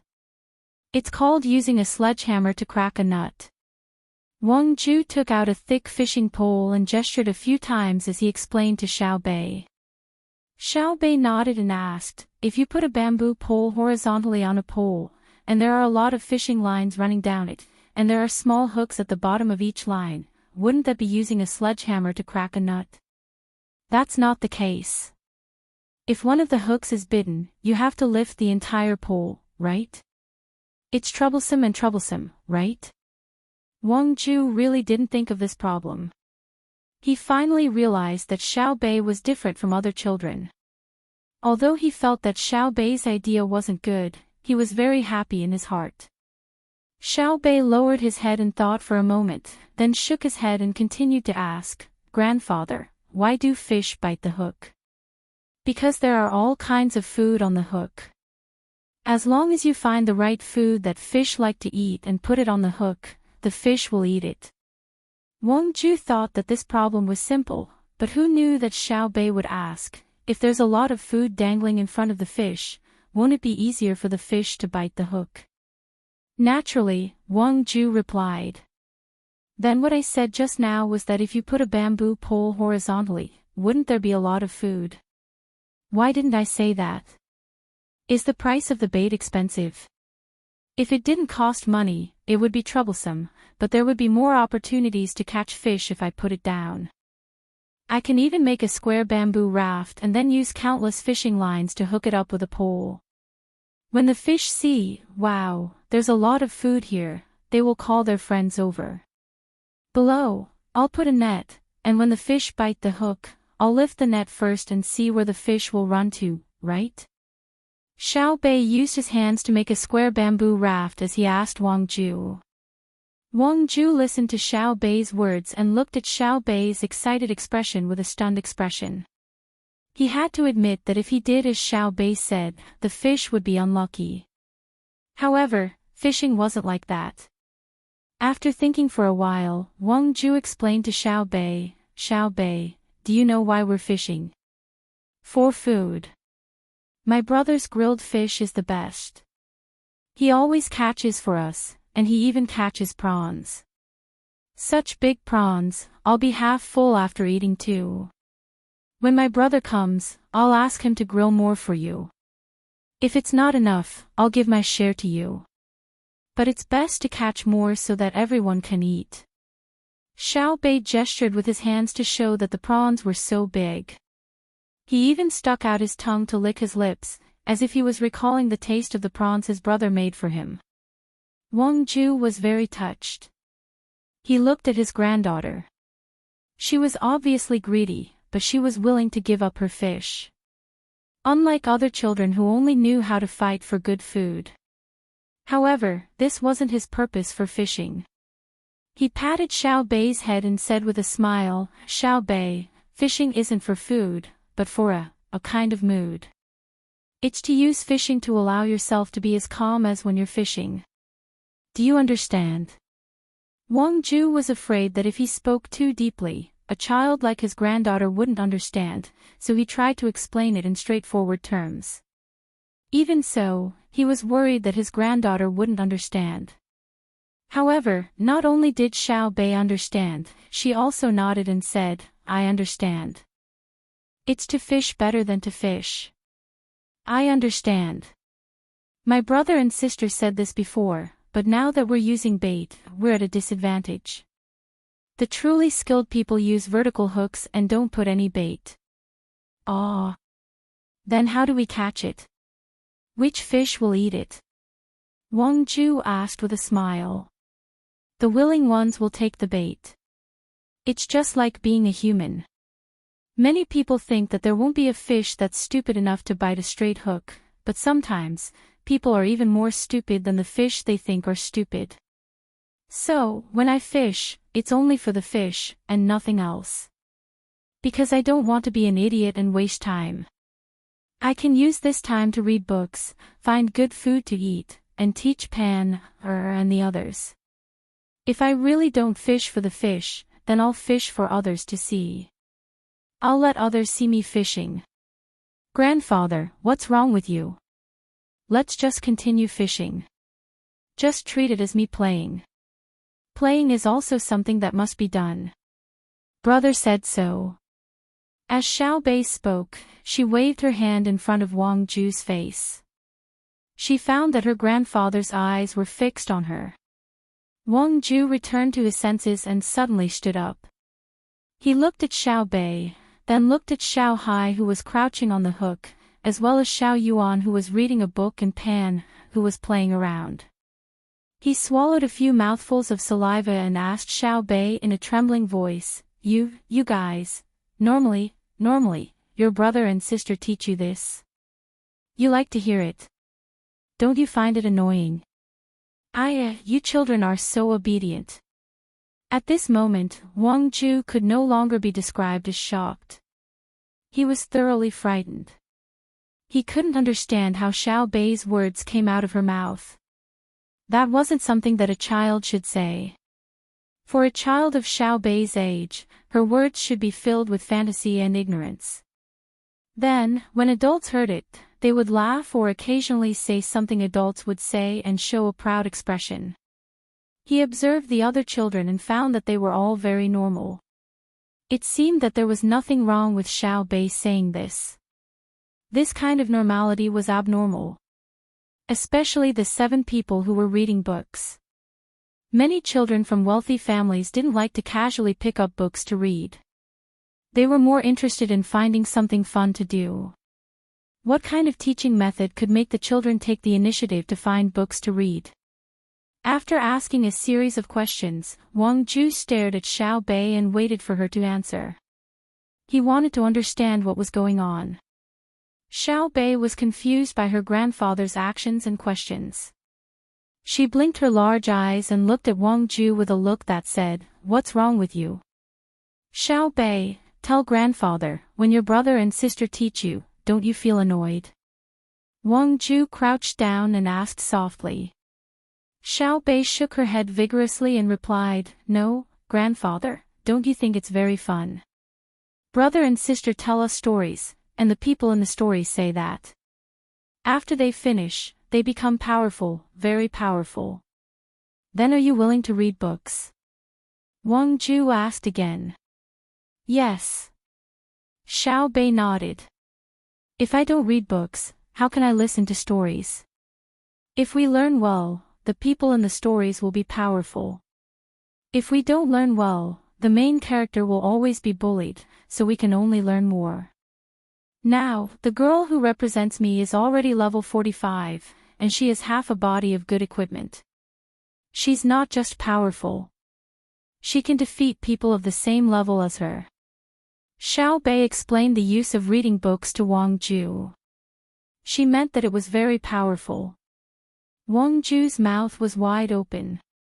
This was the first time he had heard of such a method of teaching children. He looked at the others. A few of the children also looked over. They all had the same thought. "Little Yuan, according to this, you're the most powerful one. Is that whatever level high?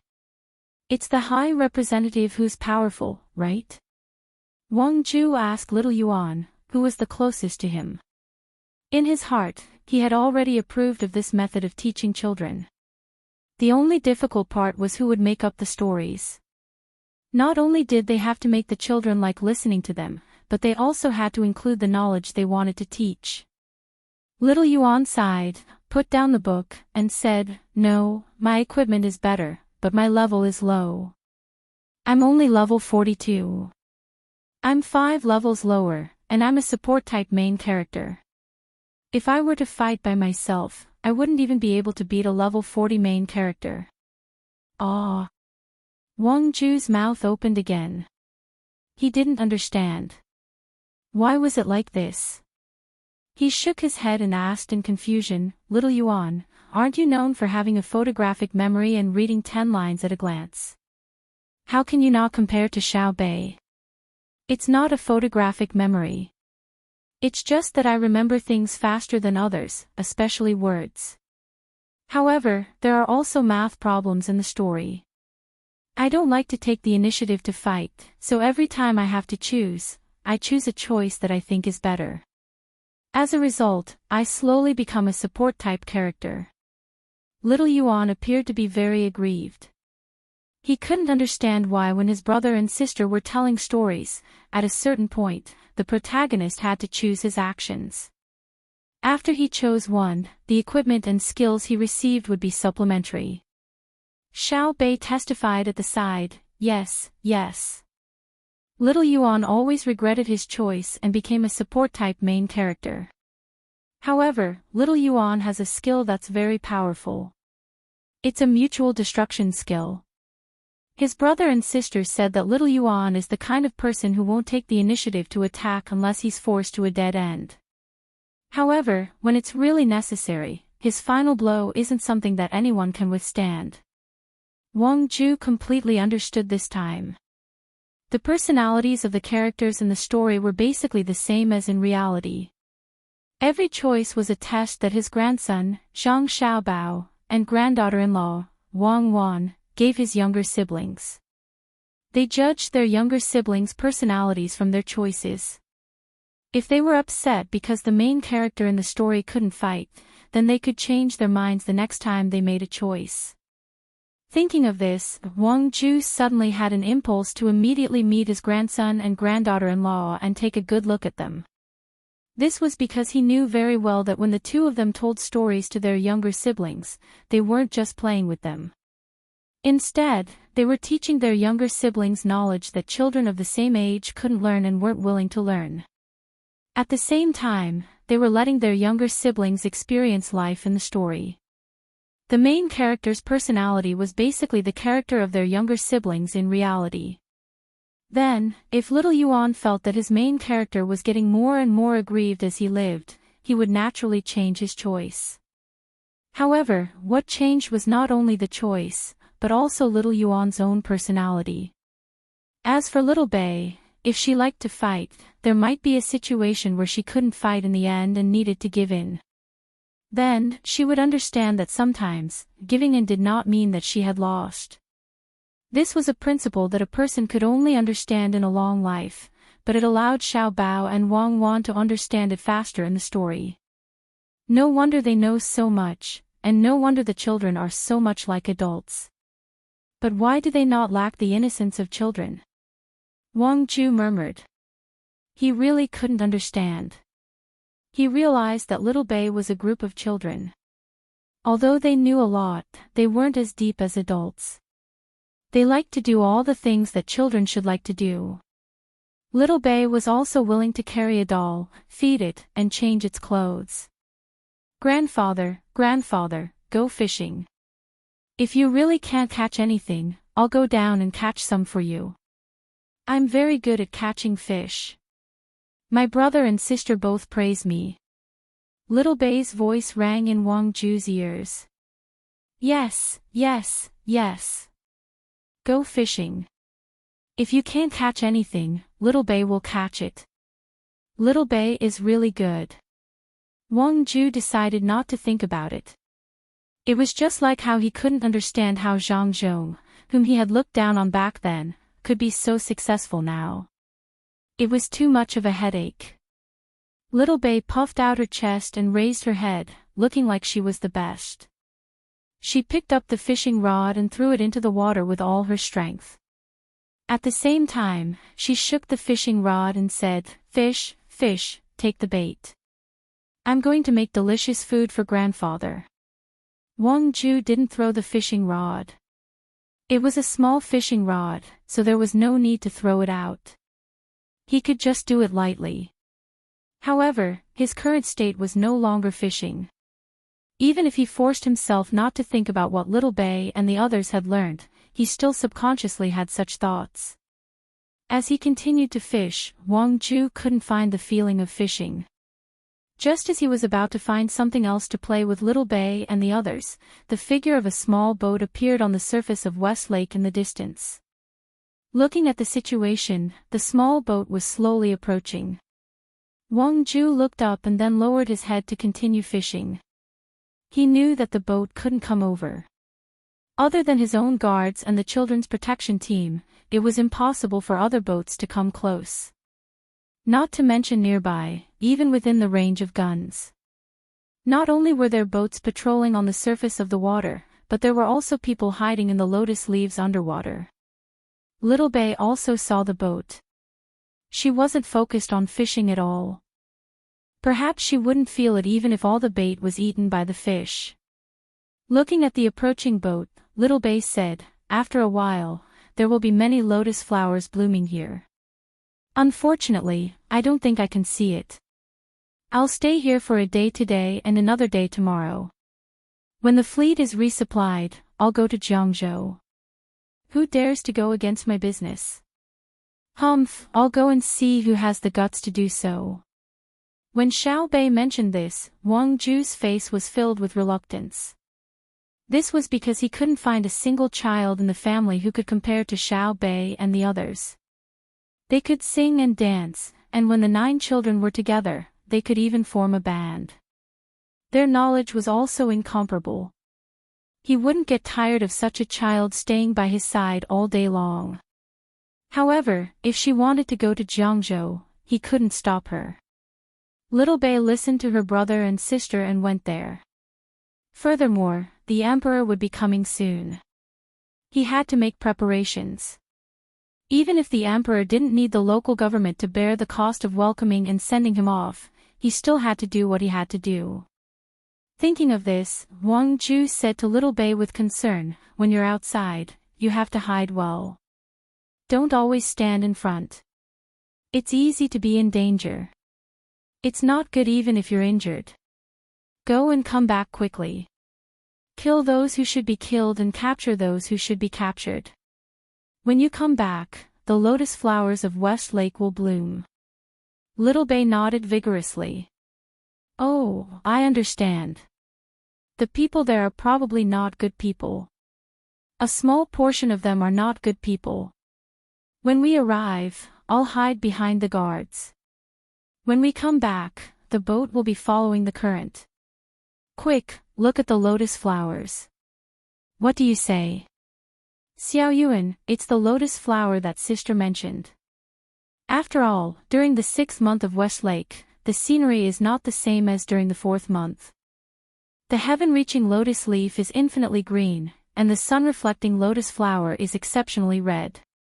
Xiao Yuan lowered his head and looked at the book. He casually said this out loud with great chemistry. He knew what Xiao Bei was asking. "Good poem. Who wrote it?" Wang Ju first looked at Xiao Yuan with admiration and then praised him. "I don't know. Sister said it was written by an idler. That person had nothing to do, so he looked at flowers and played. He's probably a painter." Right. If we really come back early, Sister Xiao Zhu can paint according to it. We haven't seen many of the sceneries that brother and sister told us." Little Bei shook his head, indicating that he didn't know. Wang Ju said, "Oh," and put the poem on Wang Wan, thinking that it was written by Wang Wan.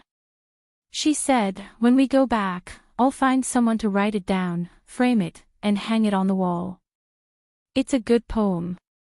In my opinion, it should be hung beside West Lake and written in big letters so that everyone can see it. Then, they can advertise it.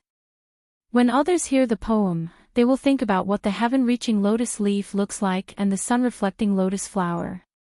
My family has a tourism business here. The more people come, the more my family earns. Isn't it great to tour West Lake and look at the scenery and eat at the precious candy house?" Little Bei swayed his fishing pole and said casually, as if he wasn't thinking about it deliberately. Wang Ju nodded. He was gradually getting used to the difference between Little Bei and the others. He just casually said something, and Little Bei immediately talked about earning money. She really didn't disgrace her identity as Xiao Bao's sister. "Little Bei, after you earn money, what do you do with the money?"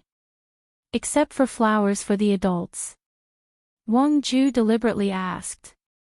He actually knew what Little Bei and the group of children were doing with the money, but he still wanted to hear it. Little Bei stared at the water and said faintly, "Grandfather, actually, we don't want to do anything with the money. Brother and sister are already working hard to give benefits to the children of Tang Empire, right? Anyway, it's good for the children now, and good for Tang Empire when the children grow up. We earn money because we have nothing to do. Think about it, we are Tang Empire's patrol inspectors, and we have to patrol Tang Empire. No matter where we go, we have to spend money. It doesn't matter whose money we spend, so why don't we spend our own? In the past, when we were officials in other places, I was a county magistrate. The population there was very small. Think about it, when I made a decision, they followed me to work. In the end, they worked from spring to autumn. Not only did they not earn any benefits, they even lost money. That's my own responsibility, and I have to bear it. I take out money and compensate them. If they can earn 100 copper coins according to my plan, I will give them 100 copper coins. This way, they will do whatever I ask them to do next time. In other words, we want to use the money we earn to bear our own responsibilities. Parents have their own responsibilities, brothers and sisters have their own responsibilities, and children have their own responsibilities. But we are children, and the position we sit in makes us have the responsibility of patrol inspectors. This is what we thought of. After we discussed it, we want to earn money. Even if our family is already very rich, we don't need to worry about fighting for the family property when we grow up. Why is that boat still heading here? This is my family's tourist area. If we don't allow it, why would it come here? Xiao Bei said something that should only come out of the mouth of an adult.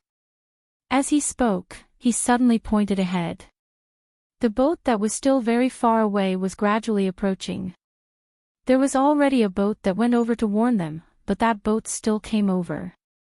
It was estimated that if it went a little further and didn't stop, they would be attacked. The range of the warning was still a little bit away from the final limit of the defense, so they weren't immediately attacked. Wang Ju was still thinking along with Xiao Bei's words. When she heard Xiao Bei mention that boat, she paid attention and said, "Don't worry about them. If that boat really dares to come over, someone will naturally take care of them." Xiao Bei, you guys are already so powerful now. What are you going to do in the future? Powerful? Oh, it's powerful. Our official position is very high. It's the same rank as maternal grandfather. Oh, no, it's one rank higher. Other than Uncle Emperor, we're one rank higher. In the future. We don't know what we're going to do in the future. I'll listen to elder brother and elder sister. They'll make arrangements for us. When the time comes, we'll do whatever they want us to do. In any case, I know they won't lie to us. Xiao Bei didn't seem to care about the future. His eyes were still looking at that boat. Wang Ju listened to Xiao Bei's words and thought about it. Although Xiao Bei and the others were very independent now, they always had to follow the rules set by the Zhang family and Wang family. When they grew up, Xiao Bao and Cuckoo would definitely find suitable things for them to do according to their personalities. In this aspect, they were much better than other families. Other families, no matter how powerful they were, would usually make arrangements for their children in advance. Of course, when making arrangements, they usually didn't look at what their children could do, but what they wanted their children to do. As for Xiao Bei and the others, the family would decide what they were suitable for based on their thoughts and abilities. No wonder the emperor had thrown his 2 children here. It turned out that, when Wang Ju thought of this, she was suddenly shocked. Because she suddenly realized that if this continued, the future emperor's throne wouldn't be the current crown prince. Then what would the current crown prince do? Would he rebel? The more she thought about it, the more worried Wang Ju became. The Great Tang's development was many times greater than before, but if a civil war broke out, the situation would change. Not good. I have to send someone to keep an eye on the crown prince.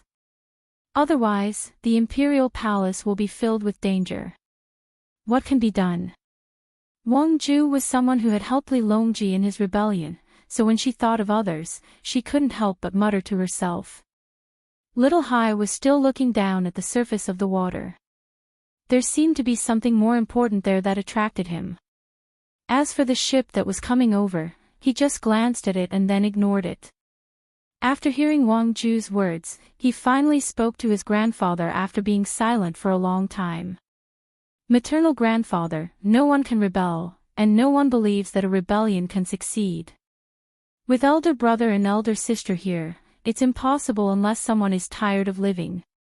In truth, it doesn't matter who becomes emperor. What matters is who wants to be emperor and how they plan to be emperor. If elder brother and elder sister aren't satisfied, even if they become emperor, they'll remove them. I'm confident that elder brother and elder sister can do it. After saying this, Xiao Hai fell silent and continued to look at the float in front of him. Wang Ju was already used to the matters of these children, or perhaps he was numb to it. But when he thought about it, he realized that he had suddenly thought of something and was in a bad mood. Right, no one could rebel. The current Great Tang was very stable, and the people didn't lack food. If they wanted to rebel, they needed someone to support them. The officials in the court wouldn't support them, unlike the current emperor. A fishing rod, a pot of wine, a bright sun, a floating cloud, a clear lake, a bait to attract a fish. Dare I ask, is the Great Tang Patrol envoy here? While Wang Ju was thinking about this matter, the sound of someone chanting came from the water. It was clear that the other party was coming for them, and they clearly had a goal in mind. Xiao Bei blinked and turned to Wang Ju. Maternal grandfather, this person's voice is really loud. He's so far away, but we can still hear him. Admirable. Hearing Xiao Bei's words, Wang Ju smiled. The other party shouted like that, but Xiao Bei was actually concerned about whether the other party's voice was loud or not. Xiao Bei, he's coming for you. Do you want to meet him? Of course, he's here. Why don't we meet him? Also, brother and sister have sent us a message saying that if someone comes voluntarily, we'll take them to Jiangzhou. If they go willingly, then so be it. If they don't want to go, we'll catch them and make them do it willingly. Xiao Bei covered his mouth and laughed as he said to Wang Ju. Then he shouted at the top of his voice, I am. What do I do? Wang Ju listened to Xiao Bei's shout and felt that it was more interesting. At the same time, he admired his grandson very much. He could even calculate this. No wonder people called him Lianhuan. He was really amazing. At this time, the other party also shouted, I'm a villager from the mountains. Today, I'm here. I heard that the Great Tang Patrol envoy is also here, so I'd like to meet you. Then come over. Let's search you first. Xiao Bei shouted back. Soon, a person jumped onto the guard's boat and was pulled into the boat. It seemed that they needed to go through a detailed search. The boat was also heading towards the shore. Xiao Bei said to Wang Ju, Grandfather, I'm sure that person didn't bring anything dangerous with him. Why is that? Wang Ju asked. Because he's coming for us. Naturally, he knows that he has to go through a thorough search. If he brings anything, he's courting death. Even if we find a writing brush on him, he can forget about seeing us again. Also, if he has false teeth, we'll pull them out in advance. Let's see what he says when he comes over. It's really fun. Xiao Bei said with a smile. Wang Ju patted Xiao Bei's head and praised, our Xiao Bei is really smart. Yes. Xiao Bei was not modest at all. The person on the boat did not know that the person he wanted to meet had such an evaluation of him. After waiting for about 5 minutes, the boat approached. The person was escorted to the bow of the boat by 2 guards, one on the left and one on the right, and waited to go ashore. Wang Ju carefully sized up the other party. This person was wearing a gray robe and was relatively thin. His hair was casually tied up on his head with a wooden hairpin. His cheekbones were prominent, and he looked to be in his 40s. However, his eyes were very lively. He opened his mouth and asked, Who are you? Tell me your name. The question was not polite at all, but the person on the other side did not care. He confidently put his hands behind his back and said with a smile, I'm a villager from the mountains. My name is not important. Just call me Mountain Wind.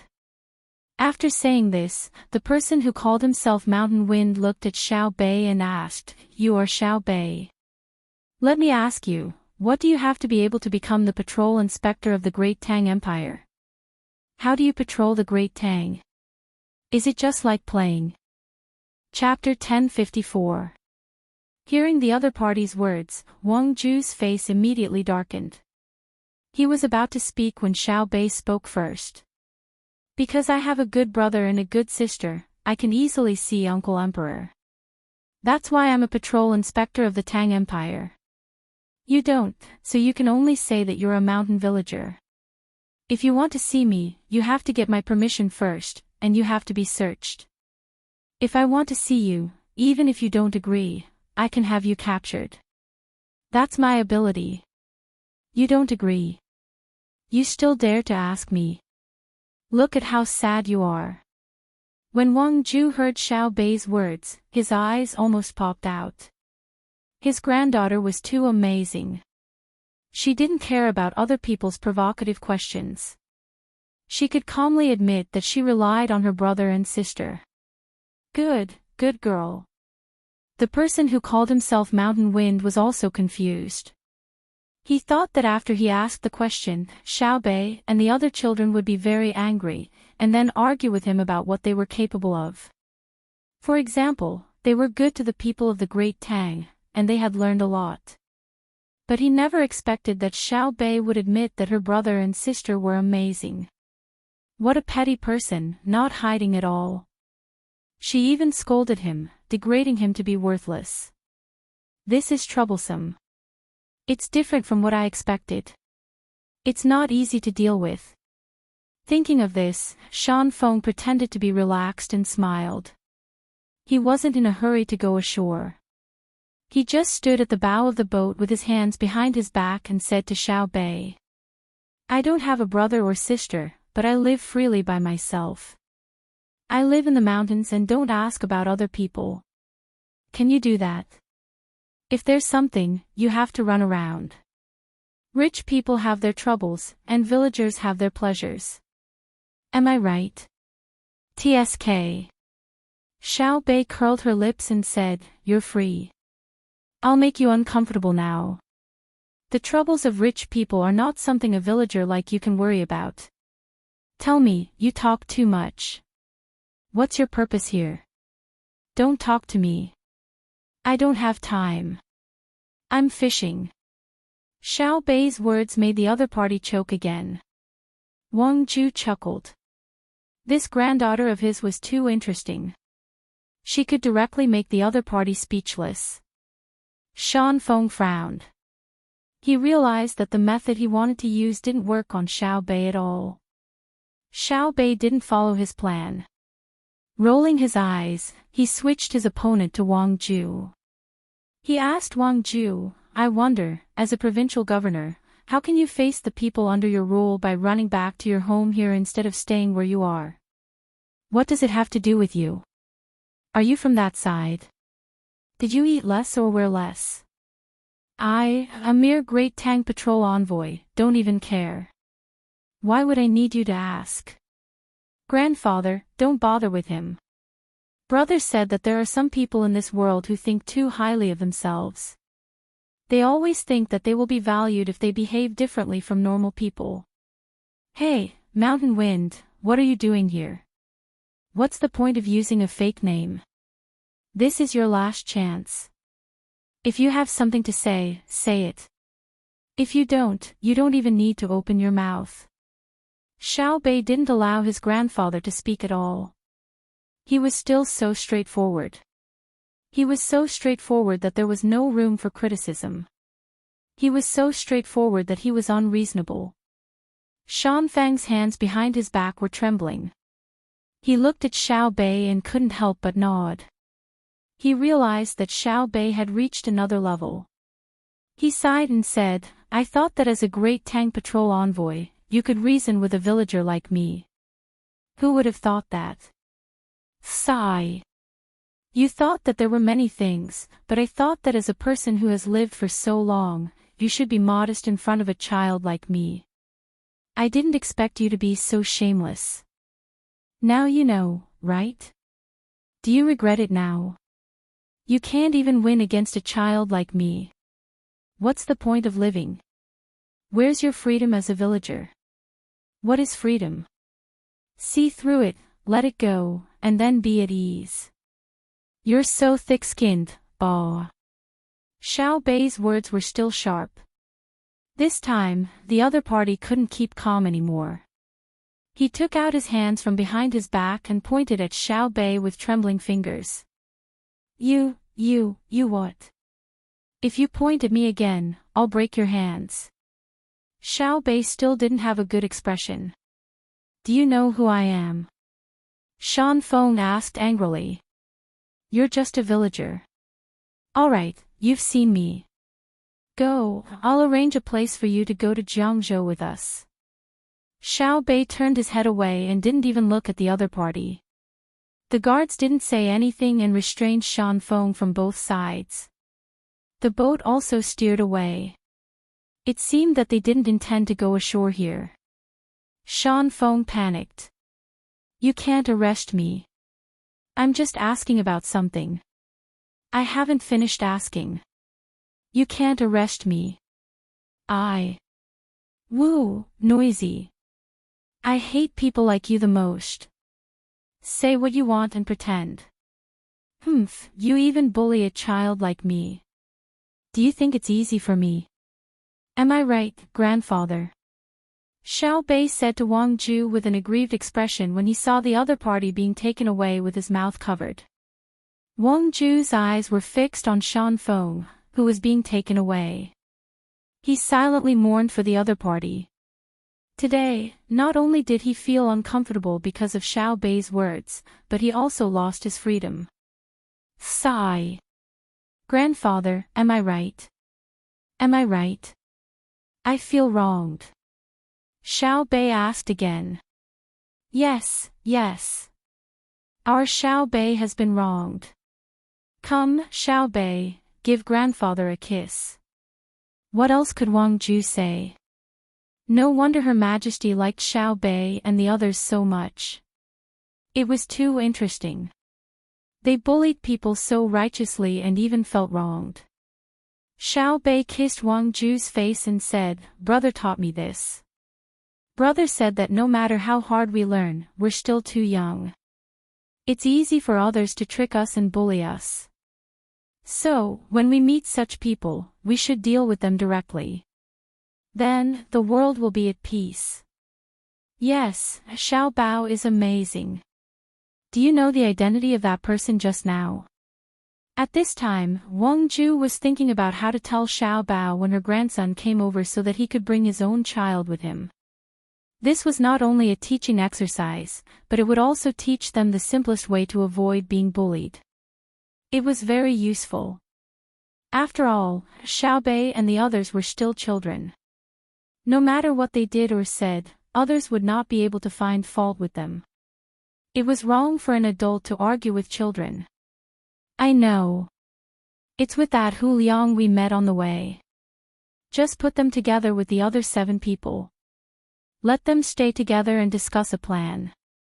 Give them a chance to collude.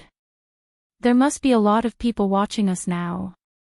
If we really caught the wrong person, then it's their bad luck. We'll let them go after we find out the truth. But I guess this person is not innocent. As Xiao Bei spoke, he lifted the fishing rod with all his strength. Just as he was about to express his anger, a fish was suddenly pulled out of the water. Ha! I caught it! Xiao Bei cheered and pulled the fish in front of him to remove the hook. Wang Ju watched from the side and felt sad for the fish. This was because the fish was not caught by eating the bait. The hook was hooked on the fish's gills. When Xiao Bei pulled up, the fish was swimming beside him. Grandfather, I'm amazing, right? Xiao Bei did not care how he caught the fish and asked proudly. Amazing. Grandfather is not as good as you. Wang Ju nodded. Then let's continue. Let's see who catches more. Let's get another boat. Isn't it boring to just fish? Xiao Bei did not take the bait and threw the hook into the water. His eyes were full of anticipation as he looked into the distance. In Wang Ju's house, a few rooms were specially set aside. Hu Liang and the other 7 people were locked up in the rooms. The people on both sides had not met up yet, and the 7 people did not know how close they were to their 8th brother. "Boss, do you still have strength? I can't go on anymore." Among the 7 people locked in a room, the 5th brother asked the eldest brother, who had closed his eyes and was not moving. "Don't be afraid. They won't starve us to death. Let's hang in there. At least they send us some water. When it's about time, we can eat something." The eldest brother was also hungry. He knew that he was hungry now, but it was not because of the discomfort in his stomach.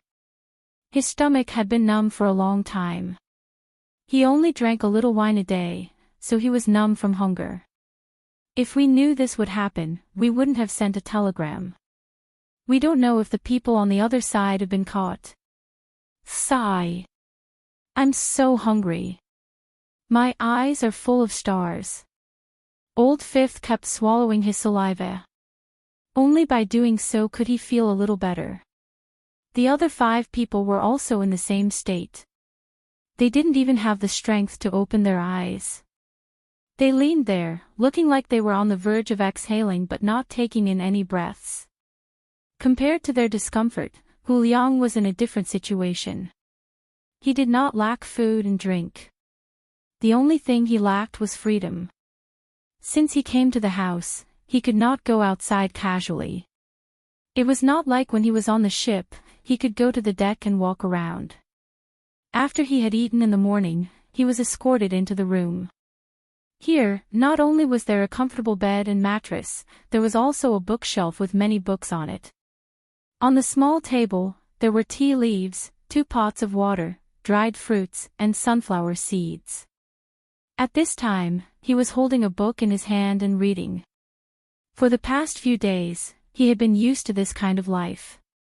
Although he was still worried about others, he could endure this worry and try to not be so irritated. Just as he was reading the book, there was a knock on the door. Someone asked, "Is young Master Hu here?" "Yes, please come in." Hu Liang put down the book and looked at the door. He wanted to know what was going on. Under normal circumstances, no one would disturb him. As the door was pushed open, the inner courtyard, who had been in charge of his daily life, came in first and said to him with a smile, "Young Master Hu, do you feel bored?" "It's okay, there are books to read. It's better than just staying here. I just don't know when you will be able to get on the ship again. The days on the ship are more comfortable than here." Hu Liang frankly expressed his feelings. Then, he looked at the inner courtyard, hoping that the inner courtyard would tell him the purpose of his visit. "Young Master Hu, actually, we've also considered this matter. We reckon that you'll need to wait for another 2 days. In order to make sure that you won't be lonely, we've specially found a companion for you. Take a look and see if this person is all right." As the inner courtyard spoke, they shouted to the outside. Then, Shan Feng was pushed in. In an instant, Hu Liang and Shan Feng were stunned. The 2 of them opened their mouths at the same time and said, "Why is it you?"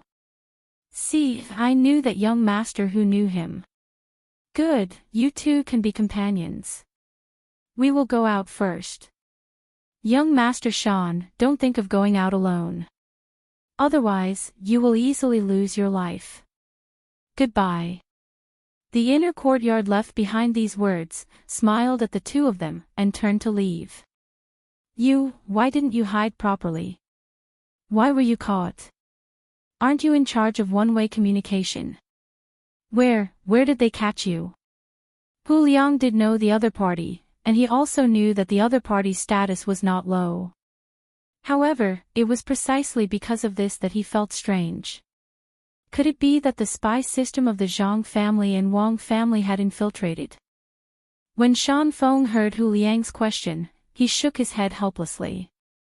He sat on a chair in the room, picked up a raisin, and stuffed it into his mouth. He slowly chewed until he swallowed it and said, "Don't mention it. I originally planned to meet Xiaobei and get some useful information from them. Therefore, when I found out that they were fishing by the West Lake, I got a boat to go there. In the end, before I could say a few words, they caught me." Sigh. Ah. You are walking into a trap. You are confused. It's over. Just wait and see. It won't be long before they get the information from you. You should kill yourself. When Hu Liang heard the other party's words, he already knew what was going on. He actually went to provoke Xiaobei. When he was on the boat, he heard Xiaobei's words. Anyone who took the initiative to come over was to be caught and sent to Jiangzhou. It didn't matter even if they were caught wrongly for the time being. What was it called again? Oh, it was called better to catch 1,000 wrongly than to let one go. Shan Feng stopped eating and looked at Hu Liang in surprise. He asked, why would I commit suicide? I was in their place and had the opportunity to get information. When the time came, I would think of a way to escape or pass the information back. Wouldn't I have died for nothing if I committed suicide? If they asked me, I wouldn't say anything. Oh, I see. Have you already told all your secrets to him? You traitor, no wonder you are in such a good place. You must have told them what I looked like. Otherwise, they wouldn't have caught me directly. Shan Feng was furious. His eyes were red as he questioned Hu Liang. Hu Liang sneered. What difference does it make whether I told them or not? I have been in contact with the higher-ups. Moreover, the 8 of us have probably all been caught. I just don't know if the other 7 are dead or alive. Betray you. Every time I see you, you don't have a fixed place. If I want to betray you, I have to know where you are. You don't know how powerful they are. While the 2 of them were arguing, there was a knock on the door again. The person who had just left came in with the same smile. He said, how was your chat? I know that the 2 of you are still a little lonely, so I sent a few more people to you. It will be more lively when you are together.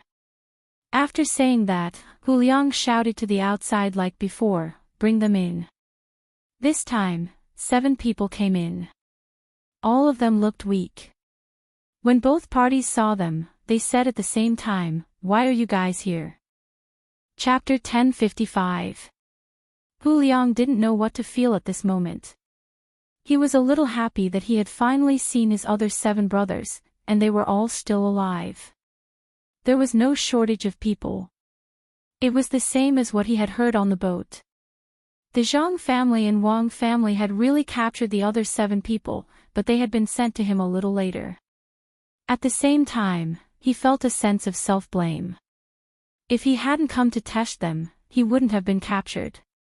Similarly, his 7 brothers couldn't be exposed. Even though his daily life wasn't bad, he didn't know when he would suddenly lose his life. Looking at his 7 brothers, with their messy hair, swollen faces, and soulless eyes, he could imagine what kind of life they had after being captured. Big brother, you've all suffered. I, 8th brother, have implicated you.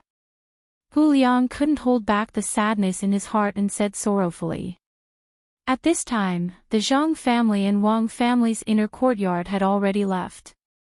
Only the 9 people from the same organization were left in the room. Shan Feng, who had always used a fake name and never used his real name, looked at the 7 people who had come later. He didn't know why, but he actually felt better. He originally thought that he had been sullen enough, but before he could display his eloquence, he had been reprimanded by Xiaobei with sharp words. Then, without giving him the slightest chance, he had been directly brought here with his mouth covered. He never thought that there would be people who had it worse than him. According to this, he should have performed well. Otherwise, he should have been tortured like the 7 people in front of him and then brought here to meet them. Thinking like this, Shan Feng's lips curled into a smile. He said, how could you be so careless? The 7 people who had come later had said this sentence in unison at the beginning. Now, after hearing the 2 people's words, they didn't open their mouths. Each one of them stood there in a daze. Their tired eyes carried a trace of relief, as well as a trace of suspicion. Hu Liang saw that the situation was not right. He walked forward a few steps and approached the boss. He asked with concern, "Big brother, what's wrong? It's not a dream, right?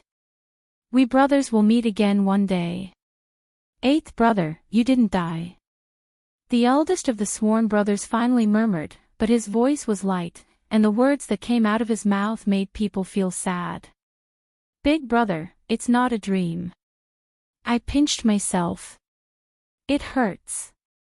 Old eight, fifth brother is finally alive to see you.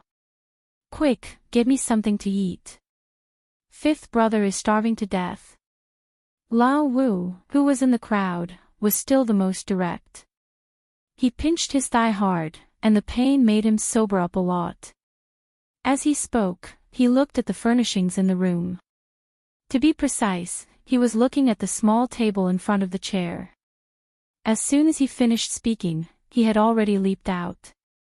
In the blink of an eye, he was already in front of the small table. His left hand grabbed the teacup and brought it to his mouth. He raised his head and gulped it down. His right hand was not idle either. He grabbed a handful of raisins from the plate of dried fruits. As soon as his mouth left the teacup, the raisins were stuffed into his mouth. There was almost no process of chewing. His Adam's apple moved and the raisins disappeared into his mouth. "It's delicious. Damn, I've never tasted such delicious tea or eaten such fragrant raisins in my life. Old eight, it seems that you're doing well. Quick, give me something to eat. I'm starving to death." After the teacup and raisins entered his stomach, Lao Wu felt alive before he could digest them. His mental state was many times better than before. Hu Liang did not need to ask. Through Lao Wu's actions and words, he knew very well what the seven brothers had encountered. He quickly set up a tea set. He did not put tea leaves into the teapot. He picked up the thermos and poured water one by one. He called for the brothers to drink. The seven people who came later did not hold back. They did not even care if the water was hot or not. They drank from the teacup one by one. When the water entered their stomachs, they breathed in and felt the discomfort of their empty stomachs for the past few days. The fruits on the small table were divided among the seven people in an instant, and the plate became clean. Hu Liang ran to the door and opened it. He shouted, "I want wine and food. Send it over quickly. I don't care if it's hot or cold. Quick, I'm going to die." The person at the door nodded with a smile. "Young Master Hu, please wait a moment. It will be sent over immediately. But, the people who were caught later have not eaten properly for several days. Please don't hold out." "Thank you, I understand." Hu Liang did not forget his identity. He thanked the person and turned back. Of the seven people who came later, after drinking the water, they looked more energetic. Of the seven who ate a lot of fruits, 3 of them kept vomiting. It should be the gastric acid reaction. Even so, the 3 of them endured and did not vomit.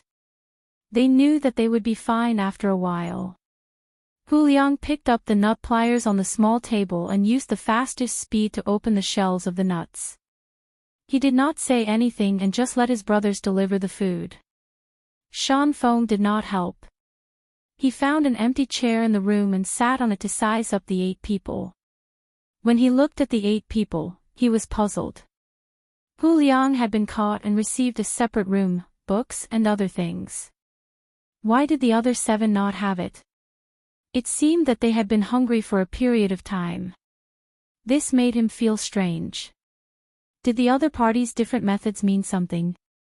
The 7 people who came later also did not say anything. They drank bowl after bowl of water and ate everything that could be eaten immediately. Other than letting old 8 help to open the nuts, they picked them up and bit them with their teeth. This hunger made them feel that anything they ate was delicious. It was just a feeling. As for the real taste, they did not have the time to taste it. although they knew that the food from the Zhang family and Wang family would not be bad. In less than half an hour, people came in one after another. They placed a large round table in the middle of the room and put all kinds of dishes on it. In a short while, 16 dishes, 8 cold and 8 hot, were served. There was also a large bowl of soup, as well as cold steamed buns and hot rice. The steamed buns could not be heated up in a short time, but the rice and noodles could be kept warm. There was also a large jar of wine that weighed 10 catties. The group of people who served the dishes shuttled back and forth for a while. "Brothers, eat first," Hu Liang called out to the 7 people. He accompanied them but did not touch his chopsticks. The 7 people did not stand on ceremony. Very tacitly, no one touched the wine. Instead, they did the same action, holding a steamed bun in one hand and a pair of chopsticks in the other. Every time they choked, they would drink a mouthful of soup. Seeing that each of his brothers stuffed 2 steamed buns into their mouths in the blink of an eye, Hu Liang picked up the wine jar and poured wine for his brothers. He advised, "Eat slowly, eat slowly. If you eat too fast, your body can't take it. Eat slowly. How long has it been since you guys ate?" Shan Feng also sat at the table and did not touch his chopsticks. He was not hungry yet. Seeing that the 7 people were almost done eating, he asked. Once again, the 7 people very tacitly ignored Shan Feng. Their relationship with Shan Feng could not be considered close. In the past, when they occasionally came into contact, the other party still had that kind of high and mighty attitude. Now that they had been captured, the other party actually wanted to use his identity to show off to them. Did he think that since they were all prisoners, his previous identity was still useful? However, he was more interested in Hu Liang. Old Fifth took a sip of wine and used his hand to grab a braised pig trotter. As he chewed, he asked, "Old Eighth, we thought that you had been killed. Who knew that you were doing well? What did you do with them?" There was wine and food. The casual question stunned Hu Liang. For a moment, he did not know how to answer. He really wanted to tell the truth and say that he did not do anything. From the time he boarded the ship until now, he had been treated well. But he suddenly reacted. It was easy to say, but others would not believe it. If he did not do anything, why was he treated well and others not treated well? Moreover, the 7 brothers were captured and suffered a lot. You were enjoying yourself here. Could it be that you did not betray us? Thinking like this, Hu Liang sighed. He poured himself a bowl of wine and held it up. His eyes slowly swept across the faces of the 7 brothers. He drank another mouthful and said, "It's my fault. At the beginning, I thought that I could board the ship alone and find out some useful information. I would immediately meet up with you and pass on the message. Who would have thought that as soon as I boarded the ship, my plan would be seen through? Then, I was brought to the deck and placed there for others to see. They searched the surrounding area intensively. You know, if their intelligence systems set their sights on an area, the secrets of that area would not be able to be kept. Just as you can see, my days are not bad. From the time I boarded the ship until now, I have seen the wine and food provided by the Zhang family and Wang family. I can also eat dishes that I have never heard of before. But my days are good, but my heart is uncomfortable. The day before yesterday, they told me that they wanted me to see you, but it was delayed until today. Today, not only did I see you, but I also saw Brother Shan Feng. I guess they have achieved their goal. Our family is in danger." When he said this, it was much more comfortable to hear. Hu Liang did not mention whether he had betrayed others. Instead, he indirectly emphasized the power of the Zhang family and Wang family's intelligence system. "Old Eight, we understand. If you were the one who betrayed us, you should have come to persuade us when we were captured, and not have someone send us here today. After all, you also know what we know. As the eldest brother, he told Hu Liang a few words to reassure him. The other brothers who had different thoughts before felt that this was indeed the case when they heard the eldest brother's words. They nodded one after another. Hu Liang was very moved. His brothers understood him, unlike Shan Feng, who doubted him first when they met. He was in a good mood. He picked up his chopsticks and found a cold dish to eat. He also poured wine for his brothers, raised his bowl and said, "I think you have not had a good time in the past few days. From now on, until they decide whether to let us die or not, you don't have to worry about not being able to eat.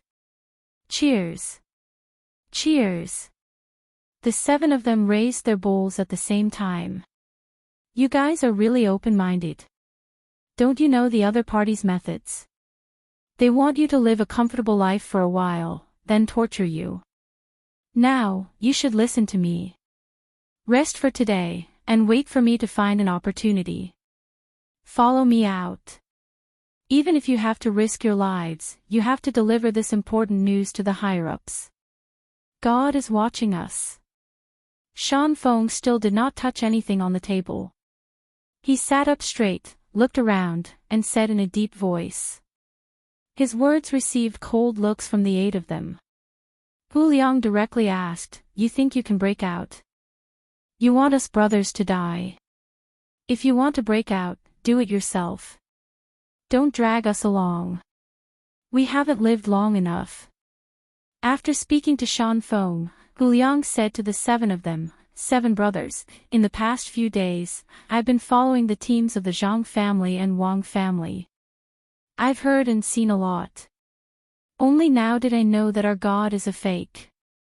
He didn't do anything, and he didn't help the people of Tang become rich.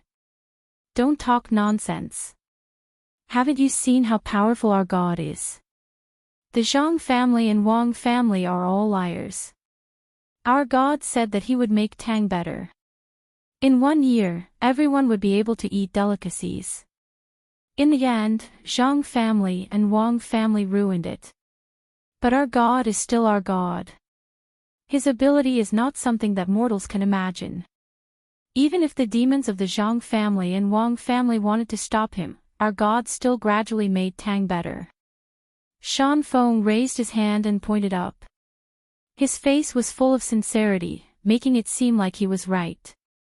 The 7 brothers were stunned. They also looked up at the canopy and nodded. Their faces were also full of sincerity.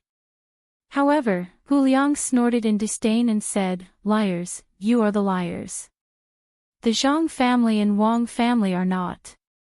Do you think that little light effect you made can fool others? Do you think it can fool me?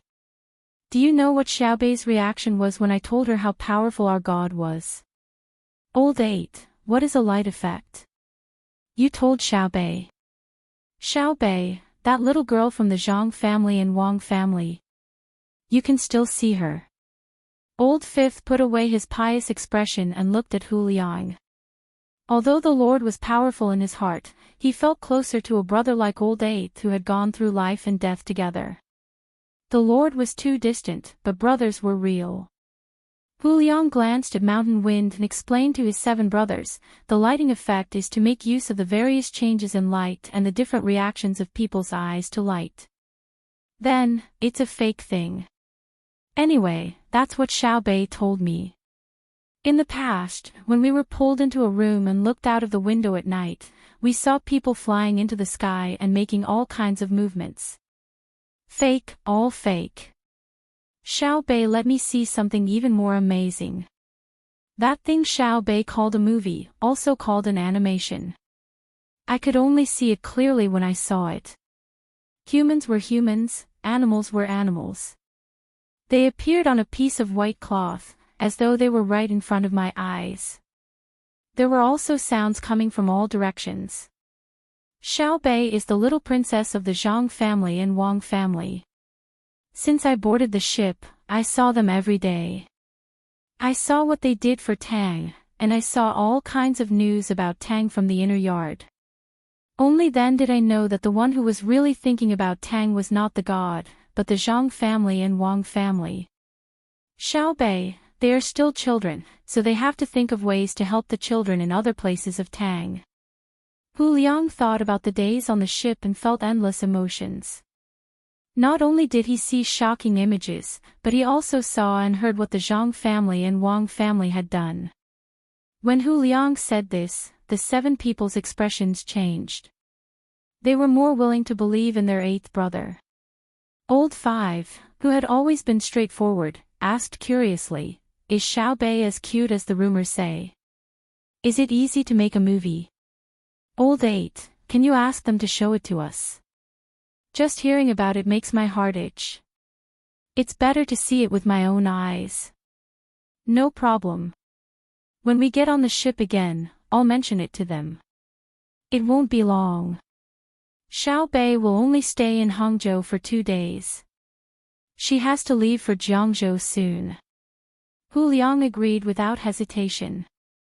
In his opinion, it was not a big deal. In the past few days, he had watched 3 animations. He had even seen the glass that produced the animations. Although there was some wear and tear every time it was played, it was not a big problem. The Zhang family and the Wang family were rich. It was a good opportunity for his 7 brothers to see so that they would not be cheated in the future. As Shan Feng listened and watched, he realized that something was wrong. He coughed and said, "Hu Liang, you are the one who is lying to others. Don't you know how powerful the god is?" When the god saw that life in the human world was not good, he came down to help the human world.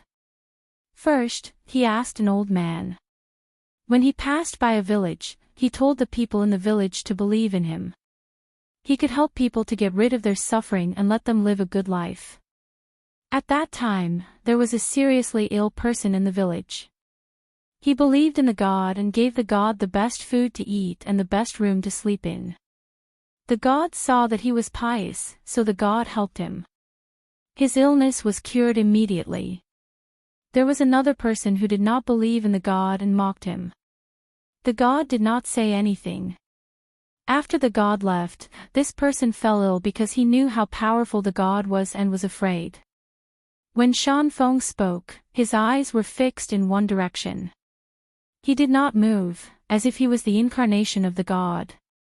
When he saw the 8 people looking over, he said, "Another time, the god passed by a village and turned into a child. He told the people in the village about his identity and made them believe him. Many people in the village believed him, but some did not. In the end, when the village was flooded, the people who believed in the god had their houses washed away. The people who did not believe in the god had their houses washed away. Don't you know about this?" "Bah! Shan Feng, you are too shameless. We have not seen it with our own eyes. Just because you say so. I am not the same person as before. I will not be fooled again. The god is so powerful. Call the god over and ask him to make a table of dishes for me to try. In the past, I always heard you talk about this and that. At first, I believed it, but now that I know, who doesn't know how to talk about it? Make it up. Who doesn't know how to make up stories? Xiao Bei's story for Pan is even better. I heard a lot, but I have not seen it even once. Also, you said that there was a flood. You said that they believed in the god and then the god sent them food. You said it was true. You even asked people to find out. There was indeed a flood and food was sent there. But it was not sent the next day at noon like you said. It was sent that night. Not only was there food, there was also medicine. That was because the Zhang family and Wang family activated the emergency system. As soon as Shan Feng finished speaking, Hu Liang spat on the ground.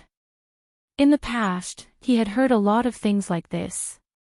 He had gathered with people from other places and heard all kinds of things about the god. Some people even testified and he believed them.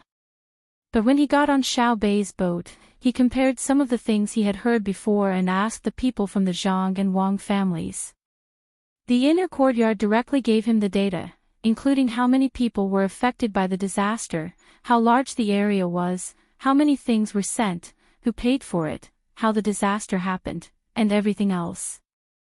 Hu Liang's 7 brothers looked back and forth between Hu Liang and Shan Feng. For a moment, they didn't know who was telling the truth and who was telling the truth. Shan Feng sneered and questioned Hu Liang. You said that what I said was false, so what you said was true. Did you see it with your own eyes? Didn't you hear what the Zhang family and Wang family said to lie to you? The god has already said that the Zhang family and Wang family are scourges on the world. Of course they would lie. Hu Liang didn't answer Shan Feng. Instead, he poured wine for his 7 brothers and said sincerely, Brothers, I admit that I didn't see it with my own eyes. But when I was with Xiao Bei and the others, I heard the idea they came up with. The day before yesterday, at noon, they were building the 4,000 Candy House combined amusement park in various places of the Tang Empire. There was a piece of news in Penglai, Dengzhou, that many children there were sick. There were bugs in their stomachs. Sometimes, they were found when they were defecating. You all know that there is medicine to drink, but most of the time, it can't be cured. Old 8, I know. I had it when I was young. Now, I still feel that there are bugs in my stomach. But it's fine as long as they don't harm me. Who knows how the bugs got in? Old 5 said, indicating that he knew what was going on.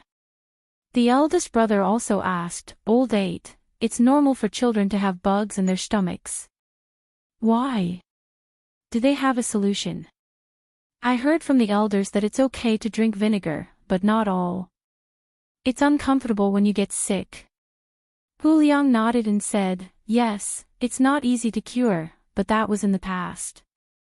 When Xiao Bei got the news, he immediately sent a telegram to the medical school. Then, the medical school replied that they had just developed a worm called roundworm. They need to take medicine to prevent infection. In the end, Xiao Bei immediately said that she wanted the local candy house to use the method of giving out candy.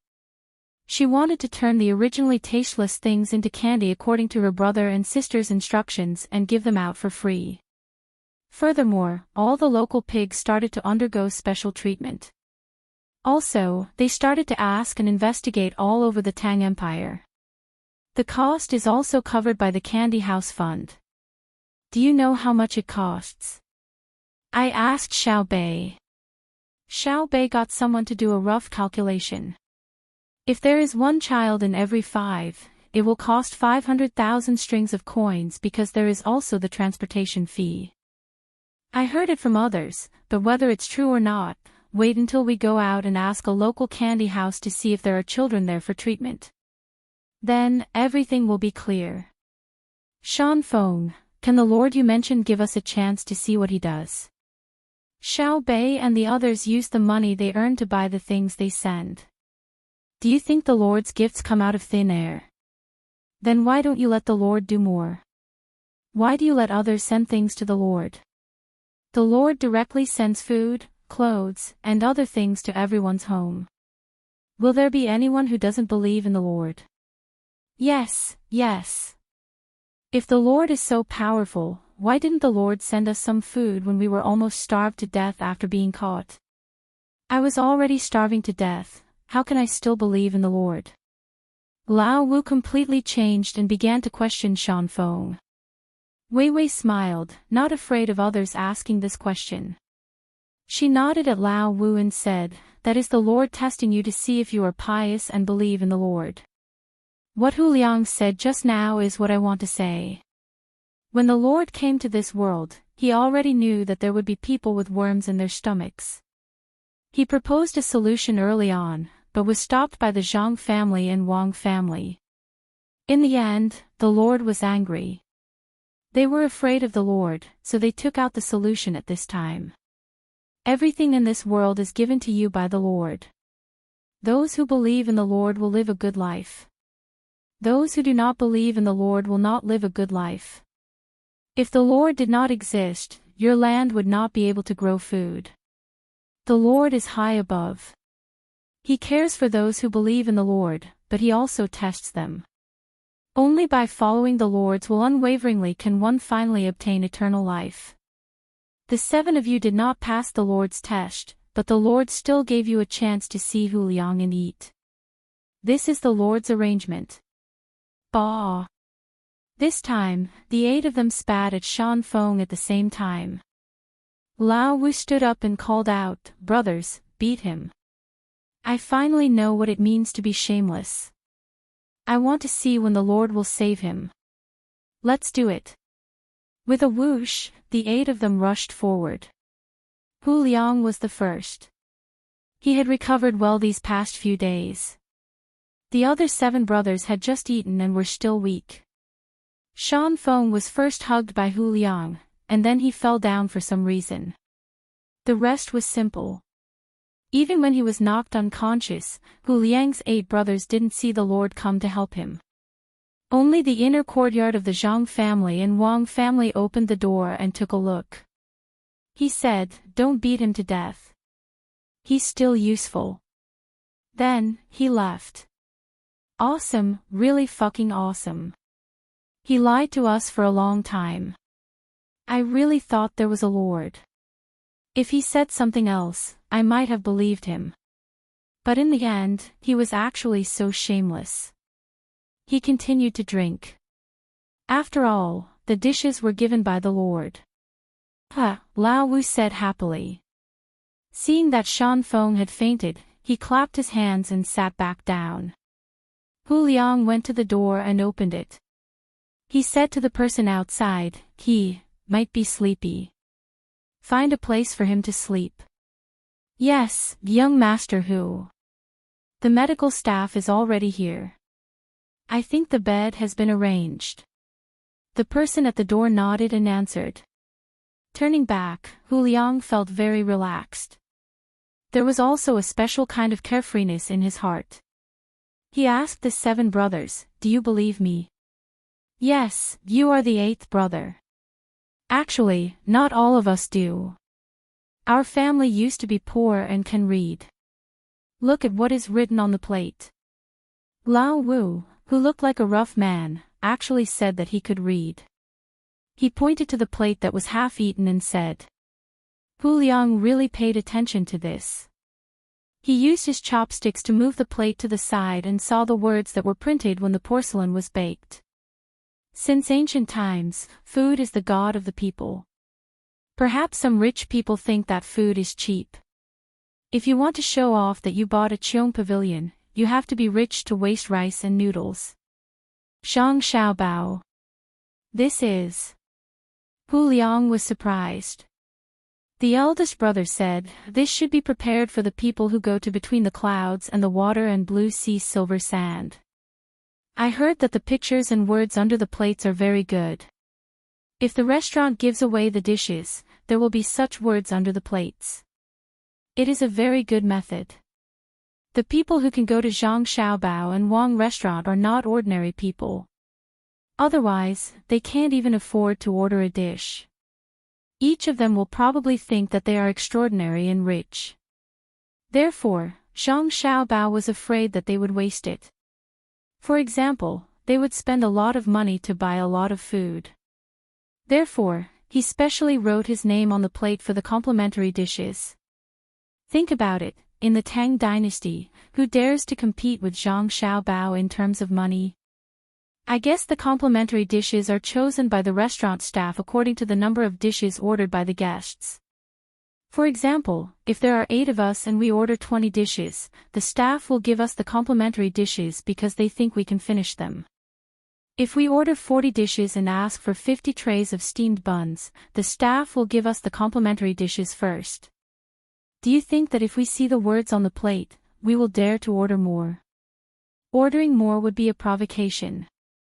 Just by looking at this plate, we can see the magnanimity of the Zhang Xiaobao and Wang family.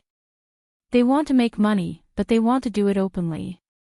Moreover, they want to tell the diners that the food is precious, and it is not a matter of who is spending whose money. Therefore, we choose to believe you because the Lord will not do such a thing. The Lord has always wanted others to give him money, and then he will help to distribute it to others. As for how much he has distributed, we don't know. Lao San also said, isn't that so? Before we were caught, we went to the supermarket to take a look. There is a new donation box. It is placed there in the name of the Zhang Xiaobao and Wang family and the emperor. It said that if you don't want to carry the change with you, you can just throw it in the box. Of course, if you want to throw as much as you want, they can use it to do things for the people of Tang. It is also written that all the people of Great Tang can go to the place where the telegram was sent and ask about the amount and purpose of the donation. At that time, we were a little shaken, but we still believed in the Lord once. Now, we don't believe in the Lord anymore. The Lord may be saving the world, but Tang doesn't need that Lord. Tang has His Majesty and the Zhang Xiaobao and Wang family. That is enough. The others nodded in agreement. Let's not talk about these things anymore. Drink first. After drinking, I will personally look for Xiao Bei and tell him that we were wrong in the past. It is up to Xiao Bei to decide whether we should be killed or tortured. Hu Liang nodded and picked up the wine bowl again. Grandfather, see, I told you. The people of Tang are good. It is not easy to deceive them. Now you know why I don't want to kill, right? Because sometimes, killing is not the solution. Xiao Bei's voice suddenly sounded at the door, and the door opened. Xiao Bei appeared at the door, with Wang Ju at his side.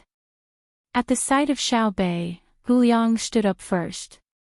Seeing that his 7 brothers were still in a daze, he quickly said, Brothers, this is Xiao Bei. With a whoosh, the 7 of them stood up at the same time, their eyes on Xiao Bei as they carefully sized him up.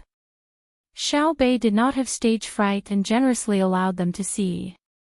He even spread his arms and spun around as if he was dancing. He asked with a smile, Isn't he beautiful? Oh, damn, why didn't you let me see Xiao Bei earlier? If I had seen him earlier, I wouldn't have cared. How could such a cute child be a monster? If that's the case, then let all the children in the world become monsters, especially my future children. Lao Wu was the first to speak. He walked up to Xiao Bei with a smile and opened his arms to hug Xiao Bei. However, he suddenly realized how dangerous this action of his would be, so he stopped and did not dare to move. Xiao Bei took the initiative to hold his arm and said with a smile, Thank you. I will take your words as the truth. In the future, when you have a baby, you can go to baby's candy house to eat for free. However, you can't eat too much. If you eat too much, you will have tooth decay. Lao Wu was immediately moved. Look at how magnanimous Xiao Bei was. He was actually not afraid of him doing anything dangerous. He was much better than that master who hid in the dark and did not dare to show his face. He then asked what was on his mind, Aren't you afraid that I will harm you? I am. I am afraid of anyone who harms me. However, I am more willing to believe that you will not harm me, right? Xiao Bei asked in return. In fact, there was a hole in the ceiling above. The fast shooter who had been in charge of protecting Xiao Bei and the others was waiting there. His reaction time and attack speed were off by 0.3 seconds. However, Xiao Bei would definitely not say that. In any case, the 8 of them were focused on him. Who would have thought that there was someone watching from above? Lao Wu's eyes turned red. He nodded vigorously and said, Yes, how could I harm you? I can't even wait to protect you. In the past, people can't always live in memories. Who cares about the past, right? In the past, I still wet the bed. However, I don't do it now. Is there anyone who sees me and says, Xiao Bei, you are too bad? You actually wet the bed in the past, huh? Xiao Bei did not wait for Lao Wu to finish speaking before interrupting him and persuading him with a smile. The 8 of them were really convinced. Xiao Bei was really too good at talking. He even said the right thing and did not embarrass others. Then we will do well in the future, Lao Wu promised. At this moment, he looked very solemn. I believe you. However, I want you to do something for the children of Tang dynasty now. Xiao Bei nodded and was also very solemn. What is it? Say it. We will not hesitate to go through water and tread on fire, Lao Wu said firmly. Infiltrate the enemy's territory and help us overthrow them. I am so annoyed with them. They don't live a good life and only know how to make trouble. We originally wanted to do something else, but in the end, we put all our efforts on them. Don't you think it's infuriating? If it weren't for them, I would have patrolled a few more places. If it weren't for them, my brother and sister would be busy with other things. In the end, Uncle Emperor wanted to come, but they hid like thieves and asked others to do it. It's too hateful. Xiao Bei said very aggrievedly. It was as if she, the inspector of Tang dynasty, could have patrolled a lot of places at once without this matter. However, the 8 of them did not feel that there was anything wrong with what Xiao Bei said. After thinking carefully, it was really the case. Therefore, they, who had changed their minds, also hated that so-called lord. They felt that the lord was incompetent and spoiled everything. He even made trouble for such a cute child. They had to get rid of him to vent their anger. The 8 of them looked at each other and immediately knew what the others were thinking. Lao Wu said, "All right, you guys make the arrangements. We will go out at any time. However, you must not let go of that Shan Feng, who we don't know his real name and keeps changing his alias. I'm not stupid. If you let him go, you will be in danger. However, I will let him run away and give him a chance to report. It doesn't matter even if he uses a telegram. The telegram is under my family's control." Xiao Bei reached out and patted Lao Wu's hand, looking like they were working happily together. After Xiao Bei ordered a few more seafood dishes and toasted the 8 of them with a glass of wine and left, the 8 of them still felt like they were in a dream. Lao Wu, this Xiao Bei is really too fun to play with. She is also very smart. No matter what we say, she can understand the meaning behind it. You were with her for a few days. You are really too blessed. If I have children in the future, I will be satisfied even if they are half as good as Xiao Bei. Lao Wu ate the seafood and said to Hu Liang. His tone was full of envy. From his words, it seemed that it was good to be able to stay with Xiao Bei for a while. Hu Liang deeply agreed with Lao Wu's words. As he peeled the prawns, he said, "Xiao Bei is indeed cute, but you didn't see how the 9 of them look when they are together. Each of them looks different. When they are playing, they are no different from other children. However, when they gather to discuss things, they are like little adults. It is very interesting. When I was with them, I heard them discuss things and then made a decision. There are some aspects that I can't think of. Unfortunately, there are many children in the world, but there is only one Zhang Xiaobao and Wang Wan in the world. They can't teach other children like how they teach their younger siblings. Because the way they teach is based on each child. Only the emperor's 2 children have this opportunity now. Forget it. We will talk about the future in the future. After we eat, find a place for us to have a good sleep. We haven't had a good rest for the past few days. We are always on tenterhooks." Lao Wu yawned as he spoke. Obviously, he was already sleepy. Look, isn't the matter solved? The people of the Tang Empire are not bad. They can be deceived for a while, but they can't be deceived forever. Unless the people don't eat, drink, or need anything, as long as they still need something, they will know who is good and who is bad. After Xiao Bei went out of the door, she said to the surprised Wang Ju. Wang Ju was used to her granddaughter's power. She bent down and picked Xiao Bei up. She praised, "Our Xiao Bei is still the best. You are even better than Xiao Bao." Xiao Bao planned to kill someone, but Xiao Bei actually helped him do something very useful. Quick, tell your brother. Xiao Bei nodded repeatedly. It was very important to her to help her brother and sister solve some problems. Just as she was being carried by Wang Ju to the place where the telegram was sent, a person rushed in from the inner courtyard and reported to Xiao Bei, that Shan Feng woke up, but it was as if he was possessed. He said that he wanted something from him. Then, tears and snot flowed out together. He was very strong. The two guards had a hard time holding him. What did he want? Xiao Bei asked with a frown. He carried a purse with him. There was something black inside. When we searched, we left it behind. That thing doesn't seem to be dangerous. The person in the inner courtyard replied. Let me have a look. Then, get some and send it to him. Let's see what he wants with that thing. Tell me, and I will send a telegram to my brother and sister. Xiao Bei was also puzzled. What was so good about it? Soon, the thing was sent over. The person in the inner courtyard also told Xiao Bei how Shan Feng used that thing.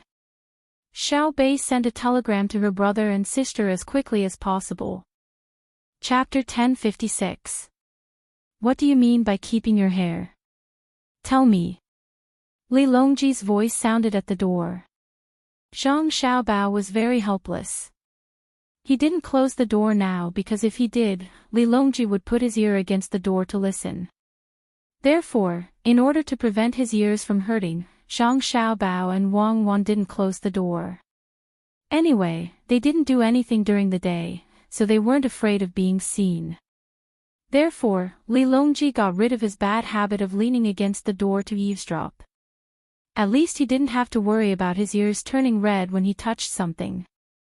Of course, every time he appeared, Zhang Xiaobao and Wang Wan would know. Even on flat ground, Zhang Xiaobao's ears were useful, let alone on a boat.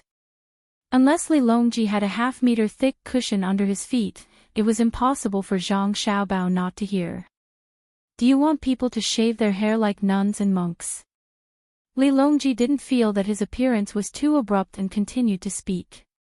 Not necessarily. People who do a lot of work cut their hair short. Otherwise, it would affect their work. It's so awkward to have it coiled on the head. Sometimes, beauty doesn't lie in the hair. It's fine for women to keep it long, but it's better for men to cut it short. It's not worth it to work hard on your hair every day. Zhang Xiaobao took over the conversation. In fact, he knew that women didn't need to keep their hair long. But nowadays, when people evaluated beauty, the style of hair was very important. Moreover, he liked women with long hair. He believed that many men also liked women with long hair. Li Longji really didn't expect that Zhang Xiaobao and Wang Wan were discussing this issue. He was very puzzled and said, actually, you don't need to wash your hair every day. Just put it in the bun and tidy it up when you get up in the morning. If you cut it, it'll look very ugly. It doesn't matter if it's coiled up, but isn't the hygiene condition not good now? There are lice and scorpions, and it's easy to spread diseases. The new news is that many children in Dengzhou have fallen ill. It doesn't seem like a big deal, it's just a bug. However, as time passed, the person would become thin and would not have much energy. This would have a great impact on the child's growth and development. Some people might even die. It was not easy for any family to raise a child. If a child died at the age of 10 or 7, just the heartache would not be able to recover in a short period of time. We can't always think that life and death are inevitable. We can't just consider the number of people who died this year as compared to last year. Then, we will feel that we have improved. But this year's population is 100 million, and last year's population was 95 million. If we can't be high and mighty and use numbers to measure society, then what kind of emperor are you? The more Zhang Xiaobao spoke, the angrier he got. This was because he thought of what had happened between him and Wang Wan. It was as if everything was just data, and everyone in the country was just an ordinary existence in the numbers. For example, how many people died in various disasters, and how much money was invested in disaster relief. Was there a need for others to explain? This was especially so for industrial disasters, mining disasters, and medical disasters. They could actually determine the range of deaths. It was as if the people who died were within the range, then it would be fine. But if the people who died were outside the range, then they would be dealt with severely. But what about every family? Can they accept this kind of data ratio? If it was really calculated like this, then if there was only one child in the family, and he died, then what was the loss to the family? It was 100%. 100% was not data, but the loss of a person in life. Xiao Bao, aren't we looking at data now? Sometimes, there are many helpless situations in life. When soldiers are training, there are also casualties. You said that you like to see animals do that. If a zebra was eaten by a lion, then don't tell me other zebras don't live. Wang Wan could feel Zhang Xiaobao's emotions and knew what he was thinking. But sometimes, there were some things that made people helpless. Sitting in that position, there were many fetters. At that moment, Zhang Xiaobao was very stubborn.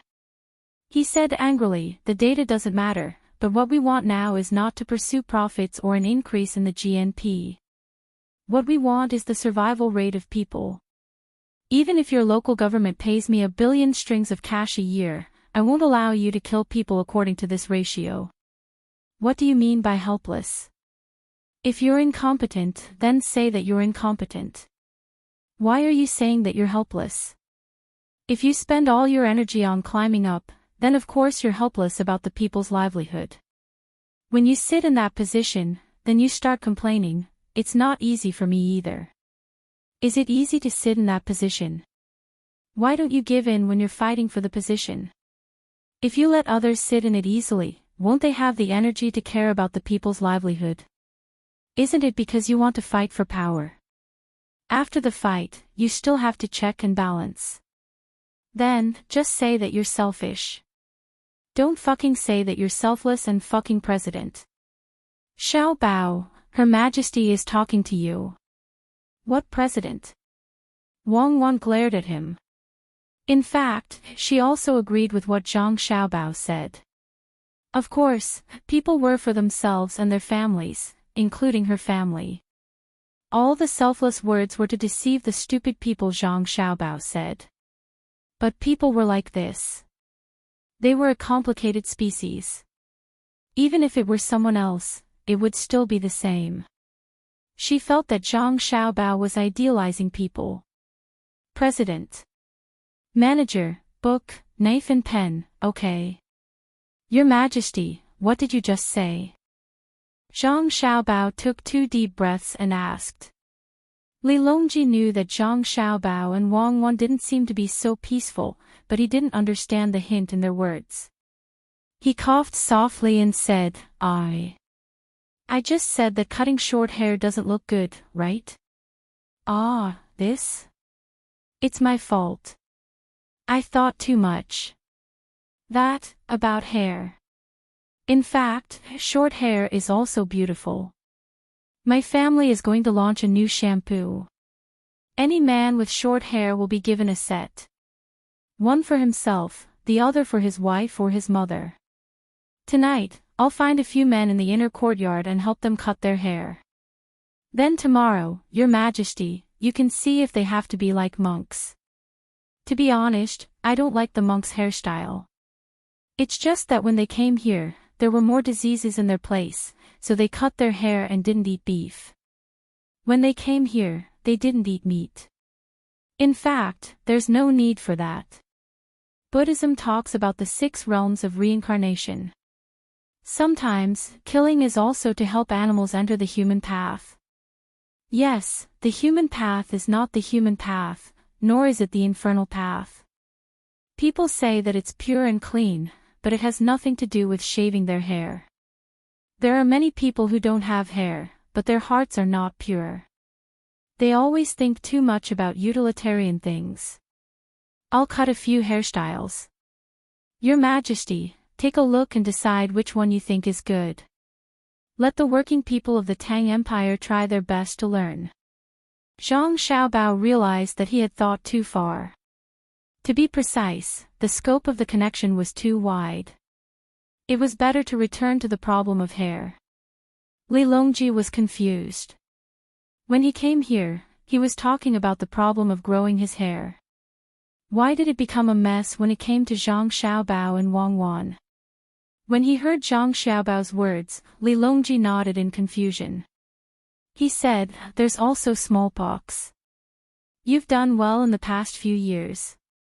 The number of people who contracted smallpox has decreased, but you can't relax. You have to persevere. I've learned from the intelligence system that when people in the other countries contracted smallpox, they died in large numbers. There were no survivors in the entire village." Li Longji was very satisfied with this. When he thought about it, everything seemed to have started after Zhang Zhong came to Luzhou. At that time, Xiao Bao and Cuckoo were the same age as Little Bei and the others now. This made him think that children of this age, according to the education of the two experts, were at the beginning of their lives. It seemed that after Zhang Zhong came to Luzhou, the speed of Tang Empire's development suddenly increased. If it was not because of their age, could it be that the emperor was far away? If that was the case, as the emperor, he seemed to have to bear some responsibility. He should have asked them to stay away from him. Perhaps they were developing faster now. Zhang Xiaobao glanced at Wang Wan before he lowered his head to make tea. Wang Wan knew Zhang Xiaobao was agitated again. She could not understand why Zhang Xiaobao would be so emotional when it came to this topic. Could it be related to his life experience? When she saw Zhang Xiaobao beginning to adjust his emotions, Wang Wan said, "Your Majesty, smallpox is actually nothing. After some time, tuberculosis can also be cured. Now that you have tuberculosis, you'll definitely die. In the future, if you want to die, you won't die unless the person is willing to die. The medical school's research has reached the final stage. When the medicine is ready, Xiao Bao and I will come up with a strategy of free treatment and subsidies. Even if you have tuberculosis, you don't have to spend the money for treatment.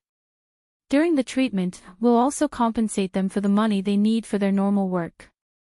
This is because some families are most afraid of not having enough money to treat their main labor force when they get sick. Now that many diseases are treated for free, they are most afraid of not having a source of income. So, I've discussed it with Xiao Bao. The treatment period is not long. Not all diseases have to be treated for many years. We'll compensate them for their living expenses. This way, they will take the initiative to come for treatment." Li Longji thought for a moment and said, "All right, we'll do as you say. I don't care about money. In any case, with Xiao Bao around, how much can I spend if I want to? Also, you have to pay attention to malaria. I can take care of money.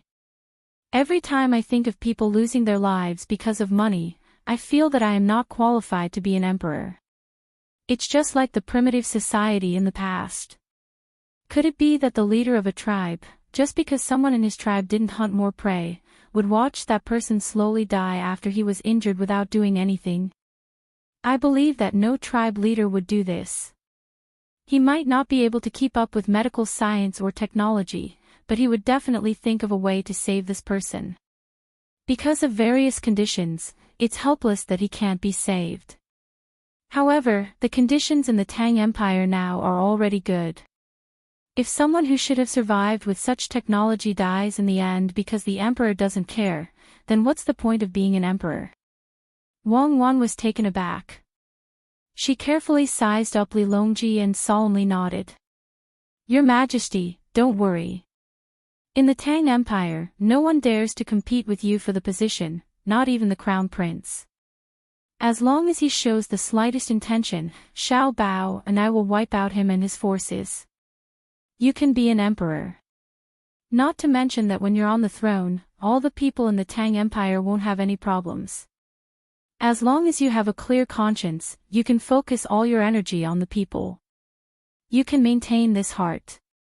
As for other things, Xiao Bao and I will take care of them.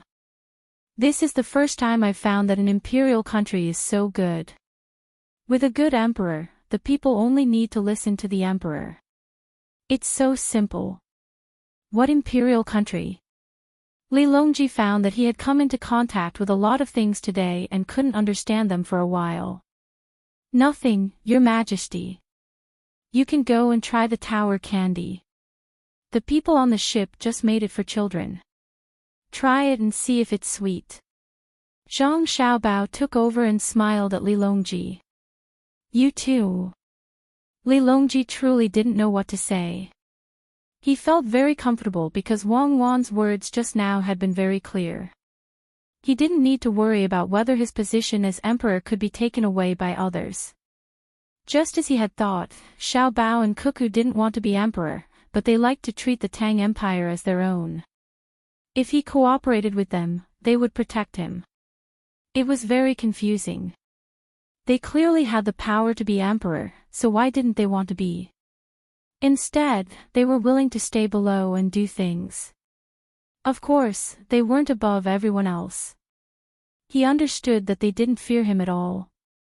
It seemed that they had been like this since they were very young.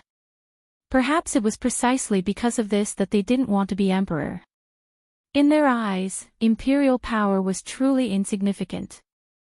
Li Longji really couldn't measure Zhang Xiaobao and Wang Wan with his own thoughts. He shook his head, walked outside, and said, "Don't be too tired. Kill whoever stops you. Don't you need to consider my opinion? Don't you know me?" Li Longji's words made Zhang Xiaobao and Wang Wan absent-minded for a moment. His words were too clear. He meant that even if it was a king or a prince, as long as they felt that they were in the way, they could kill them. Yes, didn't they know Li Longji? How did he get to the throne? How did he treat the former meritorious officials after he got to the throne? He was also very cold-blooded. It was only because he met the two of them that he changed. However, some of the characteristics in his blood wouldn't change. Zhang Xiaobao opened his mouth and was about to speak when someone from the inner courtyard rushed in, almost bumping into Li Longji. The inner courtyard didn't care about this. Once he came in, he spoke to Zhang Xiaobao and Wang Wan. "Young master, young lady, there's news from young lady Xiaobei's side. She successfully instigated Hu Liang and the other 8 people, but she discovered that the person with the fake name of Shan Feng was making a black substance into smoke. If he didn't inhale it, he would feel uncomfortable. Young master, young lady, please make a decision." Because when she was giving it to a man to smoke, she asked him questions. In order to be able to smoke, that man would answer anything. He also said that there were many people over there who smoked black substances. After smoking it, they felt comfortable. Ah. Black substance. Does it become soft when roasted over fire? Is it usually very hard and bitter when eaten? Zhang Xiaobao asked with wide eyes. Wang Wan also became nervous and said, "As far as I know, there are very few people who take the initiative to smoke and can quit at any time. Xiao Bao, you seem to be one of them, right?" Chapter 1057. Zhang Xiaobao smiled and said, "It's all right. It's quite unbearable, but it gets better in the later stages. I used a lot of medicine, so it's not that effective anymore." Wang Wan understood what Zhang Xiaobao meant by the later stages. In the later stages, Zhang Xiaobao was sick, and that was why they used medicine. But in the past, Zhang Xiaobao was not sick, and he had taken the initiative to take medicine a few times. His purpose was naturally to infiltrate other people's gangs to earn money. But after Zhang Xiaobao left, he immediately became like a person who did not use medicine. He was not affected at all. The physical and psychological impact was not something that anyone could withstand. Perhaps it was this kind of willpower that determined Zhang Xiaobao's achievements. What medicine are you two talking about? Li Longji did not know what was going on. Flowers, poppies. We planted a lot of poppies in Great Tang. They are under the jurisdiction of the Medical Academy, and in the garden of Xingqing Palace. Zhang Xiaobao reminded. Li Longji finally knew what it was, but he was still surprised. It's very pretty, and it's in all kinds of colors. The Medical Academy planted it too. It's also used in medicine. It's a medicine. Otherwise, who would plant it? But even eating ginseng can cost one's life, not to mention this kind of thing. I didn't expect that others would discover the secret and use it to win people over. This is troublesome. Zhang Xiaobao felt a headache when he thought of the thing that had been boiled. It can be used in medicine. Can't take too much. What if the illness doesn't heal? Can it stop people from taking medicine? Li Longji asked 4 more questions in a row. How do I put it? This kind of medicine is usually effective in a short period of time. If it's not effective, it's only used to relieve pain. If it's taken for a long period of time, it means that the person is done for. They will either die of illness or die from the medicine. Just like tea leaves, there's also tobacco. If you drink too much tea, you will also become addicted. Coptis root, bitter, and dry grass. If you get used to it, you will also become addicted. But if you want to stop being addicted to this kind of thing, not everyone can endure it. Now, other people are not only using religion to confuse people, but they are also using opium poppy. It can be said that they are using a 2-pronged approach. In addition to changing people's beliefs, they also need to help the addicted get rid of their drug addiction. At this moment, Zhang Xiaobao finally felt that this matter was tricky. He was very clear on how much of an effect the combination of one's thoughts and one's physiology would have. Poppies had never been publicized to the people of the Great Tang. Occasionally, someone would get their hands on some, but they would treat them as ornamental flowers. Even if there were barefoot doctors who researched everything and used traditional methods to boil the shell of the poppy and mix it with porridge to treat diarrhea, they would never think of cutting out the juice and boiling it into a colloid.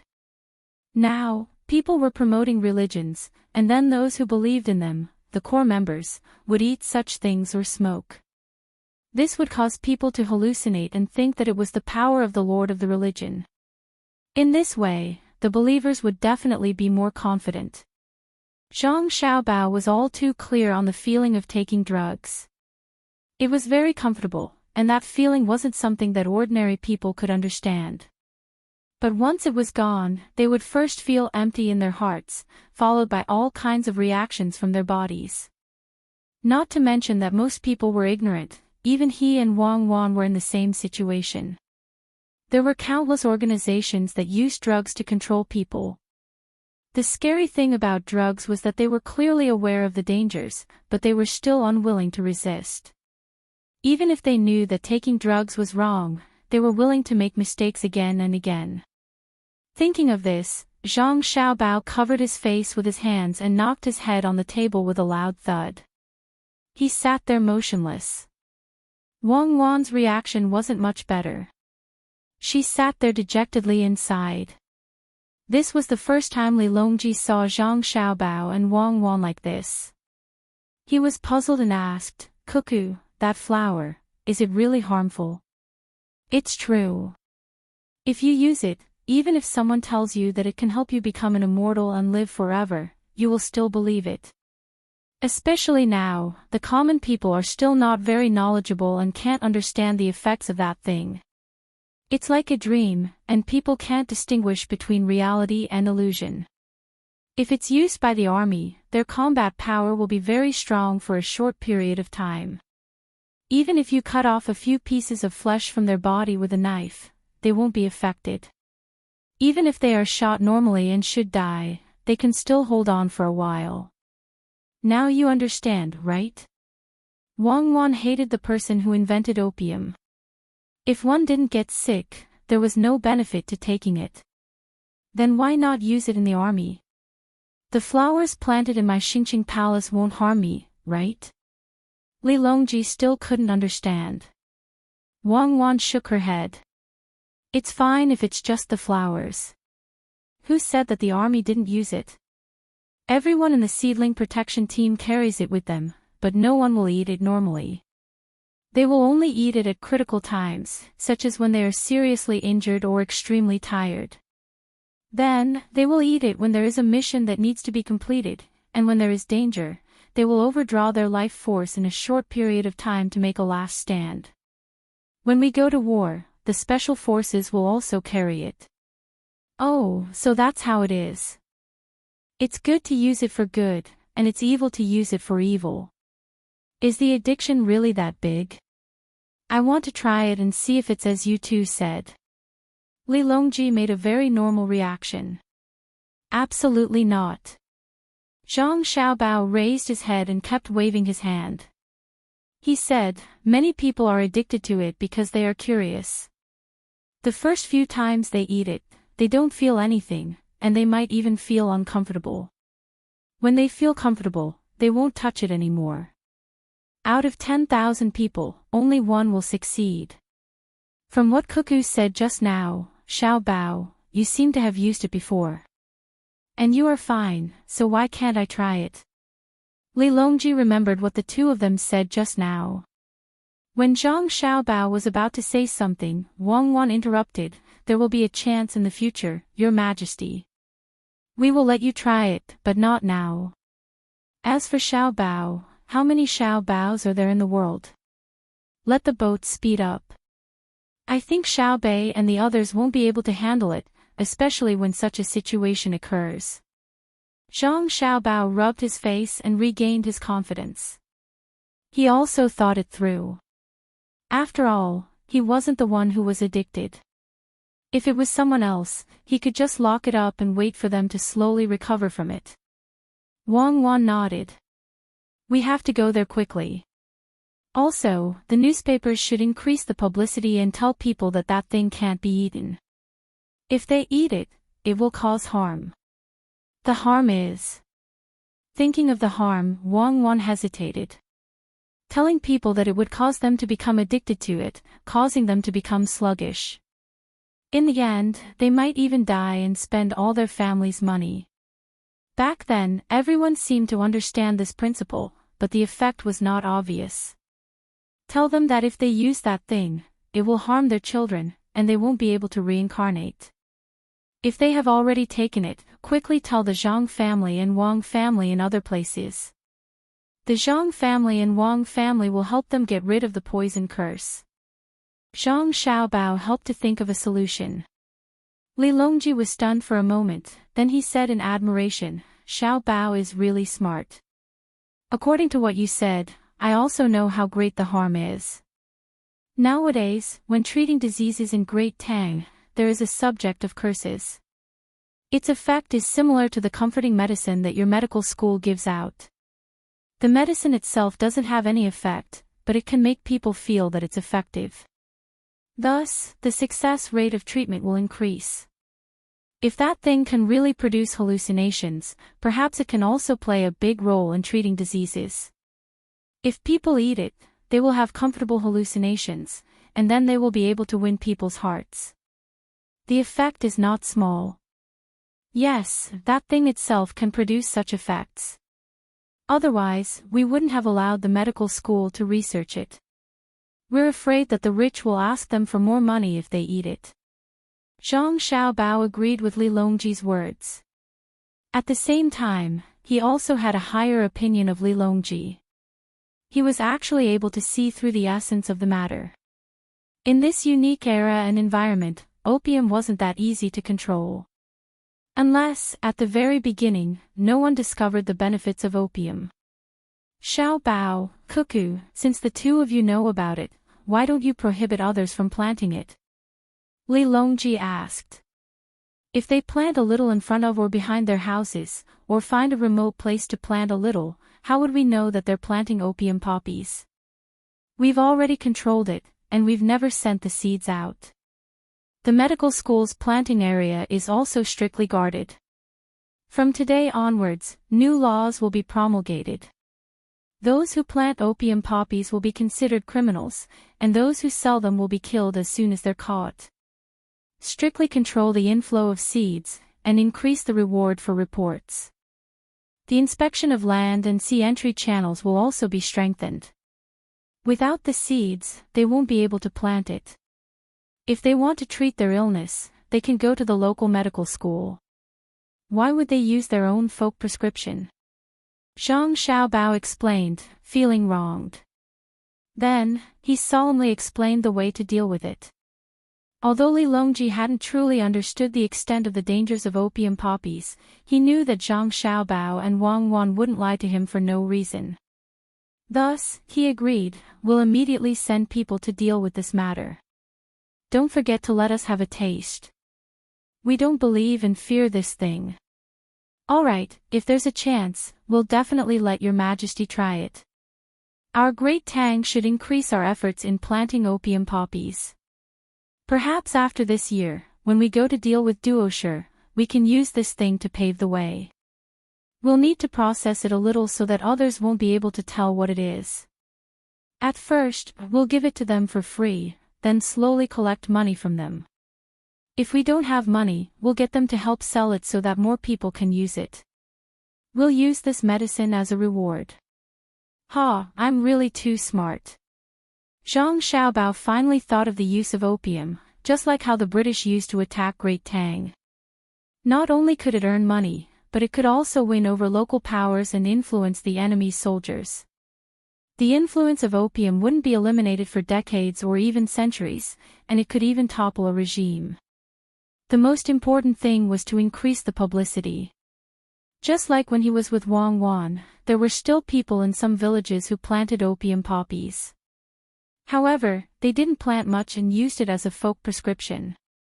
There was no way to investigate, but people knew the dangers of opium poppies and wouldn't normally consume it. Usually, children at home wouldn't be able to come in contact with such a small piece of gelatin.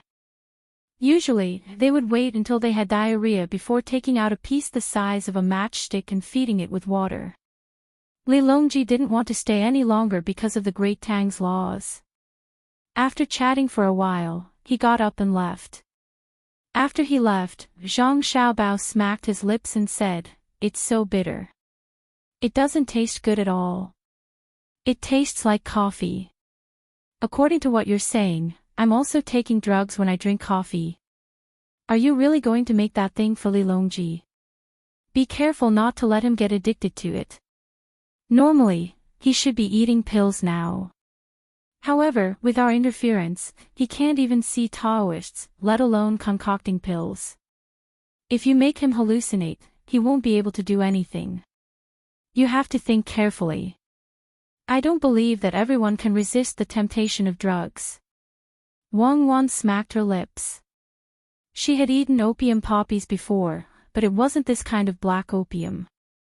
It was the purified version. After eating it twice, she became confused and stopped eating it. This happened when she was younger. After she entered the military, she couldn't get her hands on it even if she wanted to. Zhang Xiaobao smiled. Actually, it's not a big deal.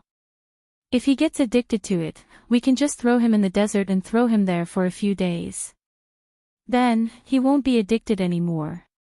Under the premise that he has a guarantee of survival, a drug addict can be said to be willing to sacrifice his life for the sake of taking drugs.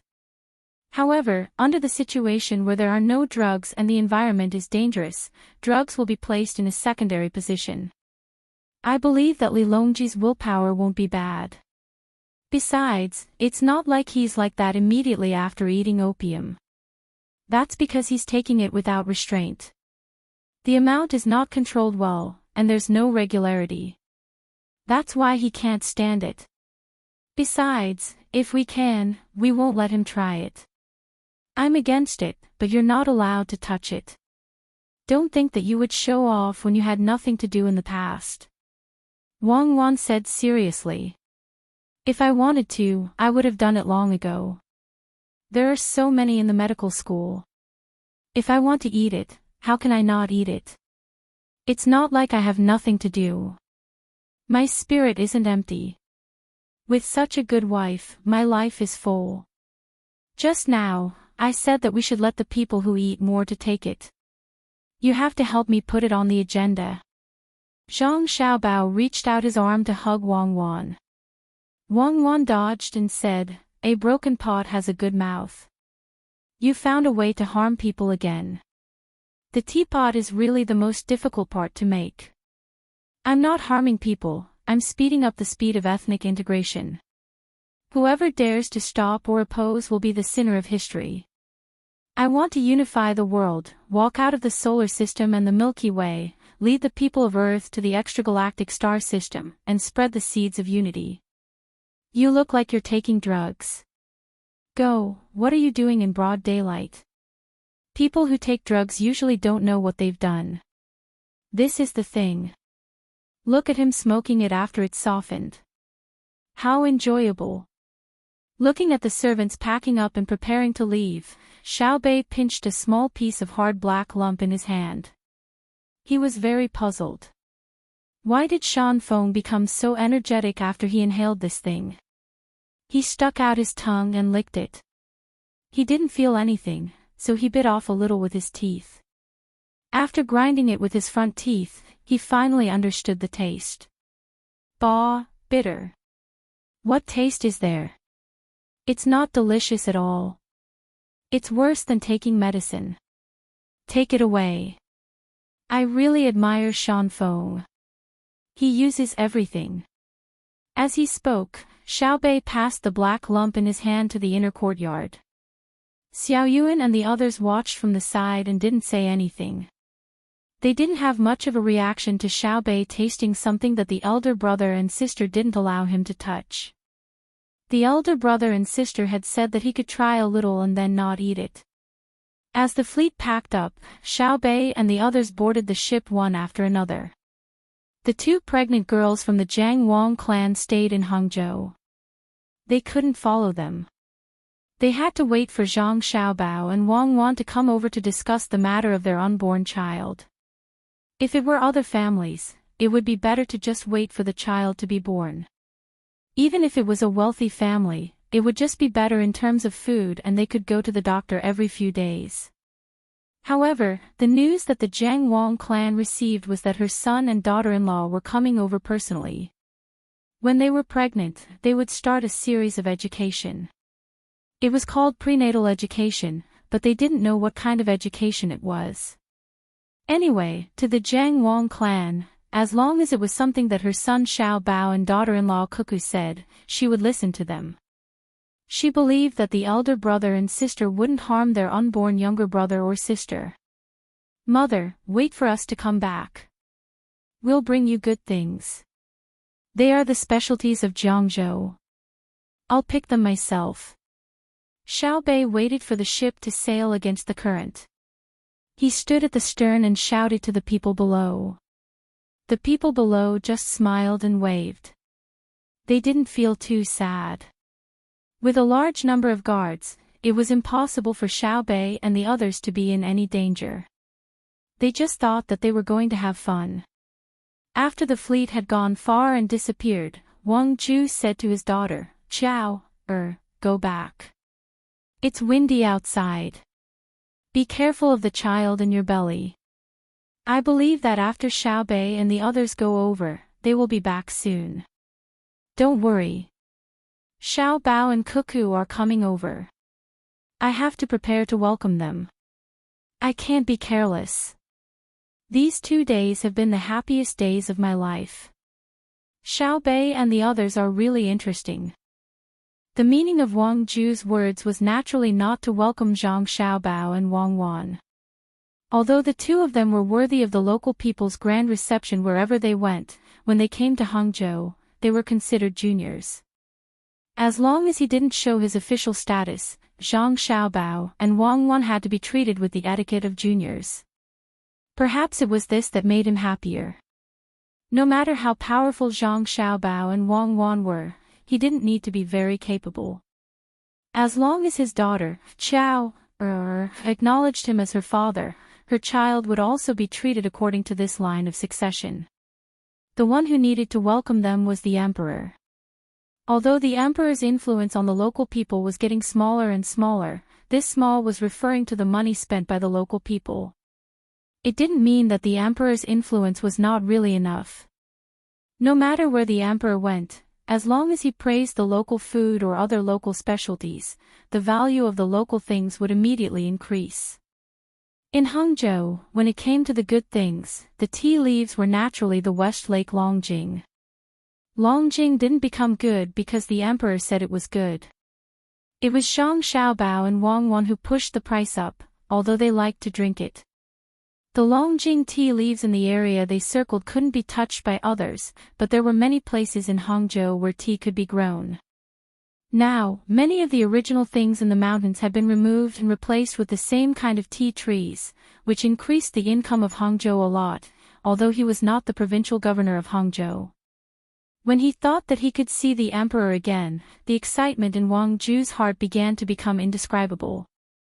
How long had it been? He thought that he could only spend the rest of his life in exile. Who knew that he had a good grandson? Speaking of regrets, it was that Zhang Zhong didn't come.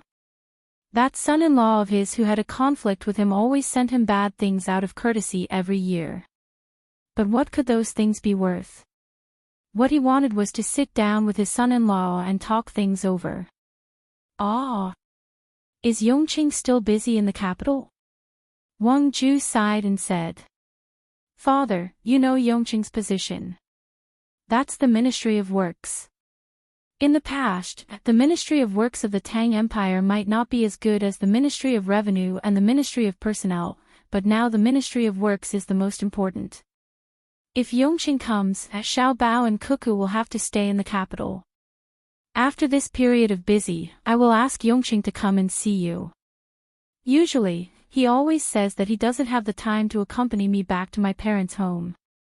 I really don't know if the children I gave birth to are good or bad.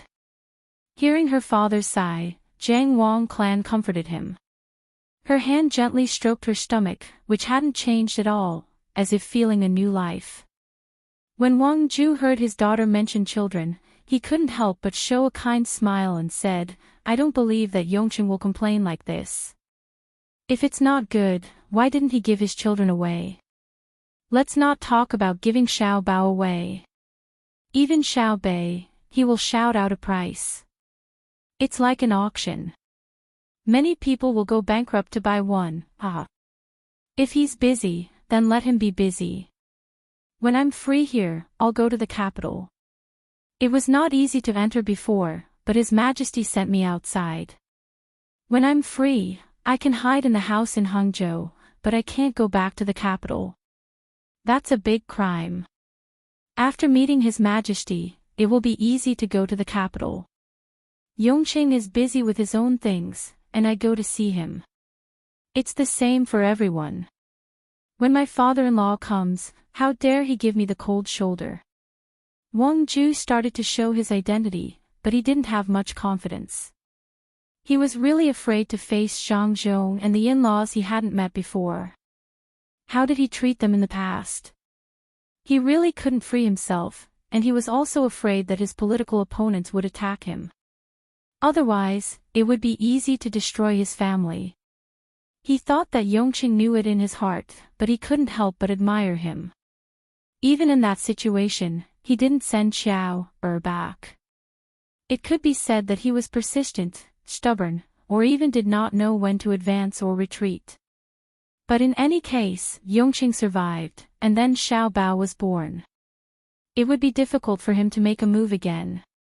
He finally found an opportunity and sent people to bring Xiao Bao back. In the end, Yongqing had a close relationship with the Minister of Revenue and the prince's son. After that, there was no more after that. Yongqing's entire family ran to Luzhou, and Zhang Zhong's status as the top scorer was also gone. After that, he could only watch as Yongqing's entire family rose at a speed that made people tremble. Until now, it was not an exaggeration to say that the entire Great Tang belonged to the Zhang family and Wang family. Who dared to cause trouble in front of Xiao Bao and Cuckoo? The only thing he could rely on was that his daughter still recognized him as her father and had not cut ties with him. Also, Xiao Bao and Cuckoo did not seem to care about what happened in the past. Otherwise, they would not have let him live so peacefully. Who didn't know that Xiao Bao was a person who would seek revenge for the smallest grievance? Oh, and Cuckoo. She even dared to say that if you kill me, I'll slaughter your village. What else wouldn't she dare to do? Chow, do you think that before I go, I should inform my in-laws or something? I don't think it's good to be too rash. Wang Ju's tone had changed a moment ago. Jiang Wang Clan gently shook her head and said, Father, you don't have to do that. You just need to wait in Hangzhou. When Xiao Bao and Cuckoo arrive, they will arrange everything. I'll tell them. After all, you're my father. How can I let you? Jiang Wang Clan did not continue. What she meant was that she could not let her father be bullied. On one side was her husband, and on the other side was her father. If either one of them did not lead a good life, she would also be sad. It was uncomfortable to be sandwiched in the middle. Fortunately, she had her son and daughter-in-law. When the time came, they could think of a solution. If they wanted to humiliate their grandfather, they would not have achieved what they had today. How could she, as a mother, not know how much pressure she had to face in Zhuangzi? Others said that the Zhang clan and the Wang clan had masters, but she knew very well that there was no master. Weren't the two little guys supporting the development of Zhuangzi? While developing Zhuangzi, they cooperated with others. While making concessions, they exchanged benefits. If they made a wrong move, they would be doomed eternally. Would such children be immature and embarrass their grandfather? Moreover, her grandfather was just a mortal. Would immortals lower themselves to the same level as mortals? With her daughter's words, Wang Ju was reassured. She nodded and said, Okay, I'll wait for them. I'll also take a look. I wonder if I'll be lucky enough to meet their master. Jiang Wang Clan shook her head again. This time, she did not say anything. She could not tell her father. Xiao Bao and Cuckoo did not have any masters behind them. She could not make up a lie to deceive her father. She could only shake her head. As for how her father understood, it was his own business. Sure enough, Wang Ju thought that the master did not like her or had gone into seclusion. She said regretfully, Fine, we'll talk about it later. Chow, you go back first. I'll help you. Welcoming the emperor is not a small matter. As he spoke, Wang Ju walked away. He knew the emperor's habits very well, so he had to make sure that every detail was taken care of. This was his advantage. In the past, he could enter the palace as he pleased. On the boat, Xiao Bei and the others did not know what their grandfather was thinking. When they were going against the current, they felt the wind blowing in their faces and looked at the scenery on both sides of the river. They felt that everything was strange. In the past, they had walked a similar path, but at that time, they were still young and could only vaguely remember. Now that they were back in Jiangnan, they wanted to properly experience the scenery here. According to their plan, they wanted to stay here for a year and experience what Jiangnan was like in all 4 seasons. However, they knew very well that this was impossible. They had come here to take a look and see where their elder brother and sister were going. They had to follow. Otherwise, who would teach them? Xiao Bei felt the wind blow for a while, and her face was numb. She shook her head helplessly and turned to find Hu Liang and the others. As for the person whose fake name was Shan Feng but whose real name was Chen Lan, she would not see her. Yes, now that she knew the other party's name, the other party would say anything in order to be able to smoke the black thing's smoke. She really did not know why the black thing had such ability. When Xiao Bei found Hu Liang and the others, the 8 of them were riding in the cabin. They had to recall everything they had heard and seen about the organization. They had to write it down and give it to the Zhang family and Wang family to judge. Even if they didn't know much, especially if they didn't know who was above them, or how powerful this organization was, they still had to write down everything they knew. You're all busy. You've worked hard. Xiao Bei came in with a net filled with watermelons. In the entire Great Tang, other than her family, only the Sinangxi temple had watermelons. Even the imperial palace did not have watermelons, because Li Longji could just ask her family for them. Hu Liang and the others quickly stood up and helped carry the watermelon. The watermelon weighed around 12 to 15 kilograms. No wonder Xiao Bei did not carry it and instead dragged it. If the organization knew about this, they would say that the Lord is awesome. But they don't know. Only your family has watermelons. I'm almost done writing and will finish organizing it soon. Unfortunately, we don't know much. In the past, when he followed them, he had to be blindfolded. Every time he traveled, he would travel for more than 10 days. He did not know where he was. He heard that some people were locked in pitch-black carriages. At most, they would have to walk for more than a month. During that month, the people in the carriages were not allowed to leave. They had to eat, drink, and go to the toilet in the carriages. Their security measures were very strong. Hu Liang placed the watermelon on the table and handed the paper he had written on to Little Third for him to sort out. He then used his sleeve to wipe a chair that wasn't dirty to begin with and let Little Bei sit on it as he spoke to Little Bei. Xiao Bei smiled. That's right. If they weren't careful, my family would have found out. By now, my family has probably found out a lot of useful information. Let me ask you guys something. That dark thing is the thing that Qianlong wanted to absorb. Have you guys absorbed it before? What did it feel like? The 8 of them shook their heads at the same time. Hu Liang replied, No, our status is not high enough. Even the old woman that we sent the message to wasn't high enough. Qianlong is an exception. He's in charge of communicating with people like us. He's an additional form of communication, and he's also the person who looks after us. The last time we went in to see the miracle, we saw many people of high status. They drank that thing, and one of them became very strong after drinking it. He could lift a stone mill that weighed a few hundred kilograms. At that time, we also wanted to absorb it, but our status was too low, so we could only try our best. Now that I think about it, perhaps the person who lifted the millstone was arranged by them to confuse us. As Hu Liang spoke, he even drew a picture. What he was drawing was the action of someone sucking something. It was to put the thing in a metal box. Then, there was a hole in the box. The hole was connected to a bamboo pipe. There was a fire burning below, waiting for the smoke to come out. Some people would smell it, while others would suck it with their mouths. Xiao Bei looked at Hu Liang's drawing and curled his lips.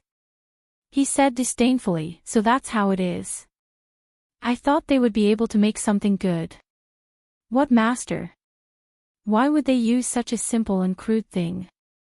A broken box, metal, and a bamboo pipe. It's really hard on them. Come, I'll show you what I've drawn on this paper.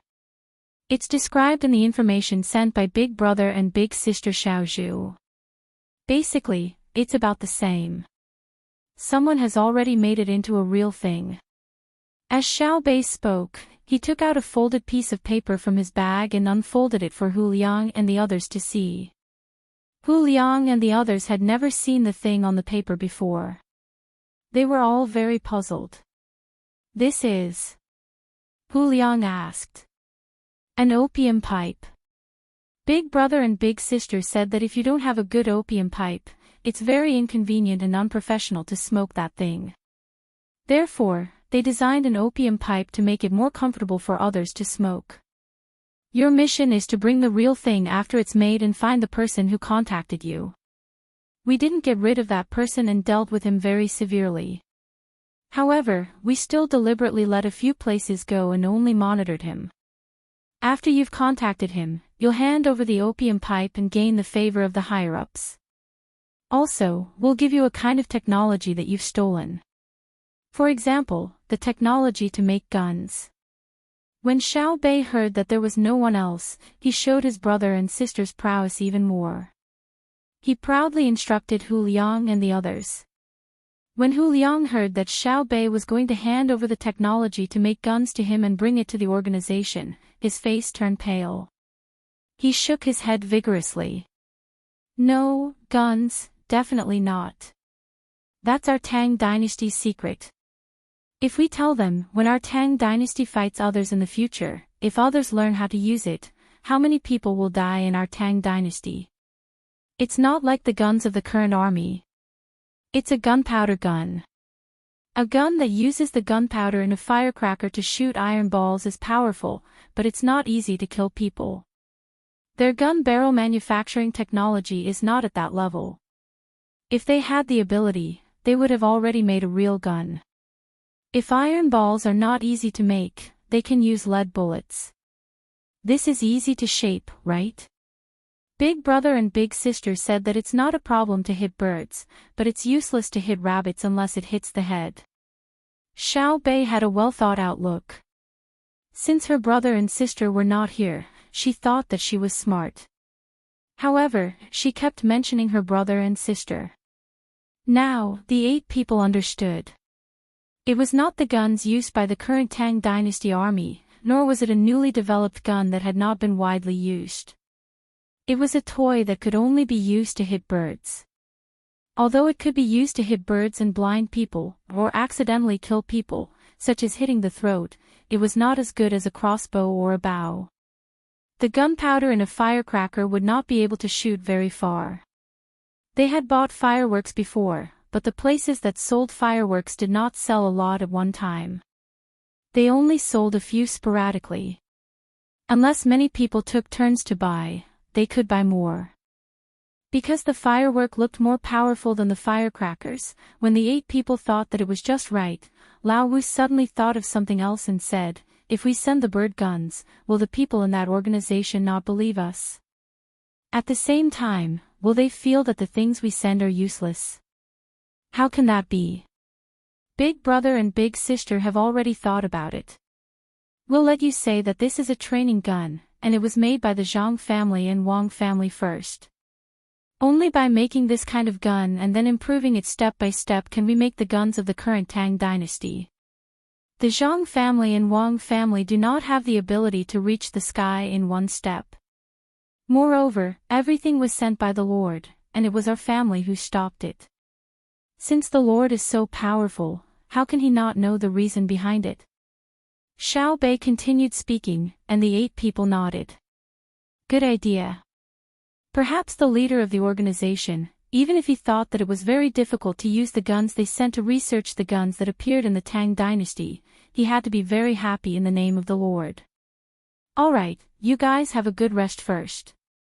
When we make the opium pipes, you guys take them and leave by another route.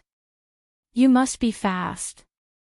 We will slow down the speed of the disembarkation slightly to give you guys some time. At the same time, you guys have to be careful. On the first day we arrive in Jiangzhou, we will release the portraits of the 7 of you. In other words, we will send a wanted notice to the Tang dynasty to catch you guys. Of course, due to our lack of craftsmanship, the portraits are not very similar. Most of the notices will say that the 7 of you have always been together. We will also write down your habits and characteristics so that people who are familiar with you will immediately recognize you. You guys have to be careful. In order to cooperate with you guys, we will burn a ship ourselves.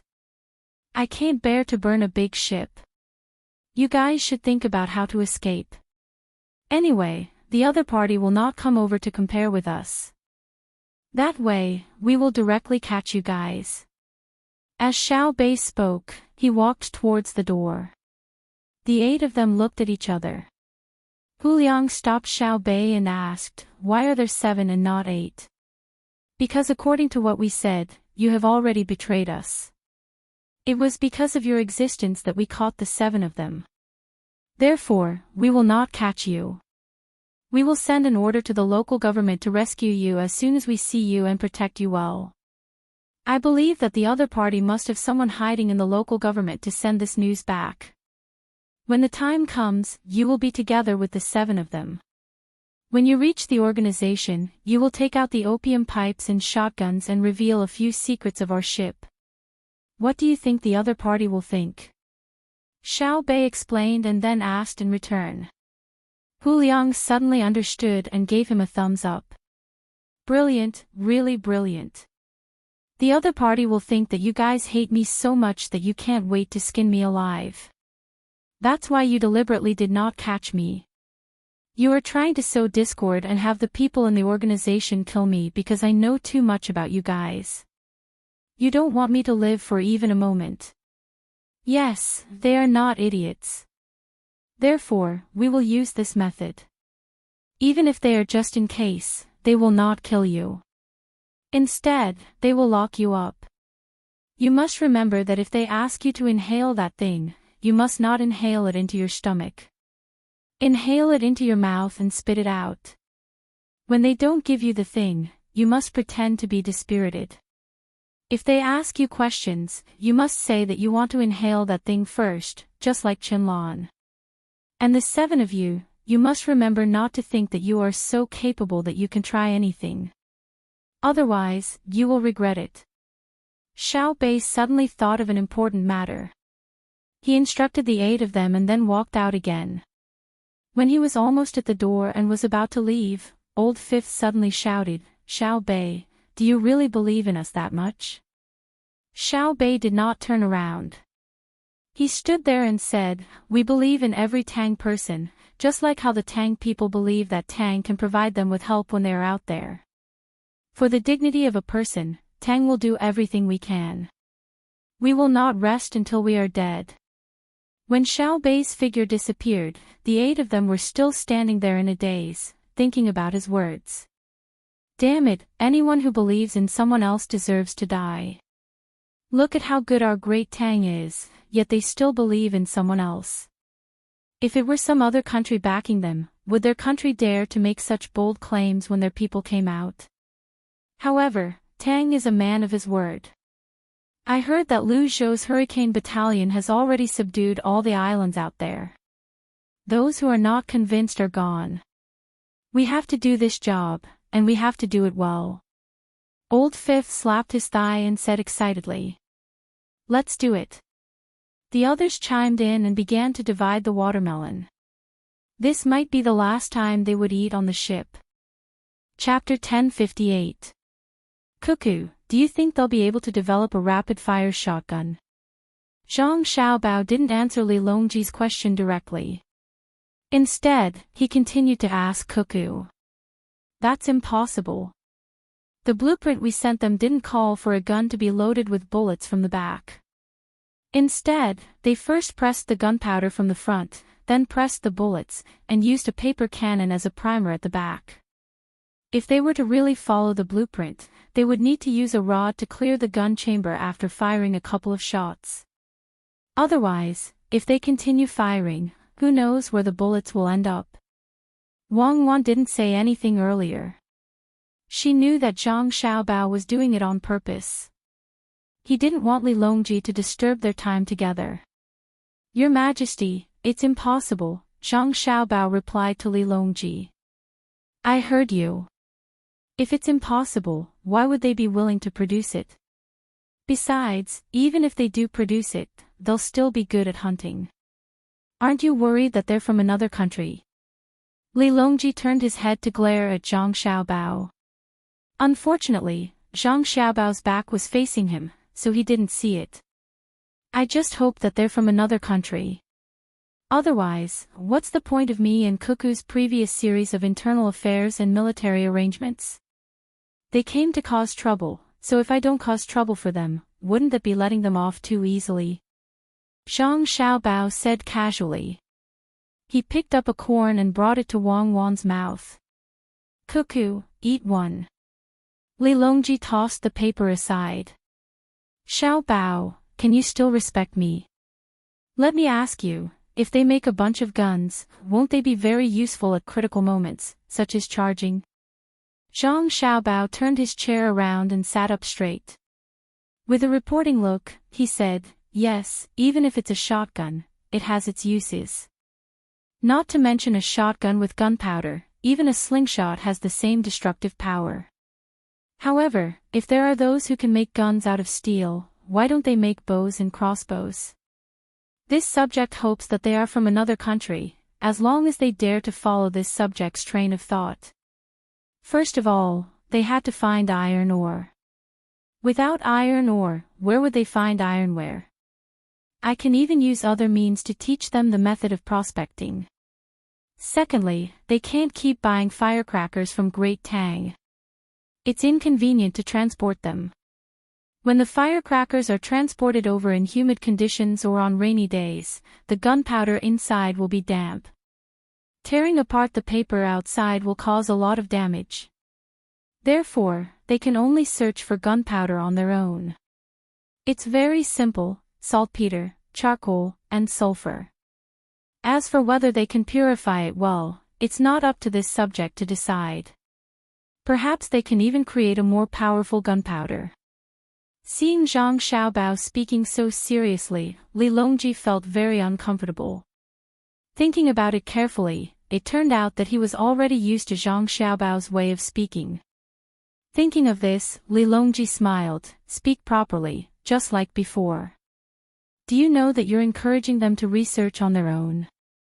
What if they learn something? They won't be able to learn it. As long as they search for ores, this subject will be able to relax. Searching for ores is very tiring. Cuckoo and I can roughly pinpoint the location of the various ores in Great Tang. As for the other ores, I don't remember much. I only remember two. One is oil, and the other is natural gas. Great Tang has its own mines, and for the sake of the railway, it's currently undergoing a large-scale steelmaking process. The technology there is already outdated, and the losses in various areas are extremely high. Every time a piece of ore is excavated, I feel as though a piece of flesh is being cut off from my body. After the railway is completed, I'll immediately seal off all of the mines and forbid anyone from digging them. Anyone who digs them will be a sinner of Great Tang and be punished according to the crime of treason. I'll leave them for my grandson, and the grandson's grandson's grandson, many grandchildren. I'm not sure about the other ores. It's too tiring to search for them. Let them search for them. Once they've found them, we'll occupy them. This saves us a lot of effort. Zhang Xiaobao's body went back to its original position as he lazily talked about his plans. Wang Wan nodded. She was also distressed that Great Tang's ores had been excavated. When she was in school, her geography textbooks would also introduce the country's resources. However, most of the time, what she saw was what was written in a certain place, what was the function of the ores, what was discovered in a certain place, what was the reserves, and when were the ores completely mined. When she thought about why the ores were mined and what were the ores that were mined in exchange for money, Wang Wan felt extremely vexed. Thus, she was the same as Zhang Xiaobao. She treasured her country's ores very much. If she could avoid using them, she would avoid using them. Otherwise, many years later, her children would see the same things that she saw in her textbooks. She hoped that future generations would see the world's geography in their textbooks and say that there was something in a certain place, but it had already been mined out by Great Tang. If they wanted to see the real thing, many countries would send people to Great Tang to buy specimens so that their children could use them in their lessons. When she wanted to see it, her children would see in their textbooks that there was a lot of oil in a certain place. Then, a cubic meter of oil could be exchanged for a large plastic bag from Great Tang because Great Tang had advanced technology. However, in order to build railways, Great Tang had carried out the same mining as the Great Leap Forward. She wanted to end it quickly so that she and Zhang Xiaobao could seal the ores and never mine again. Oh, right. It's not easy for us to find ores in other places. We agree to let them find it themselves, and then we'll go and occupy it. It's best to teach them more methods. We realize that Great Tang is too poor, and we can't continue to squander it. Li Longji nodded in agreement. He didn't feel the heartache of mining other people's ores. Furthermore, he had heard from Zhang Xiaobao and Wang Wan that Great Tang's ores weren't that good, and there were better ores in other places. Not only was the output high, but the proportion of iron was also high. Thinking of this, Li Longji started to worry. He asked Zhang Xiaobao, previously, you and Cuckoo told me that you want to bring back the good stuff from other countries. A portion of it will be used first, and the rest will be stored later. I suddenly thought of something. Where should I put the good stuff after we bring it back?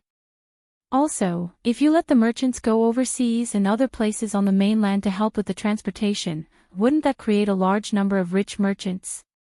If a person has too much money, they won't just be chasing after money. People like you and Cuckoo who are earning money for Great Tang are different. After they earn money, they might have other thoughts. For example, they might find a place outside and never come back. What should I do then? After all, they are people of Great Tang. They can research the things they use and grasp the technology. When the time comes, they might run to a faraway place and rebel against Great Tang with the locals. Should I send troops to attack them? I won't be able to. Li Longji thought of the key problem, and that was long-term stability. How could there only be one Great Tang for generations? Zhang Xiaobao felt a headache. Who knew what would happen in the future? Perhaps he would encounter a prodigal upper echelon of the political class. At that time, anything could happen. In the past, the sun never set in Great Britain. Later on, didn't the colonies become independent one by one? If he didn't colonize them, they would develop slowly. If he colonized them, they would become independent. The human heart was hard to predict. Cuckoo, what do you think we should do? Zhang Xiaobao couldn't think of a good idea, so he could only ask Wang Wan. Wang Wan was also confused about this problem. It was said that when the world was divided for a long time, it would unite, and when united for a long time, it would divide. Even if all the other races in the world were wiped out and only the people of Great Tang were left, when the Great Tang's land couldn't handle the population, it would still have to be moved out. When the time came, there would inevitably be ambitious fellows who wanted to obtain more power and encourage the local people to become independent. For a moment, the three of them fell silent. Wang Wan and Zhang Xiaobao were doing their best to think, but Li Longji couldn't even think about it. It was too far away, and his experience was far inferior to Zhang Xiaobao and Wang Wan's. After a long while, Zhang Xiaobao spoke up. I think that we should have the merchants not bring their families with them when they go out. Also, when the soldiers go to other places in the future, they can't bring their wives and children with them. This way, they can avoid leaving them outside as much as possible. Furthermore, there should be some restrictions. For example, 3 years is a period of rotation. If you stay outside for 3 years, you have to come back. Otherwise, they'll think that you're trying to rebel and send soldiers to arrest you. Wang Wan had a different opinion. What if someone outside takes a liking to a local and intends to start a new family? What will you do? Arrest them. 3 years.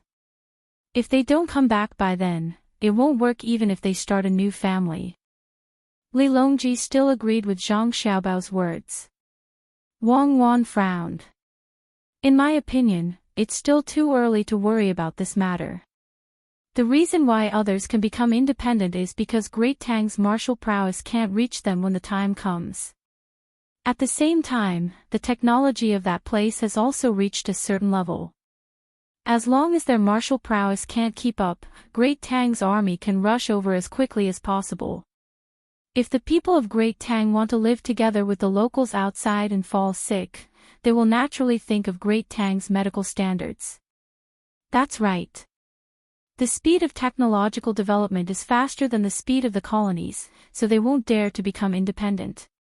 Otherwise, how can they think of becoming independent when planes and soldiers are dropping bombs that can cause small islands to disappear?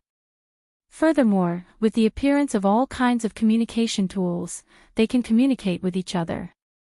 The more advanced the means of transportation, the smaller the world will become. Without distance, it won't be possible for them to become independent. Thus, we can't colonize them now.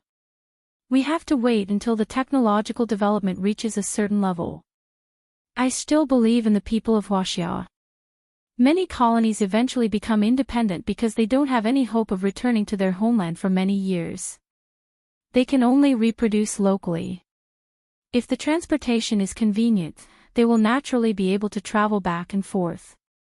Just like that, we will continue to strengthen the technological development. Zhang Xiaobao went along with Wang Wan's words. Li Longji could understand at times, but at other times, he was confused. From the words of Zhang Xiaobao and Wang Wan, it seemed like the two of them had experienced this before.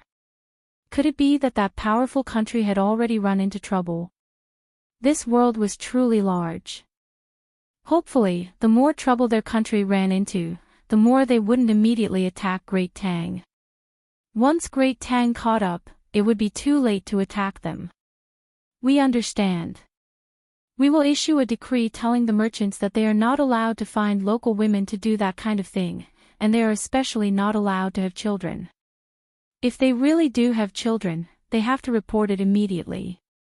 After going through the procedures, they can be allowed to come to Great Tang with their descendants.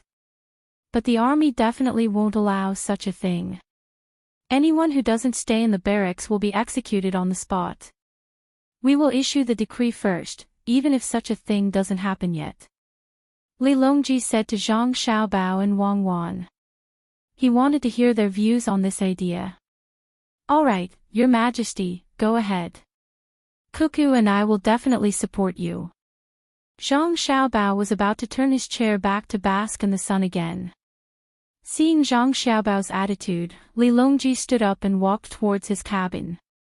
When he was about to turn a corner, he suddenly stopped and shouted to Zhang Xiaobao, "Xiaobao, we plan to have an all-fish feast tonight. You better prepare early. I really owe you in my previous life." Zhang Xiaobao said angrily when he saw Li Longji disappear. He then instructed the people in the inner courtyard, "Why are you still standing there? Go and catch some fish. Tonight, the entire ship will eat this. I will use a spade to cook a big pot of rice." 3 days later, in the morning, after Xiaobei's group slowed down, they were still some distance away from Jiangzhou. Zhang Xiaobao's group had already entered the boundary of Hangzhou. In order not to disturb the people, Li Longji had someone inform the local government in advance. No one was allowed to come out to welcome them, and the local officials were also not allowed to ask the people to deliberately clean up. Everything was as usual. The places that should be green were green, and the places that should be yellow were yellow. Whoever dared to paint a tree with green paint would be caught and beaten with a plank. This was what Zhang Xiaobao thought of. People could already paint mountains. What if the officials became smarter because of improved technology and thought of painting trees? The local officials really didn't dare to paint trees, but the emperor's decree gave them a new idea. So it could be done like this. In the future, when welcoming the officials, could they draw inferences about other cases? For example, when the officials inspecting livestock and poultry came down, they could temporarily buy some from other places and put them in the people's houses. When the officials left, they would take them back. Zhang Xiaobao didn't know what the officials were thinking. Anyway, in the future, the capital would send several groups of inspectors. If the local officials could afford to do so, they would do so.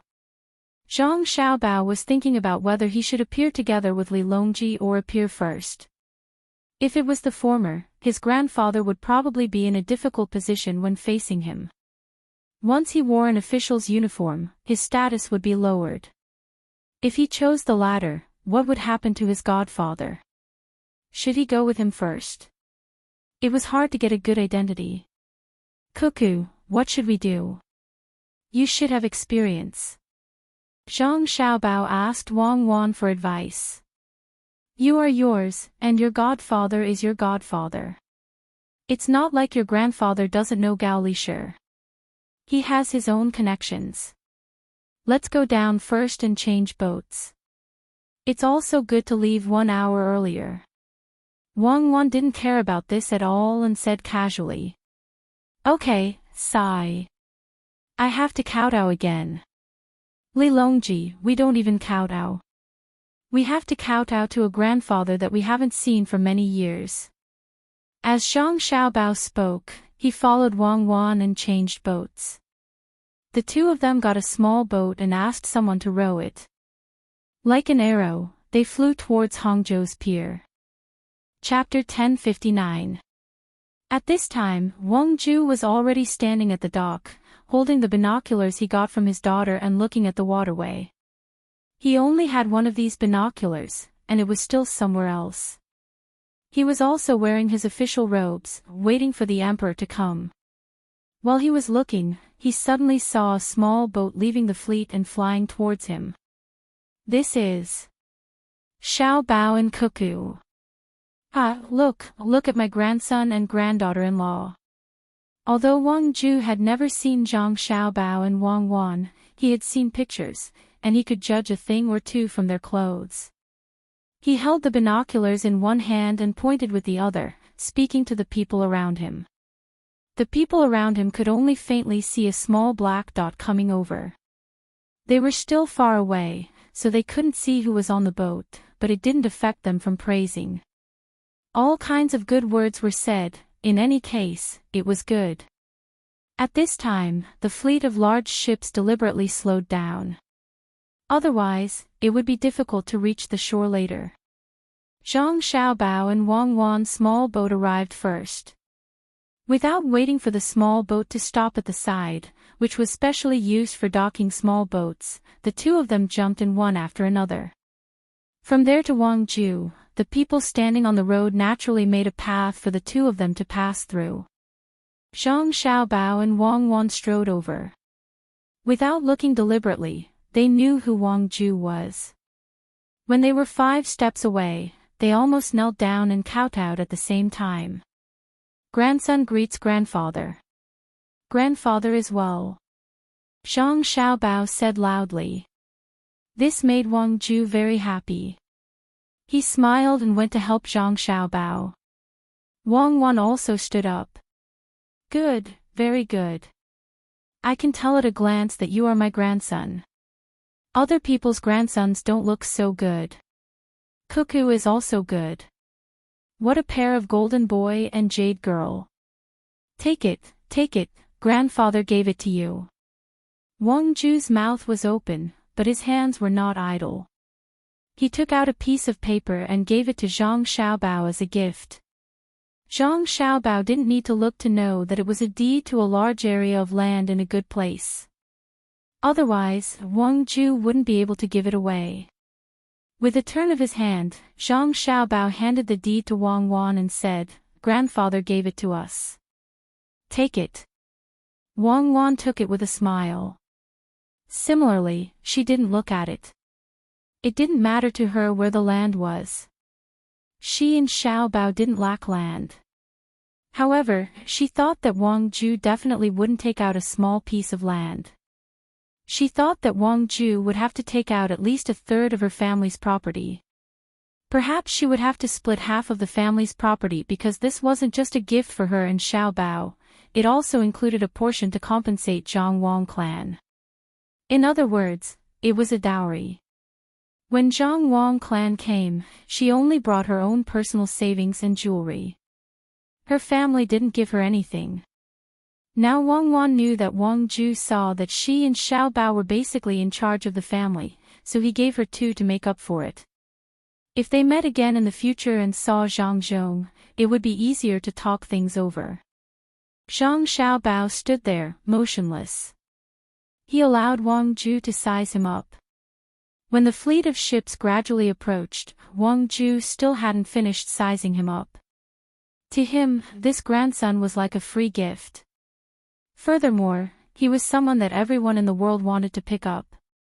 As long as he could acknowledge his status as a grandfather, it didn't matter how much he gave out. "Grandfather, Her Majesty will be coming down soon. I'd better go see my mother first. My mother isn't in the crowd." Zhang Xiaobao saw that it was about time, so he whispered to Wang Ju.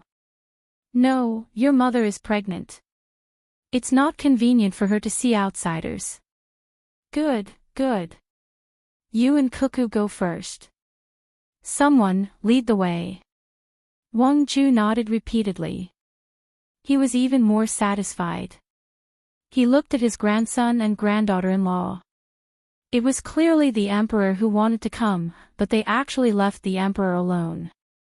If it were someone else, even if they had followed the emperor all the way here, they would still have to stand at the dock and welcome the emperor again. Zhang Xiaobao and Wang Wan were led to the courtyard of the Wang clan in Hangzhou. As for what happened after Wang Ju met Li Longji, the two of them didn't care. Other people's matters had nothing to do with them. Whether it was good or bad, they couldn't decide. The person leading the way was a servant girl. As she walked, she secretly looked at Zhang Xiaobao and Wang Wan. Her heart was filled with joy, as if it was a good thing to be able to lead the way for Zhang Xiaobao and Wang Wan. At this time, there were no idle people on the street. Other than the soldiers sent by the local government, there were the guards of the Zhang family, Wang family, and Wang family. There were sentries every few steps. Not only were there people standing on both sides of the street, but there were also people standing on the roofs of the houses. All kinds of shops were open, but the owners and shopkeepers were not allowed to come out. They could only lean on the door and look. Naturally, no one would go in to buy anything. The main reason was that if the shops were closed, it would give people a very uncomfortable feeling of desolation. That was why they were open.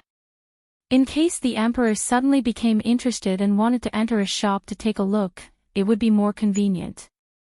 That's right. Before the troops arrived, they had already sent a message saying that the emperor wouldn't come in a carriage. Instead, he would walk slowly and look around as he walked. This is what the local officials are afraid of. If it were in the capital, the emperor wouldn't need to order people to take a look at where he wanted to go at all. As for who was doing what, it wouldn't affect either side. If it were in the capital, wouldn't it be more complicated than here? There were people who came from all kinds of places, and they didn't see the emperor getting hurt. When the people saw the emperor, they were very happy. When the emperor came, he deliberately emphasized it. As a result, the people below were worried. Zhang Xiaobao followed the servant girl as he spoke to Wang Wan. What he meant was that the local officials might be unlucky. Why did Li Longji come here? Wasn't it to show his attitude of being close to the people? In the end, he still ordered people to take a look. Did it mean that the local public security wasn't good, or that the officials were disobedient?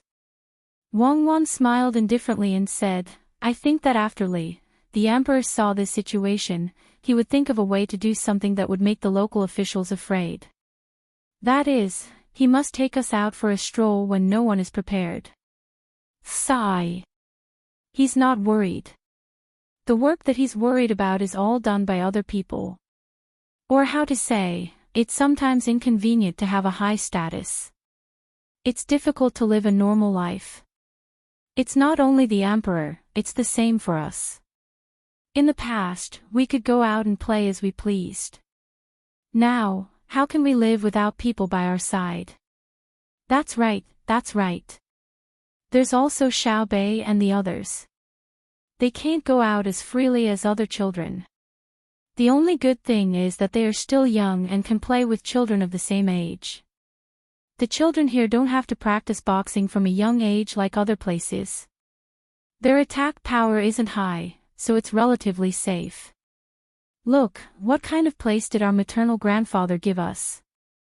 When Zhang Xiaobao was talking, he glanced at Wang Wan's bag, where the title deed was. What's there to see? We can't go to any place personally. If we want to go somewhere and stay, there will be people who will find a way to arrange it for us. This is another benefit of losing our freedom and status. Wang Wan didn't touch the bag. Her eyes were looking at the shops on the side of the road. They were just passing by before, so they didn't know much about the local customs. Of course, she couldn't see too many strange things. Now, even if they went to Shaoxing, they could only drink Shaoxing's yellow wine. They definitely couldn't find the Xianheng Tavern, where fennel beans could be found. However, it wouldn't be famous, and it was impossible to sell it for a few hundred copper coins a small plate. The servant girl who was leading the way listened to their conversation and became more and more excited. She had heard a secret. It turned out that when they came, the emperor wanted to see how the local people lived. He didn't want the streets to be deserted. Also, when the emperor arrived, he might come out for a walk. If she could say a few words to Zhang Xiaobao and Wang Wan, would she be able to lead the way when they were familiar with each other? Thinking like this, the servant girl plucked up her courage and whispered to Zhang Xiaobao and Wang Wan, "Little master, little miss, the West Lake here is the best place. The boats on it are beautiful, and there are gardens inside. I usually do things outside, so I'm familiar with all the places." Wang Wan looked at the servant girl with a smile, which scared the servant girl. It seemed that her thoughts had been seen through. She was worried and expectant. "Well, since you're familiar with it, we'll have to trouble you to lead the way while we're here. What's your name?" Wang Wan didn't want to make things difficult for the servant girl. Anyway, it didn't matter who led the way. Since the servant girl recommended her, she would ask her. In reply to "Little Miss, my name is Wang Wuvi. It was named after the lotus in the West Lake," the servant girl replied happily. Hearing this name, Zhang Xiaobao and Wang Wan knew that the servant girl had a high status in the family. Otherwise, she wouldn't have given her a full name. Generally, a single character was good enough. Thinking about it, it was natural that the servant girl who was sent to lead the way for them was not an ordinary servant girl. The people who stood at the dock to welcome them were also not simple. Wang Wan nodded and said, "Good name. Now tell us about the West Lake. Tell us if there are any interesting stories." Well, when it comes to the West Lake, it didn't exist in the beginning. Later, it was in the sky. The servant girl was even more excited. While walking in front of them at a moderate pace, she told Zhang Xiaobao and Wang Wan all kinds of legends about the West Lake that she had heard. When they arrived at Wang Zhu's house in Hangzhou, the servant girl still hadn't finished talking. She didn't feel tired at all after talking so much. It seemed that she could talk for 2 more days without any problem. As soon as Zhang Xiaobao and Wang Wan entered the house, they saw their mothers directing people to plant flowers in the outermost courtyard. Some of the flowers were seeds, and some were brought over from the capital together with the soil. Some were new varieties grafted by the Sinongxi temple, and some were different kinds of flowers found by other caravans from other places. The original flowers were taken away and the new ones were planted in the courtyard, which would give people a new feeling. At least, people would have a different identity. However, this new kind of flower was not available to just anyone. Zhang Xiaobao had already agreed with the Sinongxi temple that they would not sell it easily. They would only send it to a place when there was a flower festival. When people saw it, they would sell it like an auction. Only in this way could they make money. Anyway, it was a flower and had nothing to do with daily life. People who could buy it all had spare money. If they didn't sell it at a higher price, they might not cherish it.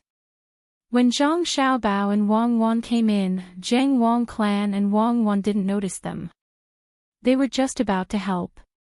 Now that they were pregnant, it wouldn't affect their work. Seeing that their mothers were also going to touch the soil, Zhang Xiaobao quickly walked over and stopped them. "Mother, you can't touch the soil now. There are some parasites in it. It's not good to touch it. It's not like before. Many medicines can't be used. Otherwise, it will affect the baby. Xiao Bao and Cuckoo are here. Where is His Majesty? When Jiang Wang clan heard her son say no, she immediately stopped. She still believed in her son and daughter-in-law's words. After all, they were little immortals. While asking, Jiang Wang clan and Wang Wan looked at the door.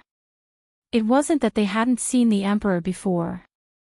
As long as Xiao Bao and Cuckoo were at home, the emperor would occasionally come to see them. He would also bring Empress Wang or Wu Huifei. When the time came, they would eat together. Because of their titles, they could also accompany them. Under the influence of Zhang Xiaobao and Wang Wan, Jiang Wang clan and Wang Wan's attitude towards Li Longji was not as respectful as other people. It was as if they were ordinary people, especially Jiang Wang clan. She had seen Li Longji with her father before, but at that time, she was very scared. Seeing that his mother was looking around and looking like she was going to welcome him, Zhang Xiaobao hurriedly said, "Behind him, my grandfather is welcoming him.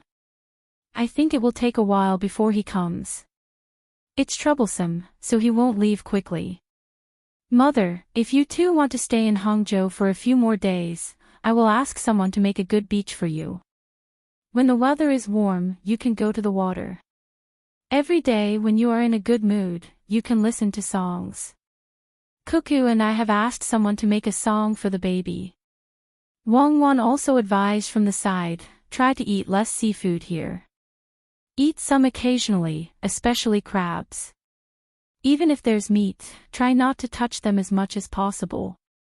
When the baby comes out, you won't have to worry like now." Okay, I will listen to you. When His Majesty comes later." Wang Wan's mother nodded and looked at the door again. "When His Majesty comes, don't worry about him. Let's go in first. When His Majesty comes, he will have a lot to talk about with my grandfather. Maybe he will be interested and summon the local officials to ask about the local situation." Wang Wan would not let her mother wait for Li Longji. While talking, she came over and held her mother's arm to walk inside. Her mother said helplessly, "It's still early. How long has it been? She can walk. Look, she is not pregnant yet. You little girl." After 2 courtyards, Jiang Wang clan and Wang Wan sat down. Zhang Xiaobao immediately left and went to the kitchen to cook for their mother. This was a habit he had developed. As long as he was at home, he did not need others to cook for the elders in the family. He was in charge of everything. There was still some time before the meal, so it was a good time to make soup. He simmered pig trotter soup with less salt. When it was done, he could freeze it and eat it. Xiao Bao, this child, can't stay still. After getting off the boat, he is busy cooking. He has not been able to take care of himself since he was young, Jiang Wang clan said to Wang Wan's mother. Wang Wan's mother smiled happily and said, "Sister, it is a blessing to have a child like Xiao Bao. I don't know what happened back then, but the 2 children just hit it off. Before they were a month old, they saw each other and insisted on being together. Otherwise, they would cry until the sky shook. When they were older and got married, the family still did not know how to arrange the dowry. The 2 of them earned a lot of money. Should we give it to them? If we don't give them a dowry, they can spend their own money. If we really want to give them a dowry, I won't give them a betrothal gift. Anyway, it's just a matter of left hand and right hand. They can arrange it themselves." Jiang Wang clan laughed and touched Wang Wan's hand. Speaking of pretending, Jiang Wang clan suddenly thought of the gift that her father insisted on giving after discussing with her. It included the dowry that he did not give her back then. Thinking of the amount that her father gave, Jiang Wang clan was helpless. It was too much. Normally, no one would give so much when marrying off a daughter. If it was in the past, even if it was only 1/10 of that amount, the Zhang family would be very grateful. But at that time, they did not have a single cent. So what if they gave her a lot now? At that time, it was called giving coal in snowy weather. Now, it was icing on the cake. Even if they gave so much, it was just adding a small flower. Life was sometimes so interesting. With a sigh, Zheng Wang clan said to Wang Wan, "Cuckoo, when you were at the dock, did grandfather give you a gift?" "Yes, it should be the title deed of the land." "Xiao Bao and I haven't seen it yet."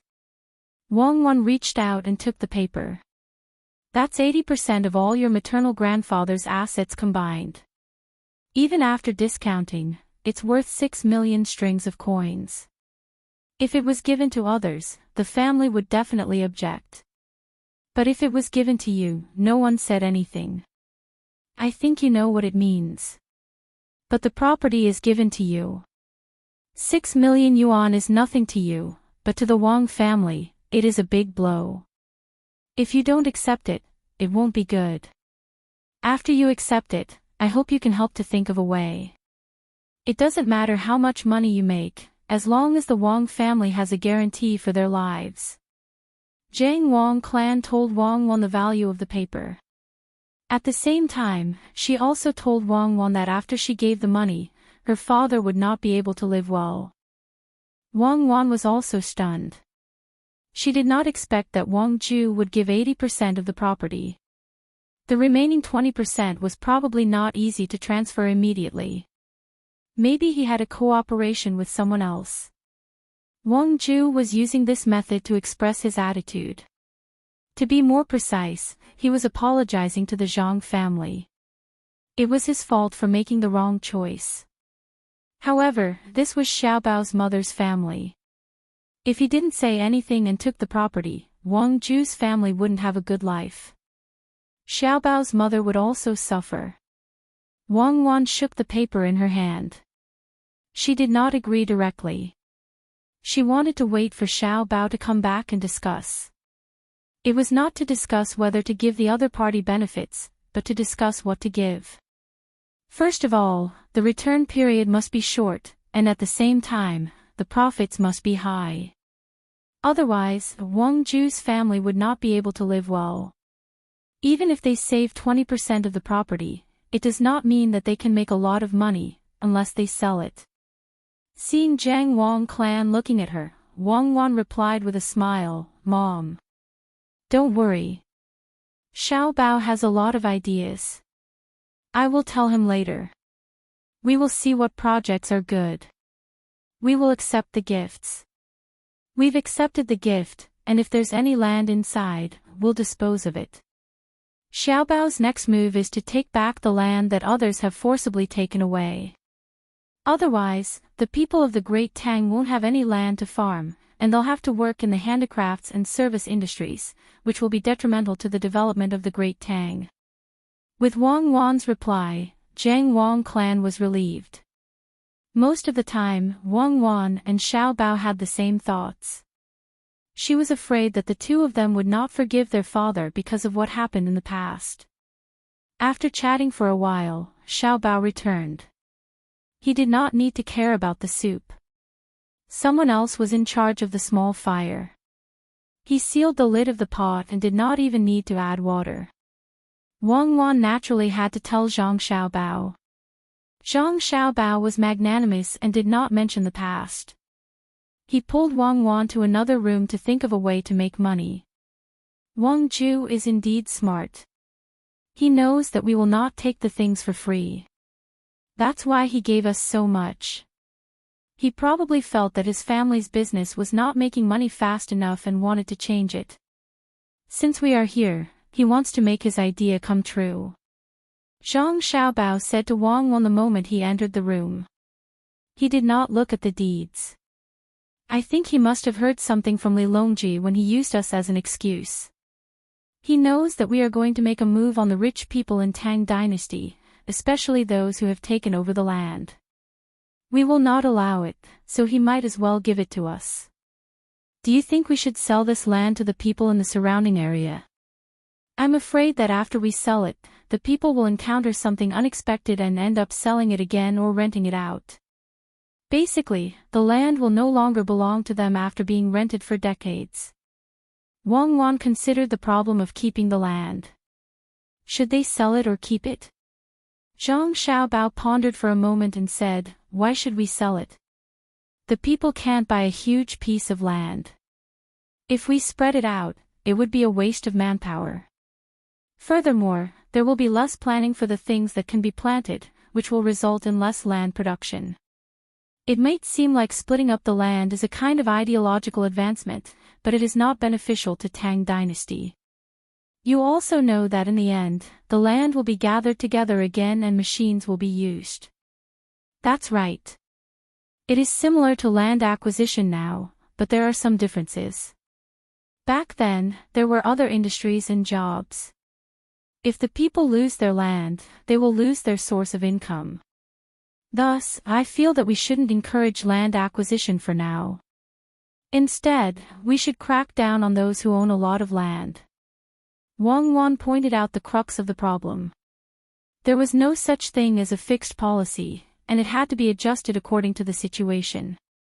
The only thing that did not change was the pursuit of stability, or rather, a kind of balance. Crack down on those who own land. I also agree to crack down on those who own land. After Li Longji settles down, we can look for him to discuss the issue of cracking down on those who own land. Of course, we can't crack down on those who own land directly, as that would be detrimental to the development of society. We can trade benefits with those who own land, just like how we trade with those who own a lot of money. Come, let's think about how we can help that grandfather of mine earn more money. We will probably have to meet my other relatives, uncle, and grandmother later. Zhang Xiaobao changed the topic and began to discuss the transaction with Wang Wan. It would be best if they could get it done before meeting their other relatives. That way, they wouldn't feel so awkward when they met each other. Otherwise, they wouldn't feel good if they had to give away a large amount of property. No matter what, they were all family, so there was no need to make them feel uncomfortable. Before they met, they should tell them about the transaction and let them know that they could get more money after giving away their property. That would be a happy ending. While Zhang Xiaobao and Wang Wan were discussing, Li Longji had already left the pier and was walking towards Wang Ju's residence. Wang Ju's eyes were still red. It seemed that she had just cried. Li Longji's eyes were also slightly red. Perhaps it was because of the things that had happened many years ago. Wang Ju accompanied Li Longji and Gao Lishe as they strolled along the streets. From time to time, they would exchange a few words. She was also very familiar with Gao Lishe. Looking at the deserted streets, Li Longji furrowed his brows and said to Wang Ju, "Actually, I like bustling places. In the past, every time I went out, I had to be accompanied by many guards, and I even had to clear the streets. What I really need to be wary of are the people from other countries. Perhaps there might be an assassination attempt. After all, our Great Tang is developing well. There's nothing to fear from the people of Great Tang, unless I do something wrong. The people just want to see what I look like. I don't think that I'm ugly, so what's wrong with letting them see me? Could it be that I'm unpresentable? When I was in the capital, I often went out for a stroll. Usually, I would bring along Xiao Bao and Cuckoo. Most of the guards were from their family, but they never stopped the people of Great Tang. Yet, aren't I living well now? Back then, I went to the construction site to take a look. The donkey meat there tasted pretty good. No one poisoned me. If such a thing happens again in the future, don't clear the streets. Just keep an eye on the foreigners. If you don't believe me, you can give it a try. Find the people of Great Tang now and arrange for someone to assassinate me. See what the people will do." Li Longji's words stunned Wang Ju. She thought to herself, Her Majesty's courage is too big. Not to mention Her Majesty, even if I go out, I have to have guards by my side at all times. Otherwise, if there is danger, where can I find medicine for regret? Hearing that His Majesty wanted to give it a try, Wang Ju quickly dissuaded him. Your Majesty, you mustn't. You can't be in any danger. Li Longji didn't reply. Instead, he gave Gao Lisher a look. Gao Lisher backed down helplessly. Li Longji saw a restaurant selling soup pancakes and strolled over. The restaurant's signboard wasn't big, but it occupied a large area. It was connected to 4 storefronts. The owner of the restaurant was standing at the entrance with 10 or so waiters and 4 chefs. They didn't dare to walk out for fear of being shot. After seeing the emperor, they were already very excited. However, when they saw the emperor walking toward their restaurant, they became nervous. For a moment, they didn't know what to do. Li Longji didn't care about that. He walked to the entrance and looked at the eyes looking at him. He revealed a smile and asked, "Who is the owner? How's the business? There's no need to greet me. You're not allowed to kneel. Stand and reply." "Why, Your Majesty, I am the owner of the restaurant." To reply to Your Majesty, the bee business is good. It's all thanks to Your Majesty's grace. The country is prosperous and the people are at peace. Although the owner of the restaurant was nervous, he was still able to speak. His voice was trembling and his legs were trembling. If he wasn't holding onto the door frame with one hand, he would have probably collapsed. Li Longji lowered his head and said, "The country is prosperous and the people are at peace. As for the business, it's your own ability.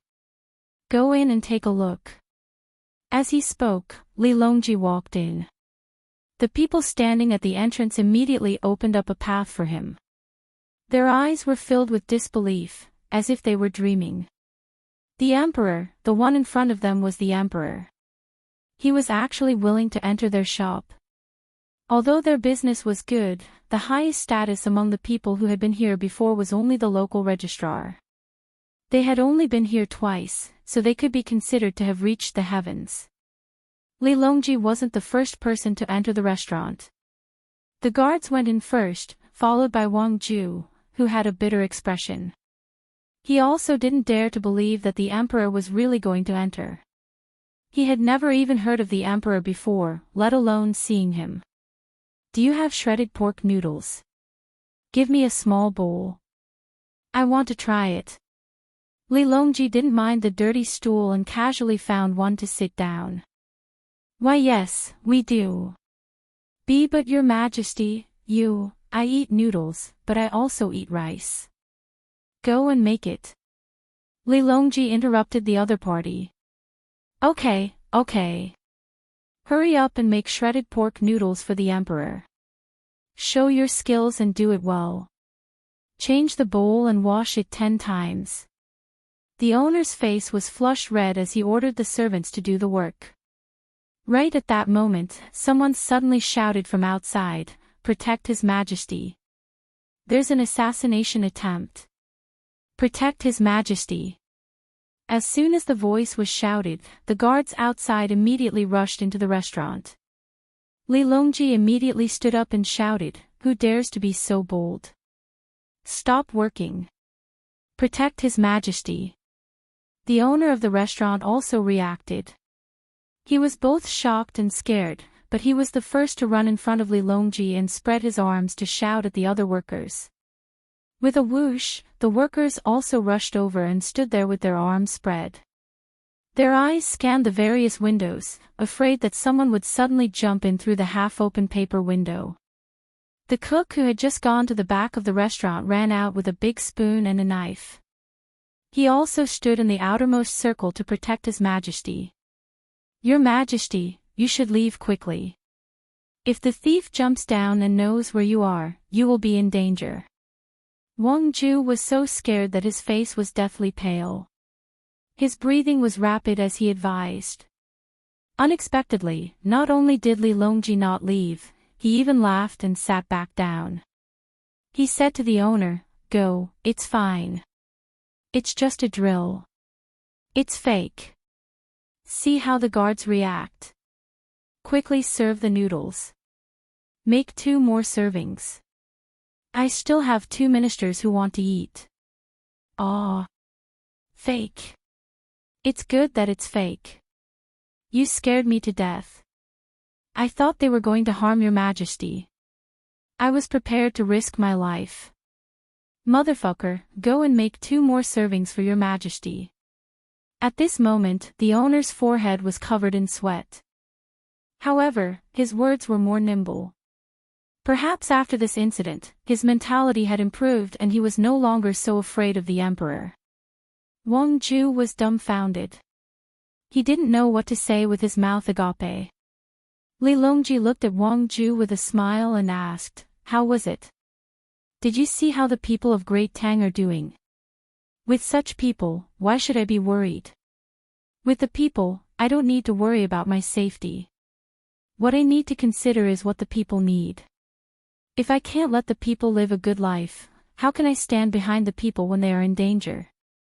Wang Ju listened to Li Longji's words and looked at the owner who stood in front with his arms open. He finally realized that the current His Majesty was different from before. In addition to acting recklessly and crazily, he was not as serious as before. He had become very peaceful. Of course, in the past, His Majesty would also say that he was concerned about the people, but it was just words. He was not like today, where he really wanted to do something for the people. "Your Majesty, you can't scare me like this anymore. I'm timid. It must be Li Shi who arranged it. You should tell me." Wang Ju complained in a low voice. He also opened his arms to block His Majesty just now. He couldn't let something happen to His Majesty in his own territory and then he would still be alive. It would be a joke.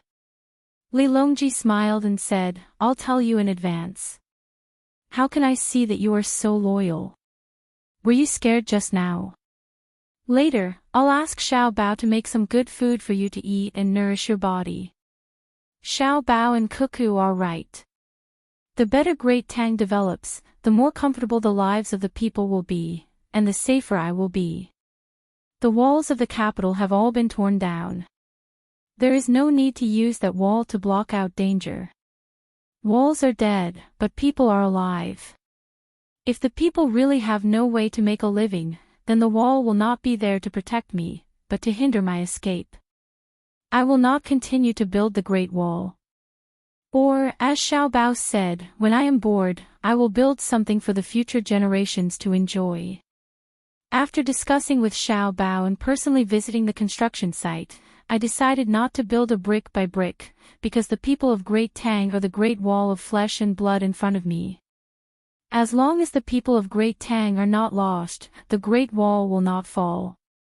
The Qin built the Great Wall so well, but what happened in the end? If you have the money, why don't you use it to build roads and bridges for the people so that they can walk more easily? Hearing this, Wang Ju was very moved. He could tell that the reason why His Majesty could be so successful was all because of his grandson, Zhang Xiaobao. Nodding vigorously, Wang Ju said, "Your Majesty is wise. With Your Majesty around, the people of Great Tang are blessed. Long live Your Majesty." Then, he asked the boss standing there, "Why don't you run? Are you afraid that if His Majesty is in danger, you will be caught if you run?" "I don't have time to think about what will happen after I run. Why should I run? If there is really danger, I will block it. Maybe that person will kill me, and then His Majesty will be safe. If His Majesty is safe, Great Tang will not be afraid, and my family can continue to live such good lives. If His Majesty is gone, what will we do? If there is a new emperor, how will I know if he is good or bad? Unless Xiao Bao and Cuckoo agree to it, I will not be at ease." The boss spoke the truth, especially the last sentence, which was against the emperor. "Your Majesty, don't listen to his nonsense. Xiao Bao and Cuckoo don't have the ability." Wang Ju glared at the boss. The boss also reacted and nodded, saying, "Your Majesty, this commoner is just speaking casually. This commoner has no other meaning. Your Majesty, this has nothing to do with Xiao Bao and Cuckoo. So what if it has something to do with it? Li Longji laughed. I can't do anything to the two of them. They said that even if I am the emperor, I will still have to step down. Don't spread this outside. Many of my national policies were thought of by the two of them. Great Tang is fine without me, but I am afraid without the two of them. You have done a good job protecting His Majesty. Tell me, what reward do you want? I will give it to you as long as I can. Although it is fake, you are still standing in front of His Majesty. Wang Ju sweated again. His Majesty dared to say anything. How could he say this to others? Xiao Bao and Cuckoo were powerful, but he couldn't change the emperor just because he wanted to, right? The boss was also very smart. He acted as if he suddenly realized something and apologized. Your Majesty, this commoner was thinking about something else. What did you say? No wonder business is so good. I asked you what reward you want. Li Longji knew that the other party did it on purpose, so he didn't continue to ask. Reward? Can this commoner really make a request? The boss became nervous again. He rubbed his hands together, appearing very embarrassed. Of course, speak. Li Longji couldn't change what he said. Then this commoner will say it. This commoner heard that Cuckoo is going to attack the place where Duoshi is located. This commoner requests Your Majesty to let Cuckoo fight at the front while this commoner follows behind. This commoner has just figured out a new type of noodle food that can be very helpful to the soldiers. Moreover, there is no lack of nutrition. There are vegetables, meat, and sweet, vinegar, salt, and so on. This commoner is willing to follow behind and help make the noodle food. I will be the logistics team. When the boss talked about his invention, he became exultant. As for the nutrition, even he didn't understand it, so he had to agree. Li Longji and Wang Ju were both stunned when they heard the boss's words. Wang Ju asked, what kind of noodle is that? Is it noodles? If it is instant noodles, then there is no need. The inner courtyard of the Zhang family and Wang family has already made it. When the time comes, it will be sent to the front line. His Majesty is giving you a chance. You have to use it well. What can you get by following behind? You can ask for money now. I believe that His Majesty will give you hundreds of thousands of strings of coins. You don't have to open the shop. Don't waste this good opportunity. What do you mean by waste? The boss's expression was very ugly. When he found that the other party was a high-ranking official, he changed his attitude and said, I don't have money, but I have a shop. I can earn it myself. What can I do with hundreds of thousands of strings of coins? How much money do Xiao Bao and Cuckoo have? They can't spend it all by themselves. I heard that Xiao Bao even cooks his own food. Xiao Bei and the others also came to Hangzhou 2 days ago. I heard that they went to a restaurant nearby to eat. They ordered a lot of dishes, but they didn't let the waitress give them more. They took out a lot of money. Does this mean that they are very thrifty? Is this thrifty? It means that they are not wasteful. I am also sponsoring a school now. I am in charge of the school children's meals. If you give me more money, I have to use it for other things, just like Xiao Bao and Cuckoo. Oh, and His Majesty. I heard that the Tang Bank is His Majesty's. The money it earns is used by His Majesty for disaster relief and road repair in various places. So if you give me too much money, I have no use for it. I can earn it slowly and comfortably. I heard that in about half a year, all the medical care in the Tang will be free. The main problem now is that the medicine can't keep up, but it will be better in the future. We all know that we are penniless. As long as we don't want to die, we can live. I followed behind you because I wanted to see the noodles in other places of the Tang. After I came back, I figured out more kinds of noodles.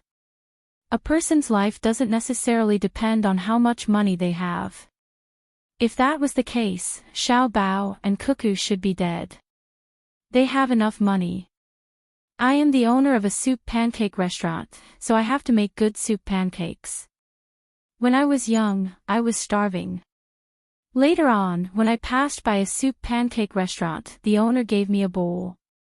At that time, I thought that if I had the chance in the future, would eat many different kinds of soup pancakes. After I grew up, I never forgot about that.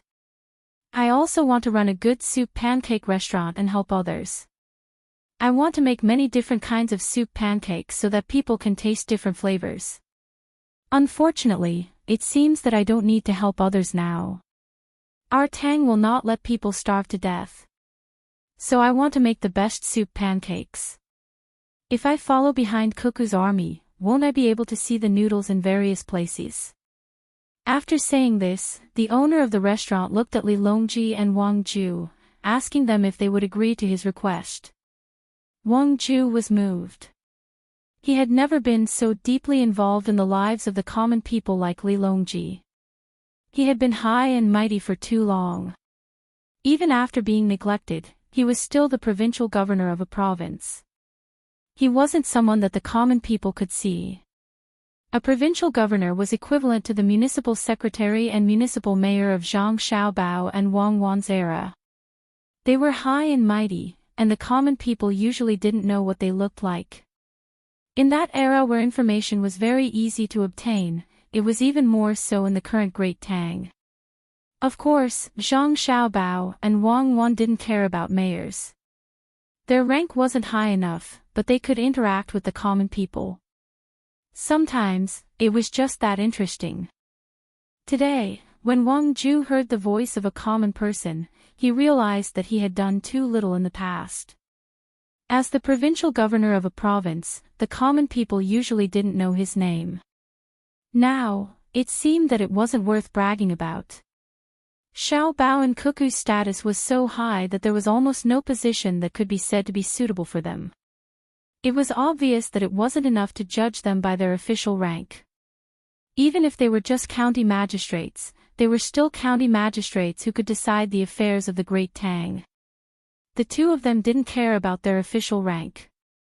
It was just their names and their existences. However, it was precisely because of their high status that the common people of the Great Tang didn't know. If a local official like him couldn't even leave his name behind, then he would be considered a failure.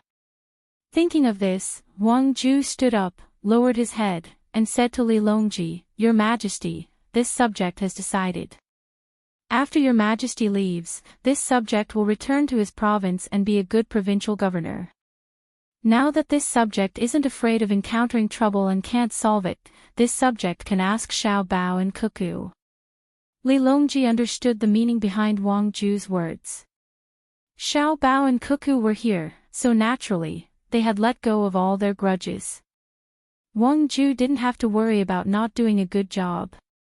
What surprised Li Longji was that since Wang Ju had already acknowledged his family, why didn't he return to the capital? Chapter 1060. Thus, Li Longji first said to the owner of the store, "I agree.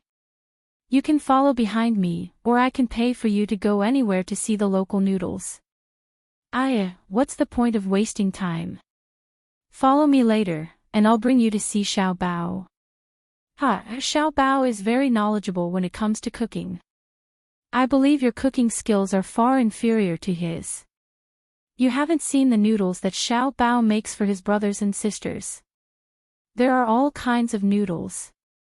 Have you ever seen dragon whisker noodles with fillings in the middle? The owner of the store shook his head vigorously. "Your Majesty, what is dragon whisker noodles?" "Noodles. Can there be fillings in the middle?" Dragon whisker noodles are very thin noodles with fillings in the middle. Xiao Bao made it for Xiao Bei and the others by hand. He made it for the whole morning, and each of them could only eat a bowl at noon. Xiao Bao was very tired. He kept mumbling that technology was productivity. Li Longji recalled Zhang Xiaobao's appearance at that time and laughed heartily. The owner of the store was confused. How was that possible? Hearing the name and hearing that it was very thin noodles, he could imagine how thin the noodles were. How could there be fillings in the noodles? Unless Xiao Bao wasn't human, how could there be fillings in the noodles? However, since the emperor said there was, he naturally wouldn't lie to him. As the owner of the store, he could also tell that it was very difficult to make the noodles. However, even if it was difficult for him, he wouldn't do it. Scratching his head, the owner of the store said embarrassedly, "Your Majesty, this commoner is going to see Xiao Bao. Will I disturb them?" Xiao Bao is busy with all kinds of matters in Great Tang. If this commoner causes any delay, this commoner won't be able to take the blame. He's not busy. He's only busy for a while. When there's something to do, both of them are busy. Right now, both of them are idle. Cuckoo has nothing to do, so she's embroidering. Xiao Bao is thinking about food. This emperor is with them almost every day. How could I not know? Alright, after we eat the noodles, you can follow them. Just you. The waiter will stay. Li Longji acted as if he was chatting with someone of similar status and decided on the matter. The owner of the store was extremely excited. What kind of day was it today? First, he saw the emperor. Then, he could see Xiao Bao and Cuckoo. Who would believe him? Things that he didn't even dare to dream about were Xiao Bao and Cuckoo. However, Wang Ju was not very happy. He felt uncomfortable when he heard other people call his grandson and granddaughter-in-law Xiao Bao and Cuckoo. How could people who were not close relatives call them by such names? But he was also very helpless. This was because everyone in the Great Tang, from the old men and women in their 80s to the children who were still learning how to speak, addressed them as such. The children would normally call Xiao Bao Big Brother and Cuckoo Big Sister, while the adults would simply call them by their surnames. They would never add surnames in front of their names, giving the impression that the two children had all sorts of surnames. Zhang Xiaobao and Wang Wan must be respected, Wang Ju indignantly reminded the owner of the restaurant. The owner was shocked and did not dare to make a sound. However, Li Longji spoke, "What Zhang Xiaobao and Wang Wan? Even if they are Xiaobao and Cuckoo, it is not up to you to say. You are the grandfather. Their own grandfather hasn't even said anything. Xiao Bao and Cuckoo are the Xiao Bao and Cuckoo of the Great Tang. Respect. Your name is Wang Ju.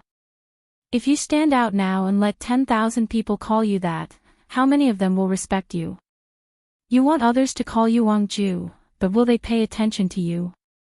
Just like that son-in-law of yours, Zhang Zhong, who will call him Minister Zhang. They all call him Provincial Governor Zhang and County Magistrate Zhang. I am envious. When will the people of the Great Tang be able to call me Emperor Longji? Yes, this official is too petty. Whenever I think of how close I am to them, I feel uncomfortable being called that, Wang Ju quickly said. He was also clear that the people of the Great Tang were calling him that because of a special closeness. Not just anyone would be willing to call him that. While they were talking, the shredded pork noodles were ready. In fact, it was already ready just now, but the chef did not dare to serve it. While they were talking, the waiter brought in a new tray. There were 3 bowls, one for Li Longji, one for Wang Ju, and one for Gao Lishir, who was still standing at the entrance. After beckoning Gao Lishir in, Li Longji picked up a new pair of chopsticks and started eating. There was no need for anyone to test it. The actions of the owner, the waiter, and the chef had already proven everything. When the owner of the store saw the emperor eating, he was very happy. He was not worried that the noodles would be bad. No matter how bad the chef's cooking was, the taste would not be too bad. After the emperor took a bite, he raised his head and said, "Actually, the seafood noodles here are more pure and are cheaper. Many people like to eat them. These noodles are edible. It's not that I am picky, but when you see Xiao Bao and eat his dishes, you will know why I said so." What do you think, Leisure? Li Longji took a bite and then lowered his head to continue eating. Fortunately, he asked for a small bowl. He really couldn't eat a big bowl. Along the way, he had only eaten Zhang Xiaobao's dishes. His appetite had long been developed. If it wasn't for the fact that he wanted to set an example of not wasting food, he would have stopped eating long ago. Gao Lishir naturally would not let others test whether the noodles were poisonous or not. After taking a bite, he said, "Your Majesty, this official feels that the noodles are not bad. It might have taken a little too long to cook. However, why is the shredded pork noodles fried? Why isn't it blanched? There is more of an oily taste.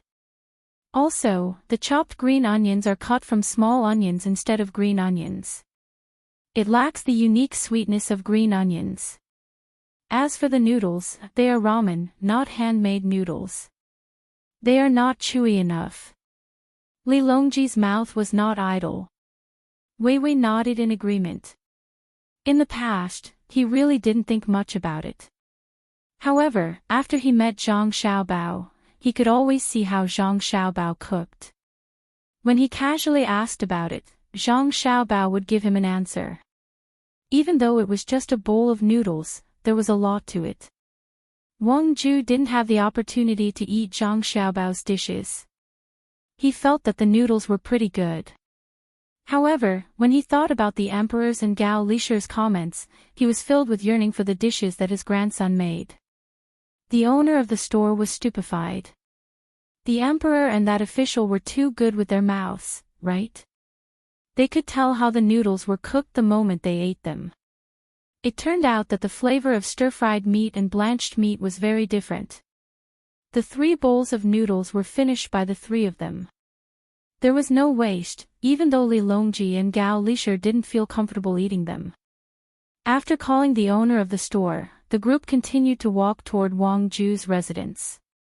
At this time, Li Longji didn't stop to test the commoners.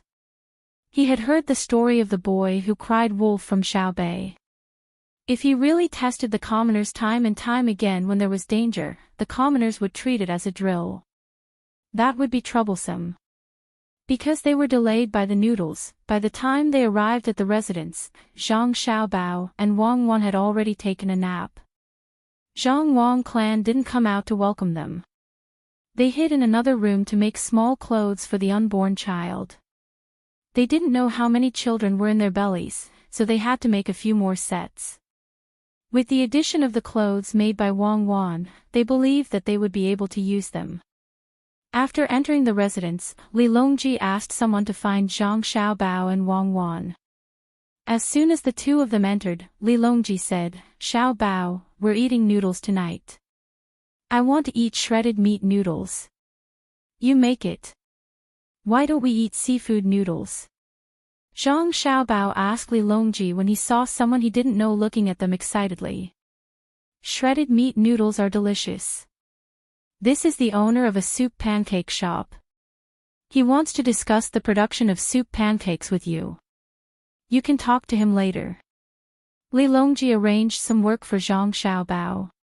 Zhang Xiaobao didn't know what was going on, but since they were here to discuss, he would talk about it later. He couldn't reject them, so he nodded and said to Wang Ju, "Grandfather, I have something to discuss with you." "What is it?" Wang Ju was puzzled. "It's about the mulberry trees in Hangzhou. I've seen it. In addition to the gifts you gave me in Kuku, we still have a large mulberry forest on the mountain here. We use it to raise silkworms. However, the forest is too old, and the growth is deteriorating year by year. It doesn't seem worth using it. I think it's because of this that you didn't give the forest to me in Kuku. What I mean is that we should cut down all the trees and use the wood for other things. That way, we can get back some of the capital. Then, we can plant tea leaves on the trees and buy seedlings from other places. It will grow faster and we can take care of it carefully. Next year, we will be able to produce tea leaves. As for the planting of tea leaves, I asked the people of the agriculture temple to follow up on it. It can be considered an experimental place. If it's good, we can spread it around. No matter how large the tea leaves in Hangzhou are, it's far from enough to satisfy the entire Tang Empire. In addition to this, I also specially designed some ways to eat tea leaves. We can eat them as dishes. You can provide them here and we will be in charge of sales. Or you can find someone to sell them. In addition to this, we also need to continue to raise silkworms and cicadas. I also have some recipes for cooking. You can open a restaurant and we can only eat green silkworms. Nowadays, people don't eat them. In addition, we need to find people to pick the sea cabbages that no one touches by the seaside. We can make new dishes and can them and sell them everywhere. If there are a lot of rotten fish and shrimps by the seaside, don't leave them alone. Collect them. They are not for people to eat. After they are dried, add them to the feed of poultry to supplement their nutrition. That's all for now. I will draw an area in the northern part of Hebei province for our family to take over. Cut down other trees. Don't touch the old ones. Plant economic forests. Cut down and plant in a planned way to make products, such as sanitary chopsticks and paper, to increase our family's income. Zhang Xiaobao stopped talking and looked at Wang Wan. Wang Wan said, "What I mean is that since we don't have any land at home, we can go to the place where the Turks used to live and develop. Send a few people in charge to provide us with potato seedlings. The output will be very high if we plant them there. When we continue to fight, our family should also follow and see where is the best place. Anyway, it is a sparsely populated area. We can occupy it. When we develop it, even if the transportation cost is high, we can still make a certain amount of profit." Wang Ju listened to the conversation between the two of them and understood what they meant. They must have seen the gift she gave and knew that it would be hard for them to take out money, so they immediately thought of ways to earn money. Furthermore, they even divided it into several types of returns, depending on the length of the return period. The fastest returns were naturally this year's silkworm breeding and sea cabbage harvesting in the sea, followed by the processing of stinky fish and shrimps into fodder, followed by next year's tea, followed by the planting of potatoes in the area originally occupied by the Turks, and then the economic forest in the north of Hebei province. When the war started, they would follow and get benefits. Thinking of a series of money-making things, Wang Ju was excited. She stood up and walked to Zhang Xiaobao, raised her hand and touched Zhang Xiaobao's head, and said, "Xiaobao, at that time, I didn't expect the development of potatoes to be so good. In fact, the best place is the north of Hebei province, where there is a black land, but the road is too difficult to travel. It is not as good as the land occupied by the Turks. Most of it is grassland, and then we transport it to Fengzhou and down the Yellow River. Whether it's eaten directly or made into starch and vermicelli, it's a good choice. The smelly fish and shrimps by the seaside can actually be cheated and made into shrimp sauce. You can't taste it, but I don't agree. It's better to make it into animal feed. The coastal area is suitable for this. If the domestic poultry are not eaten, the eggs will become soft, and some can't even stand up. Let's make it first. I will look for the green worms of silkworms in the next 2 days, and there should be some that have grown up. Then I will make it for you to taste, and you will know how it tastes." Zhang Xiaobao knew what Wang Ju wanted to say, but he couldn't let him say it. So, he directly took over the conversation and talked about other things. Wang Ju saw that Zhang Xiaobao deliberately did this, so he didn't say anything. It was good that he understood. He would wait until he went to the capital and met Zhang Zhong. He nodded. "Xiaobao, what do you think? Grandfather will listen to you. I believe my family will not object. How do you make the sea cabbage tasty?" "Of course it is to make salted cabbage with chili powder. It is not worth feeding it to the pigs and ducks. Dry it and send it to the mainland. It can help to replenish the iodine. I don't have the ability to add iodine to the salt now, otherwise, I would add it. It can prevent big neck disease, but it can't be eaten if it is already infected. Zhang Xiaobao knew the effects of sea cabbage and sea intestines. People don't like to eat sea intestines now, but in the future, the price of sea intestines will be too high, and people will not be able to afford it. Okay, I will listen to you. Wang Ju did not consider the feasibility of Zhang Xiaobao's words. Since it was Xiaobao who said it, how can it be wrong? Li Longji was also listening at the side. He smiled and said, Xiaobao, when other people ask for potatoes from your family, you will reject them. But this time, you are actually giving them away. Wang Qing is an official, but are others not? Okay, let's all go there and plant potatoes. After we finish planting, we will sell the seedlings and earn money together. Zhang Xiaobao could not say anything else, so he could only compromise. At this time, Wang Ju asked again, Xiaobao, what do you plan to plant on the land I gave you? That is all good land. We're prepared to use a very high price to hire people to help us plant the crops. What we plant depends on what other people plant. If other people plant a lot of crops, we won't plant them. Your Majesty, this subject has a matter to discuss with you regarding the land of the great Tang. Zhang Xiaobao said. Chapter 1061. If Wang Ju had been an ordinary provincial governor, he would have retreated. Of course, if he had been an ordinary provincial governor, Zhang Xiaobao wouldn't have said anything. After all, he had once been the Minister of Revenue. This was how great Tang's officials were. They could be promoted and demoted.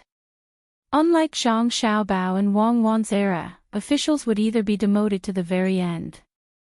If they made too big of a mistake and there was no one above them, or if the people above them couldn't be protected, they would be removed from their post or even sentenced. The majority of officials wouldn't encounter such a situation.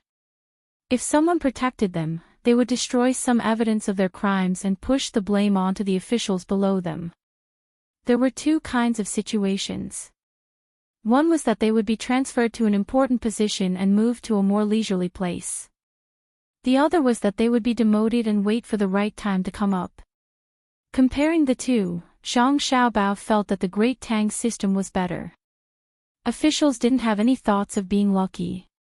Even if they didn't have a good position, they could still get a position of equal status. As for the protection of officials, it could only be said that the leader didn't have enough authority. There was a problem with the entire system, indirectly promoting the corruption of officials. Li Longji, Gao Lishir, and Li Longji didn't know what Zhang Xiaobao was thinking.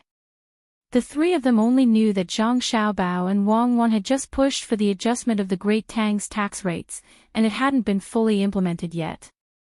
They were in the middle of negotiations with the various great clans. To be more precise, they were exchanging benefits. They were waiting for the important figures to agree before bringing it to the table. At that time, they wouldn't have to worry about the opposition of others. Wang Ju had also been discussed with. Gao Lishir had previously sent a telegram to communicate with anyone whose family had a total wealth of 3 million strings of coins or more. Right now, the conditions that could be brought out in exchange were the right to transport goods on the railways.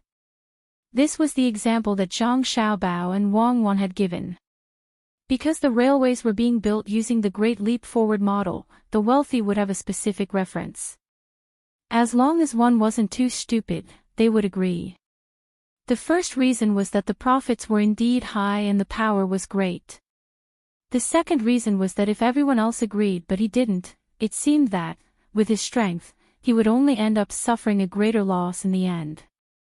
When the time came, the imperial court wouldn't even give him a chance to exchange benefits. What kind of storm would he be able to cause? As such, Gao Lishir's work went very smoothly. As for Zhang Xiaobao's later methods, not to mention the other aristocratic families and merchants, even Gao Lishir and Li Longji wouldn't have thought that the exchange of benefits was ultimately a trap. Who would have thought that there would be so many additional trains? And by using another new technology, how many times faster could the operation speed be?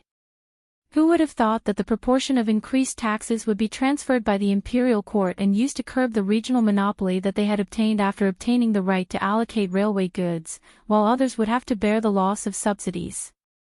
Thinking of this, Gao Lisher began to worry for his godson. He said, "Xiao Bao, you haven't even finished what you were doing before, and now you're immediately pushing out land. Land is the foundation of a person. When the time comes, the entire world will oppose you.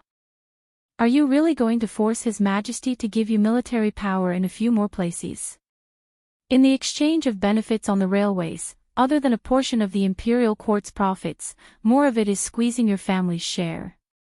Could it be that your family also plans to give up land? Your family doesn't seem to have too much land." Without waiting for Zhang Xiaobao to reply, Wang Ju said in shock, "The matter of increasing taxes is sacrificing my grandson's benefits. If I had known earlier, it would have been useless. Right now, my family doesn't have the total assets of 3 million strings of string, but for the development of the Great Tang, I can't possibly bully my grandson, right?" Wang Ju said this at the risk of alienating his relationship with the emperor. He didn't know the meaning of the word principle, but he knew what he should choose. For his own benefits, he could give up his family today, but tomorrow, he could give up his country. Wang Wan was very satisfied with Wang Ju's words.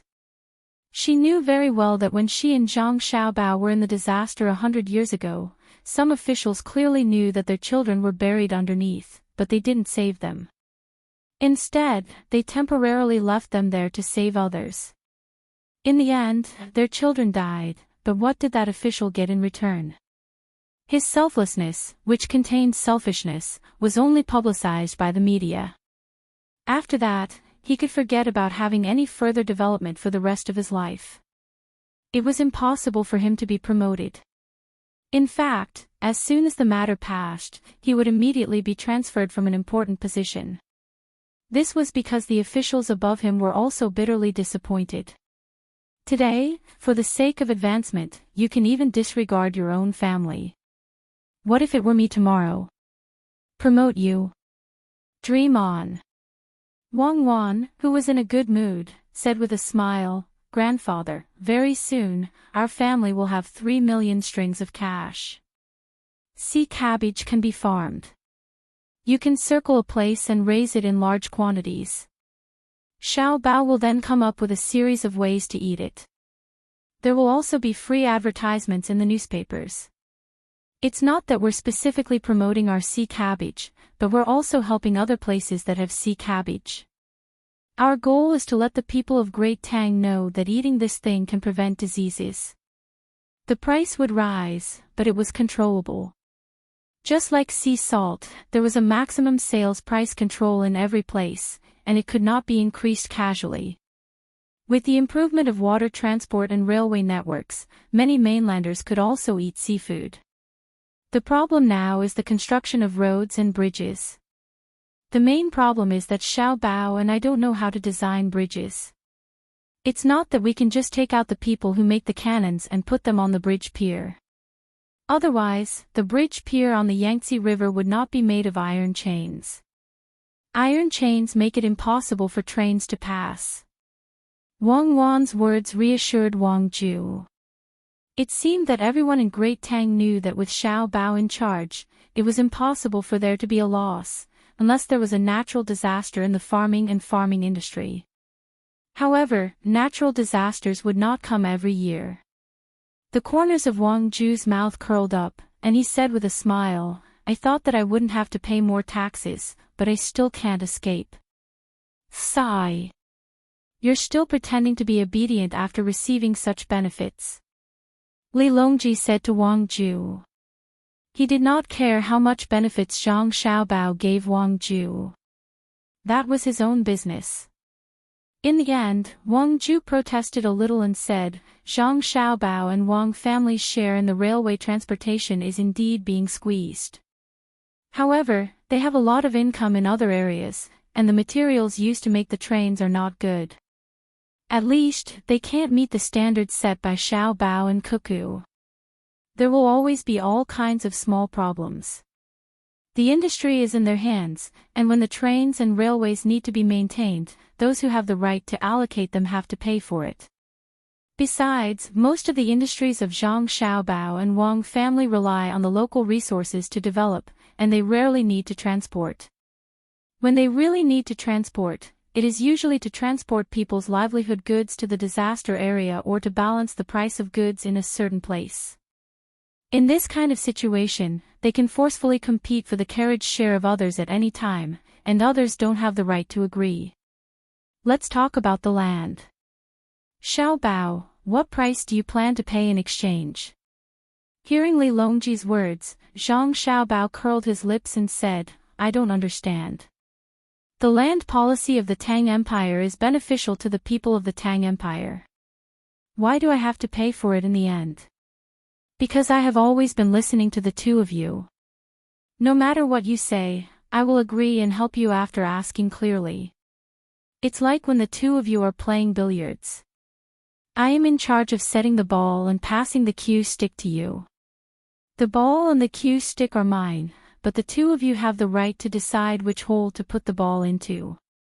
Don't tell me that while the two of you are playing billiards, you want me to help you throw the ball into the pocket. The two of you don't even touch the cue stick, don't use any strength, and just use your mouth to talk. Li Longji gave an example, and Wang Ju was confused. What nonsense was this? They were talking about national affairs, how did this have anything to do with billiards? However, Gao Lishir, Zhang Xiaobao, and Wang Wan understood.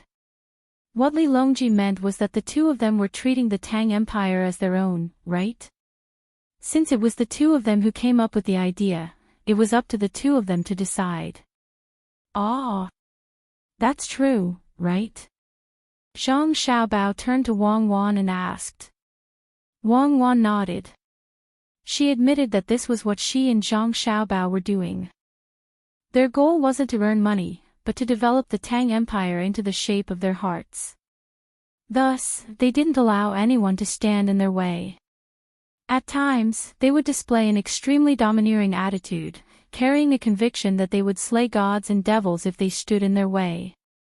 Speaking of which, Li Longji's words were right. Since the two of them were treating the Tang Empire as their own, they couldn't divide themselves between the greater Tang Empire and the smaller Tang Empire.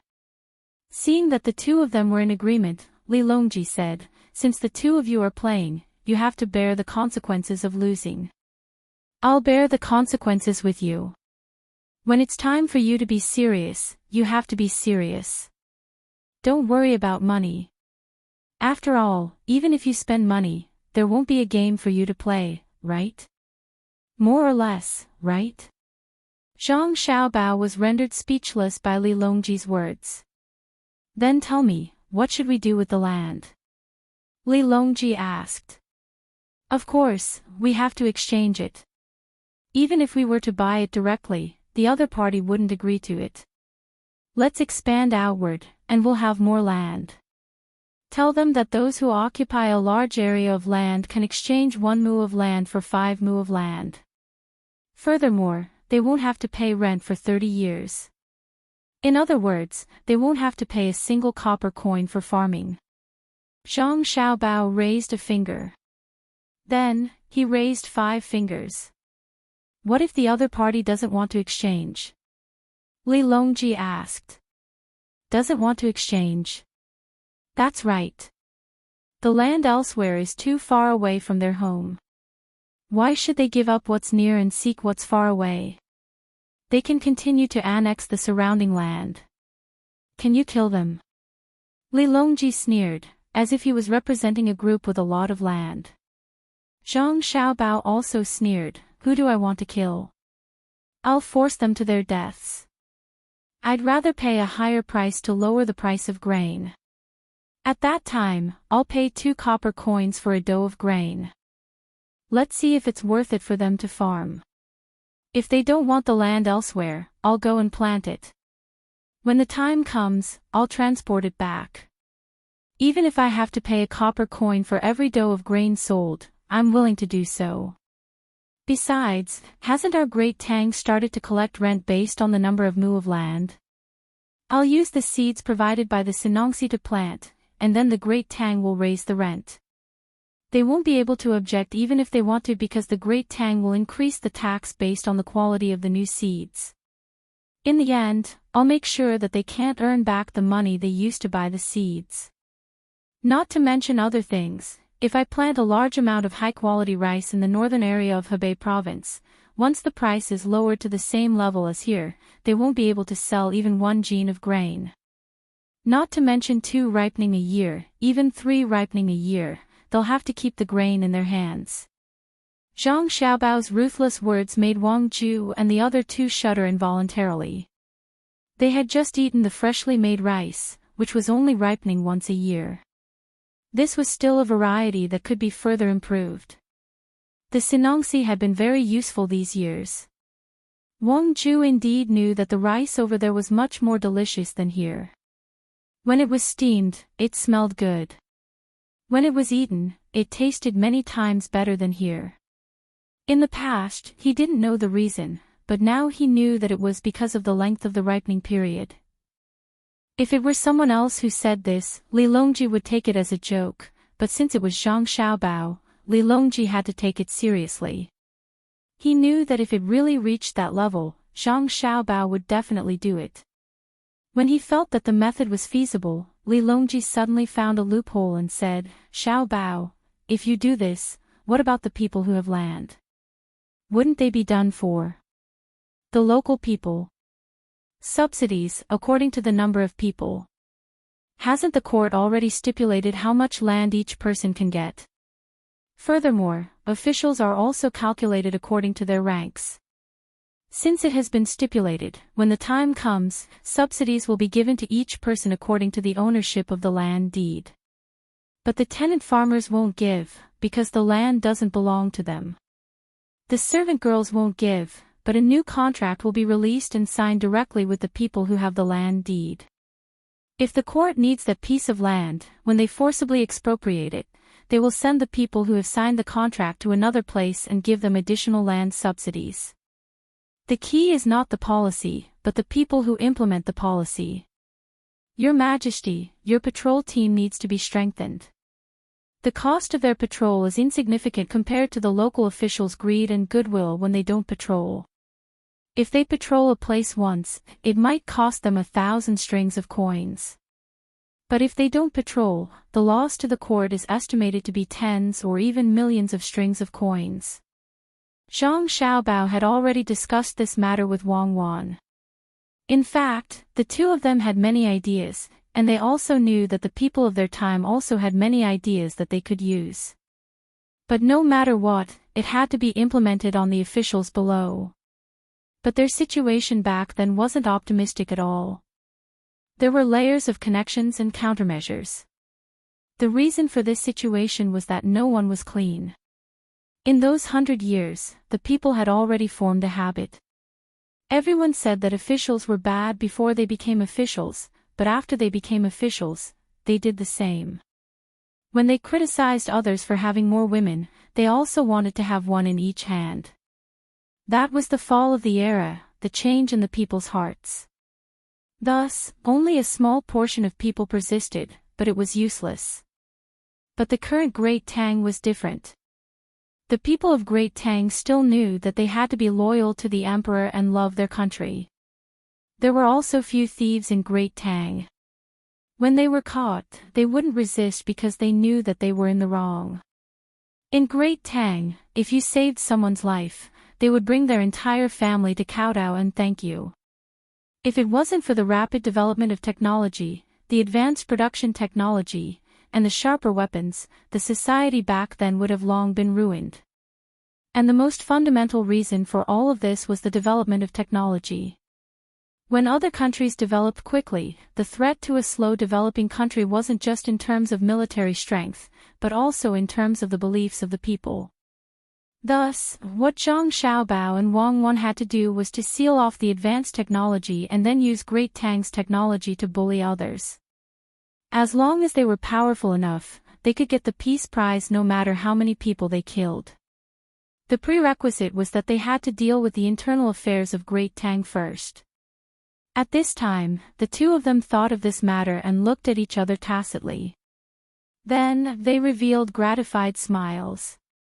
Wang Wan maintained this smile and went along with Zhang Xiaobao's words. When the time comes, even if others want to play tricks, their tenant farmers won't do it. This is because we'll directly move them elsewhere and give them subsidies. This way, they won't dare to play tricks on the land. They want the tenant farmers to accompany them to cheat. Once the tenant farmers know that they can use this opportunity to take advantage of the situation, their efforts will be in vain. Oh, this is a vicious move, Wang Ju exclaimed. In the past, he only knew that his son-in-law's two children were formidable. He also saw the development of Great Tang and received some information from Li Longji. But today, after hearing the words of the two of them, he realized that this was the most profound moment. It turned out that many of Great Tang's national policies were developed in this way. In this way, the other officials in the court could only be decorations. They just had to follow the work, but they didn't have a chance to follow the decisions. Who could think of a series of things? Was this the legendary way of thinking of the students of Jinjia Academy? Many things found to be very simple after hearing from others, but if others didn't mention it, he would never think in this direction. He also didn't know how his grandson and granddaughter-in-law learned these skills. It seemed that they knew everything. Ordinary children, even if they were chosen by the two experts behind them, probably wouldn't be able to learn even 1/10 of it. This required extraordinary intelligence from a very young age. Li Longji wasn't surprised at all. He was used to it. If the two of them couldn't say anything, he would be surprised. Therefore, he nodded and said, "If you want to say the best, it should be the method of continuous patrolling. I plan to send out a batch of patrolling people every month and then add more patrolling people every quarter. According to what you've mentioned, if the first batch of patrolling people can't find a problem, but the second batch finds a problem when the first batch appears, then the first batch will be killed. If everyone can't find a problem and is caught by Xiao Bei and the others, everyone in the first batch will be exterminated. I definitely won't allow problems to happen to the local officials. It's fine as long as it's a habit. As for the money spent on patrolling, compared to the benefits of stable development, it's really too little. So, I agree to the land plan. Lisher will be in charge of implementing it." "Yes," Gao Lisher replied. When Wang Ju heard that the matter was decided so easily, he pondered about the issue of patrolling and advised, "Your Majesty, the local officials have many tricks. The patrolling people might not be able to see through them. Isn't it too heavy to exterminate them directly?" "Heavy? It's not heavy at all. I'm just choosing people from the local officials to be patrolling people. It hasn't been long since I started, so I haven't found the time yet. In the future, I will test the patrolling people and test their various tricks. Whoever can come up with a solution that others can't solve will receive a large amount of rewards. For example, if a county magistrate suddenly thinks of a good idea to embezzle 10,000 strings of coins without anyone finding out, I will send a decree every month to recruit capable people. As long as he, the county magistrate, can tell his method, I will reward him with 20,000 strings of coins. To deal with the local officials, we must use the local officials. Usually, the people who are chosen to be patrolling, other than patrolling, their other work is to think of various methods. Tell me, if they can't find a problem, won't it mean that they are not diligent?" Li Longji also explained his plan and looked at Zhang Xiaobao proudly. Zhang Xiaobao had never told him about such a reliable method. "Your Majesty, first of all, the county magistrate will receive more. Why don't we let him embezzle? Second, in the future, the local officials will realize that it's better to think of different methods than to embezzle directly. All of them will think of different methods." Wang Ju was still worried. "Wang Qing, you're not like the past you. You used to be so smart, so why have you become so stupid now? Li Longji was puzzled. A county magistrate may receive more, but his method can be used in many counties. In the future, the other county magistrates won't be able to use this method. As for the second point, it's not that easy to think of different methods. If you spend all your energy on thinking of different methods, you will lose your political achievements. When the time comes, you will be held accountable. It's not that there won't be any loopholes, but as long as you continue to improve, it will become more and more difficult to find loopholes. Not everyone is that smart. Only then did Wang Ju react. He raised his hand and rubbed his temples. He had also been affected by the words of Zhang Xiaobao and Wang Wan and lost his calm. The main reason was that he had been mentally unstable for the past 2 days. He nodded and didn't say anything else. Instead, he prepared to listen quietly and let himself recover. Gao Lisher stood up and walked to the door. He gave some instructions to the people outside. He had to first clarify the issue of land and how much land each family owned. Otherwise, there were still many situations where the land was fake. Once the news of the contract was released, the people who owned the land would probably take it back. As for what they would do, there was no need to worry about it for the time being. When Gao Lisher returned and sat down again, Wang Wan brought up another matter.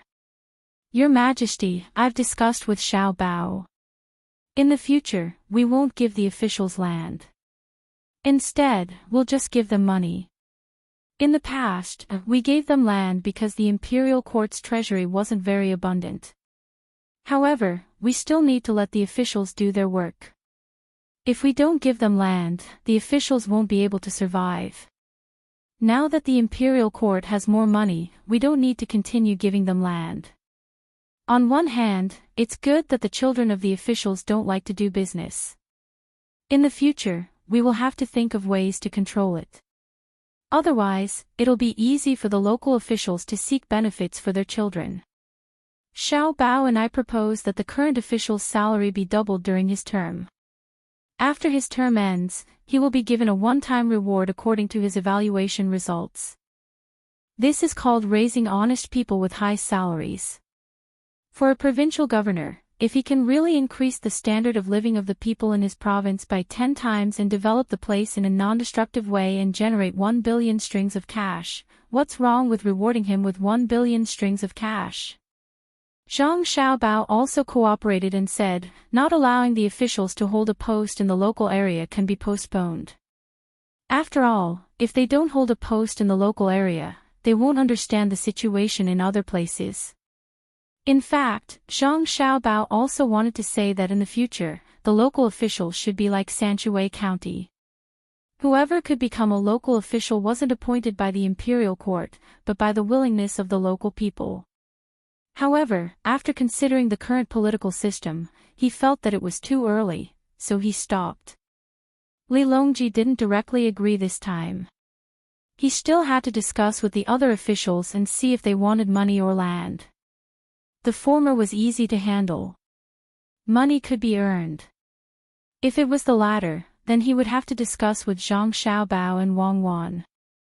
How could he let the officials voluntarily give up land? During this process, he had to use Zhang Xiaobao's ability to deceive people. He had to make the officials feel that if they asked for land, their losses would be many times greater than if they asked for money. That way, there was no need to force them. They would ask for it themselves. The main method was to lower the value of the land and, at the same time, not harm the people who worked there. Xiao Bao, Cuckoo, I want to send a report back to the capital and wait for the results. Speaking of the problem of using money to replace land, as well as the problem of raising honest people with high salaries, I believe that they will be willing to pay more for the latter. I think that if we don't come up with a solution, they will want both money and land. Li Longji felt that he could also think this way. Who didn't want to take advantage of the situation? Zhang Xiaobao also laughed and said, "We'll listen to your Majesty." What do you mean listen to me? It's always you and Cuckoo who come up with ideas. I'm just the one who sets the ball, but the case, the ball, and the clubs you use are all mine. Li Longji corrected him. Wang Ju understood now. The so-called case referred to the Tang Empire, and then the emperor let Xiao Bao and Cuckoo develop their relationship as if they were playing a game. Thinking of this, Wang Ju was very surprised. He finally knew how Xiao Bao and Cuckoo got along well with the emperor. The two of them didn't want power, but the emperor didn't do it. No wonder the emperor always supported the two of them. Thinking that his family would be richer in the future, Wang Ju said happily, the problem of land in the Tang Empire will be solved. Everyone will have land to plant. That's great. Unexpectedly, as soon as he said this, Zhang Xiaobao and Wang Wan shook their heads at the same time. Zhang Xiaobao said, the problem of land has not been solved. Now people are planting indiscriminately. They are not willing to change what they planted in the past. They always think that it will not be as good as what they planted now. In other words, they don't want to take any risks. Therefore, we have to find a way to make them change, especially if one thing sells well this year and everyone plants all the same next year. That will cause them to lose money. First, how to make them willing to accept new varieties of crops. Second, how to make them understand that they can't follow the trend in the process of accepting. At the same time, we have to form a scale where they can plant the same thing. This is very difficult and difficult to control. Planting seeds in one place all year round will reduce the yield of that place.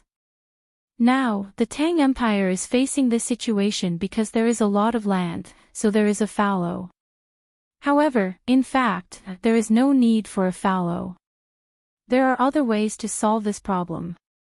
I will let the people of the Western Agriculture Temple take care of it and add in the upcoming insurance mechanism. Right now, we don't need too much agricultural subsidies. The more direct way is to reduce the rent. We can only do that after the people who occupy the land are cleared out. At this point, Zhang Xiaobao did not say anything.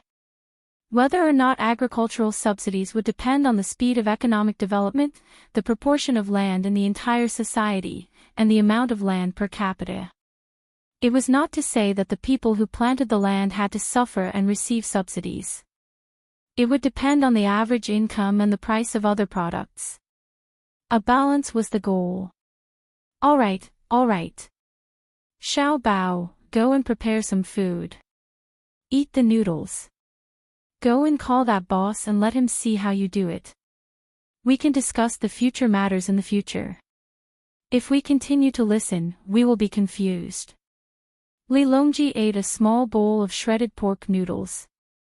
Not only did it not feel good, it also did not feel full. His stomach felt empty. Eat the instant noodles. I will teach him how to make it. Zhang Xiaobao stood up gloomily. He had just exhausted his brain power and now he still had to exhaust his physical strength. Instant noodles are still noodles. All right. Li Longji appeared to be very easy to talk to. He knew that Zhang Xiaobao would not use instant noodles to deal with him. During the meal, they were indeed eating noodles. The noodles were rolled out by Zhang Xiaobao.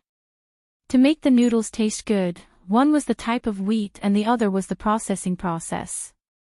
Naturally, there was no lack of good wheat. Zhang Xiaobao spent a lot of effort and rolled the noodles over and over again. The boss of the soup pancake shop was standing beside them. When he saw Zhang Xiaobao adding some salt to the noodles, he curiously asked why.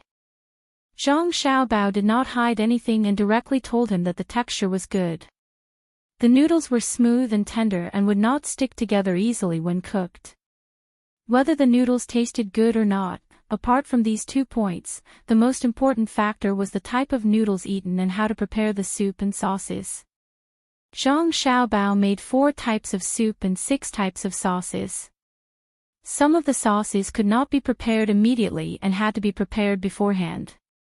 Similarly, Zhang Xiaobao had no intention of hiding this and told the boss everything. Not only did he teach the boss about the noodles, he also told the boss about his thoughts on noodles. After all, the boss was tested by Li Longji and stood in front of Li Longji at that time. Although the assassination was fake, the boss's attitude was genuine and should be rewarded. Another point was that Zhang Xiaobao was very clear that his cooking skills were not good enough. He had not reached the level of a special-grade chef and would not have much time to study cooking in the future. The reason why he could cook better than others was because he had been studying ever since he came here. Another reason was that he had eaten a lot of noodles and had a good grasp of the seasoning. The future development would depend on the efforts of all the chefs in Tang who were dedicated to making delicious noodles. Since the boss wanted to promote the soup pancakes, then he would help him as much as possible. Perhaps many years later, there would be an old soup pancake restaurant that would stand tall for hundreds of years. Zhang Xiaobao's serious teaching moved the boss of the soup pancake restaurant. Although he had always called Zhang Xiaobao and Wang Wan Xiaobao and Cuckoo and felt close to them, he had never thought that one day he would really stand beside Zhang Xiaobao and learn how to make soup pancakes from Zhang Xiaobao. He knew that Zhang Xiaobao was good at making money, and he also knew that Wang Wan was good at fighting. He had also heard that Zhang Xiaobao was good at cooking, but he never thought that he was worse than him. However, when the noodles were ready, he recalled what Zhang Xiaobao said and was shocked. It was too amazing. There were so many things to pay attention to when making noodles. It was a pity that the noodles were ready too quickly. Looking at the situation, Zhang Xiaobao had not finished speaking before he had to eat. He could not pester Zhang Xiaobao to ask about things. He did not know when they would meet again. Perhaps he would not find an opportunity in his lifetime. Just as he did not know how to thank him, Zhang Xiaobao asked someone to send the noodles out and said to him, "If you come up with any good ideas in the future, remember to send me a telegram. I will let the inner courtyard take note of you. Then we will continue to discuss and learn from each other." Zhang Xiaobao really wanted to see a master of noodles grow up. He also knew why he was so amazing. It was because he was standing on the shoulders of a 1,000-year-old ancestor. A sauce that looked simple might have required the efforts of several generations. Taking it out himself could be considered as returning the favor to the previous owner. Perhaps the noodles he had eaten before were developed by this owner. Then, it was passed down from generation to generation and gradually perfected. This owner did not know what Zhang Xiaobao was thinking. When he heard that he would have the opportunity to learn from Zhang Xiaobao in the future, he was so excited that his whole body trembled. He opened his mouth and did not know what to say. As for Zhang Xiaobao saying that they would discuss and learn from each other, he only thought that Zhang Xiaobao was being modest. "Well, I won't accompany you. I am going to eat with you." After Zhang Xiaobao finished speaking, he found a servant from the inner courtyard and directly left after saying a few words. Naturally, this owner would not follow him to eat.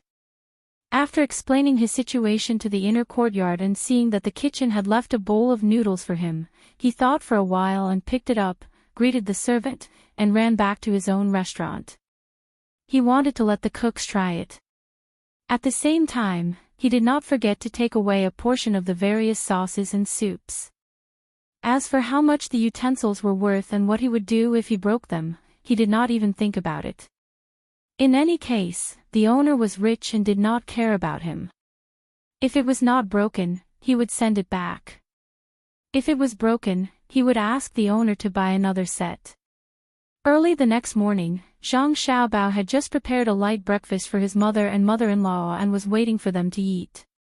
After eating a few steamed buns, he was called by Wang Ju to go fishing by the West Lake. Wang Wan accompanied her mother and mother-in-law to find a place to do needlework. She only did the embroidery for her mother and mother-in-law. As for the sewing place, she took over for them, afraid that they would accidentally prick their bellies. Of course, that was just a saying. In fact, it would not be a big deal even if they were to prick their bellies. It would be painful if they were to prick their bellies. There was even a thread behind the needle. She had never heard of anyone being prickled badly. However, at this time, children were precious.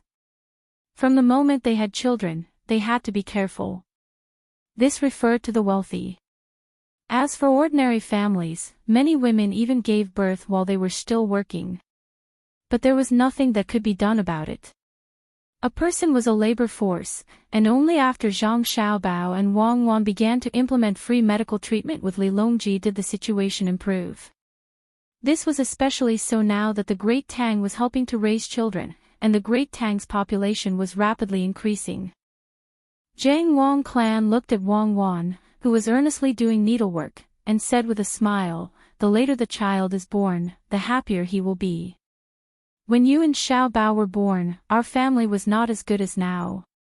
At that time, I was already 1 month old, so I didn't do anything. Don't be fooled by Zhuangzi." Sigh. Mother, I know. Even the landlord didn't have any extra food. I still had to save up some money to buy books for father to learn from the teacher. It was because of the hard work back then that we have today. Wang Wan said with a smile. At the beginning, when she was in a daze, she called mother-in-law. She didn't call Zhang Zhong father anymore. She felt uncomfortable, so she didn't call Zhang Xiaobao father. Instead, she called him Zhang Xiaobao and Zhang Xiaobao. Wang Wan's mother also said, "It's not us. It's all because of Xiaobao's ability. Xiaobao can make a lot of money. Not to mention ordinary people, even if the whole Tang Empire worked together, it still wouldn't be enough. You can't always bully Xiaobao just because Xiaobao dotes on you." Wang Wan's mother was already a rank 1 noble lady, but she still adhered to the original, traditional, ideology. That was, a wife must take good care of the elderly, help the man take care of the family matters, and take good care of the children. Even though she knew that her daughter was no worse than her son-in-law, she still said that. Just like the Zhang Wang clan, didn't she still live a good life with the Zhang family?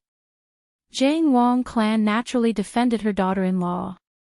She said, "Sister, you can't say that. You've spoiled Xiaobao too much. There needs to be someone in the family who can control him. In my opinion, Cuckoo should look after Xiaobao more often. Otherwise, one day, he will fly into the sky and abandon his mother. With Cuckoo around, if he dares to fly, she will shoot him down. Xiaobao can't fight." Wang Wan's mother said with a smile, "Sister, you're the one who's spoiling her. As a mother-in-law, you don't control your daughter-in-law. Who knows, one day, Cuckoo will take over the power in the family and not treat you well. There's no need to fight for it. I'll give it to her now. Cuckoo is not that kind of daughter-in-law. When the child is born, I'll have to let Cuckoo take care of him. Even I don't feel at ease. Anyway, I can't teach a child like Xiaobei." Zhang Wang clan said with a smile. She was not worried about the child at all. Whether it was food, clothing, or education, she was not worried at all. With Xiaobao and Cuckoo, the child would only be better off. Wang Wan's mother also smiled and did not say anything. In the past, she was worried. After all, her daughter would eventually belong to someone else. If she had another child, they would not give the money to her child, especially the boy on her side. However, she later realized that it was impossible. Xiaobao treated all his younger siblings the same. Moreover, even she did not know how much money she had at home. There was no need to worry that the child would not be able to live a good life without money in the future. Just a little bit of the family's money was enough for a child to establish a family by himself. The later the child was born, the happier they would be. Back in Luzhou, when the family was not as rich as it was now, Xiaobao and Cuckoo could build a big delivery room for their unborn siblings. Then, they immediately built a big house with agarwood. When the child in the womb was born, she wondered how much love she would receive. Wang Wan also said with a smile, "When the baby is born, Xiaobao and I have decided to let Xiaobei and the others take care of it. In 2 months, we'll let someone take a look. It's best if it's twins. The more people in the family, the better.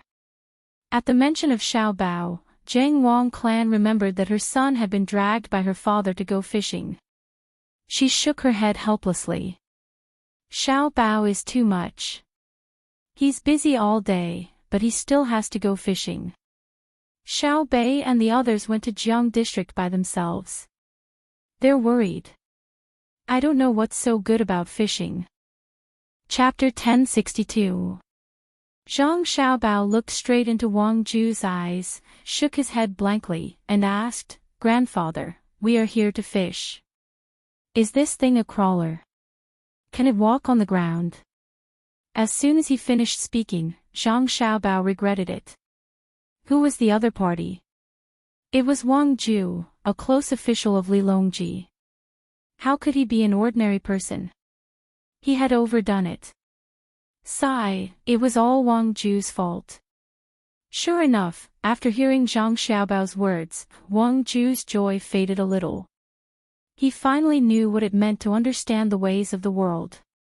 His grandson must have known what he had asked someone to bring, but he pretended not to know just to make him happy. If he didn't hear his answer, he would have thought that he had never seen it before. Sigh, sometimes, when a child is too smart, it doesn't feel good for an adult. Thinking about it, Wang Ju became happy again. Her grandson was doing this to make her happy, which meant that the child was filial to her. Moreover, to have such a sensible grandson was something that she could only wish for in 8 lifetimes. Others probably didn't have it, right? So Wang Ju didn't care anymore. He said to Zhang Xiaobao, "Since you know, let's throw it down and see. The bait you gave you has a lot of hooks, and you also need to put some on the tongue. It's best if it's a worm or a red worm in a small ditch. There's a place you need to hold down. Otherwise, if you touch the hook and the tongue, it will close its mouth. Hang stones in the net below. If you hang other things, they will fall into the water in the end. It's not convenient to salvage them." Okay. Zhang Xiaobao didn't continue to pretend to be stupid. He carefully looked at the wooden otter. According to Wang Ju, the bait should be hung and the bait should be put down.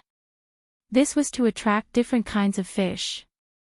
Both of them were ready, so they put the bait down and waited for fish to eat it. If a fish touched it, the wooden otter would close its mouth and release the stone below. It would float up automatically. Seeing her grandson put the things down, Wang Ju threw in a few more fishing rods and said to Zhang Xiaobao, "Xiaobao, I almost forgot. You and Cuckoo are not ordinary people. Also, the Ministry of Works that you let Yongqing manage and the technicians in your family design are more advanced. In the future, if you encounter something like this again, tell me the truth. The more you know, the happier I, as your grandfather, will be.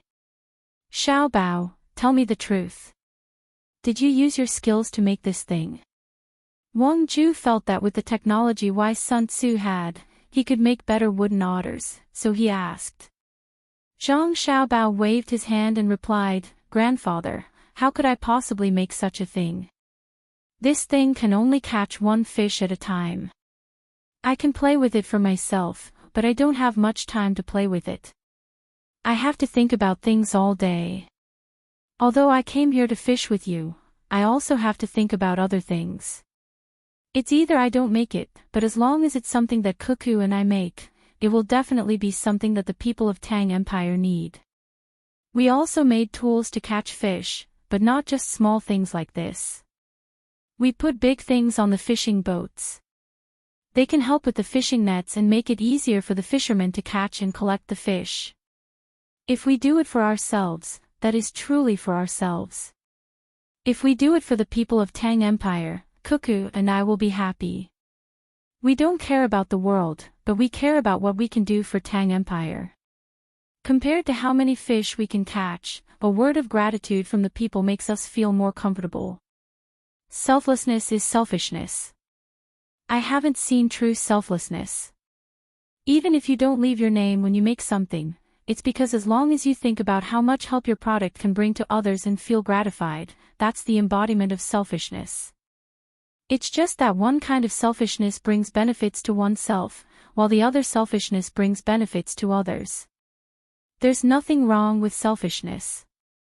What's wrong is whether you belong to the former or the latter. Wang Ju listened to her grandson's words and then looked at the third wooden otter that had not been baited yet. She suddenly felt her face heat up. She thought to herself, no wonder His Majesty gave me the cold shoulder and valued Xiao Bao and Cuckoo.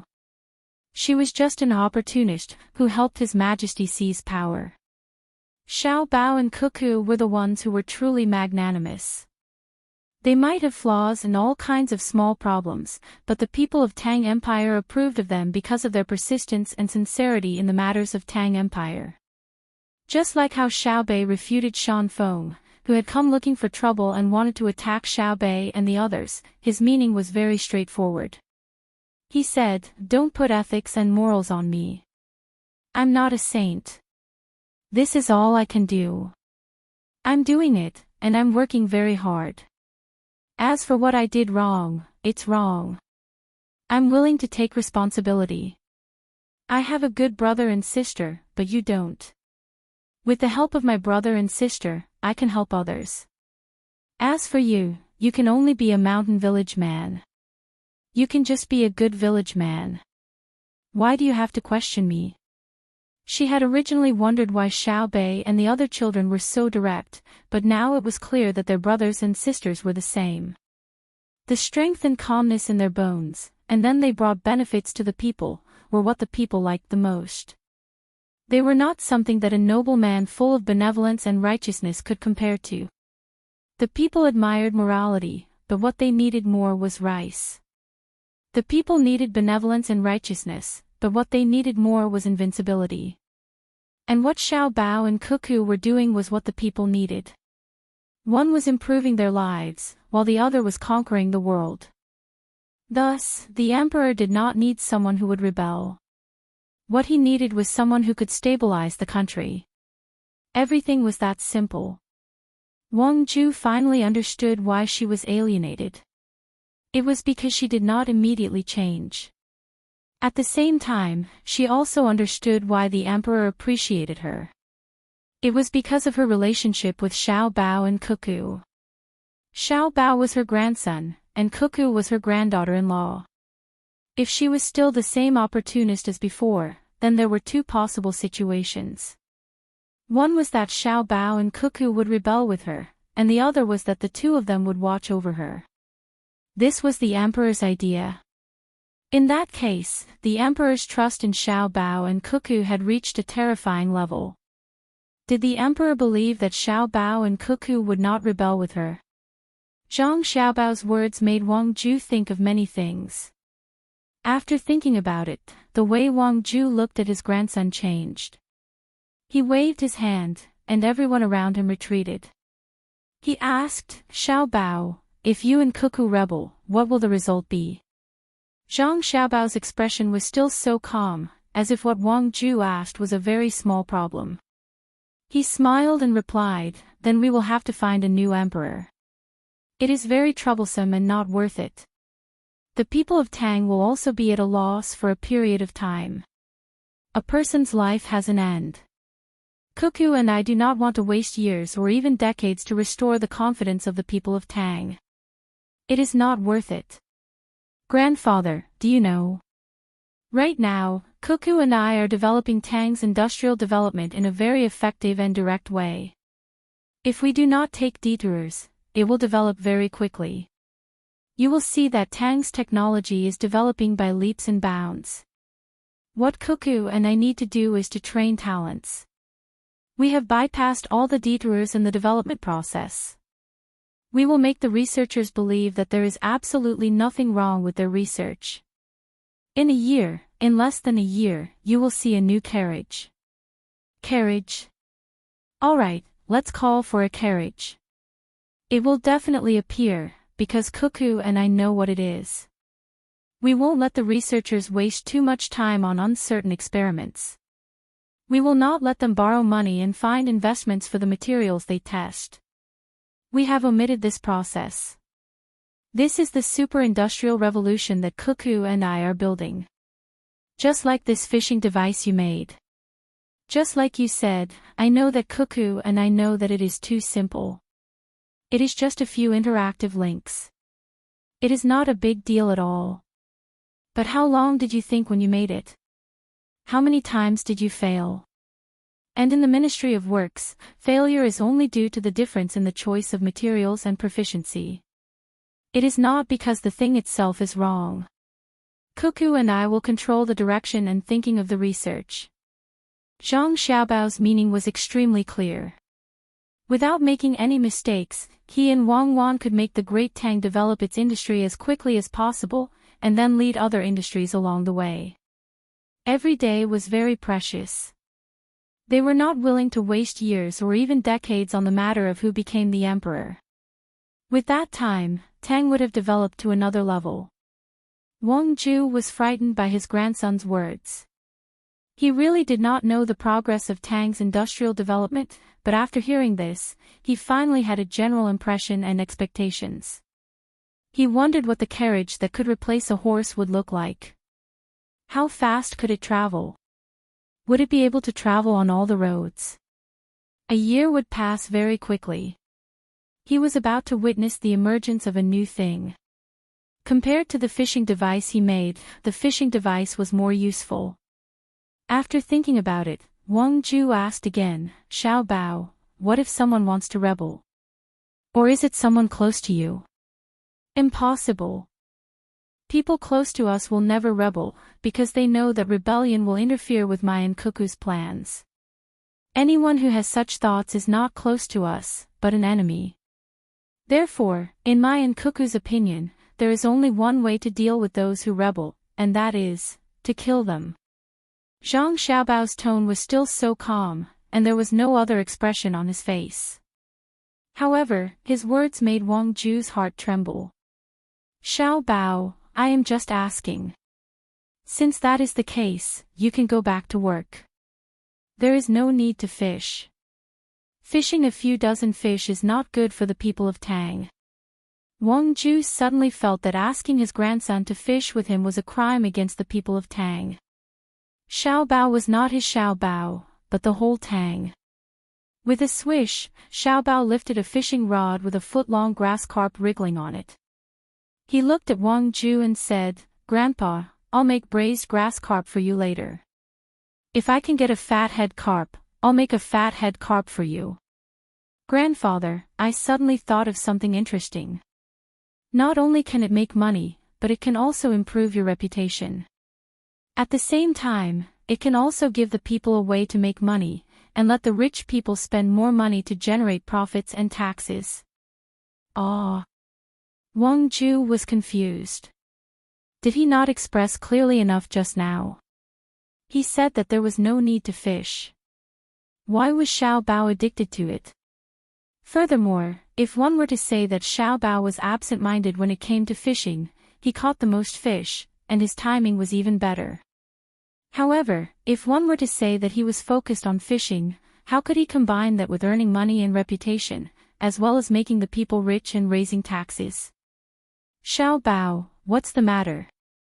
Wang Ju could only follow suit and ask. He was really confused. This grandson of his was too strong. Needless to say, his fishing skills were excellent, but he was still able to think of a bunch of things in such a situation. No wonder Her Majesty always liked to pester her grandson. He was really amazing. He could still think of other things while doing other things well. Judging from the few benefits, it was probably not a small matter. Zhang Xiaobao looked at his grandfather in surprise. Was it necessary? Fishing was originally a form of entertainment. When he was fishing in the past, he decided on the income of hundreds of millions of yuan. Otherwise, who would accompany those people to fish? Was he that free? Ordinary people were not qualified to fish with him. Of course, excluding Wang Ju's identity as his grandfather, he could also be the Minister of Finance. He had been the Minister of Revenue before. Thinking of this, Zhang Xiaobao smiled and said, "Grandfather, what I'm talking about is actually very simple. It's fishing. You can organize and set up a place for fishing enthusiasts to play together. Let's call it the association. Then we will have it together." "How will we have it?" "I have a reputation, but what about other things? How will we make money? How will the people become rich? And where will others spend their money?" Wang Ju's experience made him unable to follow Zhang Xiaobao's rhythm. If it was Wang Wan, it would be much more convenient. This was also the reason why Zhang Xiaobao and Wang Wan cared about each other. It was really difficult to find someone who could understand you. Living alone in this world was indescribably lonely. Zhang Xiaobao did not expect Wang Ju to understand at once. He explained, "If you set up a fishing association, you will naturally find a group of fishing enthusiasts. Then I will immediately follow and sell fishing rods and various fishing gear. Is it profitable? When the time comes, we will split the profits and give you half of the net profit. You have to find a place to fish, and you have to have fish. No matter where you look, the local people can set up a stall nearby to sell fishing gear, open a snack bar, or even an important lake. If your association goes there, you have to pay them. Only then will they give you a good fishing environment. As long as there is a certain amount of money flowing, there will naturally be taxes. Whether it is transportation, processing, or pure entertainment provided by enclosed areas, especially fishing in running water. You have to sit on a raft, right? People usually charge 10 copper coins to ferry people, but they charge you 100 copper coins. Are you willing to pay?" "Yes, the people in my association don't lack money. You can just throw out a little bit and it will be more than 100 copper coins. Who will buy the fishing gear? Don't you know how to make it yourself?" Wang Ju was very surprised. If others make it themselves, not only will it be a waste of time, but they will also not be as professional as me. "Grandfather, let me show you my fishing gear. I have prepared this big box long ago. The things inside are divided into running water fishing and dead water fishing, sea fishing and river fishing, stream fishing and lake fishing, stream fishing and rock fishing. Even if it is the same place, different rods and baits will be used to catch different fish. There are also different techniques. In addition to the basic fishing equipment, there are also auxiliary equipment, such as chairs, tables, pole erectors, and so on. There are countless of them. I only brought a little bit in my box." As Zhang Xiaobao spoke, he laboriously dragged a big box next to him over. He opened the lid, and a variety of fishing gear appeared in front of Wang Ju's eyes. Chapter 1063. Wang Ju, who thought of himself as a fishing expert, was completely dumbfounded when he saw the dazzling array of items in Zhang Xiaobao's box. He had never even heard of many of the items, let alone seen them. "Is this a part of it?" Wang Ju did not ask what each item was used for. He thought that his grandson would explain it to him and leave a few sets for him to use. However, he really could not think of a reason why fishing required so many items. The simplest type of fishing only required a rod, a line, a hook, and a bait. Zhang Xiaobao nodded and replied, "Grandpa, this is indeed a part of it. If we really want to talk about fishing items, even 10 boxes of this size are not enough. Different environments, different seasons, different geographical climates, and different types of fish have a huge impact on fishing. Of course, if we only use a fishing rod, it is not impossible to catch them. Perhaps some fish will come to join in the fun. But didn't we just say that you will be in charge of the fishing association? Naturally, we have to prepare more items so that others can have a choice. Moreover, the more items there are, the more professional it will appear. This will indirectly raise the status of the association. Otherwise, if you use an ordinary wooden rod as a fishing rod, it will not reflect your identity, right?" Zhang Xiaobao was very familiar with fishing. In the past, he often went fishing with others. While fishing, they would discuss business or scam others. He knew all the so-called high-level entertainment activities and was very proficient in many other aspects. For example, he could be considered an expert in golf. One was good at coordination, and the other was naturally rich. In fact, he was very clear that if everyone in the world played golf, then the people who were ranked high in the world would all be suppressed. They were not good enough. The reason why they could stand at such a high position was only because they could afford to play. Ordinary people, even if they had the talent, would not have a chance. This was the game that the rich played. It was not that they were really good at it, but that they did not play the games that ordinary people played. If they really played, they would be nothing. Wang Ju also understood the meaning behind Zhang Xiaobao's words. From the looks of it, it was not just for fishing, but to make money. However, the money was not just for the fishing association, but also for other places with various kinds of fish. At the same time, the people could also go and join in the fun. Of course, the most important thing was that all the fishing tackle was designed and made by his grandson. Therefore, for a period of time, his grandson could make a lot of profit just by selling fishing tackle. He could use the reputation of the Angling Association to sell his fishing tackle to his grandson. Good plan, it was really a good plan.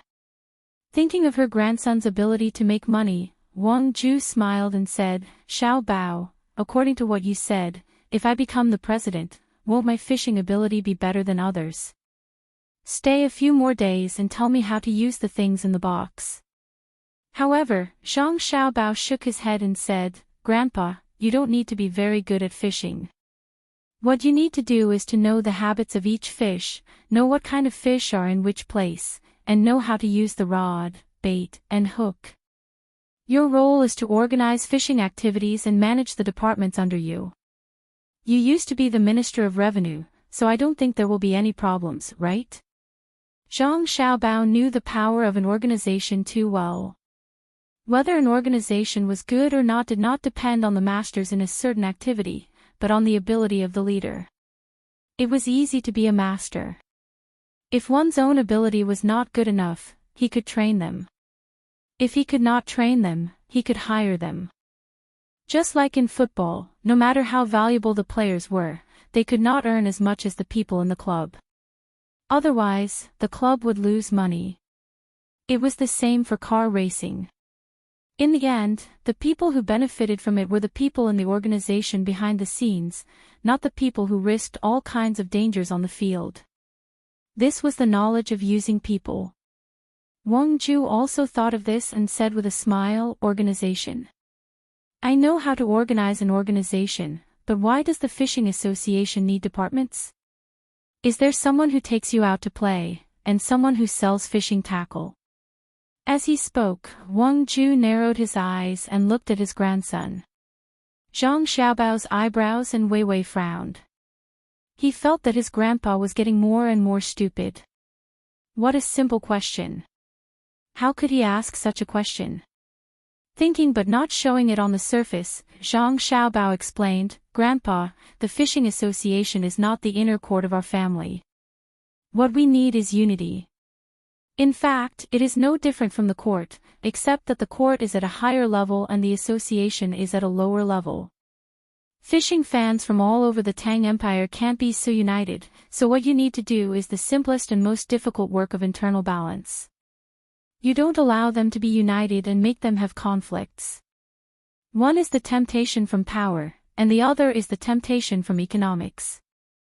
Power is the right to speak, and economics is naturally money. Only when there are conflicts can there be competition, and you can seize the opportunity. If they really unite, they may overthrow you at any time. So, you need to do this." Zhang Xiaobao began to explain to Wang Ju. For example, the departments and power should be divided. After all, it was a fishing association, and there was no need to be afraid that there would be too many idlers. The departments were also divided into those with more profit and those with less profit, so that it would be easier for the leader to make decisions. He talked about the managers who were responsible for fishing in the running water, the people who were responsible for fishing in the streams, the people who were responsible for organizing the staff, the logistics, and the auxiliary medical care, etc. He could even guide the subordinates to explore new fields, such as not only fishing, but also catching shrimps and turtles. He even told them some of the fighting skills of the subordinates. The more Zhang Xiaobao talked, the more he did not forget to pull the baited fish out of the water from the West Lake and put them in the net nearby. He let them live in the water until they were fresh when he ate them. Wang Ju listened attentively and nodded from time to time. He stopped fishing and narrowed his eyes even more. The kind smile on his face also became more obvious. It has to be standardized and managed according to the administrative method. And, Grandpa, you can't do this. You know it, but you still want me to say it. I've been talking for a long time, and my throat is dry. As Xiaobao spoke, he realized that it wasn't that his grandfather didn't know anything. He just liked to listen to him and listen to his opinions on political matters. The better he performed, the more satisfied he would be. It was a kind of care and test from an elder to a younger generation. Grandpa had not become such an important official for nothing. Just like Old Man Pai and the others, they were all smart and had a good grasp of the situation. Perhaps there were many things that they knew clearly in their hearts, but they still pretended not to know. For example, when Old Man Pai looked for him and Cuckoo to fish, it did not matter who won in the process. What was important was the result after they reached a compromise. There was also that Li Longji. He was good to the two of them, but not from the beginning. In the beginning, there were all kinds of suppression and tests. If it were not for the existence of a very distant country that was very powerful, the two of them would not have survived until today and would have been controlled. People who could become emperors were usually not given for nothing. However, they would also make mistakes. It was probably because Li Longji did not believe that he was the same as Cuckoo that he gradually changed. There were many emperors who made mistakes in history. Even the emperors of so-called democratic countries would make mistakes, but the art of struggle was not lacking. Thinking of this, Zhang Xiaobao could not accept it. He had said so many things to him, but in the end, it was just a test from an elder. Wang Ju chuckled. Xiaobao, don't blame Grandpa. It's just that the other children in Grandpa's family are much worse than you and Cuckoo. The younger children are also far behind Xiaobei and the others. Usually, I always want to teach them a lot of knowledge, including the political struggle you mentioned. They are afraid of me, so they want to learn, but they can't satisfy me. Now that you are here, shouldn't you make me happy? Okay, if you are happy, then what about the fishing association? Zhang Xiaobao said helplessly. Of course, I will be the president and help my grandson sell fishing equipment. I know that fishing is not like before. Before there was no fishing net, it was the ancient way of survival. Nowadays, very few people fish to fill their stomachs. It is okay to fish for prawns, but the big prawns are in special places. It is not easy to use a net underwater, so fishing for them is not easy. Now that there are fishing nets, who would still fish for food? Come, take out the tools in your box and tell me which one is suitable for the lake in front of me. Once I learn it, I can help you benefit the country and the people. To be honest, selling fishing equipment is not very important to me. You don't lack money. What I care about is that the people set up stalls around the fishing areas and are responsible for processing the fish that they catch. Maybe the income is not the most, but the help to the people is the most direct. Today, there is the Fishing Association. Tomorrow, there will be the Snooker Association. The day after tomorrow, there will be other associations. Every association brings some benefits to the people. When many associations are added together, not only does it enrich the Tang Empire's entertainment, but it also slowly changes the lives of the people. Just like the pear garden that His Majesty built. Do you really think that His Majesty built it for him? His Majesty saw that the people were rich and was afraid that other things would happen, so he built it. Unfortunately, His Majesty thinks that he is rich, but in front of you and Cuckoo, he is still poor. Who asked for industrial and agricultural technology to not be able to keep up? Also, there is the canal that has been in use and has been expanding.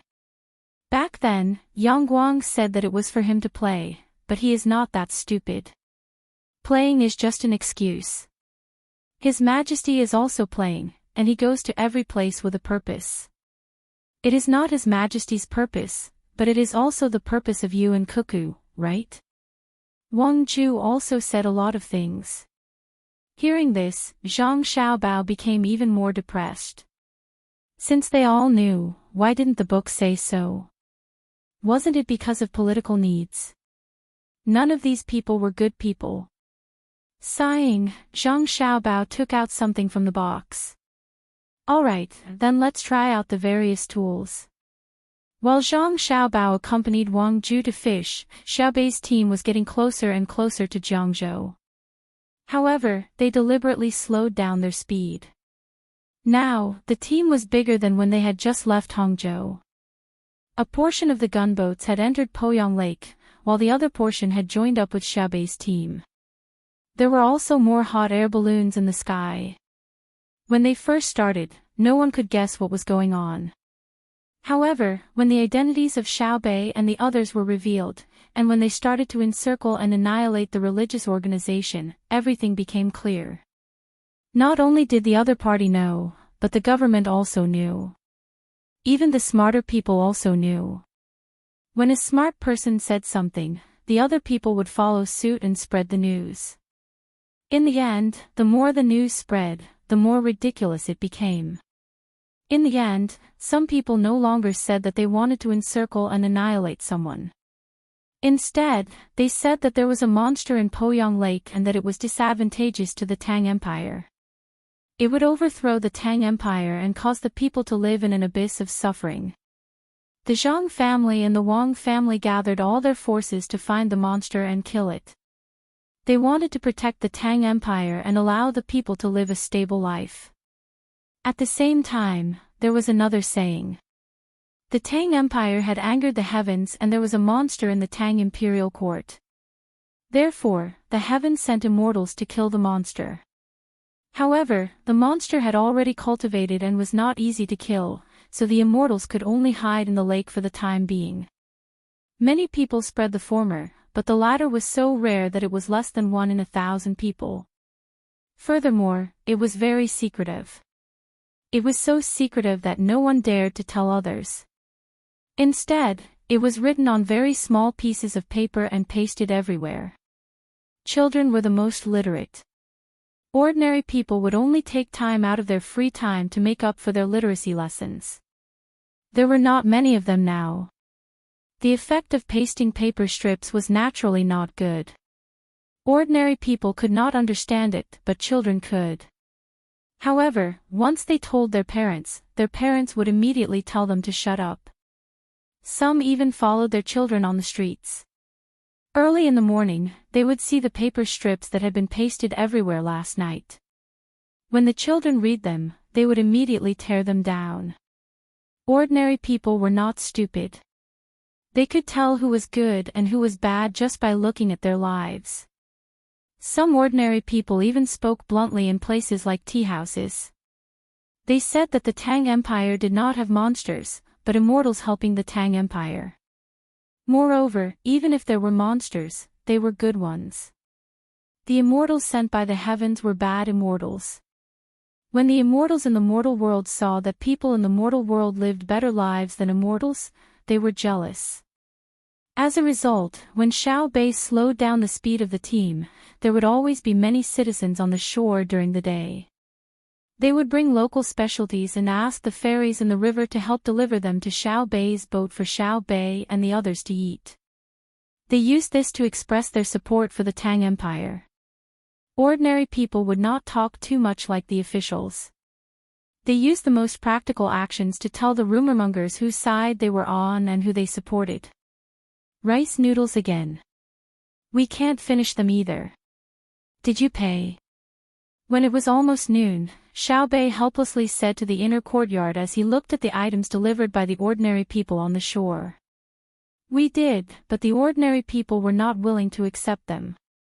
Look, a basket of rice noodles, if sold normally, would cost at least 15 copper coins. But in the end, the ordinary people who delivered the rice noodles only took 7 copper coins when we said that we would not take any money. It's not even enough to cover the cost, let alone the labor costs. Young lady, find someone else to be in charge of this matter. I think 6th Steward Wang is a good choice. Let him do it. I really can't stand it.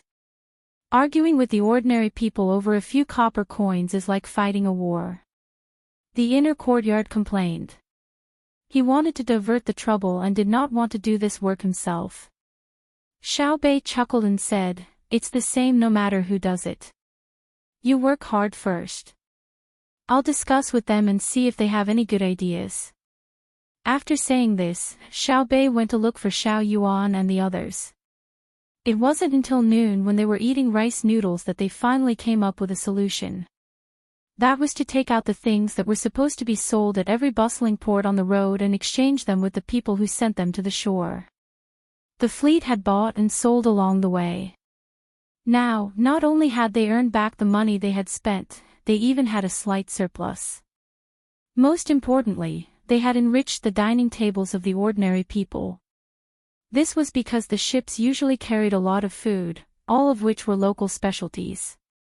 Since the ordinary people wanted to give them things, it was better for everyone to take advantage of them. If they exchanged with the other party, they would earn a little in value, and the other party would not lose anything. If they did not exchange with the other party and instead bought the goods themselves, the price would be twice as high. This gave them an excuse to stall for time, allowing Hu Liang and the others to infiltrate the enemy's ranks more easily. Once the matter of the exchange started, the ordinary people were not willing at first. The person in charge explained that the fleet could earn money and even revealed a portion of the data. Only then did the ordinary people accept the proposal of the exchange. As a result, there were even more ordinary people waiting on the shore to exchange. Every family had local specialties that were not worth much. They took them out and sent baskets of them to the shore, waiting for the fleet to send small boats to transport them back and forth. This turned the fleet into a mobile market. Other than the local specialties, there were also handmade products. Xiaobei and the others did not stop them. As long as they came from the shore to exchange, no matter what the other party took out, they would exchange it with them. Even if it was a stone, it was fine. Of course, until now, no one had used a stone to exchange for it. They were afraid that they would be beaten up by other people who wanted to exchange. A few days later, the fleet finally slowly entered the territory of Jiang District. As soon as they arrived, all the guards became nervous. They did not know what the other party would do. Xiaobei and the group of children also stayed in the cabin and did not come out. Although it was a bit depressing, it was still better than being hurt by danger. They did not want to put themselves in a dangerous situation. This was also what Zhang Xiaobao and Wang Wan had always done.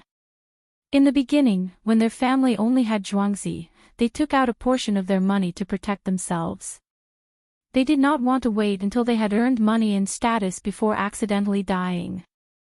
At that time, not to mention their situation when they had just become rich, even more powerful people could be assassinated. For example, Zhang Xiaobao once bought the life of a small country's prime minister and succeeded. Of course, it was nothing. Didn't many presidents of large countries die? Therefore, Xiaobei and the group of children also learned from their older brother and sister. When there was a possibility of danger, they would do their best to protect themselves. They all stayed in the cabin to play with Pan Er and Wang Wan. At the same time, they settled down to study. When the ship reached the border of Jiang District, it did not immediately stop. The capital of Jiang district was in Xuanyang. They had to pass through the entrance of Poyang Lake and continue along the Yangtze River for a while. The speed of the fleet began to change. Sometimes, they would speed up at night, and sometimes they would even stop during the day. The place that they could reach in a day actually took them 3 days. On this day, there were even more ships coming and going on the river. The morning sun shone down diagonally.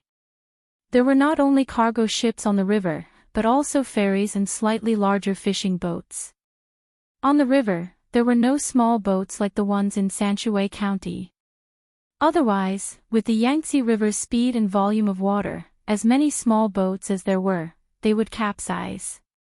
Even the slightly larger boats were not something that ordinary people could control. The ferries all moved diagonally. After leaving the shore, they moved in a diagonal direction. Furthermore, there were boaters. Xuanyang is in front, right? It is very lively. I see a lot of people walking back and forth. I can't see if there are any officials coming to greet us. Xiao Bei held a telescope in his hand and ran to the uppermost cabin on the 4th floor. He opened a very small window that was not made of glass and carefully looked forward like a thief. As the capital of Jiang district, which had Poyang Lake, Xuanyang's dock could not be deserted. If the sound of the river water hitting the ship was a little quieter, the ship could even hear the noise of the dock. Xiao Yuan also held a telescope and looked there. He said, "I hope that there are no officials coming to greet us. Who knows if there are any dangerous people among them? Brother and sister have already told us to be very, very careful. I'm scared to death. It's possible that all the officials in Jiang district have been bribed by the other party, even the other party's core members. If the officials come, we can't not meet them. What if they put a grenade in their stomach?"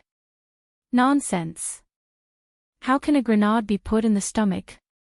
Why don't you say put a large cannonball in it? I reckon that if they want to put explosives, they just need to buy a bunch of fireworks and wrap them around themselves. Then, they will be found after a search. If they want to see us, they have to go to another ship to take a shower and change clothes. Xiao Bei did not believe that anyone could put a grenade in their stomach. It was too big to fit in, and it was so heavy. Not necessarily. There are many capable people in the world. Either they bury explosives somewhere, such as the dock, and wait for us to go up. Then, they will light it up. With a boom, we will fly. Xiao Yuan had nothing to do, so he and Xiao Bei were discussing how to assassinate. At this moment, the inner courtyard member who was accompanying them said, "If they can really get explosives, it means that they have their own people in the army. This is troublesome. If they can get explosives, they can also get guns. It's too dangerous for us." That's really possible. Xiao Bei became nervous. Then, he instructed, "Stop the ships and issue a warning. Get all the ships in the river to maintain a distance from our fleet. Don't let them come forward. No matter the reason, even if their oars are not properly oared. As long as they come close, sink them. We can't go ashore at the dock. Let's go somewhere else. Oh, get someone to send the big doll made in Old Willow Village to the dock. I want to see if there's anyone who doesn't want the doll to appear." Just as Xiao Bei finished speaking, Xiao Yuan suddenly shouted, "Those ships! Quick, look at those ships! What are they doing? They are approaching us. There are even banners on them. Quick, see what's written. No matter what's written, don't come close. If you do, sink them. Quick, send someone to shout. No, don't send anyone over. Use the loudspeaker. Even if it's to welcome us, don't do it." When Xiao Bei heard Xiao Yuan, he looked over. Indeed, there were about 20 small boats with banners on them. They were approaching the fleet at a fast speed. They were upstream, so all they had to do was follow the water and go down. When the people in the inner courtyard behind heard this, they became nervous. They immediately ran outside. Before he could run over, someone on the ship had already thought of this matter. The loudspeaker's voice was broadcast. "All ships, listen up. Don't come close. If you do, sink them. All ships, listen up. Don't come close. If you do." Shouts rang out over and over again, but the boats that were flowing downstream didn't seem to have any intention of stopping. Instead, there were people behind them who were rowing the oars, and their speed increased. Soon, they were less than 500 meters away from the first big boat in front of them. At this moment, on the ship Xiao Bei was on, he could already see the words on the banners through binoculars. There were words like Xiao Bei, welcome, Xiao Yuan, and so on. In front of each ship, there was a person waving a bouquet of flowers. This was a tradition passed down by Zhang Xiaobao and Wang Wan. They welcomed others to use flowers. Furthermore, the person waving the flowers had a happy look on his face. He opened his mouth and shouted something. It seemed like he was welcoming them. The first large ship didn't care about that. At a distance of 500 meters, the guns could already shoot. The light machine gun was set up on the deck in front and fired a few shots as a warning shot. The expressions of the people standing at the bow of the small ship changed, but the ship still moved towards the large ship. In the blink of an eye, it was 300 meters away. The people at the bow of the ship waved even more enthusiastically. Almost at the same time, there was a rumbling sound. The small cannon on the first large ship opened fire. It was aimed directly at the small ship at the front. A few shells landed on the water, and a few more hit the small ship at the same time. Just as the people on the shore and the other ships were puzzled, the small ship that was hit suddenly exploded even more violently. With that loud sound, it seemed like the entire water surface trembled. Seeing this situation, even if the people on the first large ship were stupid, they understood what was going on. This was definitely not the power of a shell. Because it was a small cannon, it couldn't cause such a big explosion. At this moment, the people on the other small ships jumped into the water. Even the people at the back who were rowing disappeared from the water surface. They're so bold. Quick, destroy the small ship. Don't let them get close. Hurry up. Xiao Bei looked through her binoculars and shouted with all her might. Unfortunately, the ship in front couldn't hear her at all. However, the reaction speed of the ship in front was not slow at all. More shells and bullets poured out like they were free. The small ships that rushed over also exploded one after another. In the process of the explosion, the ships that were washed over by the water also exploded. In the end, only one small ship broke through the heavy barrage of shells and came to about 10 meters away from the large ship. This time, the people on the large ship did not attack. They just lay on the deck, meaning to let the small ship explode. After all, the ship was big enough, and the outside was made of iron. The only thing they were worried about was the vibration. They estimated that some people would be injured, but it wouldn't be enough to say that they would be killed. This was because the fleet had long been trained to move to a relatively safe place at critical moments. If they couldn't move in time, they had to stop all actions, cover their ears with their hands, and keep their mouths shut. The people on the large ship felt that the small ship that came over could still withstand it. At most, it would blow up the isolation cabin below the ship. If they were unlucky, water would slowly enter the ship. The damage control team on the ship would drain the water and slow down the ship's sinking speed. When the time came, the people on the ship would jump down and wait for the ships behind to rescue them. Everything was ready, but the small ship that came over did not explode. Instead, it sank very quickly after touching the large ship. From other angles, one could see that there was a hole at the back of the small ship. It was wet. When the other ships exploded, the gunpowder in that area was blown up. However, it did not ignite the gunpowder inside. Then, water flowed in and extinguished the line of fire. When the gunpowder was loaded onto the large ship and the hole was enlarged, the small ship sank just like that. The people on the large ship leaned on the edge of the deck and looked down. Then, they laughed and muttered, "Tisk, you want to blow us up? Don't you know that we have 2 little immortals in our family? God bless us." The people around were stunned. They were fine just a moment ago. Why did they suddenly start fighting? And why were the small cannons on the Zhang family and Wang family's gunboats so powerful? When they hit the ship, they could blow up the small ship to such an extent. Why are they fighting? Aren't they here to welcome the Zhang family and Wang family? Why are the Zhang family and Wang family opening fire? On a ferry that was not too far away, but not very close either, there was a person dressed like a scholar. His eyes were full of confusion. He seemed to feel that the Zhang family and Wang family in his heart had changed. However, someone beside him knew what was going on. He said to him, "What do you know? How can the cannonballs be so powerful? Look at the cannonballs that fell into the water. Why didn't they land on the ship? Welcome.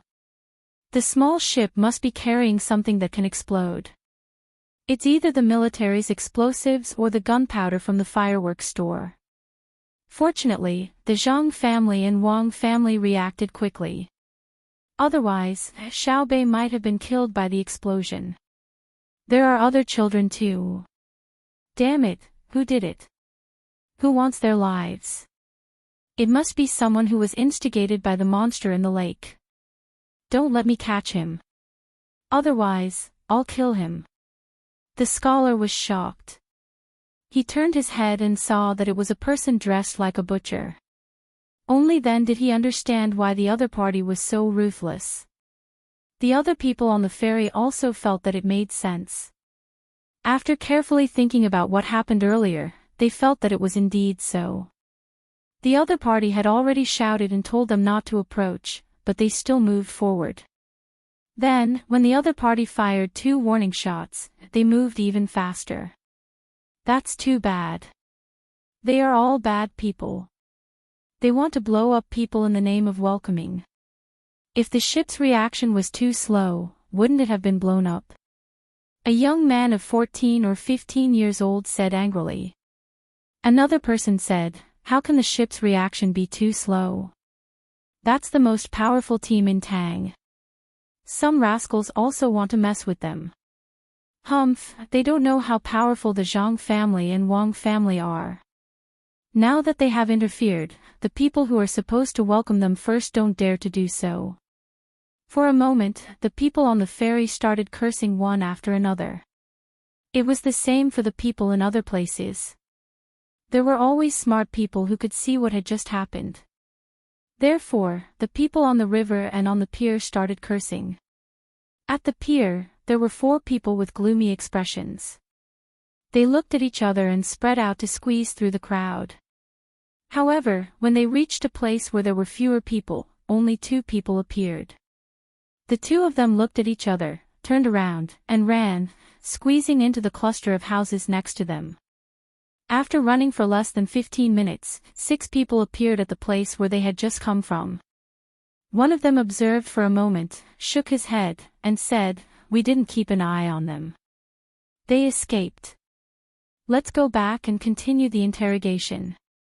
The people didn't know what they were doing, and Xiaobei didn't know either. In the time before they took action, other than the pieces of wood that had been blown up, there were also corpses on the water. Some of the corpses were in pieces, while others were in one piece. They floated along with the river as it flowed downstream. Xiaobei's face sank as she looked through her binoculars. When she saw the corpses, she didn't look uncomfortable at all.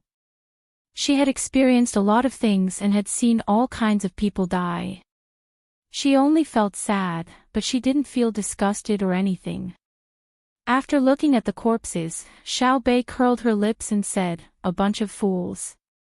The person who sent them must have told them to ignite the gunpowder when they were close enough. Then, they would jump into the water to escape. They really believed it." With the power of the explosion, how deep can you dive? Let's not talk about them. If I had jumped at that time on the boat, I would have either been killed by the shock wave or fainted and drowned. They've really pissed me off. I haven't even made a move yet. Just you wait, just you wait. None of you can escape. I'll capture all of you. Then, those who deserve to be beheaded will be beheaded, and those who deserve to be skinned will be skinned. Xiao Bei, can you not make it sound so bloody? Stop the boat. This is great. The other party really has guts. Thankfully, our family is powerful and reacted quickly. We were prepared in advance. We were also lucky. A boat came over and didn't explode. I'm already waiting to save them. Xiao Yuan was also looking through her binoculars. She was also shocked. She was in the Great Tang, but someone dared to attack them, and in such a way. It was no wonder that her brother and sister had sent so many people to Jiangzhou. They really had foresight. If they had used the same protective measures as before, even if they didn't get injured, they would still be scared out of their wits. Xiao Bei looked elsewhere and said, I'm bloody. No matter how bloody I am, I can't compare to them. I really want to talk to them about benevolence, righteousness, and morality, but I don't think they'll listen. What do you think? Even if you're right and we'll skin them after they're caught, I still feel that you shouldn't have said that. A girl should be like an elder sister. Xiao Yuan was just about to say a few more words when she sensed that Xiao Bei had turned his head. She hurriedly followed his words. After being suddenly attacked, the fleet stopped and remained on the surface of the river. The surroundings were heavily guarded, and the people woven from willow branches were sent to the dock. However, Xiao Bei no longer felt as oppressive as when he had first arrived. On the contrary, he felt very oppressed. He should have been the one to strike first, but in the end, someone else had taken the initiative. While Xiao Bei was uncomfortable, there was another person who was even more uncomfortable. That was 3 people in a single room in a restaurant in Xuanyang City. 2 of the 3 were sitting at a table, next to the window, while the other was facing the window. Several dishes were laid out on the table, as well as a bottle of white wine that weighed 2 jin. But the 3 had no intention of touching their chopsticks. Their eyes were fixed on the street below, as if they were searching for something, but also as if they were casually looking at the pedestrians. After a while, one of the 3 shouted, "Waiter, the dishes aren't ready yet." Replying to esteemed guest, "We'll probably have to wait a little longer. The dishes take a long time to prepare." The waiter poked his head out and then retracted his head. The person who had just asked the question was clearly very anxious. He whispered to the other 2, "The plan this time doesn't require us to get rid of all of those evil creatures from the Zhang family and Wang family. We only need to blow up a few of their large ships and let them see our strength, so that they can continue to provide us with support." The other person picked up his chopsticks, looked at the dishes on the plate, then put them down again. Based on the faint sounds of activity coming from that side, there shouldn't be any problems. 24 ships equipped with dismantled fireworks and the medicine inside. As long as we stick to one of their ships, a single explosion will blow a hole in it. I know that although the outside of those ships is made of iron, the inside is still made of wood. It's not easy to make a ship that's made entirely of iron. Only small ships can be made of iron. I admit that their technology is formidable, and they're also smart. They can actually make iron ships float on the water, but so what? They can't hide even if they want to. The person who spoke earlier grinned, revealing a mouthful of big yellow teeth. He grabbed half of a cut chicken on the table with his hand and tore off a large piece. He casually chewed twice and swallowed, then said, "It's best to blow up those little bastards from the Zhang family and Wang family directly. I want to see what they can do then." That's right, that's right. The person who spoke earlier agreed. The 3 people fell silent for a moment and looked down at the street below. After a while, they asked the waiter again for the dishes. After getting the same answer, the person who hadn't spoken earlier said, "I'm afraid this matter is troublesome. There are 2 points. First, if we really blow up Xiaobei and the others, the entire docks and people on the river will be taken care of. Our people won't be able to send the news here. Second, it's useless. Our people have been discovered and are now hiding. No matter which point it is, it's dangerous for us. Let's wait a little longer. If it really doesn't work, we'll leave here."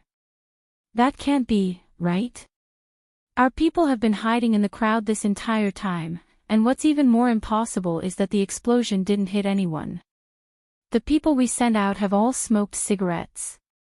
For cigarettes, they're willing to do anything. The person who spoke at the very beginning spoke somewhat unconfidently. He was also afraid that if they encountered this sort of situation, then the 3 of them would be in danger. Just as the 3 of them were talking, a disturbance suddenly appeared in the crowd below. The 3 of them focused their gazes, but before they could ask, the waiter had already poked his head over and said, "The 3 of you, Xuanyang City has already been placed under martial law. We just received news that the number of soldiers at the gate to Xuanyang City has increased tenfold. Everyone who enters will be searched, and there are also soldiers going door to door asking questions. In addition, the entire city is open to entry and not exit. Would the 3 of you like to eat somewhere else? I reckon that the dishes won't be served." The waiter's words made the 3 of them stare blankly.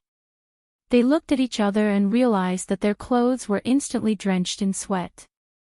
How could that be? For the sake of an explosion, they actually dared to offend the entire world.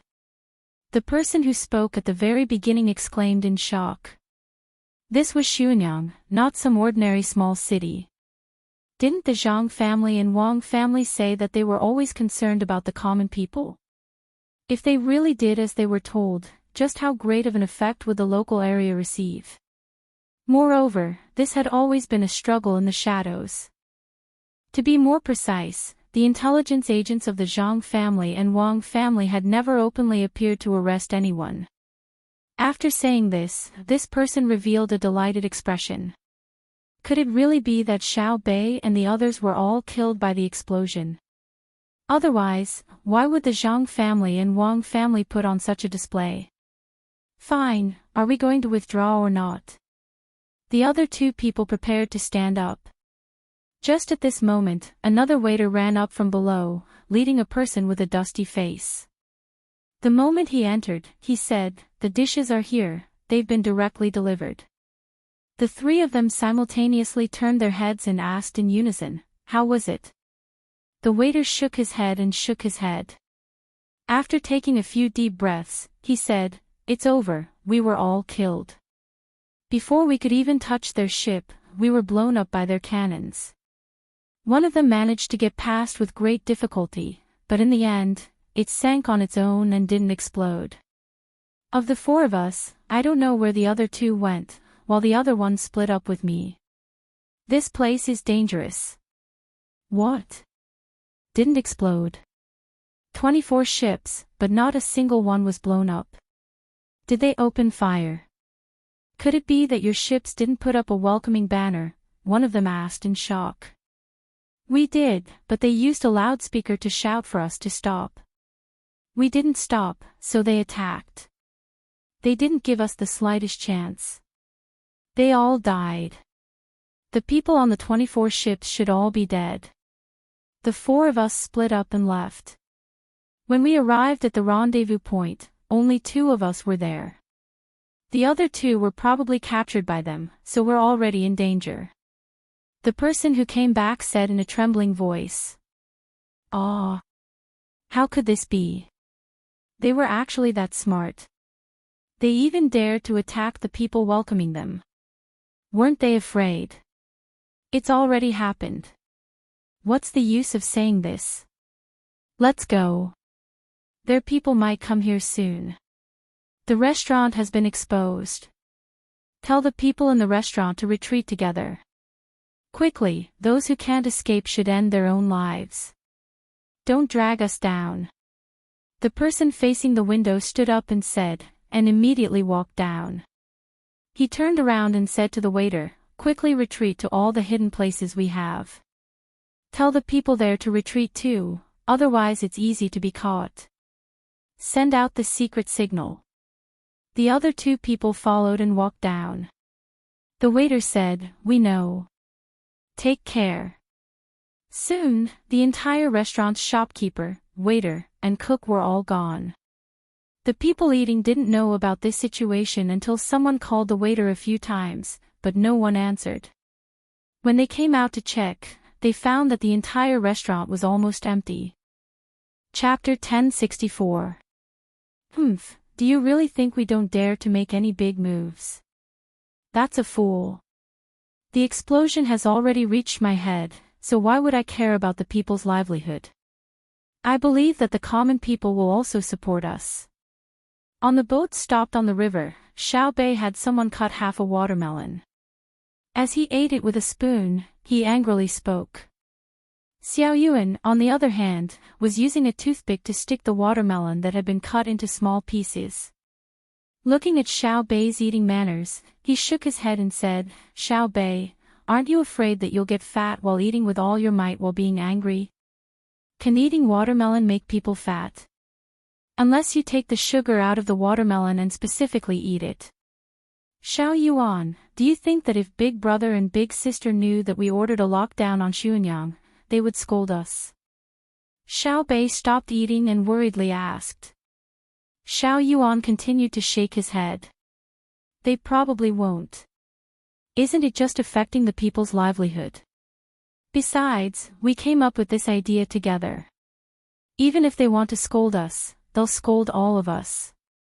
You don't need to be afraid. I hope so.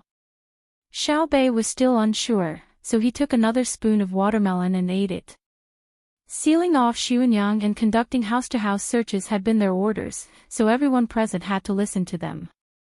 Unless a new order came from Zhang Xiaobao's side, no one was allowed to disobey the orders of Xiao Bei and the others. Those who hesitated or resisted were executed on the spot. Zhang Xiaobao and Wang Wan had very boldly given their younger brother and sister this authority. They were confident that their younger brother and sister would definitely make good use of it. Although there was a telegram, at this crucial moment, every second was crucial. Because after Xiao Bei's group had been bombed, they had begun a series of actions, having the troops in the city begin to move. Of course, doing this would cause great damage to Xuanyang. Besides economic damage, there was also psychological damage, causing everyone to panic. Xiao Bei's group was gambling that the majority of the common people of the Great Tang would favor them and cooperate, but they had no confidence. They had already sent a telegram to Hangzhou.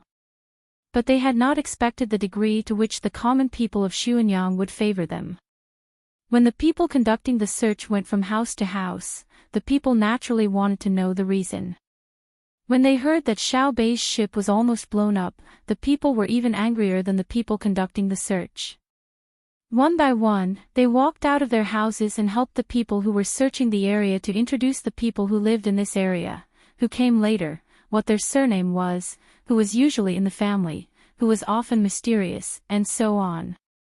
One by one, the citizens walked out of their homes. Not only did they help the people who were searching by knocking on their neighbors' doors, but there were also people who spontaneously organized themselves and stood at the foot of the city walls.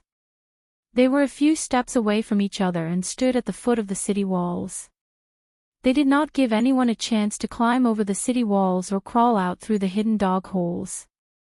According to the order of the lockdown, only people were allowed to enter and not leave.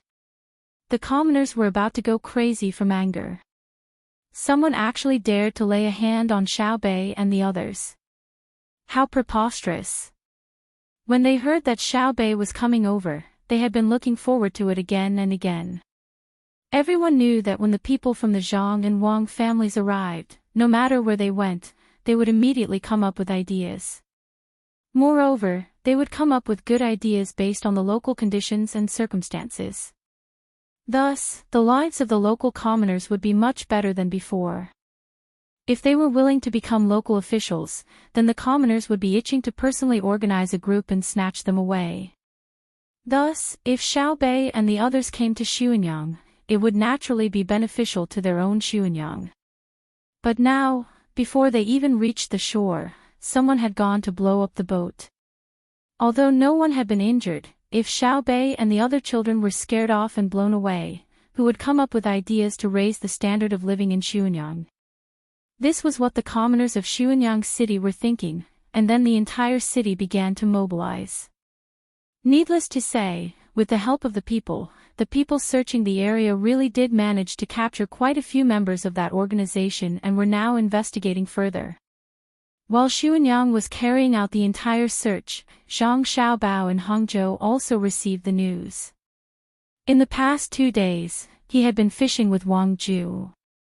They had changed many places, and according to the different environments and types of fish, he had switched out all sorts of fishing tools.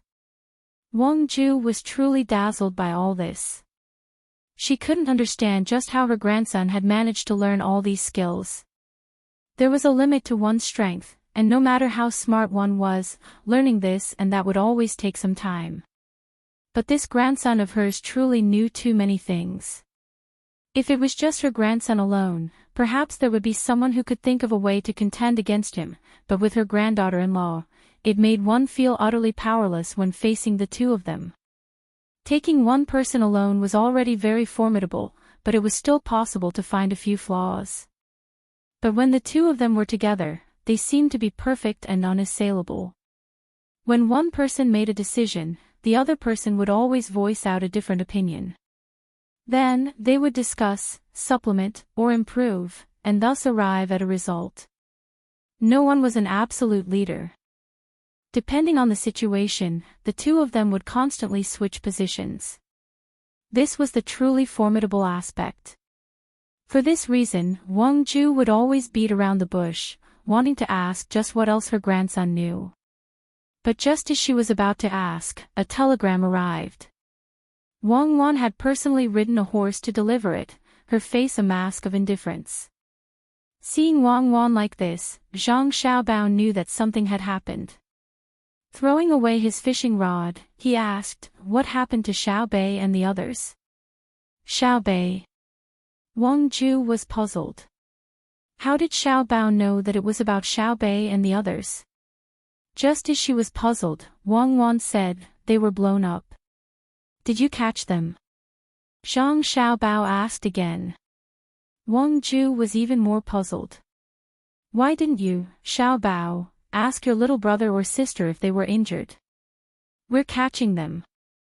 Xiaobei and the others have sealed off Xuanyang City and are searching from house to house," Wang Wan said as she handed over the telegram.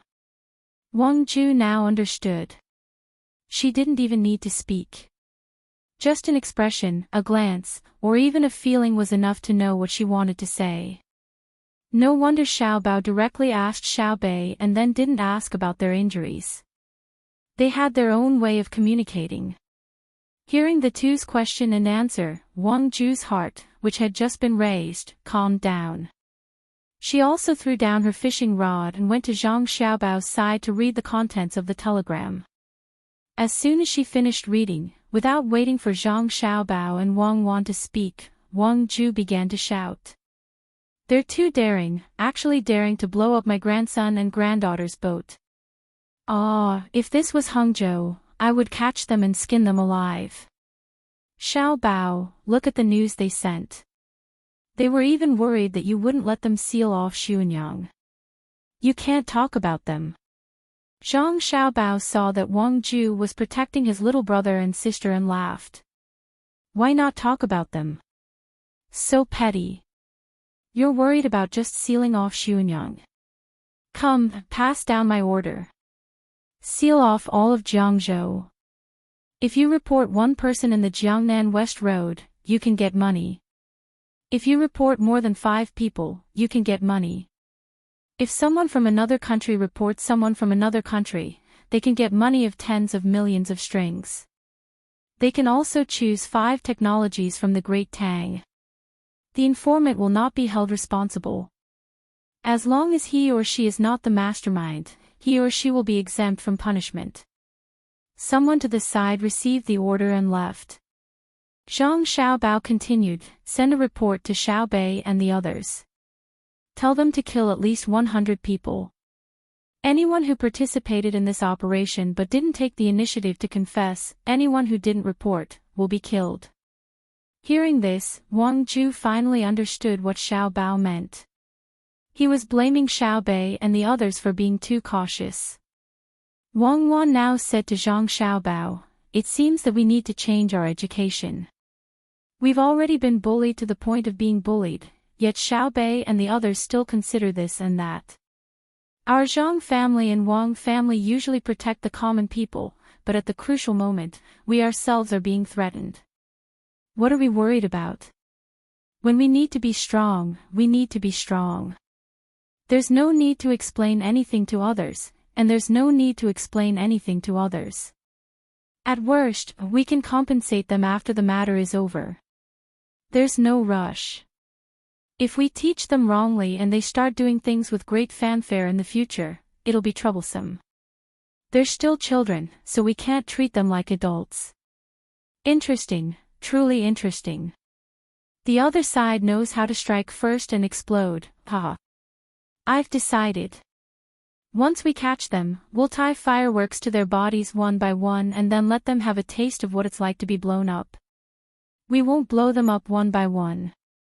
Zhang Xiaobao flatly said. Even though Wang Ju hadn't been in contact with his grandson for too long, he could still feel the anger in Xiaobao's heart. He then said, Xiaobao, we should blow them up. I suggest that the firecrackers shouldn't be too powerful. Just use small whips and blow them up bit by bit for a few days and nights. Even if they're injured, we can treat them before we blow them up again. What do you think? Grandfather, I'm just joking. Why should we blow them up? If there are too many people, I'll catch them and make them build the railway.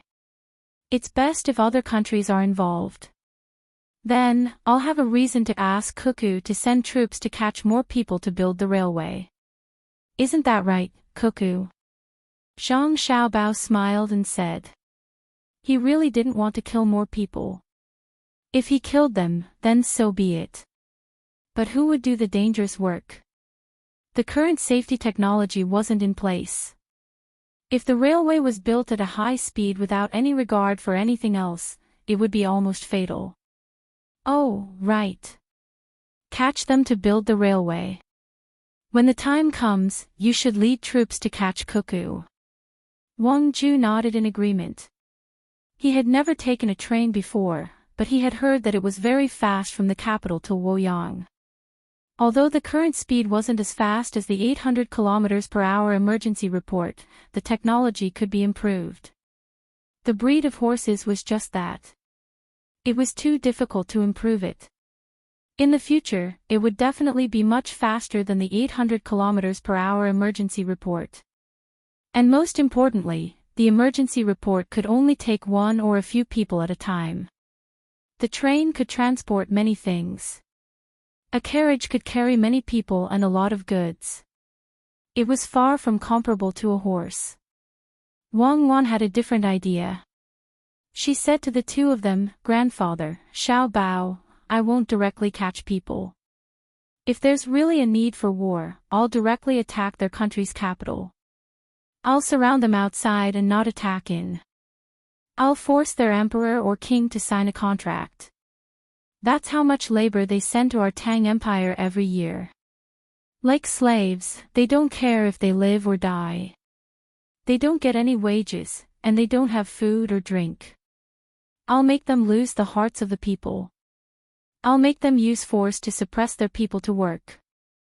I'll make their people feel helpless and indignant. I'll make their leaders know that it's wrong, but they have no choice but to do so. I'm even willing to help them maintain their imperial power and provide them with weapons to suppress their people. I think this is a good idea. Zhang Xiaobao agreed and continued, I can also help. As long as they have money and are willing to come to the Tang Empire, as long as they buy enough things in the Tang Empire, I'll give them the right to do so. But I don't want their money. I only want minerals, food, and wood. Livestock and poultry are also fine. Even if they are officials, I will also help them and bring their families over, as long as they do what I ask. They dared to scheme against my brother and sister. I'll make their entire nation sink. It wasn't easy for me, Zhang Xiaobao, to finally have a younger brother and sister.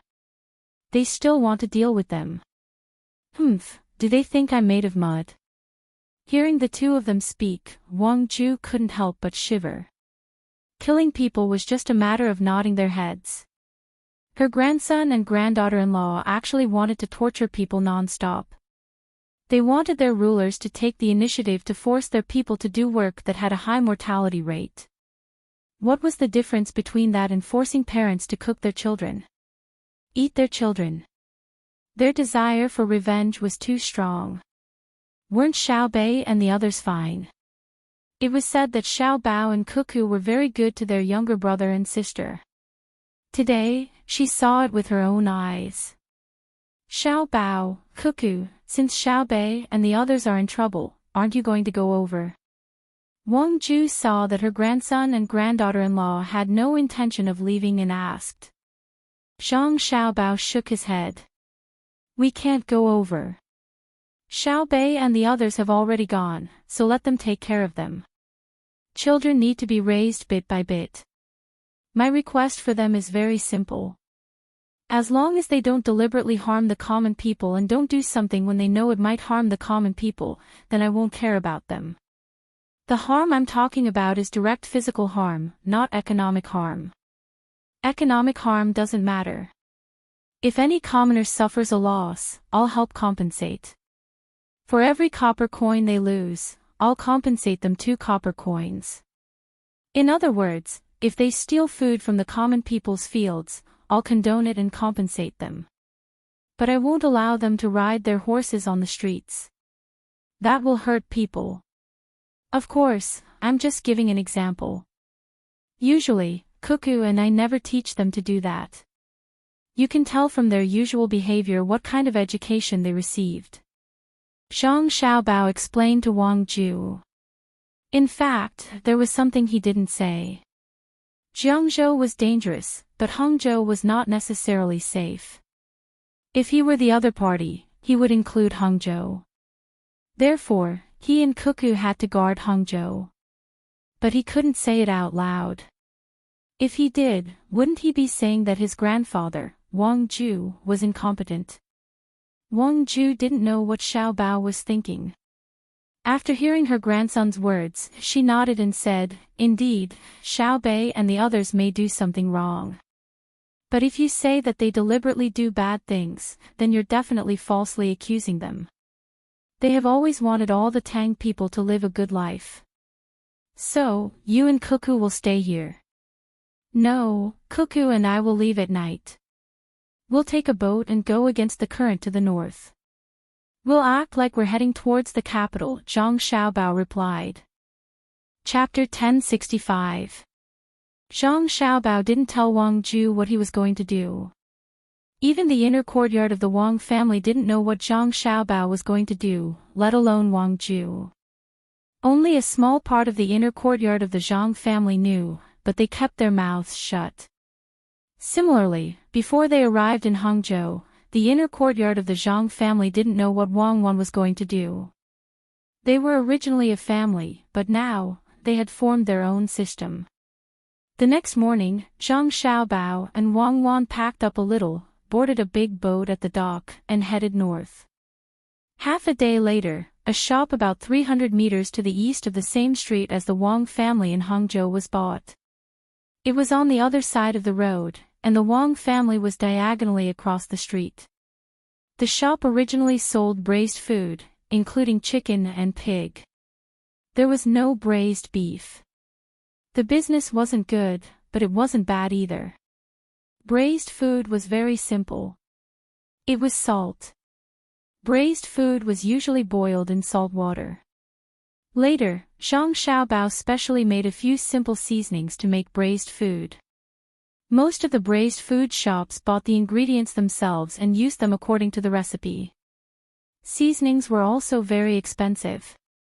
Ordinary people wouldn't buy them all the time. After all, meat could be eaten in any way. There was no need to use seasonings to make braised food. That was why braised food shops were able to stock up. If seasonings were 50% cheaper, half of the braised food shops in Tang would have closed down. The main dish of the braised food shop was braised chicken and pig. Once a person ordered it, it would be cut into slices. It wasn't too salty, and it was just right for people with light appetites. People with light appetites would dip it in soy sauce, and people with sour appetites would dip it in aged vinegar. As for white vinegar and vinegar blended with ice vinegar, ordinary people couldn't afford it. The shop also sold rice wine and white wine. With the increase in grain production, there were no restrictions on making wine or raising pigs. Pigs didn't have to eat a lot of grain. There were people who often came to ask for a small plate of braised food and could drink 2 bowls of rice wine. When they came the next day, they found that the owner of the shop had changed. The original 3 people had become a couple, who looked to be in their 30s. The male host smiled whenever he saw someone. The female host maintained herself well and didn't look like someone who did heavy work all day. If it weren't for the 10 or so pockmarks on her face, she would definitely be a beauty. Unfortunately, she was guarding the counter with an abacus, pencil, and paper on it. She should be the female bookkeeper. When the people who came in saw that the shopkeeper had changed, they were first surprised and then felt uncomfortable. There was an extra sense of closeness and belonging to the people they knew. Now that the shopkeeper had changed, they didn't feel as comfortable as before. The person hesitated for a moment but still decided to try a meal. He walked in and was about to look for his usual seat when he suddenly found that the layout of the store had changed.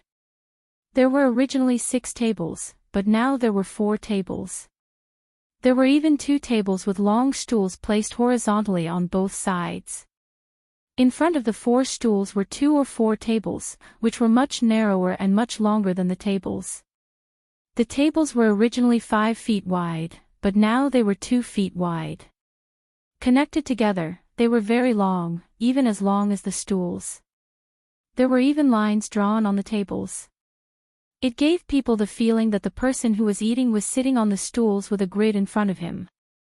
It seemed that it wasn't very comfortable to eat in that position. The person who came in didn't plan to sit. Instead, he went to the big table and sat there. He turned his head and looked at the man in the store. This man was also a troublemaker. Without waiting for the customer to speak, he immediately walked over and asked with a smile, "What do you want? What do you have? Do you have the previous ones?" The person asked back. When the man who worked as a waiter in the store heard this, he showed a look of understanding and smiled even more brightly. "You are a regular customer, right?" "Yes, we have the previous ones. When we took over the store, that big brother said that we can't take away the previous ones. Some people like this kind of food. How can I just take it away casually?" As soon as the words came out, the person was satisfied. His status was unknowingly raised. "Listen, regular customer."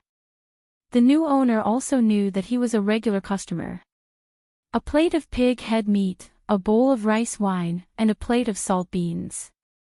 The person said happily. "Not yet, wait a moment."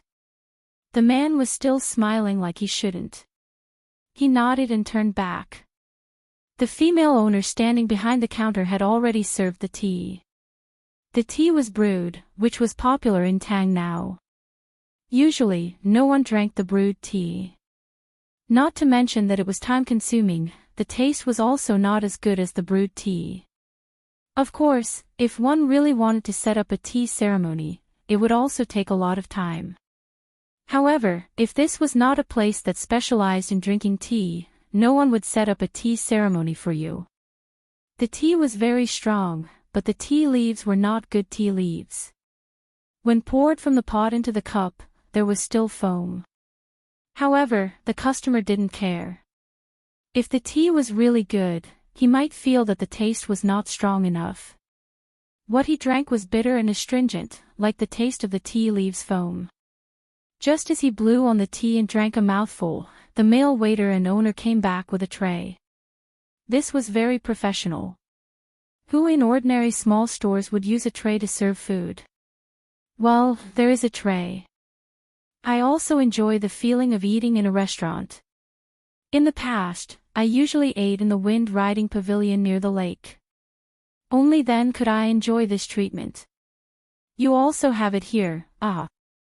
The customer saw the tray and said with satisfaction. "Oh, you are Brother Chow, right?" The man who put the dishes on the table was stunned and asked. "How did you know?" The person who was called Brother Chow was surprised. "How could I not know? The original Big Brother told me more than 3 times that there was a person called Chow Chow who always came to eat. Every time he came, he would talk about the wind-riding pavilion. Moreover, he recited a poem there. Although it was only 1 line, the mood was extraordinary. What was it called again? Oh, it was called The Rising and Falling Tides, Brother Chow. Hee hee. The waiter chuckled and appeared to be even more intimate. When Chow Chow heard this, he shook his head helplessly and said, "You didn't forget to mock me before you left for such a trivial matter." "All right, Brother Chow it is." Is there something wrong with your dishes?" "I only asked for a plate of pig head meat, a plate of salt beans, and a bowl of yellow wine. You served 2 more dishes. Is this plate of dried tofu?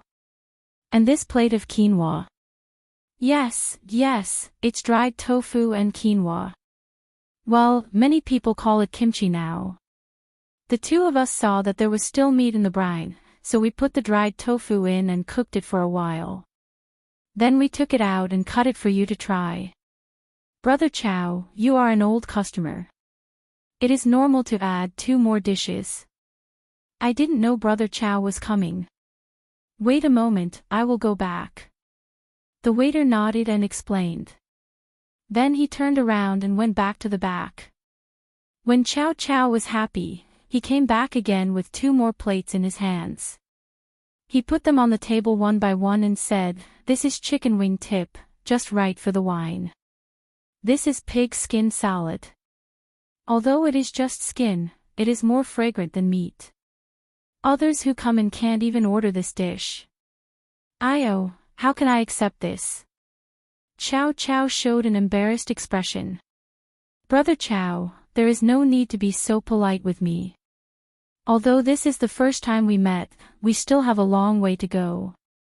You are an old customer, and you are used to the taste of the old dishes. You are already giving me face by coming in. Try it, and if you think it is still good, come often in the future. I will earn back the money." The waiter said with sincerity in his eyes. "Okay, I appreciate your kindness today. You are an honest person. What is your surname?" Chow Chow felt very comfortable in his heart. The waiter's words warmed his heart, and he was also an honest person. "My surname is Shang, and my name is Shi. In the past, the people in the village called me Shi. The one standing at the counter is the one in the house. Originally, there were 2 children at home, but they were not around. It was more convenient to send their mother to school. If they really came over, it would not be easy to take care of them. Try it, the restaurant has just been taken over." The waiter smiled and said a lot of things about himself. Even before Chow Chow asked, he also said it. Chow Chow found that the waiter was really honest. He just needed to report his household registration. Hearing the waiter, he picked up a piece of pig head meat, dipped it in the soy sauce on the plate next to him, and put it in his mouth to chew. After chewing twice, his eyes widened and he stopped eating. Then he quickly ate 2 more mouthfuls. At the same time, his chopsticks kept working. In the blink of an eye, 5 pieces of pig head meat were in his stomach. He suddenly turned his head and said in surprise, "Sure, you opened a small restaurant with this kind of skill. It's a waste of talent, a waste of talent. To be honest, this plate of pig head meat is not expensive for 20 copper coins." "How can that be?" "It's still the same price as before, 11 copper coins." "Brother Chow, don't flatter me. Don't I know my own ability? It's good that you can eat." The waiter, Zhang Shi, rubbed his hands embarrassedly and said, "It's more than eating." "That's good, I didn't lie to you." "Alas, it's a pity. If you really go to a restaurant, I won't be able to eat. With your skill, I will come here often in the future. I will also tell others to come and eat." Chow Chow said as he went to taste other dishes. Every time he tasted something, he was surprised. "Brother Chow, you eat." The waiter said, turned around and went to the counter. He stood there without saying anything. In the end, Chow Chow drank 5 bowls of rice wine and paid the bill. He stood at the door and praised for a while before leaving. After he left, the waiter sighed. Seeing that it was still early, he guessed that no one would come in for a while. He went to the counter, pulled a stool and sat down. He said to the hostess, "Wife, how was it? Your husband's skill is good, right? Did you hear that? People say that the pig head meat is usually worth 11 copper coins, but your husband's dish is worth 20 copper coins." The hostess pursed her lips into a smile and said, "He might be able to endure it. My husband is still the best. He made a plate of pig's head meat and sold it for 20 copper coins. In the future, when Li Longji eats it, we will ask him for that amount. This is a little difficult. 20 copper coins is considered a high price. Li Longji is a poor ghost. Not to mention 20 copper coins, he can't even afford 2 copper coins. Just bear with it and treat it as helping the poor. Did you see my makeup?" The waiter raised his head and looked at the hostess. The hostess rolled her eyes and said, "You don't believe in my skill. Go and prepare all the dishes. It'll be noon soon, and it'll be time for people to serve. Don't be too busy. Every copper coin counts. Remember to mark the dishes that don't look good so that I can reduce the cost. People just praised you and said that you're an honest person. You can't lie and ruin your reputation." Yes, I will do it right away. Quick, it will be ready in a while. I can't help it. I am like this. I have good skills and I am an honest person. I will never lie. I am born to be bullied, and I will be bullied for the rest of my life." The waiter walked to the back of the kitchen while talking. The hostess asked, "Who are you talking about?" "Customer." "Am I not a waiter?" "I am a waiter, but I have to create opportunities for others. Do you think it is easy for me?" The waiter said and disappeared behind the door. Chapter 1066. Zhang Xiaobao and Wang Wan ran to open a shop diagonally across from Wang Ju's house. They even disguised themselves as a married couple in their 30s. Even those who stayed in the inner courtyard of Hangzhou didn't know. Only those who left with them knew. But they couldn't send the news back, so they continued to sail in the direction of the capital. No one else knew what Zhang Xiaobao and Wang Wan were doing. Only they knew what they were doing. They were going to the capital because they were afraid that someone from the other side would arrange people in the capital to make trouble. Once the news of the two of them returning spread, the other party would naturally shift their focus to avoid the two of them. Or, they would try to kill them on their way back. This was something that the other party would definitely do. Even Xiao Bei and the others would dare to do. Another reason was that the other side would feel that they had a chance when they left Hangzhou. As for buying the store, it was also to create opportunities for the other side. Zhang Xiaobao was the best at this. The highest level of deception was not to take the initiative to deceive people. It was to find the right target and make the other side come to him to be deceived. Whether it was successful or not depended on the means of operation. That was the purpose of buying a small store. Zhang Xiaobao worked hard. He tried his best to make everything delicious. He also changed the way the braised food store sold things. He didn't sell large pieces of meat by the dozen. Instead, he sold them separately. The braised chicken was cut into pieces and divided into chicken head, chicken neck, chicken wing tips, chicken heart, chicken thighs, claws, and so on.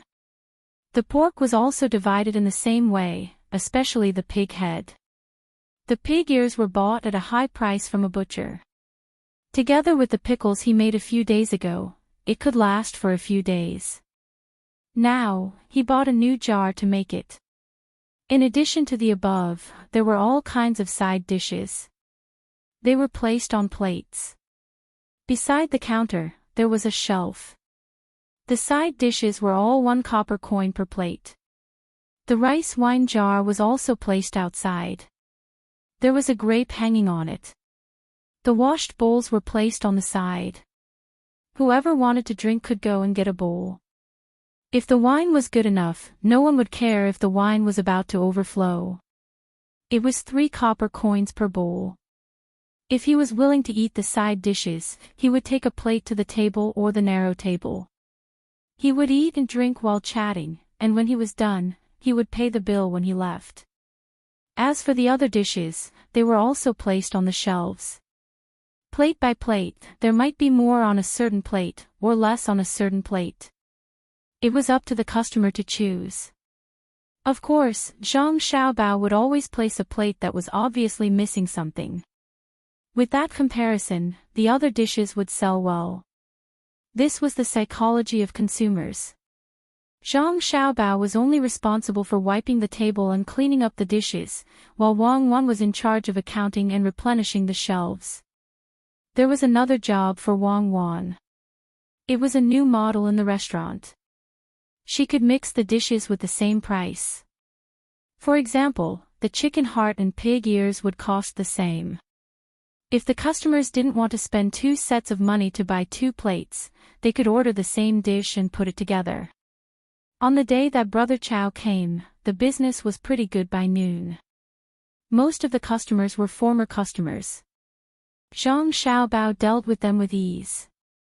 He had specifically asked the previous customer about many things about the former customers. Although it was a scam, it had to be presentable. He couldn't lose his professionalism. If the business wasn't good, wouldn't it be a disgrace to his reputation as an international swindler?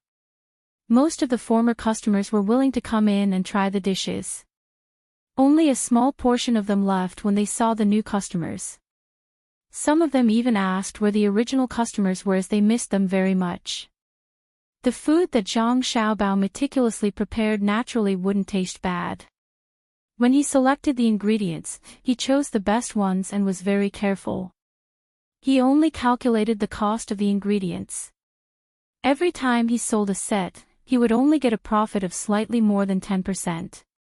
As for the labor cost, it was impossible to calculate. It seemed that no one could give an answer to how much he and Wang Wan earned by working for an hour. The former customers who came to eat on the first day were all very satisfied. They went back to help advertise the restaurant. The next day, the business of the restaurant became popular. Since the restaurant opened in the morning, people who specifically heard the rumors and wanted to join in the fun had already come. After a quarter of an hour, the 4 tables were already full. Some people even sat together. As for the other long and narrow table, no one was willing to go there as they felt uncomfortable. After waiting for another hour, the long table was also filled with people. There was no other way. There was a lack of space, so they could only be particular about it. In the past, if they encountered such a situation, some people would find a place to stand and eat. Zhang Xiaobao and Wang Wan were also busy. They kept wiping the tables, tidying up the bowls and chopsticks, and replenishing the food on the shelves. Batches of customers came and left. By noon, there was no place for them to stand. The taste of the food was indeed extraordinary. Many people felt that it was not worthwhile for Shu to open a small store and that he should work as a chef in a restaurant. That way, he could earn more than what he was doing now. Compared to the past, not only was the taste better, but there were also more varieties. More importantly, the price was not expensive. The original items were the same as the previous ones, and the new ones were estimated to be of the same price. The restaurant was open for 2 consecutive days.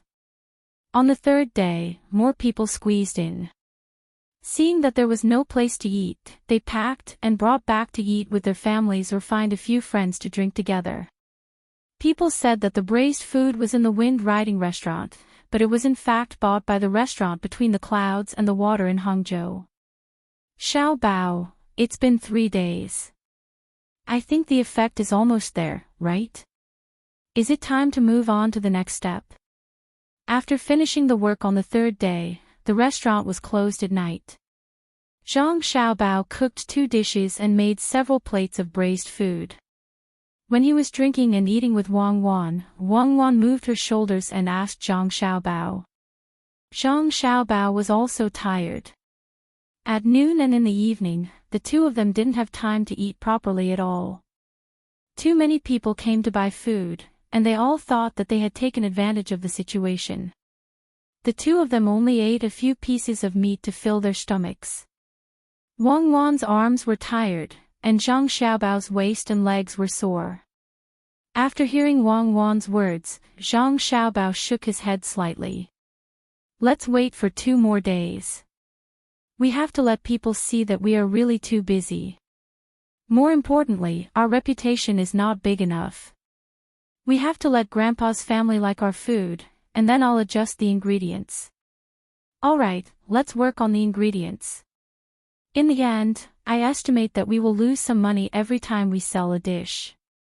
The fishing association should be open in 2 days. Then, I'll ask Grandpa's family to buy the food. Starting from tomorrow, we will limit the sales, or we will die of exhaustion here. Wang Wan nodded. After having some food and wine, she tilted her head and stared at Zhang Xiaobao for a while. Then she said, if you can really ask Wang Ju's family to buy the food and let Li Longji eat it, I'll admit that you are good at it. Otherwise, it will be a failure. I'll suffer for a few days with you. You have to pay me back. What do you mean by suffering? If it were someone else, they would be happy if their restaurant is so popular. This is money. I've decided to slightly raise the price of some of the food. Those who can afford it will eat it, and those who can't afford it will still eat the original food. Zhang Xiaobao was very confident, as if he were going to make the business of his restaurant a big hit. Eat now and take a rest. You have to go to the morning market tomorrow morning to buy things.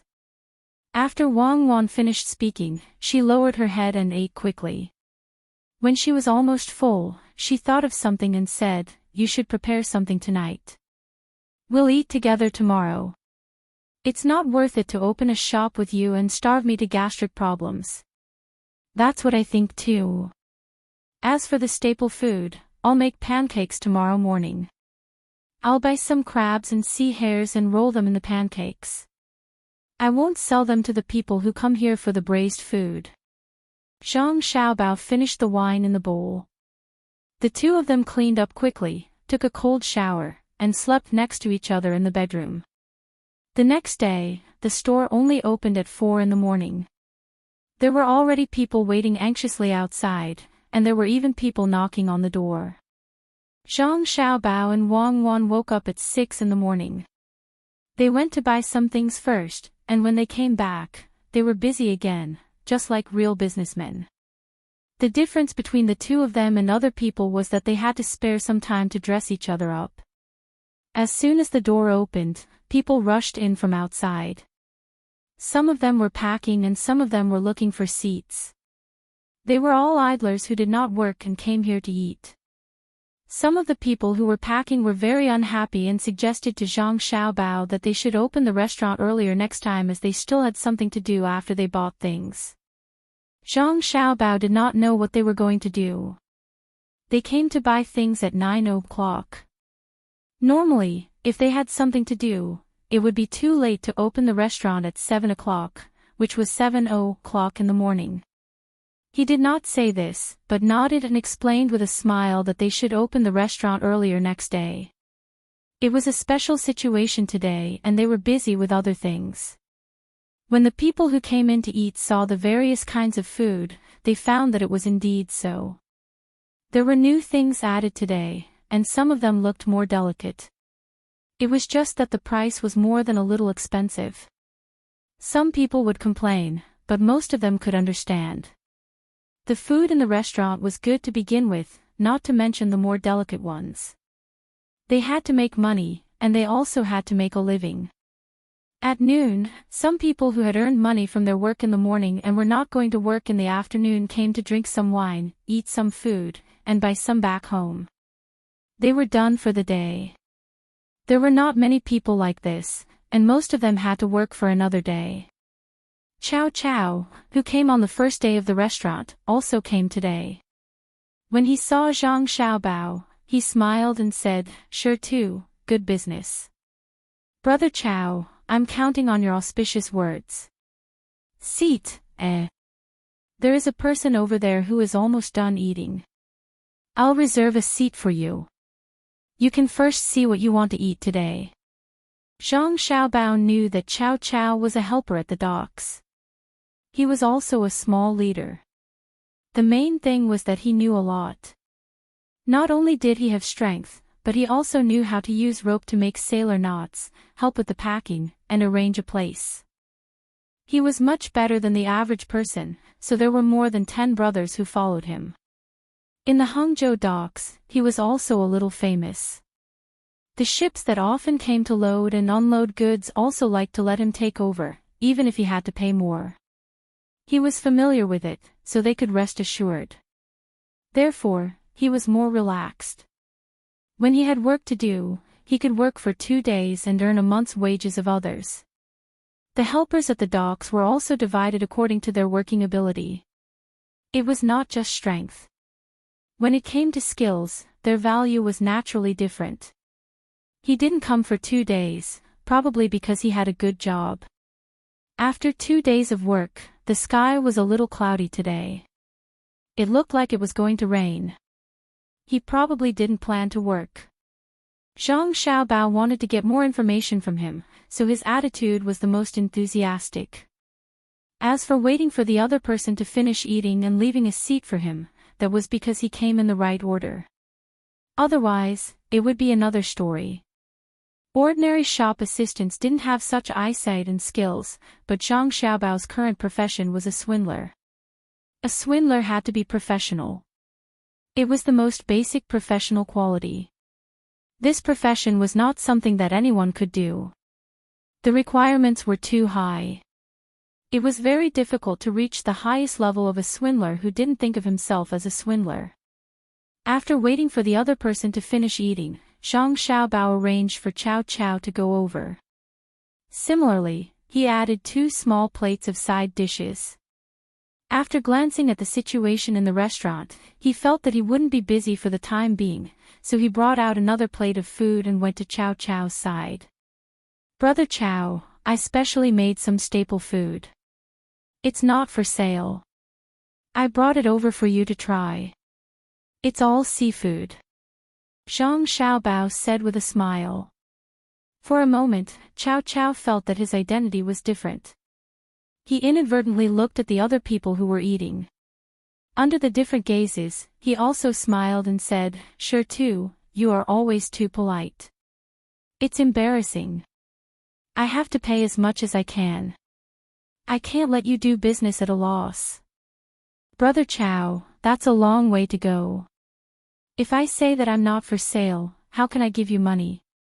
When autumn comes, I think my 2 children will come. You can help them at the docks and find a stable boat. Then I will feel at ease. I can't trust others." Zhang Xiaobao proposed a matter. If he always gave others things without asking for anything in return, others wouldn't believe him. Sure enough, as soon as he said this, Chow Chow was satisfied. He patted his chest and promised, if you want to talk about other things, I might not be able to help you. Find a boat and get someone to bring it over. No problem, leave it to me. In the future, if you encounter anything related to boats, you can look for me. Thank you. I'm afraid that I don't have any connections outside. In the future, I will rely on Brother Chow. Quickly try it. Zhang Xiaobao's performance was even better. He helped to roll up a pile of seafood and put it in front of Chow Chow. He said, "These are all cheap things. Most people don't eat small crabs. Take a look." Chow Chow didn't hold back. He took a bite. Before he finished chewing, his eyes widened. He nodded at Zhang Xiaobao and praised, "It's delicious. Why hasn't anyone made it before? It's fresh and fragrant." He couldn't think of more words to praise, so he spoke very loudly. It made the other people eat more attentively. Zhang Xiaobao certainly knew that it was delicious. It took a lot of effort. The small crabs were fried, the sea rabbits were blanched, and the small shrimp were boiled in chicken soup. There was also garlic sauce, Shanghai cabbage, and fresh water. All kinds of flavors were present. It would be strange if it wasn't delicious. This thing was specially made for later use. It was not sold in the restaurant to people who eat braised food. Hearing the praise, Zhang Xiaobao quickly said modestly, "Brother Chow, it's good that you think it's edible. I plan to make more and then wrap it in oil paper. In the morning, I will sell it to people who have free time to eat and play. For example, people on the lake, people who visit the scenery of West Lake, and fishing, sure too, let me tell you. Fishing people are also good. Recently, there is a fishing association in Hangzhou. It's full of rich people. I think the thing you make is good. Sell it to them." Zhang Xiaobao didn't need to say it himself. Chow Chow followed Zhang Xiaobao's words and thought of this matter. Zhang Xiaobao felt that Zhang Xiaobao was very cooperative. "Brother Chow, I don't know him. If I were to look for him, the people around him would probably stop me from afar. Speaking of fishing, I do have some ideas. But you see, my shop sells braised food. So, you see, my shop sells braised food. I don't dare to say anything else, but when I make it, I really put my heart into it. You can't see the kind of greasy skin on the meat. Also, I sell braised big bones in my restaurant, but I never put the leftovers together and give them to others. I don't want to earn money. If there are leftovers, I just throw them away. In fact, it's good to use them for fishing. Wrap them in gauze, make a net, and half immerse them in water. When the small fish smell the greasy smell, they will naturally go into the net. When you lift the net, you can catch a lot of small fish. It's perfect to use them as bait. For example, if a few people gather together and put more bones and oil, it can become a nest. The big fish will also follow. The big fish also like to eat. There are also small fish. What do you think? I can sell a biscuit with seafood and give it away. It's useless to leave it here, so everyone will go fishing. It's not worrisome and convenient. But you can only buy it in the morning and eat it on the same day. If you eat it at night, you can't touch it, or you will get poisoned." As Zhang Xiaobao spoke, he looked at Chow Chow with expectation in his eyes. His meaning was self-evident. Chow Chow was interested. He thought for a while and said to Zhang Xiaobao with a smile, "Good, sure too, I didn't expect you to be so smart. You can come up with such a good idea. I don't fish, but I have a leader at the dock who is in charge of things. He joined the Angling Association and wants to know more people who can help him in the future. So, you prepare a few biscuits for me, and I'll take them to see if he went out today. Let him taste them first. If he goes fishing in the afternoon, he can eat them in the evening. He has nothing to do all day. He just needs to charge us a few biscuits and take care of the warehouse near the dock. Okay, I'll prepare them right away. No matter if it's a success or not, I'm willing to accept you as my subordinate. In the future, when you come over, I'll pay for everything. If I charge you 1 copper coin, I'll... What's the point of saying that? Business is business. Do you think I'll deliberately come here to eat for free? We'll talk about the future later. Go and prepare. Before Zhang Xiaobao could finish his words, Cao Cao interrupted him. He looked very magnanimous, but his words were not. Zhang Xiaobao smiled honestly and trotted back to the back. After a while, he came out with a basket in his hand. He walked to Cao Cao and said, I have 15 biscuits for you.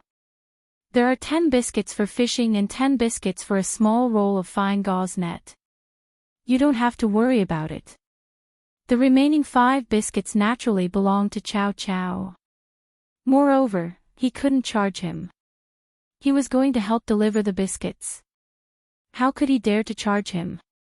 Seeing Zhang Xiaobao's performance, Cao Cao was even more satisfied. Zhang Xiaobao was sensible and knew what to do. Cao Cao nodded his head and promised a few more words. He finished the food as fast as he could and only drank 1 bowl of wine. When he stood up to pay the bill, Zhang Xiaobao tugged at him and refused. He pushed Cao Cao out of the door and refused no matter what. After Cao Cao saw him out of the door, the diners in the restaurant began to ask about the biscuits. Zhang Xiaobao thought for a while and generously took out the biscuits. He gave each of them 1 biscuit for free. However, he said that he would only sell them out in the future and the price would be very expensive. He asked people to help him find out who was fishing and recommend him. Today was his treat. Except for those who didn't like seafood, the diners all thought it was good. Whether they could recommend it or not, they at least said that they would recommend it. Cao Cao carried the basket out of the door and walked a mile in the direction of the dock. After thinking for a while, he directly took it. The manager thought that all the biscuits were for him. That wouldn't do. He had to leave 5 of his biscuits for his wife and children to try at home. Although Stone's restaurant was small, the food it made was really good. Last year, he followed the manager to a banquet at Wind Riding Pavilion.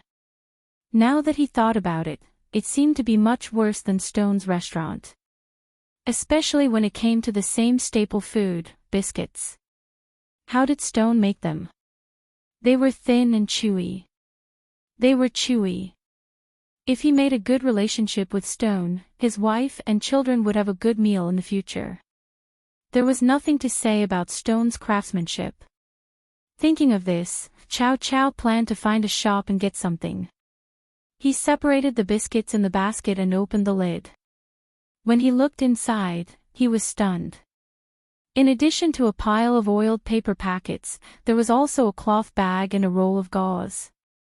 He flipped through the paper packets on the right and didn't count them.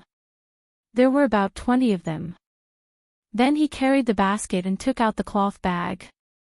He opened the lid and saw that there were also more oiled paper packets. It looked like there were more than 5 of them. After looking through each one, he found that 5 of them were rolled biscuits. There was also a big one. Just by looking at it, he knew that it was definitely not pork. He lowered his head and sniffed the smell. He was shocked. It was actually donkey meat. It was a big piece, about 4 caddies. There were also 2 small packets. When he opened one, it was cold pork tendons. The other one was candy. When he saw those things, Cao Cao couldn't help but look back in the direction of the restaurant. He nodded silently and said to himself, Stone is really a good person. He prepared everything and even gave me more. The candy is for my children. I have to do this no matter what.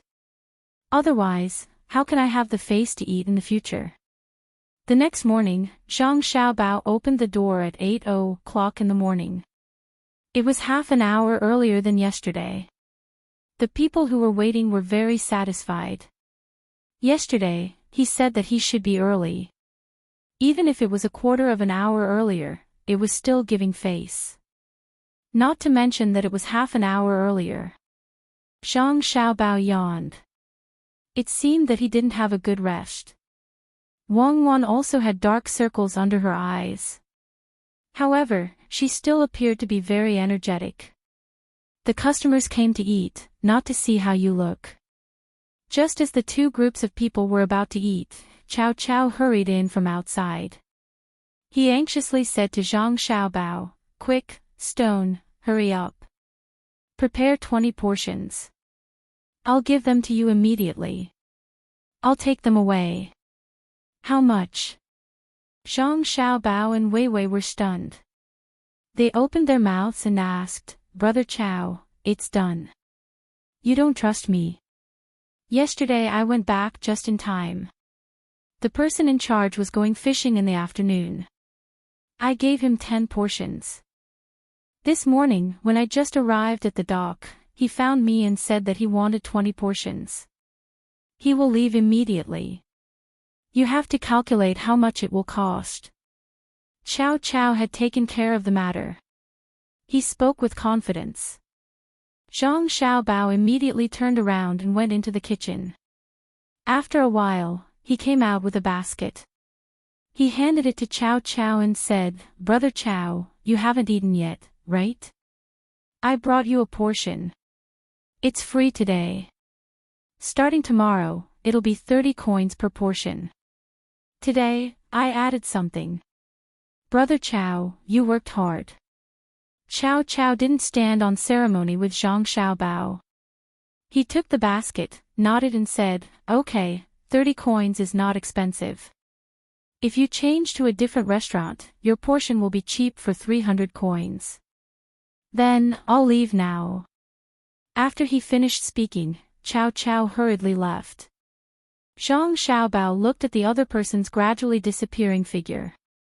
The corners of his mouth revealed a trace of a smile. Just like that, a day passed in a busy and dull manner. The next day, before Zhang Xiaobao could open the door, a knocking sound came from outside. Then, someone shouted, sure to, open the door. Quickly open the door. It's me, Cao Cao. Zhang Xiaobao was in the middle of cooking when he heard the noise. He came out from the back, unlatched the door, and let Cao Cao in. Cao Cao didn't come alone. He was followed by 2 people. As soon as he saw one of the 2 people following him, Xiaobao's heart calmed down. He had seen that person before. He was a servant from his grandfather's house. However, from the look in his eyes, he didn't seem to recognize him. Sure to, don't pour tea. I don't have time to drink. Do you have anything? We'll come and get it. Also, give me 10 big bones. I'll give you 2 strings of money. You don't need to give me the change. Your basket can't be taken back. You can wrap it in cloth. Cao Cao quickly said when he saw that Zhang Xiaobao was going to pour tea. Zhang Xiaobao didn't refuse. He took the money, nodded, and turned back. After a while, he came back with 3 baskets. 1 for each person. There were also 3 cloth bags. He said, Brother Cao, thank you for your hard work. Here are 3 baskets. You can eat them on the way. While speaking, he gave the 3 bags to the 3 people. Cao Cao didn't say anything, but the 2 people's eyes lit up. When they looked at Zhang Xiaobao again, they felt that he was much more pleasing to the eye. They took the baskets and walked out. When they reached the door, the servant of Zhang Xiaobao's grandfather turned around and said, Prepare 100 baskets before noon. Someone will come and get it. Pay when the time comes. Don't forget. Otherwise, you can't afford to be punished. 100 baskets. Brother Cao, so many people are fishing. Zhang Xiaobao asked Cao Cao with a surprised look. Wang Ju stared at him and scolded, "Just do what I ask you to do. Don't ask what you shouldn't ask. It won't do you any good to know too much. Let me tell you, the baskets made at noon can only be better than yesterday's. Otherwise, be careful of your head. Do you hear me?" "I hear you, I hear you."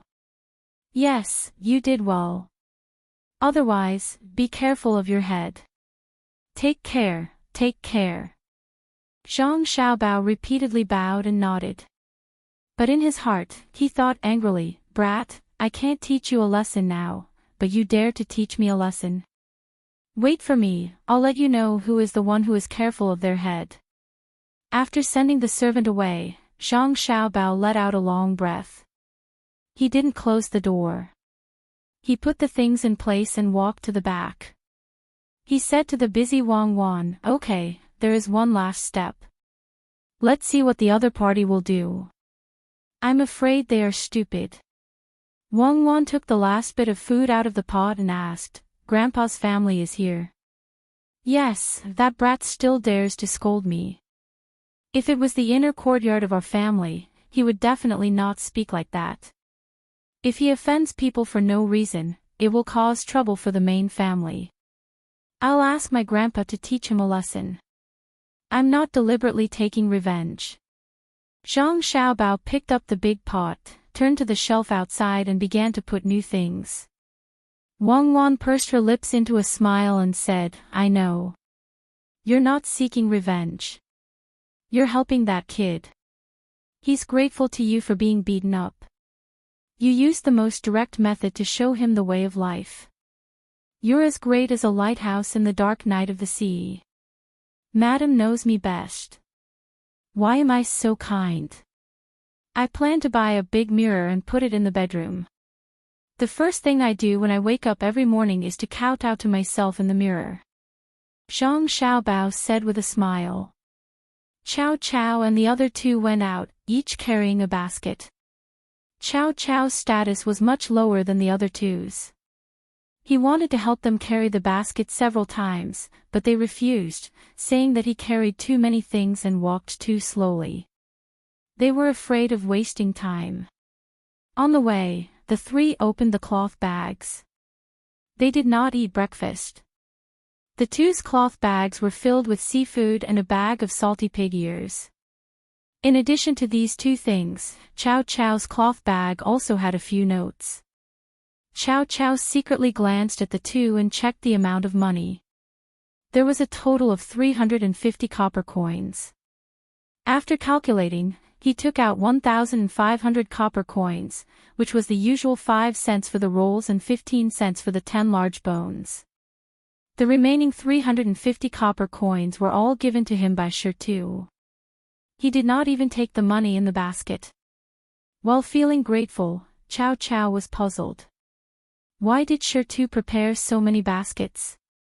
Did he know that he would come to take a lot of things? The cloth bags were also the same. Usually, when they were packed, they would just wrap them in oil paper and tie them to others. Was it specially prepared for him? Chow Chow stealthily put the money into his pocket. He was even more determined to get customers for the store. Today, he had earned 350 copper coins, which was enough for him to work for 6 to 7 days. If it were someone else, it would take more than half a month, or even a month's worth of wages. The other two did not know that Chow Chow had received money and also thought that the food was delicious. They had never eaten it before. Yesterday, they only heard that it was delicious. When they came today, they planned to buy one for themselves. They did not expect that the other party would be so considerate and give them a set of pig ears. After the three finished eating, they sped up and sent the baskets to the side of West Lake, where there was a place specially used for fishing. Naturally, someone would take the baskets and use silver needles to test for poison. Someone even took out a roll and ate it. When noon came, if they did not feel uncomfortable, they could give it to others. At this time, the weather was still a little cold, but there were still many people gathered under the shade of the trees. Wang Ju was leading the group, talking and laughing with the others. From time to time, he would introduce the use of fishing equipment. Beside him, there was a man wearing a bamboo hat. He was silent and did not raise his head. Compared to yesterday, the number of guards in the surroundings had more than doubled. It seemed that there were guards everywhere.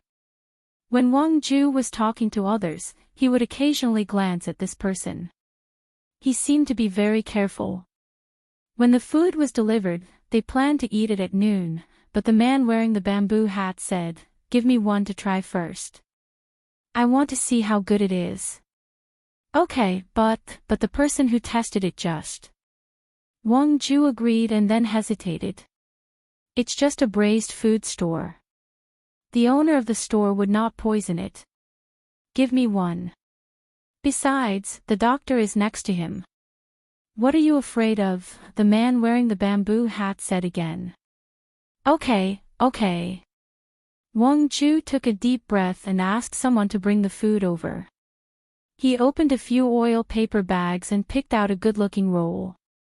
He held it with both hands and handed it over. The man in the bamboo hat received the cake and took a bite. Then, he slowly chewed and swallowed a mouthful. He smacked his lips twice and praised, "Good craftsmanship. The cake is baked well. It's not inferior to the cakes of you. Genyu Restaurant." "That's right, Genyu Restaurant. They specialize in selling cakes. Also, the ingredients inside are all processed in different ways. Opening a small shop is really a waste of talent." "Yes, it's a waste of talent. When I ate it yesterday, I also thought so. Why don't I go to your place?